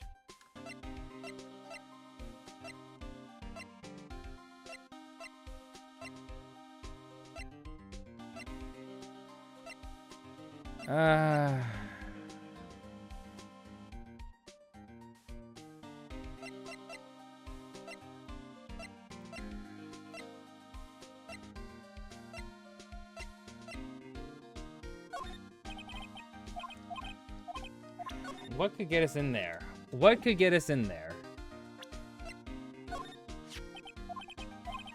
No reason for murder touches on locker. Within your locker. The blood on the detective, the handprint on the real murder. The rest of the defendant wants you. If that happens, I think you'll do better pleading with Edgeworth. About that jar. I think I've seen it somewhere before. Somewhere? Or maybe it's one of those memories people have from previous life. This must be the most uninformative detective I've ever met. Something about it makes me feel uneasy. It's like I'm in the chief's office and he's yelling at me. Chief Gant? We're gonna have seen that before.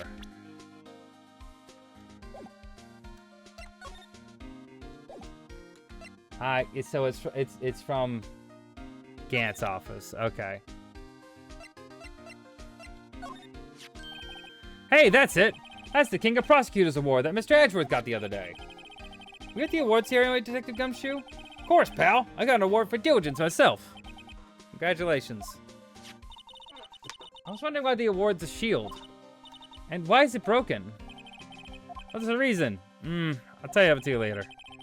Apparently he's forgotten. Okay, well, that's not it.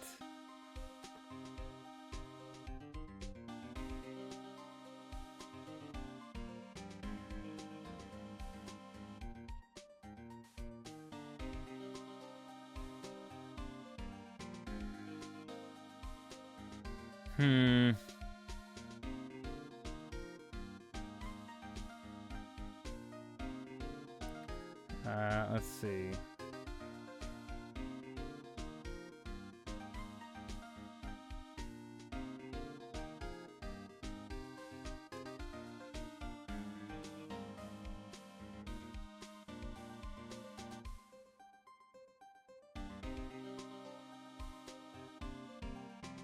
Okay.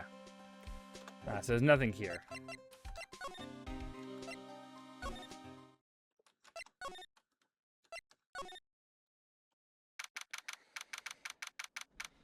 Okay, let's see. No one's here today. Not even Miss Starr. Everyone's probably busy looking at exactly what happened, what went down in the evidence room. That must be where the detectives are. We were proven in court today that on the day of the crime, no one was murdered in the evidence room at 5:15 p.m. Yeah, I thought we were finally making some headway on our case. Instead, it looks like we ended up making Lana look even more guilty. Hang in there, Lana. I've got to find out the answers by tomorrow.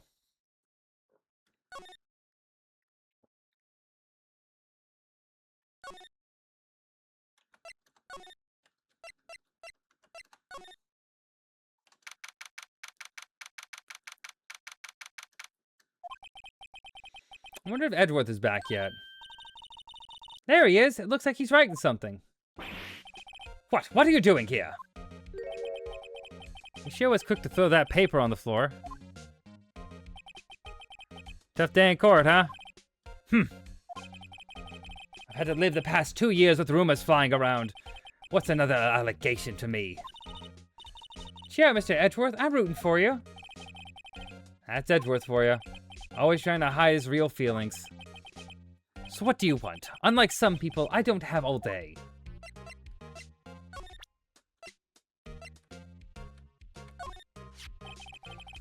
This picture is hanging on the wall in Chief Gant's office. Prosecutor Neil Marshall.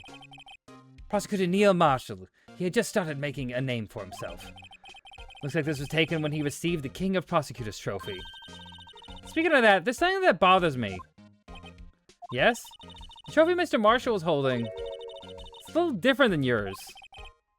Yes, you're right. I remember now.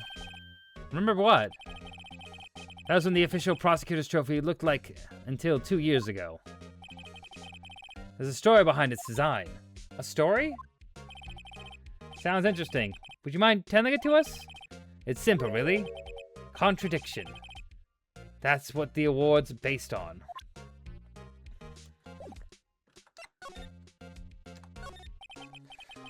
There's no excuse for what I've done. 2 years ago, I used false evidence to obtain a guilty verdict. That's what it all breaks down to, and nothing I could do erase that fact. But you didn't know, did you? I mean, that the evidence was falsified. The police department and the prosecutor's office share a bond of trust. If that bond is broken, we stand to lose everything. The police department's error is my error. My responsibility is as the prosecutor in charge. That fact remains the same no matter what excuses I might have. Mr. Edgeworth, I take pride in my work. So tell me why. Why has it all come to this? Even Edgeworth can't keep this kind of emotion bottled up. Are you up for the trial tomorrow?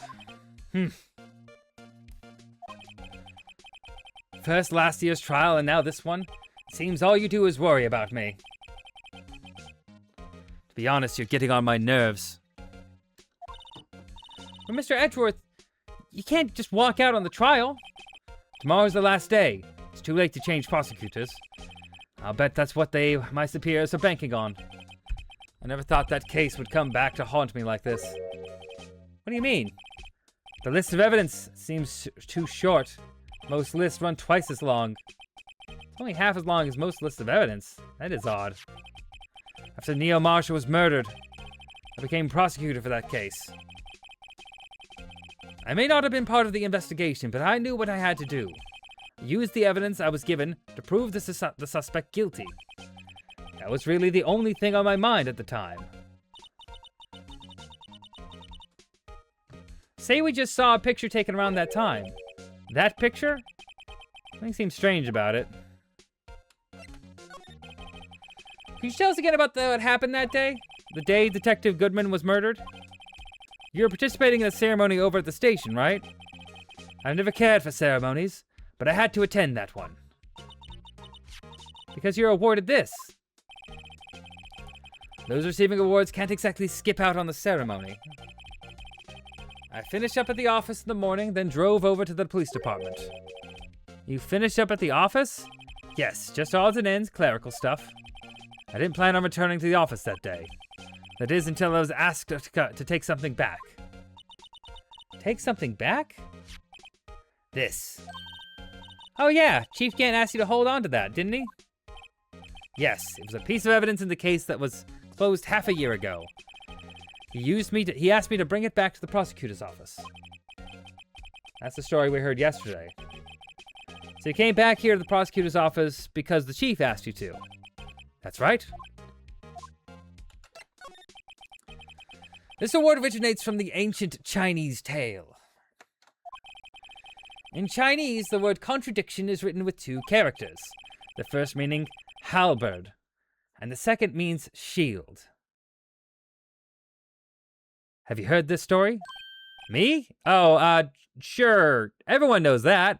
Why don't you tell it, why don't you tell it, though, for Emma's sake? Very well.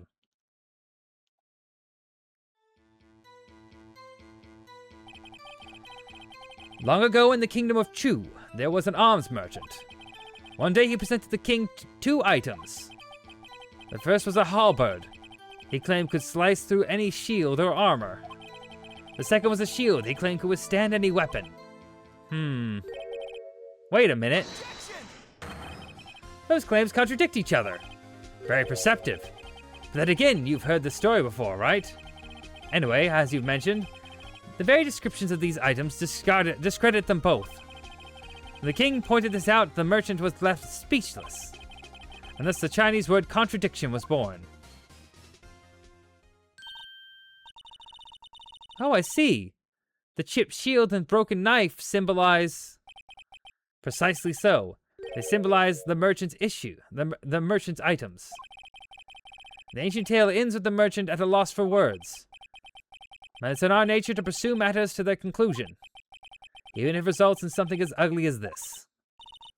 Wow, thanks, Mr. Edgeworth. I learned something new today. That's funny. If that's so, then why were you only given a shield? You have to ask Chief Gant.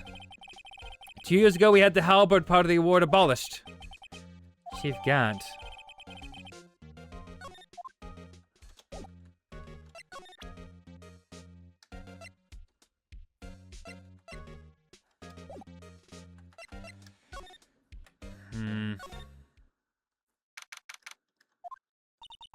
Excuse me. Oh. Excuse me. Wouldn't either of you care for a quarter pound of roast beef? Miss Star? I guess she's out of lunches.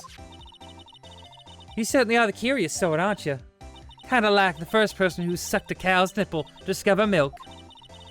Still, I never thought you'd go digging up the case from 2 years ago. Evidence in this trial was involved in the SL9 incident. Not only that, but the murder occurred on the very day the evidence from that case was due for transferal. This can't be attributed to a mere coincidence.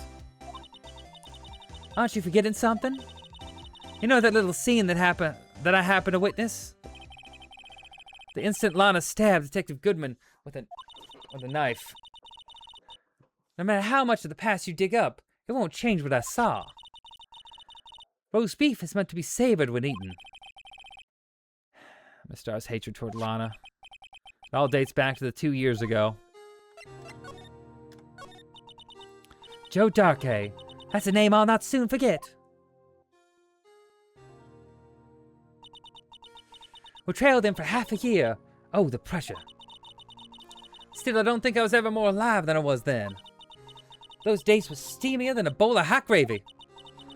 Poor old Jake Marshall, though, must have been going through hell. Being because of his brother's death.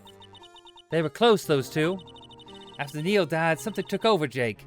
He became obsessed. Seeing Jake like that made her all the more desperate. Her? Lana Skye. My sister? The best of the best were put in the SL9 case. Of course, they were led by that legendary duo. Lana and Chief Gant. The legendary pair was the reason we were able to keep up our investigation. That's why we were so shocked over how it turned out. I mean, with forging of evidence. Don't get me wrong, Joe Darkey got what he deserved. Still, it was obvious the evidence produced in court was manipulated. Items our teams never found would suddenly appear, while other items would kept secret. But you don't have proof anything illegal was done. I'm proof enough of what happened. After that case, all of us, save Goodman, were relieved of our duties. Most without even so much of an explanation. Then Lana Skye transferred to the prosecutor's office and became chief prosecutor. Lana always wanted to be a prosecutor. Nothing's quite as simple as it appears. Huh? Lana Skye was merely being used as a pawn. That's my take on the matter. She was being used? Damon Gant and Lana Skye.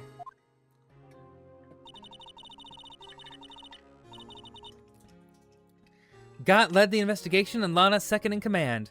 They were the best. They solved all kinds of cases together, didn't they? Damon Gant's magnetism in particular was almost unreal. His magnetism? By that I mean his ability to attract evidence. He produced the most incredible evidence in the cases he handled. Incredible evidence? You mean... Oh yes. There are rumors about him even back then. No one dared confront him though. I take it she's talking about forged evidence. Back then, everyone looked up to Lana. All the detectives wanted to be like her. Really? Oh yes, myself included. I was a fool, really. She hated everything crooked and always watched out for the other detectives. That's why she was so concerned for Jake. Mr. Marshall. When Jake's brother was murdered, she felt as if she had lost her own brother. If it wasn't for her, I don't think Jake would ever have recovered from his shock. That's what makes it all the more infuriating.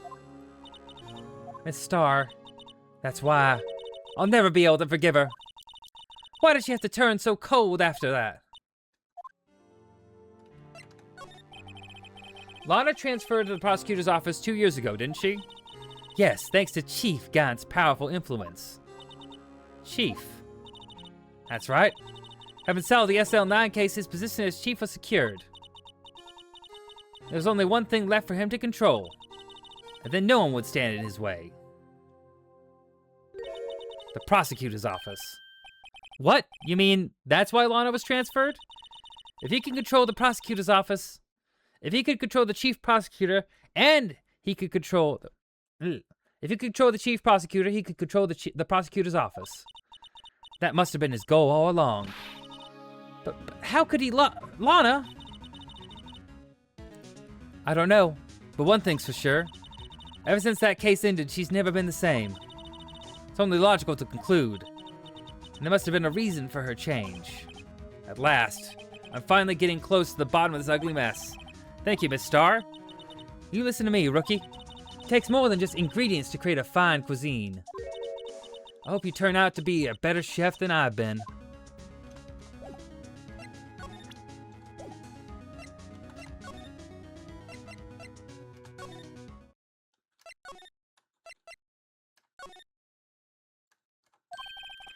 Oh, you're back. You're still here? I gotta make 150 copies of these files. Brewing coffee, copying files. I'm turning to a regular DJ. You're a DJ as well? If I'm not mistaken, I think he means desk jockey. Oh, that DJ. Ooh. I gotta admire your persistency, but my answer's still no. I'm not letting you in the chief's office, period. It'd be my neck on the line. That office is the last crime scene of the SL9 incident. I have to take a look in there. There's gotta be something we could do to make the detective change his mind.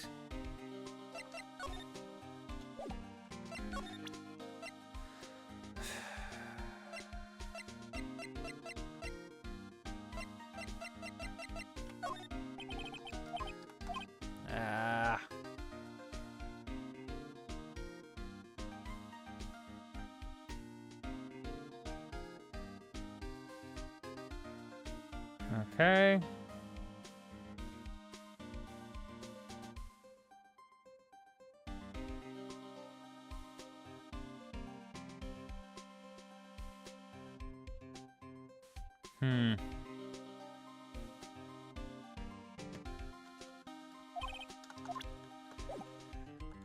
Okay. Jesus, such a long case. We got this. Examine. Ah, there it is. I wonder what he was writing before. Come on, Mr. Wright, let's have a look. You crazy? Edgeworth is sitting right there. Just distract him, I'll check it out. Hey, Edgeworth! Is that Detective Gumshoe out the window there? Oh no, he's falling to the ground! Hold on, first let me see what that girl's doing crawling around on my feet. He didn't even look. What? A letter of... You're having trouble reading it, I'll read it for you. It says letter of resignation. Resignation? Edgeworth, you don't mean... I'm tired, right? I feel as if something inside me has died. Mr. Edgeworth, none of it's your fault. You know the path I've walked. You don't need to tell me. And the path I've walked hasn't been a just one. I cannot forgive myself what I've done. And no one else should forgive me either. Oh, I think he's serious.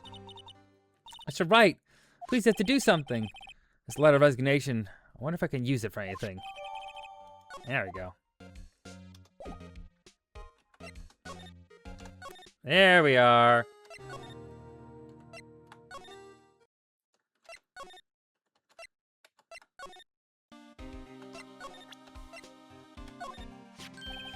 What's this crumpled up piece of paper?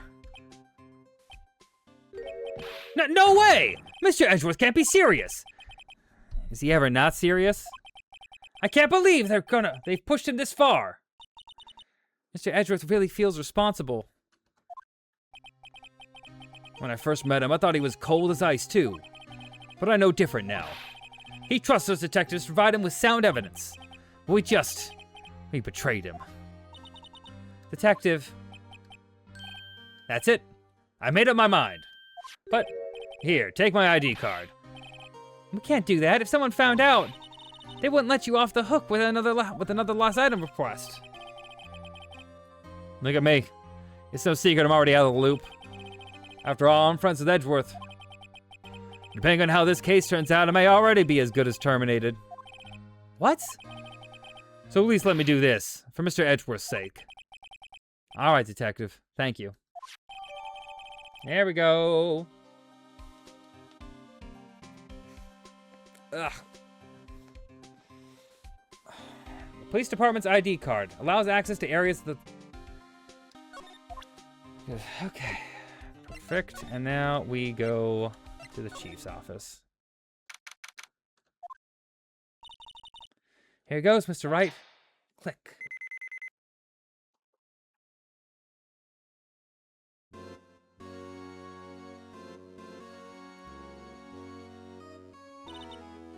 We're in!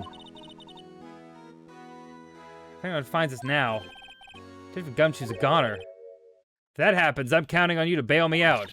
Eek! Yeah!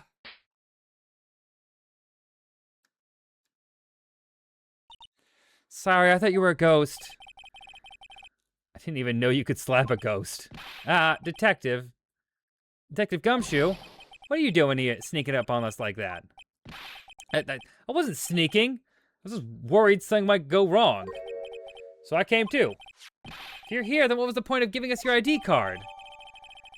Gumshoe's ID crushed and rendered unusable in pocket. Hey, don't do that to my card!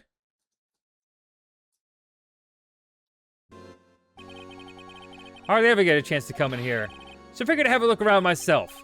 Besides, we're all in this together now. You really do want to get fired, don't you? Not if we're lucky now. Not if we're lucky. Now come on, let's see what we could find. I got a bad feeling about this.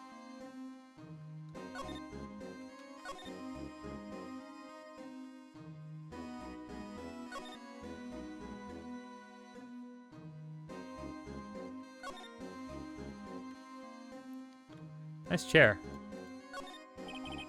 These shelves are mostly empty. Lana must have cleaned them out when she transferred over to the prosecutor's office. Small picture frame on the left shelf. Hey! It's when Lana and I went to that theme park.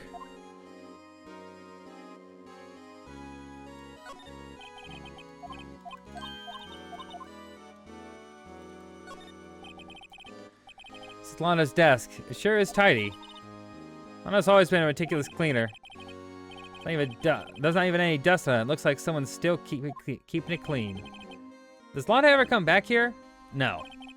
Chief Gant must still keep it clean in memory of their partnership. They were the stuff legends are made of. Does he keep it in memory of her or in memory of the crime?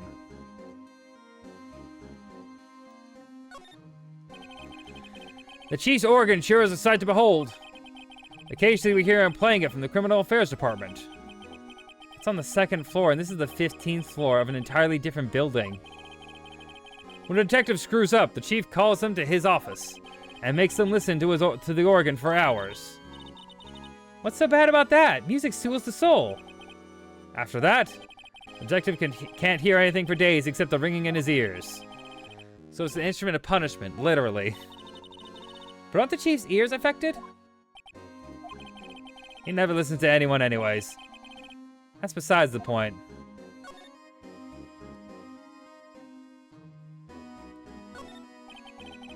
This is a safe, isn't it? Safe. That word is ripe with intrigue. Okay, if you say so. Let's get codes needed into the panel to open it. Oh, hold on a second. 7-digit number. Think about it, just know what it is. Oh. Do you know what it is? I have a hunch. Oh, I know. You want to try my birthday? It's... No. I have a better idea. Here goes nothing.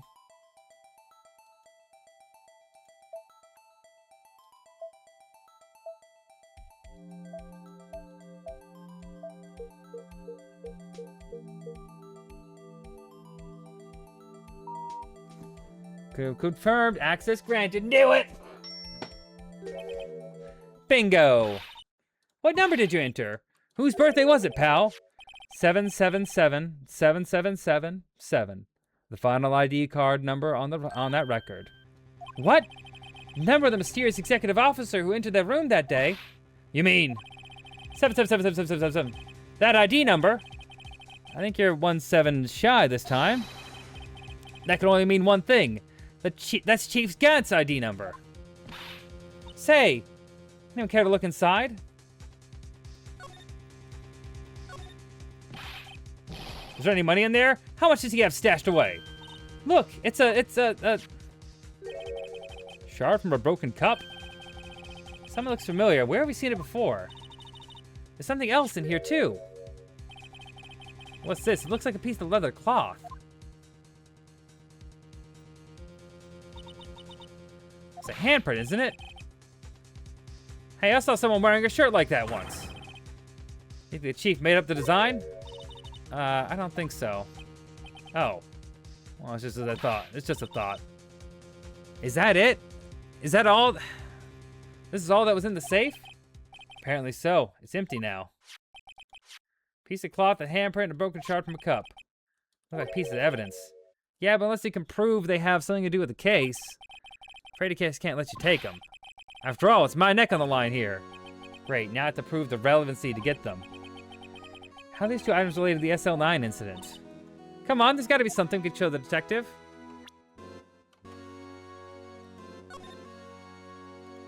Okay, not that.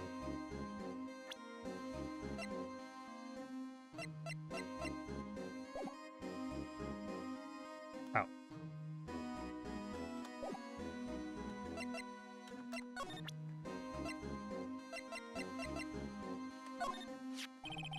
Detective Gumshoe, could you have another look at this jar? I remember when the three of us put that back together. Ah, those were the days. It's kind of early to be nostalgic. That was yesterday, I think. Wasn't this jar a piece of evidence from that case? That's right. One of the shards had an SL9 incident sticker on it. Doesn't this ring any bells, you know? That fragment we just found? You mean this one? That was in the safe? Yes, that one. That was in the safe. Now that you mention it, it's ringing a lot of bells. Let's see if it fits. Yeah, let me see if that... Here, let me see that shard. I'll take a crack at this. Go ahead, pal. Show us what the rookie can do. Mr. Wright, here's some glue. There it goes.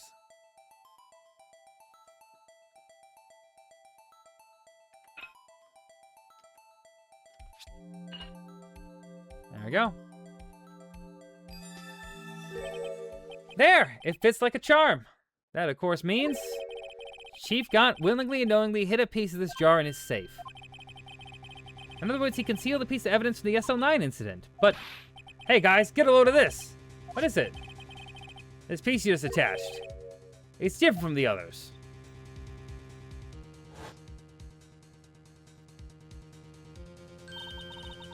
There's a reddish line on it. reddish line? That's blood. I don't get it. Why would Chief Gat hide this in the safe?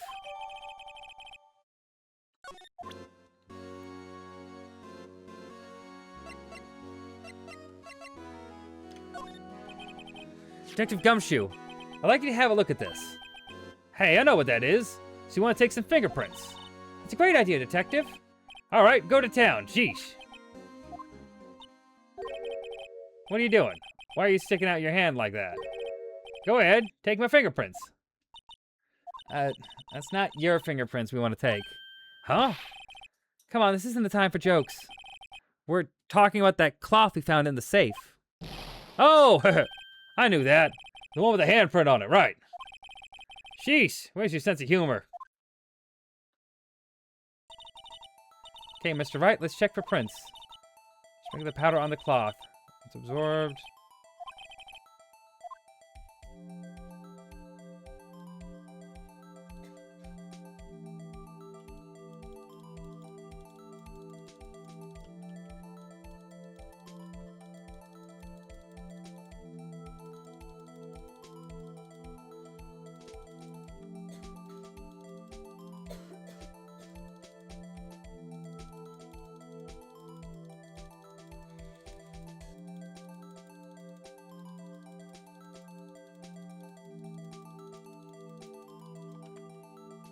There we go.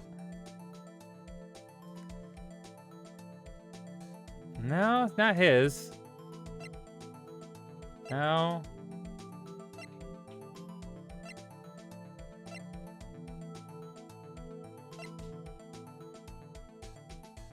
Oh! It's Emma's.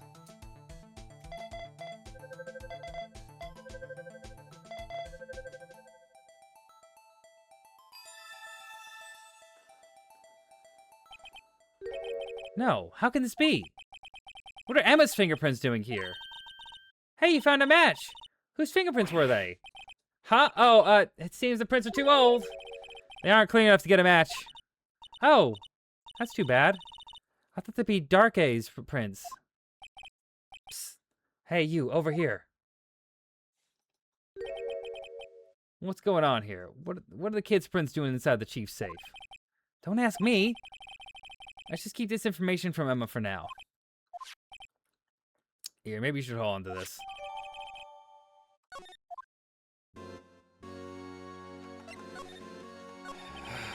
That desk on the other side of the room, was that your sister's? Yes, that's where Lana's was. Okay. Leave it there. These are the warning to everyone else. He wants us to always be alert. He told us so himself at our New Year's party. Of course, he was pretty intoxicated at the time. I see. So ever since Lana left, no one's ever touches that desk? No one except Chief Gaunt. And the cleaning lady who's in here each morning. Still, 2 years have passed since that incident. There can't possibly be any clues remaining. Can I ask you something? Sure. You only came here to look around, right? Because it's one of those SL9 crime scenes. And that's your only reason for coming here, isn't it?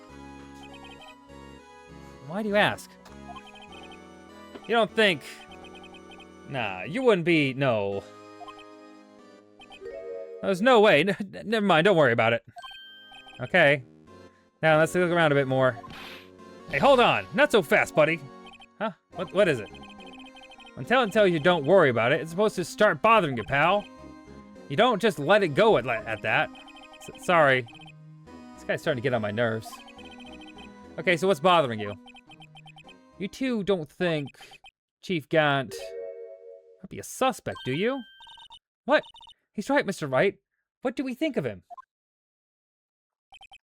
Chief Gaunt, it's finally come to this. What do I think of him? Pacifist, I don't divulge my feelings.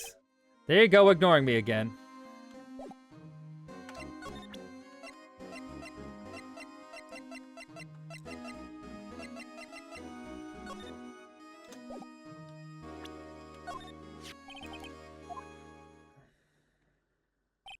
Yes, there's only one number left to investigate. Victim Detective Goodman must have entered the evidence of someone else. Someone with the executive office number. Okay. Anything else to do here?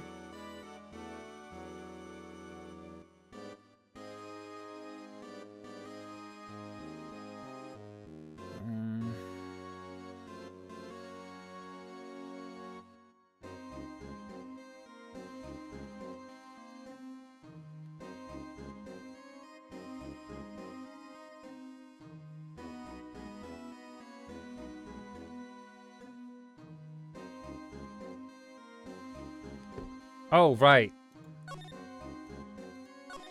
I forgot that. Speaking of that, when we were here earlier, what with you two, Chief Gant? He put something in there. I wonder what he was reading. This looks like a list of evidence. A list of evidence? In most cases, the list runs twice as long as this, though. Hey, look at the case name. Huh? SL9 incident? I wonder what this is doing here. Hold on, detective. What did you just say? Hold on, detective, what did you just say? I said, I wonder what?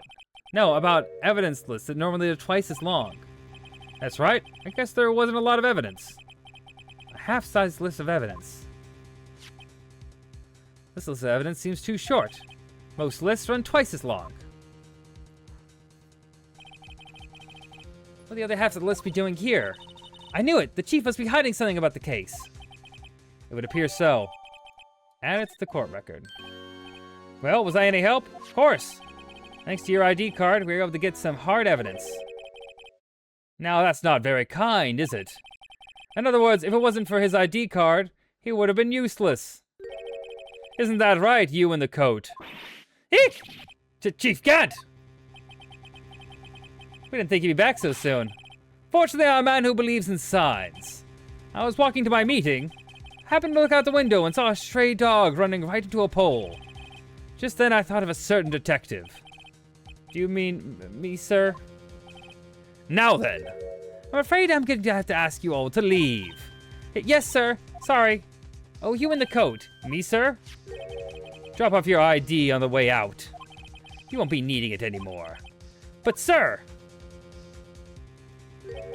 Now get out. Yes, sir! We'll be on our way too, then. Wait! You, the one with the spiky hair. Don't go yet. Me, sir? I'd like a word with you. But, sir, I'm not a licensed scientific investigator yet. You with the spiky hair, you're free to go. Mr. Wright?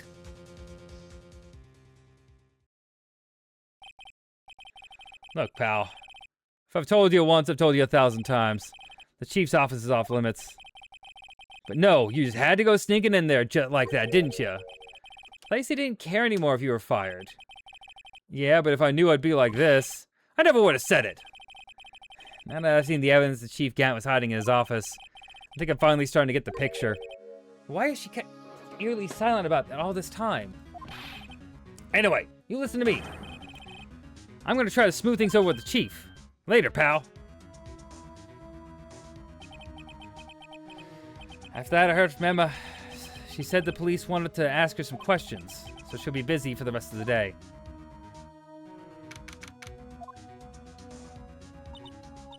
I see, so the chief asked Emma to come in for questioning. It's no use thinking about it. Tomorrow is the final day in court. I'm committed to doing anything I can to defend you, which is why I'm here. But I've already told you all I can. Well, you've told me over these past couple of days is absolutely nothing. Not a single useful thing. Really? I believe I did mention something quite important. Something I told you right at the beginning. I said that I was the one who stabbed Detective Goodman. You know, I think I finally figured it out. I know who it is that's lurking behind your words.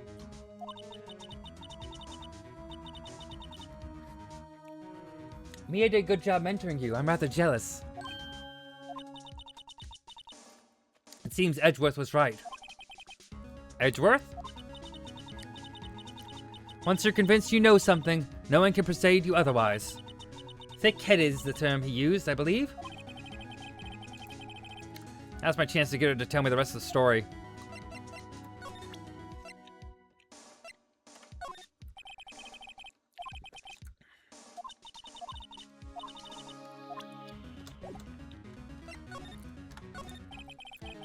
I have to admit, I was a little more...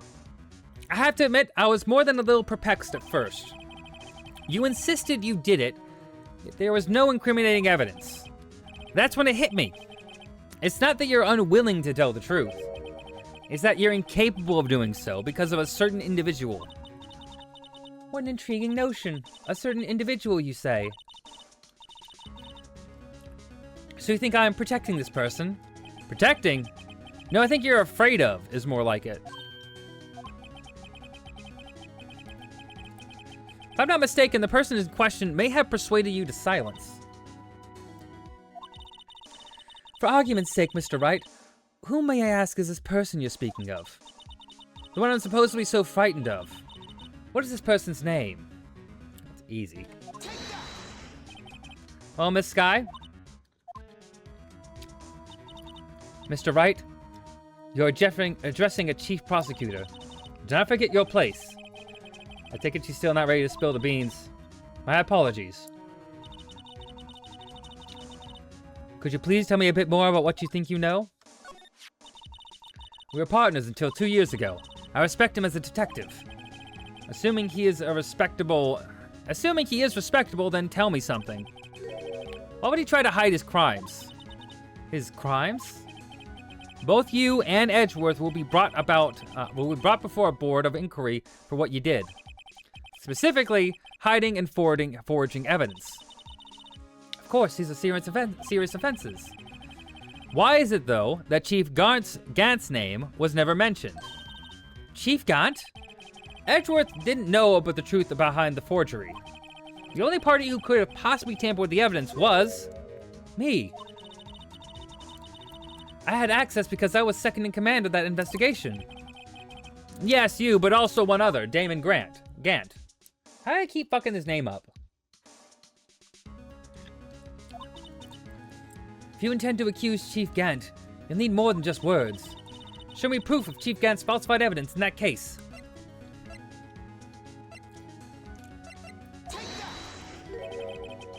I just found this in a safe in the chief's office. This jar piece and this piece of cloth. You know what these are? They're pieces of evidence from the SL9 incident.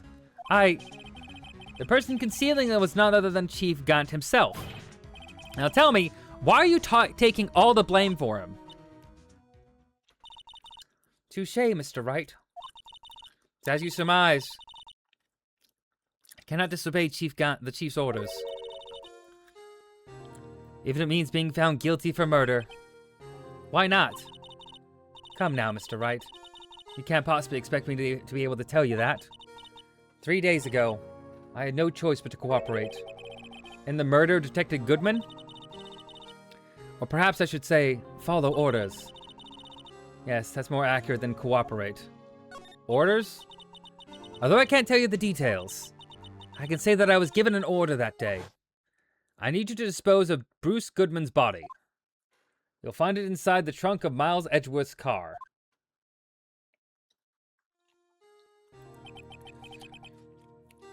Just as I suspected. Despite what everyone believes, you were not the one who murdered Detective Goodman. Correct. I was trying to take the body out of Edgeworth's car.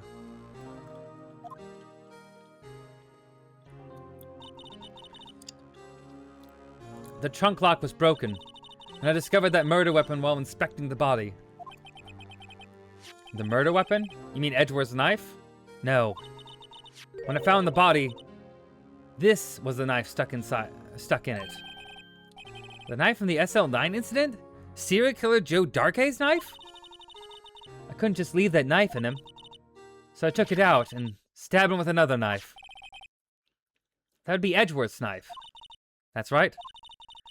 Even though he was already dead, my hands were shaking at the thought of stabbing him. That's why I ended up cutting my hand.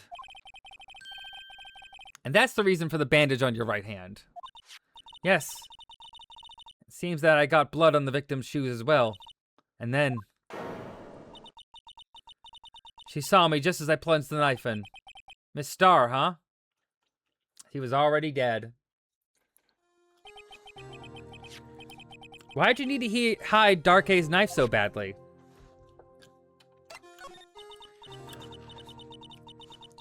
It took a lot of work to finally close the Dark A case 2 years ago. It was over with. I never wanted to be open again.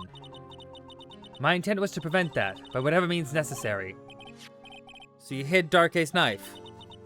The weapon used to stab the detective was evidence in the Joe Dark A murder. If word got out, which it would, the reporters would have a field day with that.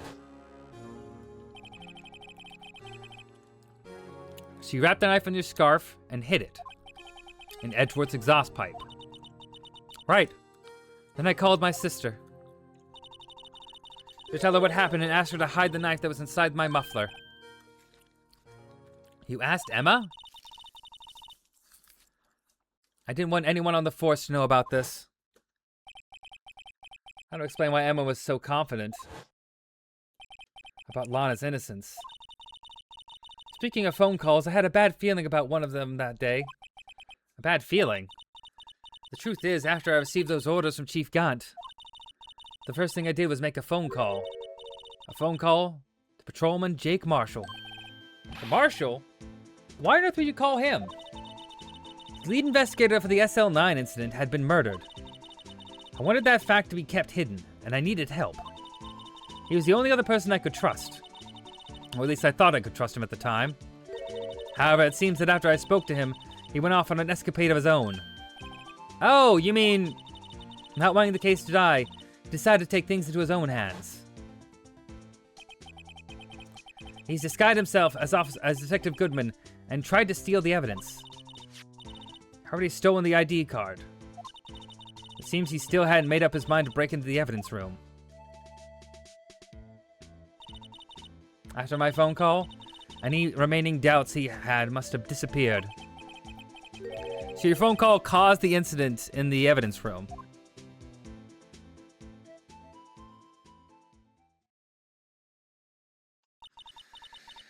I'm afraid that's all I can tell you. But Lana, you've earned my respect, Mr. Wright, both as a defense attorney and an investigator. Now please, don't pursue this any further in court tomorrow. Tomorrow's trial. There's only one way to drive off Lana's demons. I've got to get to the bottom of everything.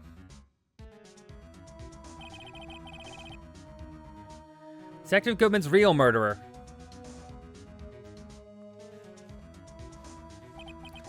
And what went down in the chief's office 2 years ago. Oh.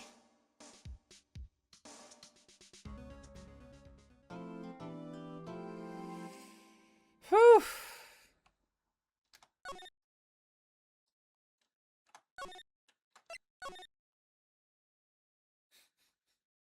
This is insane. Okay.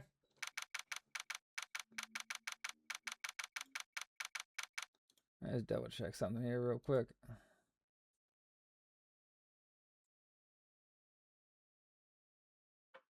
Okay.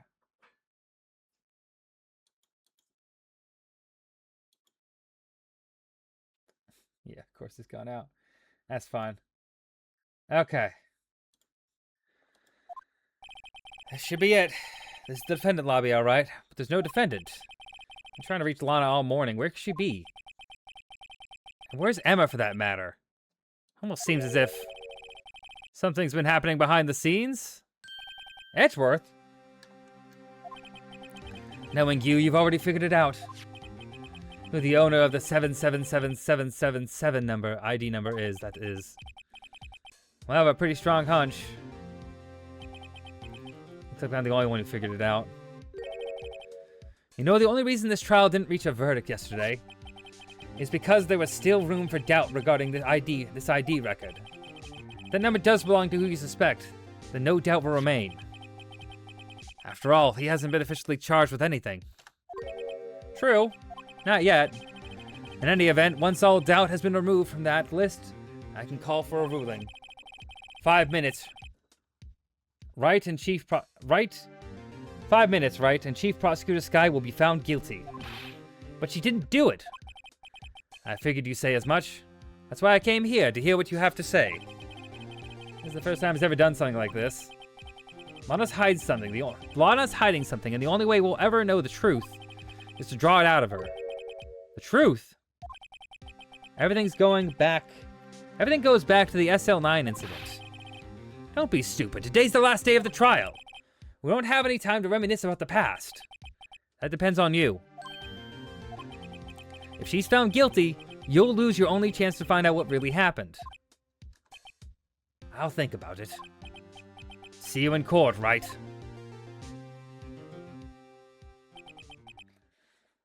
This is it.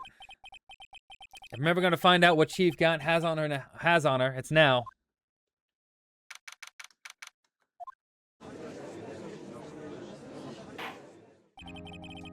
Court is now in session for the trial of Miss Lana Skye.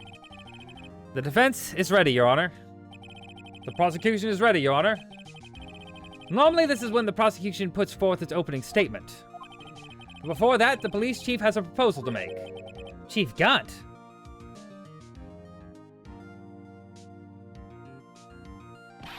Morning, folks! How's everyone doing? Hey, Aji, been back to the pool yet? No, I've been drowning enough as it is in my work. Oh, that's a good one. Don't think I can cop that. If you don't mind me asking, Chief, exactly what is this proposal of yours?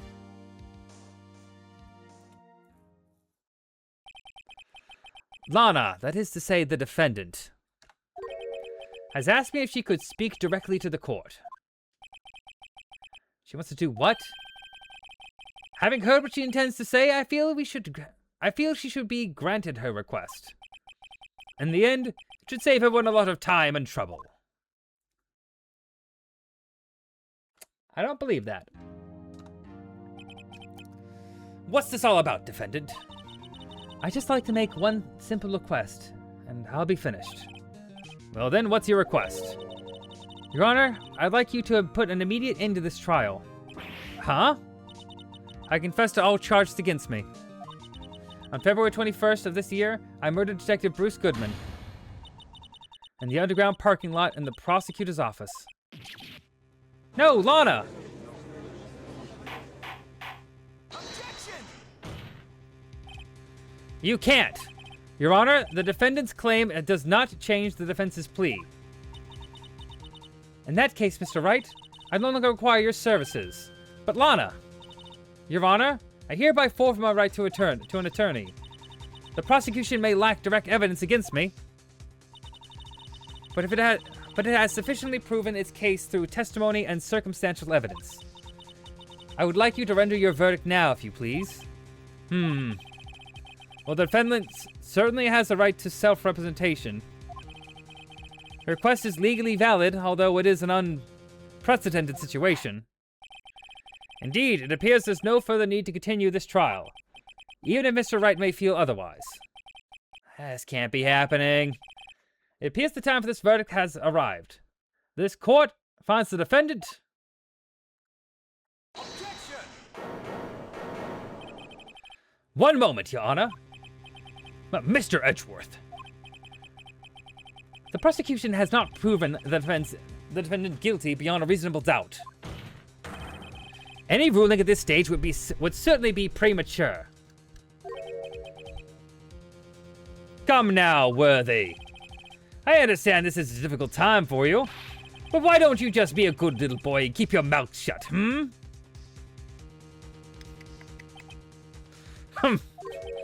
I don't think I care for your tone, Chief Gant. What? Creating another fabrication to cover up your past mistakes. Sorry, but I'm no longer the naive little boy you would have me be. With this sudden confession from the defendant, it's obvious to me that some kind of deal was struck behind the scenes. Some kind of deal? Not everyone operates as you do, Worthy. I thought so. Your Honor, the prosecution would like to change its first witness. Oh? To whom? As its first witness, the prosecution would like to call Miss Emma Skye. I request the court hears her testimony. Mr. Edgeworth, I am exercising my right to self-representation. I don't think we need to continue... Damn, you still going? I am still going. I'm gonna finish this goddamn case. where I can taste it. I can taste it. I need to finish this one. 9 hours. I'm still going. I don't care what you think, Miss Sky. The exposure of truth sometimes results in tragedy. However, no matter how tragic the truth may be, it would be an even greater tragedy to avert one's eyes from it. Very well, the court shall grant the prosecution's request. That's okay with you, right, Chief Grant? Worthy! You live to regret this. Mark my words. Miss Emma Sky, please take the stand. Looks like Edgeworth has decided to take the horse by the reins.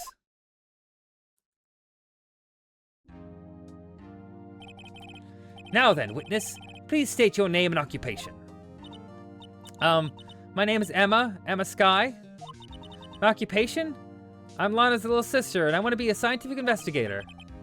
2 years ago, you encountered the serial killer Joe Darkey of the Joe Darkey killings. Is this correct? Yes. I'm trying my hardest to forget about that, though. I'm sorry. I'm afraid I'm going to have to ask you to recall those events one more time. Mr. Edgeworth, please remember this trial concerns the murder of Detective Goodman. Is an incident that was resolved 2 years ago really all that relevant? Yes, it most certainly is. But, well, okay then. He sure gave in fast. Now, please testify about what happened to you 2 years ago. The trip to yesteryear has finally begun. It's bound to lead to the truth behind this trial.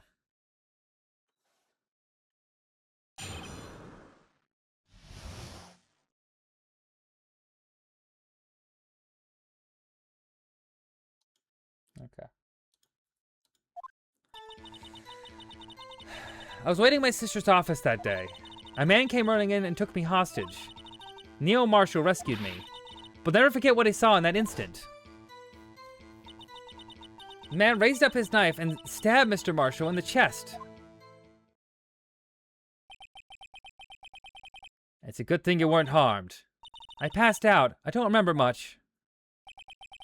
That's understandable. However, please tell me, Mr. Edgeworth, what does this testimony have to do with Detective Goodman's murder? That will soon become apparent, Your Honor. You got to admire his courage, considering he has no evidence. Very well. The defense may begin its cross-examination. That means I'm the lawyer again?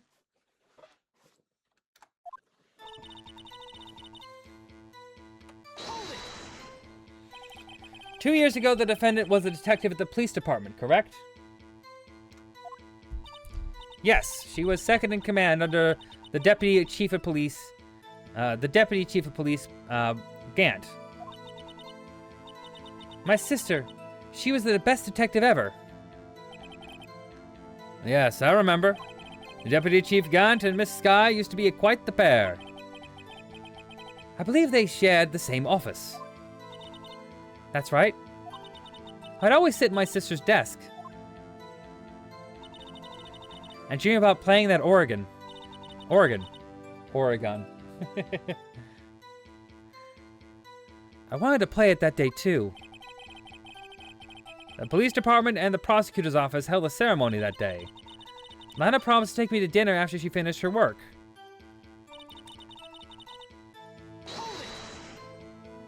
A man? Yes, Joe Darkey. He was a serial killer. Joe Darkey was brought in for questioning on the day of that ceremony. We were desperate to get anything on him that would lead to an arrest. When he saw his chance, he fled the room, right? Upon fleeing the room, Darkey proceeded to take the elevator. He must have been in a panic because the elevator was going up. Then he ran into Sky and Gant's office. There was a lot of noise coming from outside, so I opened up the door to have a look. That's when I saw him. Hold it. What was the prosecutor doing there? That day, there were 2 people present during the Darkey's questioning. Deputy Chief Damon Gant, and Prosecutor Neil Marshall. Almost forgot about Gant. Neil Marshall had just received the King of Prosecutors Award. Young and dedicated, he went straight to the questioning room after the ceremony. I assume that'd also be why he was the first to run after Darkay. When Darkay grabbed me, I thought I was good as dead. That's when Prosecutor Marshall came running in. I don't clearly remember what happened then, but I know I still never forgot I saw in that instant. Can you tell us about that? Mr. Marshall jumped on Darkay. Just then, the lights went out. The lights? It was just about this time of year. There was a terrible storm going on and lightning strike nearby. So the electricity went out. Wait a minute. If it was pitch dark in that room, you shouldn't have been able to see anything, right? Right, but just then lightning flashed again outside. That sudden flash left an unforgettable image of the scene in my mind. I see. I told you, Detective, about what I saw then. The detective. Yes, Detective Goodman. He was in charge of the case. Detective Bruce Goodman, the victim. Hear more. So you spoke with Detective Goodman about this 2 years ago? Yes. That's what's so scary about this trial. And you told Detective Goodman about what you saw. Yes, but at the time, the words just wouldn't come out. That's why I had to draw a picture. A picture? Yes, I think she mentioned that before. Well, Mr. Wright, have you heard enough? Ask about the picture. This picture, the witness drew. I believe it has some very important meaning. But the list of evidence I was given 2 years ago didn't contain a picture. Witness, would you mind if we added this to your this statement to your testimony? Yes, Your Honor. Drew a picture of the that scene once, but it seems to have been lost. You drew a picture of the scene you witnessed, right? Yes, I wanted to do everything I could to help the investigation. I can still see it now, whenever I close my eyes. That's strange. I took over the case after Prosecutor Marshall died, and I never received any picture. Perhaps the witness is mistaken. But I did draw it, I swear. I'm not just imagining it. This picture that Emma drew, that reminds me. I guess you should check the evidence again. But anyway, let's continue. The scene that imprinted an image in your mind. Can you please describe it to us? Okay. Go back to this one.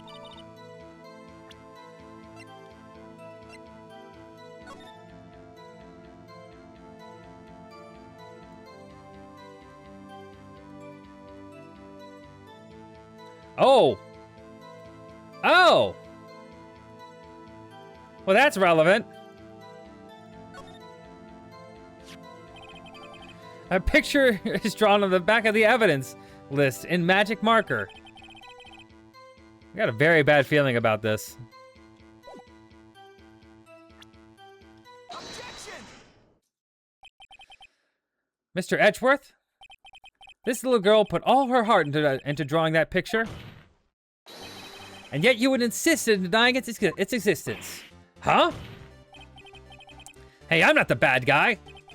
All I'm saying is that the prosecutor for that case, as the prosecutor for that case, I wasn't handed such a picture.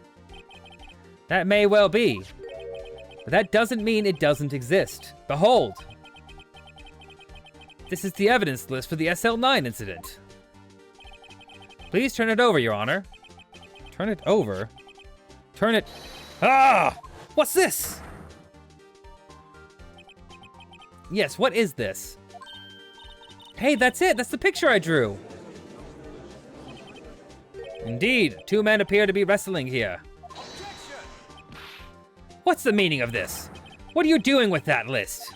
Me? Only the prosecutor in charge should have access to that. Huh? These lists, they're different from each other. What? It would appear, Mr. Edgeworth, the evidence list you've been handed 2 years ago was incomplete. These two lists fit together to form one. As you can see the marks here,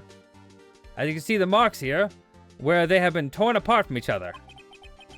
So you see, Mr. Edgeworth, it's quite obvious what happened. 2 years ago, only half of the evidence in that case ever reached you. What? What? Order, order! But Miss Skye, why did you draw your picture on the back of such an important list? Because that's what Detective Goodman handed me in the questioning room, Your Honor. Wait a minute. If this list is torn in half, that means... Your Honor? Are you all right, Mr. Wright? Your eyes are bulging from your head. If this evidence list was torn in half, there might be more of the drawing on the back of Mr. Edgeworth's list. Yes, that's quite conceivable, Mr. Edgeworth. It's possible. Let's see. Huh. Is something wrong? Do you have to ask? Sorry, Your Honor. There is indeed something drawn on the back of my list. It's that thing. Oh my God. That thing? That thing was dancing in the evidence room. Clearly this act of vandalism is the work of a certain chief of detectives. I guess he was out of scrap paper.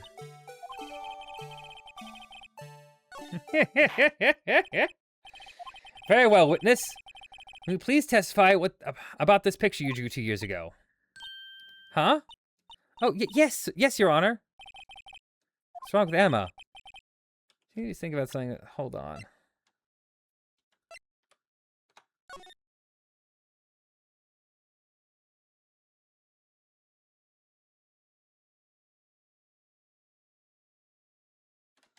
Okay.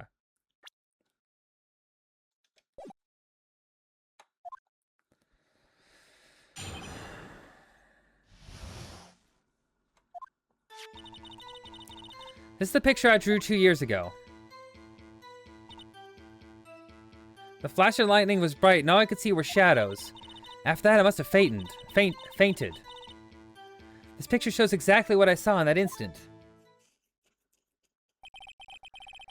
To think a flash of lightning could burn such an image in your mind. Thanks to that, though, she was able to show us exactly what she saw. Well, I don't see any contradictions here. This clearly shows Joe Dante about to murder Prosecutor Neil Marshall. The defense may now begin its cross-examination.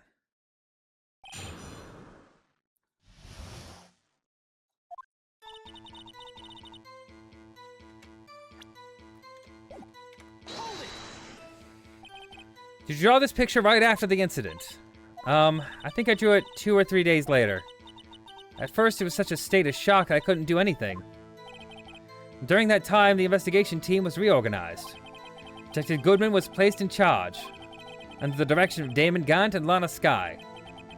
2 or 3 days later. The memory should still have been fresh in her mind. Excuse me, witness. Can you please tell us why this picture is painted all black?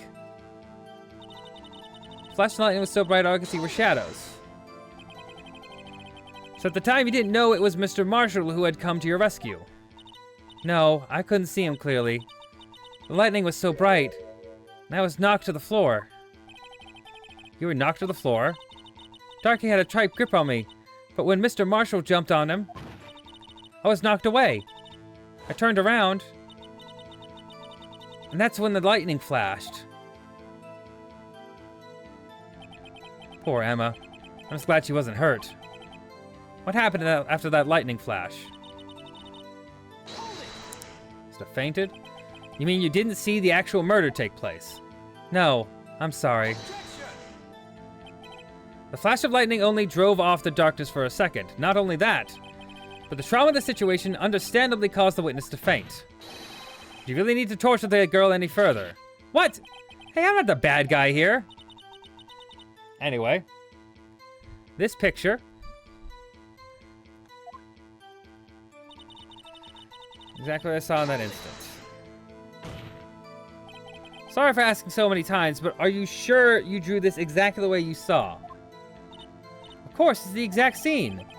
It wasn't influenced in any way by your talks with the detectives. Are you insinuating we somehow manipulated her? No, of course not. I better watch out or he might find some way to cut my salary. I don't think anyone's story would have influenced me.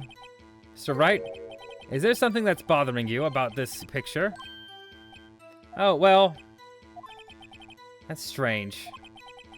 She claims it's exactly a scene that was imprinted in her mind, and yet, there's clearly a contradiction here.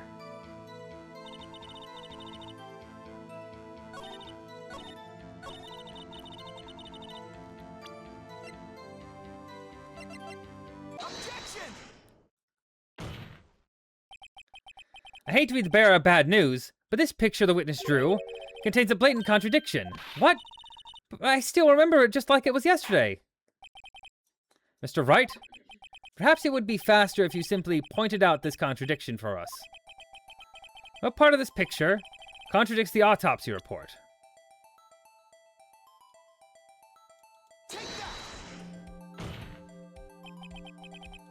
I think it's this part here. What's strange about that? It's because the drawing stinks out. Mr. Wright, how could you? The act of making an innocent girl cry should warrant the death penalty. I guess he means he shouldn't shift blame to others. As long as the defense has learned its lesson, I better take another look at the autopsy report in that picture. Okay.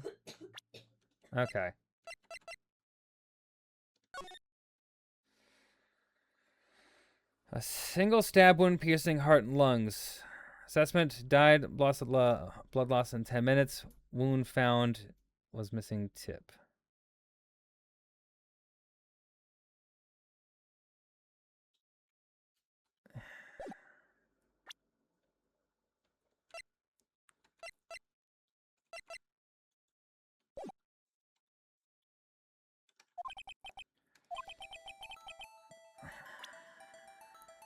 I would think, and it's gotta be this? Contradiction, of course, lies here. Take a look at the knife the man is holding. Look closely, you can see its tip is broken. Even I don't have to look closely to see that, Mr. Wright. Mr. Wright, look at the evidence. See the murder weapon? Its tip is broken too. If I recall, the tip of the knife was found broken off in the victim's body. It was a conclusive piece of evidence that proved Joe Darkey was the murderer. I'm afraid it's not so simple, Emma. And where, pray tell, could you possibly see a problem? It's obvious, really. The victim suffered a single stab wound to the back. If the victim was only stabbed once, then the murder weapon should not yet be broken. Ah! What's the meaning of this? Perhaps the knife was broken beforehand. Sorry, but I'm afraid that's not possible. The tip of the knife was found inside the victim's body. If it was broken beforehand, it couldn't possibly wind up there. That's right. Well, what does this mean? The tip of the knife is undeniably discovered within the victim's body. The only possible explanation is the witness' memory is mistaken. That's why I asked her so many times if she was sure she remembered correctly. I believe you were annoyed at the time, but she was sure she remembered correctly. But there's no other way to explain this inconsistency. Not so fast, Mr. Edgeworth. There is another explanation.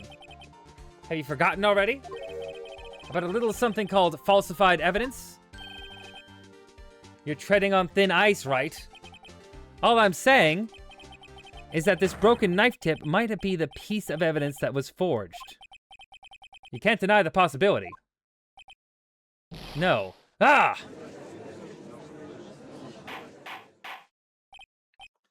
Order, order, order! Are you saying the investigation really was corrupted? Your Honor, please allow me to once again go over the events that took place the day of the murder. The police department and the prosecutor's office were holding a ceremony that day. After receiving the King of Prosecutors Award at the ceremony, Neil Marshall questioned Joe Darkey along with Damon Gant. During his questioning, Joe Darkey fled the room.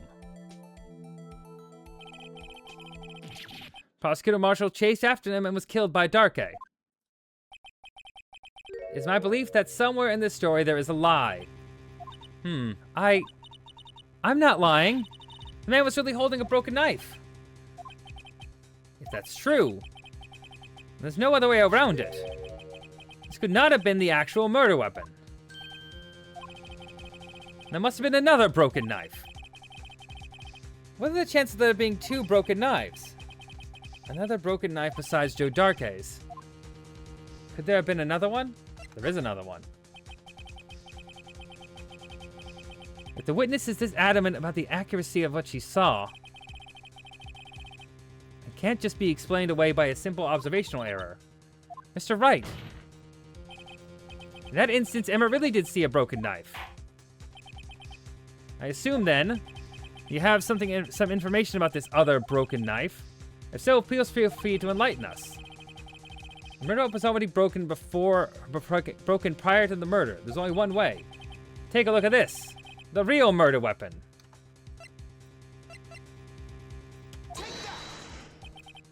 The answer lies in the past. 2 years in the past. Right here inside this picture. This is a picture of the awards ceremony. Ah! What is that? What is it, Mr. Edgeworth? It's the broken murder weapon. Notice the award Prosecutor Marshall is holding? That's a broken knife. As we earlier concluded, the knife in the drawing was not Joe Darkey's knife.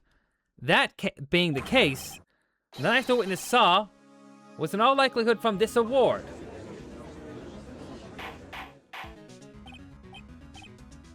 Order, order, order!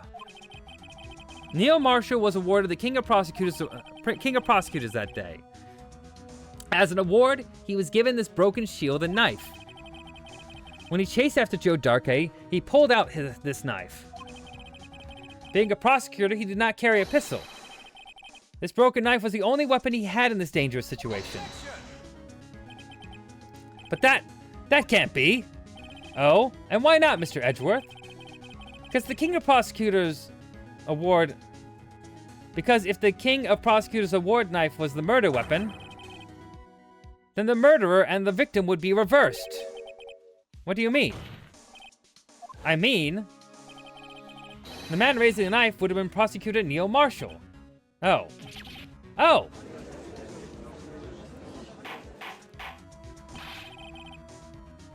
But the prosecutor was the one who actually died. That's true. What's going on here?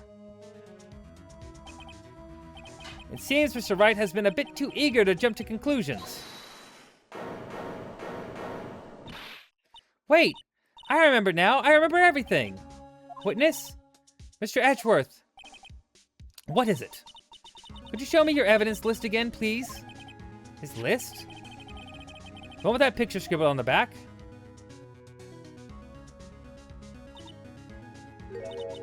I knew it. His picture. I'm the one who drew it. What? You drew that? That's right. The list wasn't torn in half at the time I drew this picture.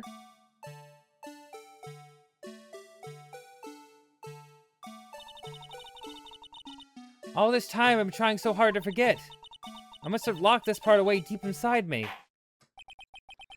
Perhaps it would be best if we added this to the witness's testimony. Would you please tell us what you've recalled, Miss Skye? Yes, Your Honor. First the knife mix-up, now the blue badger. This should be interesting.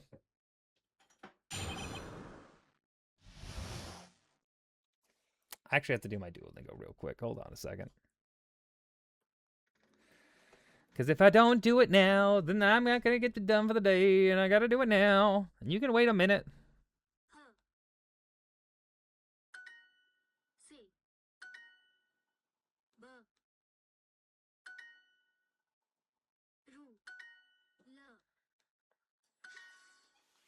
Ugh.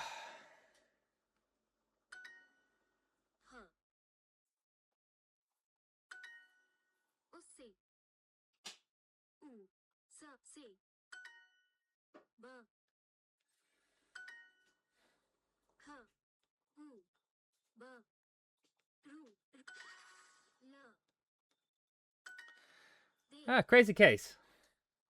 Crazy, crazy case.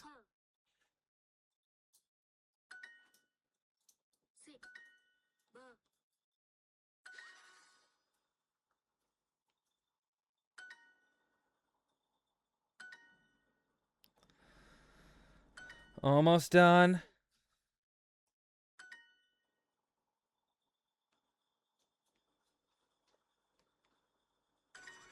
Hey, I finished it. Perfect lesson. I should do it. I should complete it until it says it. Working. Okay. When I saw that man raise his knife, I panicked and rushed towards both of them. I think I knocked away the man with the knife. Just then, there was another flash of lightning, and that's when I saw the blue badger. It wasn't in the room, but I'm sure I saw its shadow.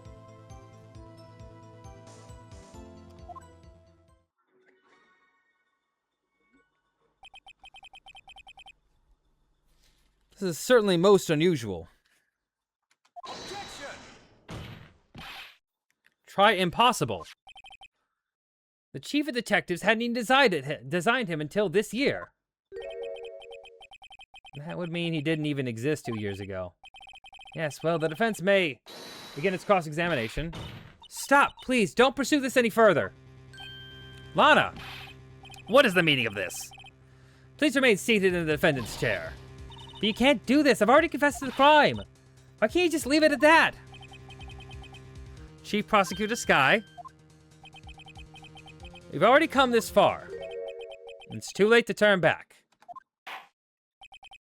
Silence! The defense will now begin its cross-examination. Bailiff, please detain the defendant. It seems we're finally getting to the core of the matter.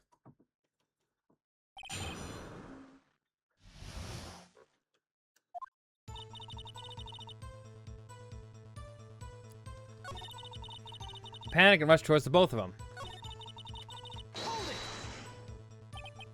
When you saw that man, I assume you referred to Joe Darkey. Yes, at least I think it was him. You think. All I could really see was shadows. Power outage that immediately preceded the incident. Also documented in the prosecutor's office reports. So then you...